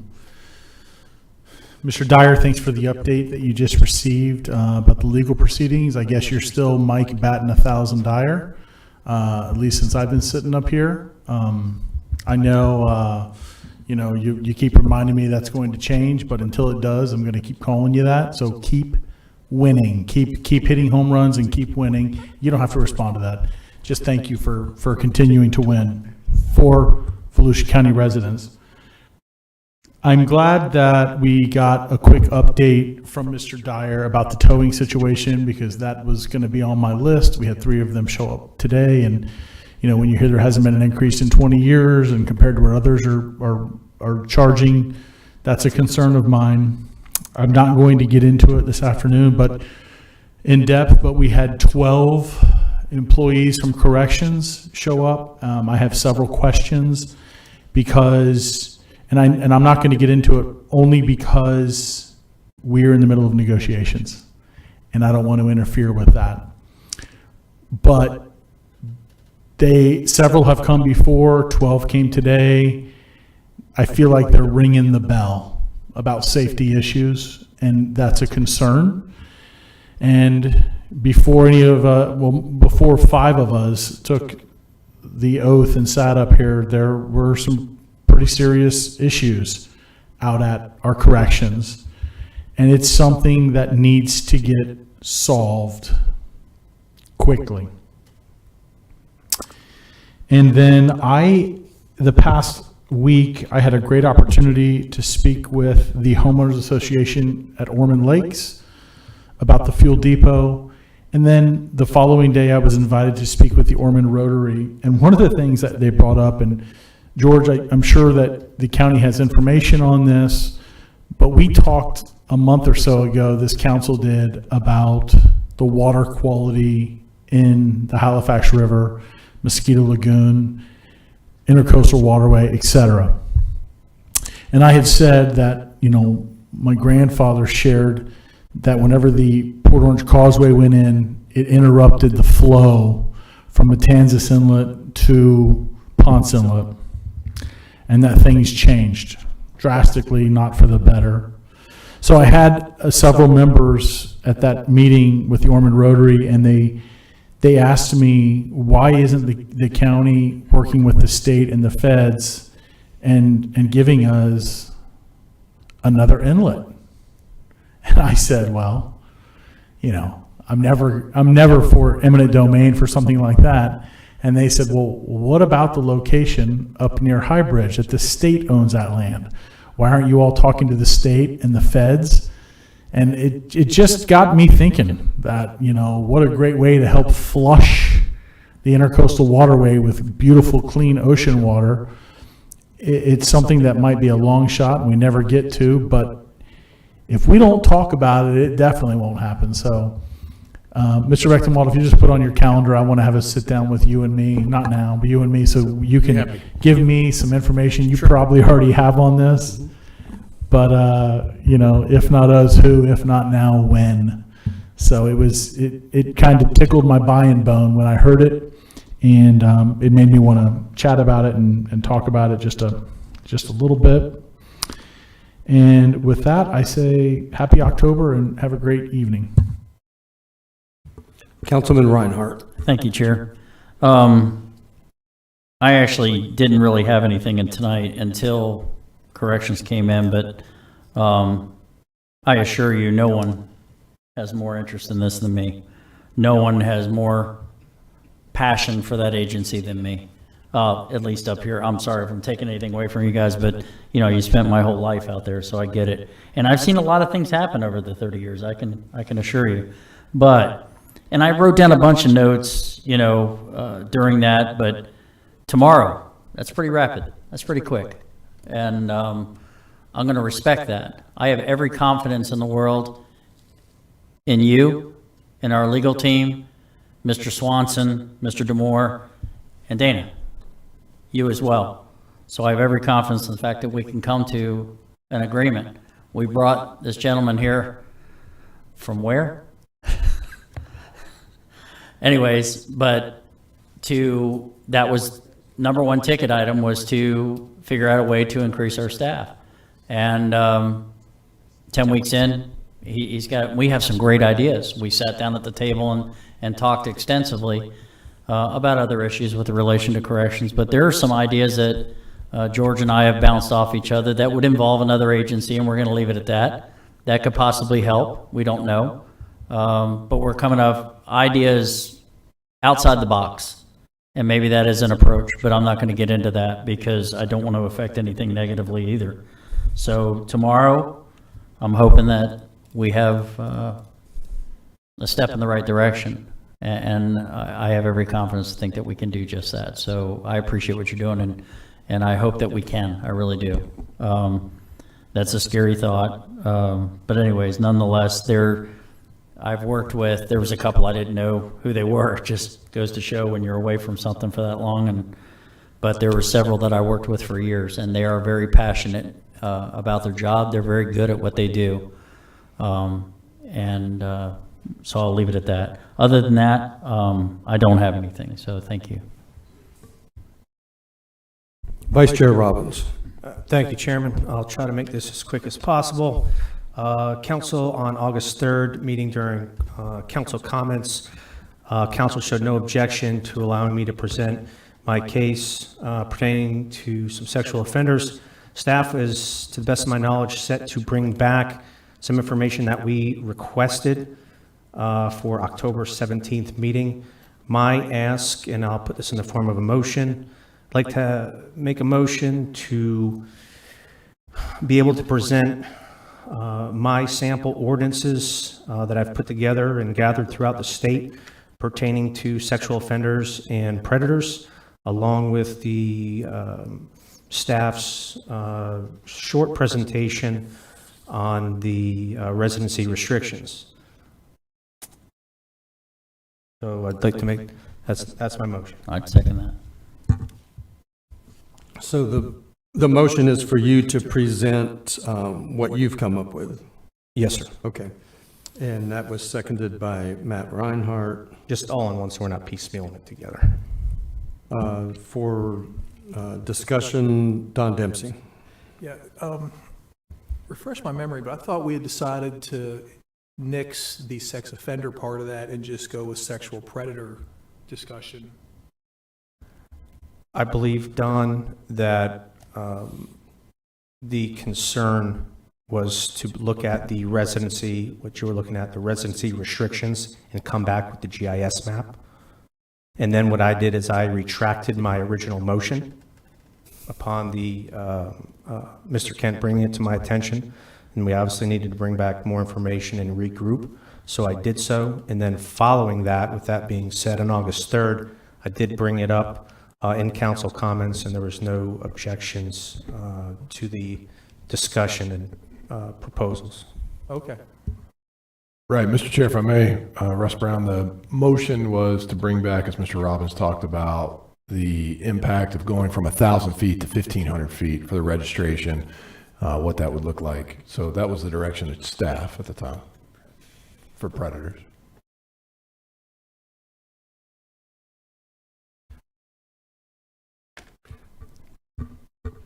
Jake Johansson, you wanted to remark about that? Yes, Chairman. I just want clarification. Will these ordinances be provided to staff and before? Yeah, I would like legals to look on all of them. I imagine they're all good, but that's good. That's all I want to make sure that they get them ahead of time. Thanks. Okay, so there is a motion on the floor concerning sexual offenders and predators for Vice Chair Robbins to present findings that he has found to staff and then to council. All in favor, say aye. Aye. Any opposed? And passes 6-0. Thank you, Chair. Moving on, to also go with that, and part of this, I've dubbed it kind of the Safer Volusia initiative. Something that's come up and that's been on my radar is cameras in our parks. You know, often in a lot of our projects when we're building new facilities, we'll budget certain things into the construction of it. For instance, arts, for instance, I think is about 3% of the overall budget. Don't quote me on that specifically, but that's what I've kind of gathered. I want to look at the safety aspect of this as our communities are being built out, further pushing into unincorporated Volusia.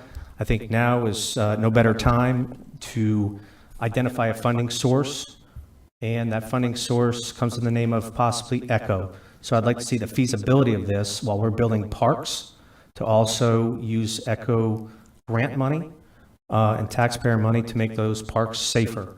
So with that being said, I'll make that motion as well to come up with ideas or staff to come back with additional information on how we can outfit our current parks and future parks with cameras using the ECHO fund. Second.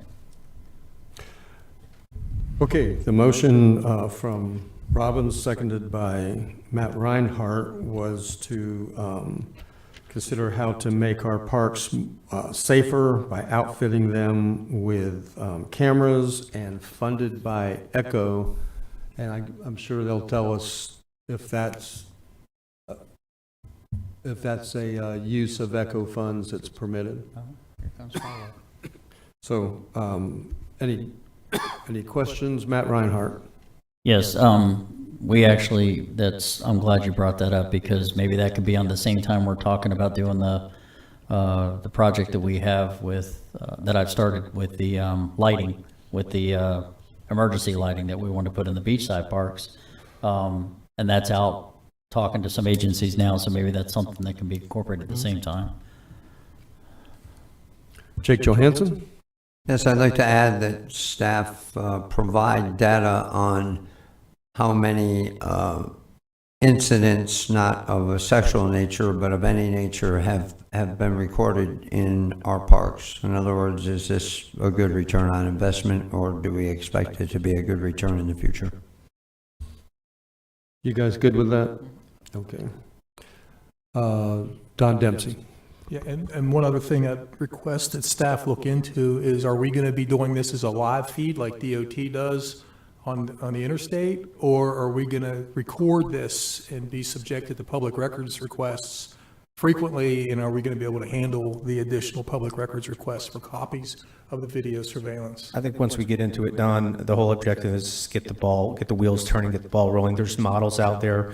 You know, I've sat down and talked to folks in law enforcement about having tag readers at the entrances and other cameras throughout the parks, or the active parks in terms of high crime areas. Same thing with the trails, you know, where there's bodies being found throughout our trail system, and crime that happens all the time, dumping signal 10s, stolen vehicles, so on and so forth. It's to get the ball rolling, seeing how we're going to fund it, and bring our law enforcement partners on board with this to make it the best model and program possible. Matt Reinhardt. And thank you, Chair. Don't we already have some on our trails now, cameras, do we know? There was either talk about, or we do have some in existence when I was talking to Tim. Yeah, I believe they do have some. So they're already in systems. existence now. I think they're more so. along the lines of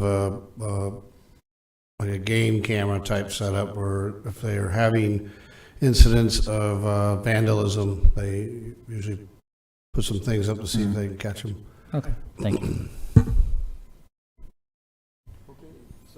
The motion on the floor is to have the staff bring back information about outfitting current parks with cameras, data on the incidences of any kind of illicit activity, and funding by ECHO. No other discussion. All in favor say aye. Aye. Any opposed? And motion passes 6-0. And Chairman, a couple other things. As always, I've requested a bunch of information last few weeks. We should have received that, or y'all should receive that in your emails. Anything from repealing our firearms law, repealing our work trailers and vehicles ordinance, repealing the right word for it, but being able to allow an on-the-road trucker to keep his tractor on his property or in his driveway. I'd like to make a motion to get those, now that we have the information, to get those maybe not on the 17th agenda, but on an agenda in November, to your liking. Okay, motion by Robbins to get on the next feasible agenda. November. Item about trucks and trailers. You have all the information that you need, Michael? Yeah, I know we can work with staff on that and bring something back. Yeah. Okay. Is there a second to that motion? Chairman, it was just, excuse me, it was the trucks and trailers, the over the road trucks, and repealing our firearms law that's on the books. Repealing which law? It's a firearms law that Firearms. pertains to public property. Right. I just didn't understand it. Okay. Was there a second to that? I'll second that. Matt Reinhardt makes a second. Any questions, discussion? All in favor, say aye. Aye. Any opposed? And that motion carries. And I promise this will be the last one. I think this is low-hanging fruit. You know, we talk about affordable housing or making things more affordable for our everyday folks, new families, younger couples. One of the things I just help folks out with the process itself, I want to see the feasibility of making our gopher tortoise requirements consistent with the state. Right now, there's approximately $400 some odd charge, several trips by our staff members, man hours. I'm looking to see how we can make this consistent with the state, get rid of it, keep that $400 some odd in our taxpayers' new families' pockets, and cut down on the red tape and bureaucracy. So making the gopher tortoise regulations consistent with state? Yes. Okay. That's the motion by Robbins. Is there a second on that one? Second by Reinhardt. Any discussion? All in favor, say aye. Aye. Any opposed? Okay. Anything else you want to do to lengthen the November meeting? My stupid question, sir. But no, I'm good for now. We got to keep moving. Okay. And you're done? Okay. David is gone. That brings us to Don Dempsey. Just two things. I know the tow truck people have already said their piece, and you guys have already addressed this as well. I just want to, you know, if they haven't had a pay increase since 2002, I'm just hoping that we're really looking into keeping them equal. I've been told, you know, the Flagler County has already increased theirs substantially. I think we're kind of way behind Flagler. I know in previous discussions, we've been compared to like Miami down in that area, but I've been told by other tow companies that basically they're in a much smaller area, they're zones, so it's kind of apples and oranges to try and compare our rates with like South Florida. And they have a higher volume, so I really would hope that we're looking into getting them an increase that I think is long overdue. And then as far as the jail overcrowding goes, I know we've got a problem. I believe sincerely that there's a problem over there. I hope we're not overlooking one source of a solution, and that's just getting with the judges. I don't know how we could do this. I know we were talking about doing a resolution today for one thing, but it would be nice if we could get somebody in there to meet with the chief judge and the other judges and bring around awareness to try and release more people. The jail, it's not the prison, it's just a jail. If we could just be more proactive in releasing nonviolent, victimless type crimes, like possession of drugs, stuff like that. I mean, people who don't pose a danger to the community. Based on my experience in dealing with this daily for over 30 years, I mean, there's a lot of people who really shouldn't even be out at the jail. They should be released out on bond or even ROR. We have a pretrial release program still in place.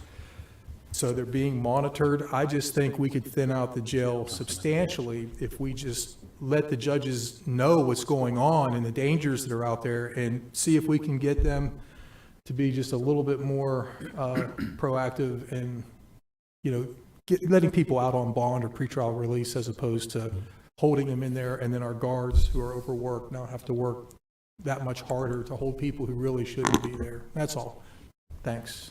Okay. Matt Reinhardt would like to respond to that. Thank you, Chair. And the overcrowding wasn't the issue. The numbers, according to the report, are significantly down. And I sit on the PSCC, and pretrial is doing a fantastic job with respect to utilization of that program. And I don't have the numbers with me. I don't have that report with me. To hear exactly where they're at was way better than when I ran booking years ago. So it was a good organization when we started. I think it still is. And actually, they're doing so good that it's hurting my farm program. So because there aren't enough of the inmates. What they're talking about are actual staff positions. So right now, currently at the correctional facility, South Wing is, to give you a little background, South Wing is a predominantly all at six blocks, 32 approximately inmates apiece, which that is completely shut down. And there are dormitories that are shut down. There are housing units that are shut down. It gives them the opportunity to, when we have those opportunities, we didn't have that back then, where it gave us the opportunities to go into those blocks and paint and do necessary maintenance and whatnot to those areas. So when you do open it, it's here's an older facility that was opened in 1977 that you could make it look virtually new. Again, it's not the numbers of the inmates, but they are doing a good job. So just so you know, so. Okay, I just have a couple quick mentions and then a request for the November meeting. First of all, on towing, we're just talking about what the county charges or charges they accept from towing companies. We're not regulating what anybody else, private individuals, private companies pay. It's if, non-consensual tows or police tows. Okay. And, we reached out to the sheriff's office when this first came up, so they suggest a modest increase. The best I can tell, our rate has not, I think our rate might have been higher than some of our neighbors when we first adopted it, because when I look, our rate is identical to what the state charges on Turnpike in Seminole County. There are some that have shifted higher, and like I said, I think there definitely is, we've become behind in the storage and the mileage costs. So I want to bring all that information to you, and you guys can decide. So your role is a little unique in that you set the rate, but you don't administer the ordinance because it's the law enforcement. Okay, thank you. Sure. Mr. County Manager, I'll give this to you rather than going to your staff, to Ryan, but I think last meeting we had trouble with sound that he quickly got corrected and got videos out with sound. I know that took some effort. I've got a text from somebody today that the camera wasn't working. So I just wanted to make you aware of that. Yeah, we had our AV folks in here the very next day after the sound issue. And Michael Ryan has done a review, and what we have is a lot of components in there, and of course in the AV world, technical world, they're 8-9 years old, and that becomes starts getting into obsolescence. So especially considering the type of production that we have done here from the old days of, well, of course, for many years it was just sound. And then it was just one camera over there that kind of gave a fuzzy picture of the entire dais.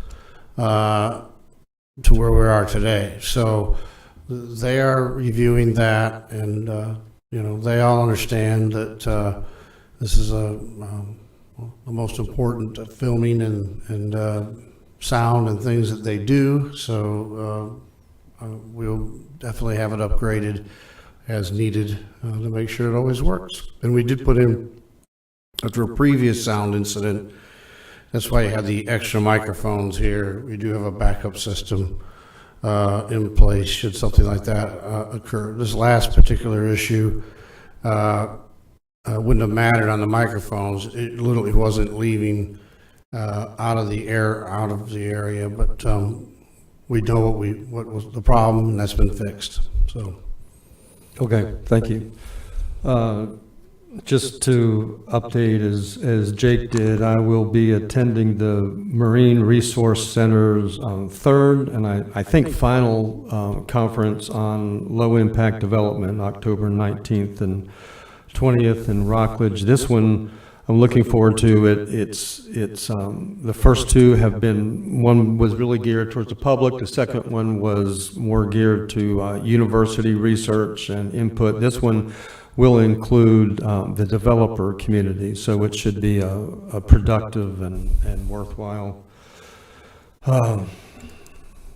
conference, even in light of Senate Bill 250. Lastly, is just an ask from the council, rather than just put this on the agenda. I think it would be helpful. I wanted everybody to know about this because you might have some input that you want to hear from staff. I would like to bring up with the possibility of, if not repealing, just amending the way that we are allowed to use shipping containers in Volusia County. And Clay, is Clay here? I'm going to ask him a specific question, but as you know, they become more and more popular for housing units. They can really be dressed up. I think in order to use them for a housing unit, they have to comply with the Florida Building Code. Other than that, Clay, if I'm wrong, please correct me, that we don't have any other restrictions for that purpose as a living unit? Correct. The way the code is written right now, you cannot use a shipping container as an accessory structure on a residential or commercial property. Right. So that means that you can't just buy it, put it on the property, and use it to store your equipment or personal items. If someone came in and modified a shipping container such as that it would comply with the Florida Building Code in regards to that, we could not necessarily make any kind of comments because it's a material that they're using, not necessarily the structure. So they would have to make substantial changes, but it would still have to meet with the Florida Building Code. Okay, thank you. So my request would be that we consider the part that restricts shipping containers specifically from businesses and agriculture. I know they're used in agriculture because they're rat-proof, they're waterproof, they're strong, and then for businesses, they are currently used by businesses around Volusia County who don't know that they're breaking the law and illegal. They just, they didn't think about it. I think it's something that we could do for the business community to see. If we want to change that, I would like to repeal it, but maybe you would prefer to see it with some kind of restrictions for setbacks, for landscaping, for whatever. So that's why I wanted to get your feedback on it. Vice Chair Robbins. Chair, I can make that motion for you. That way we can lock it in. So I'll make the motion, bring back information on the repeal and the usage of shipping containers when it comes to businesses, agriculture, and ADU. To use as an ADU?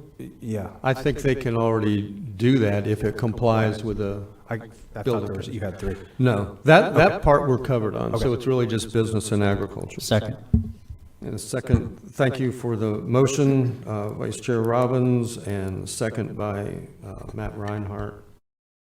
Any other discussion on that? All in favor, say aye. Aye. Any opposed? That motion carries 6-0. And with that, if nobody else has anything, we will adjourn at I 5. do, so. Okay, I I'm always sorry, have, I by didn't the see way. your name until just now. Sorry, I checked my email as we were wrapping up here, and I got a letter from, email from Amy Dunn, the district director from Congressman Corey Mills' office, and she wanted me to provide information to you all that, that Congressman Mills' office has had many conversations with Miss Utter, I believe her name is, regarding her issue, and that they had a very frank phone call yesterday, as a matter of fact, and that that the team in DC is going to see what they can do to help her. So Congressman Mills his office is doing whatever they can, as frustrating as that may be, that it doesn't happen quick, to help their constituent. So I just want to provide that information. Thanks. Thank you for that update, and with that, 5:43.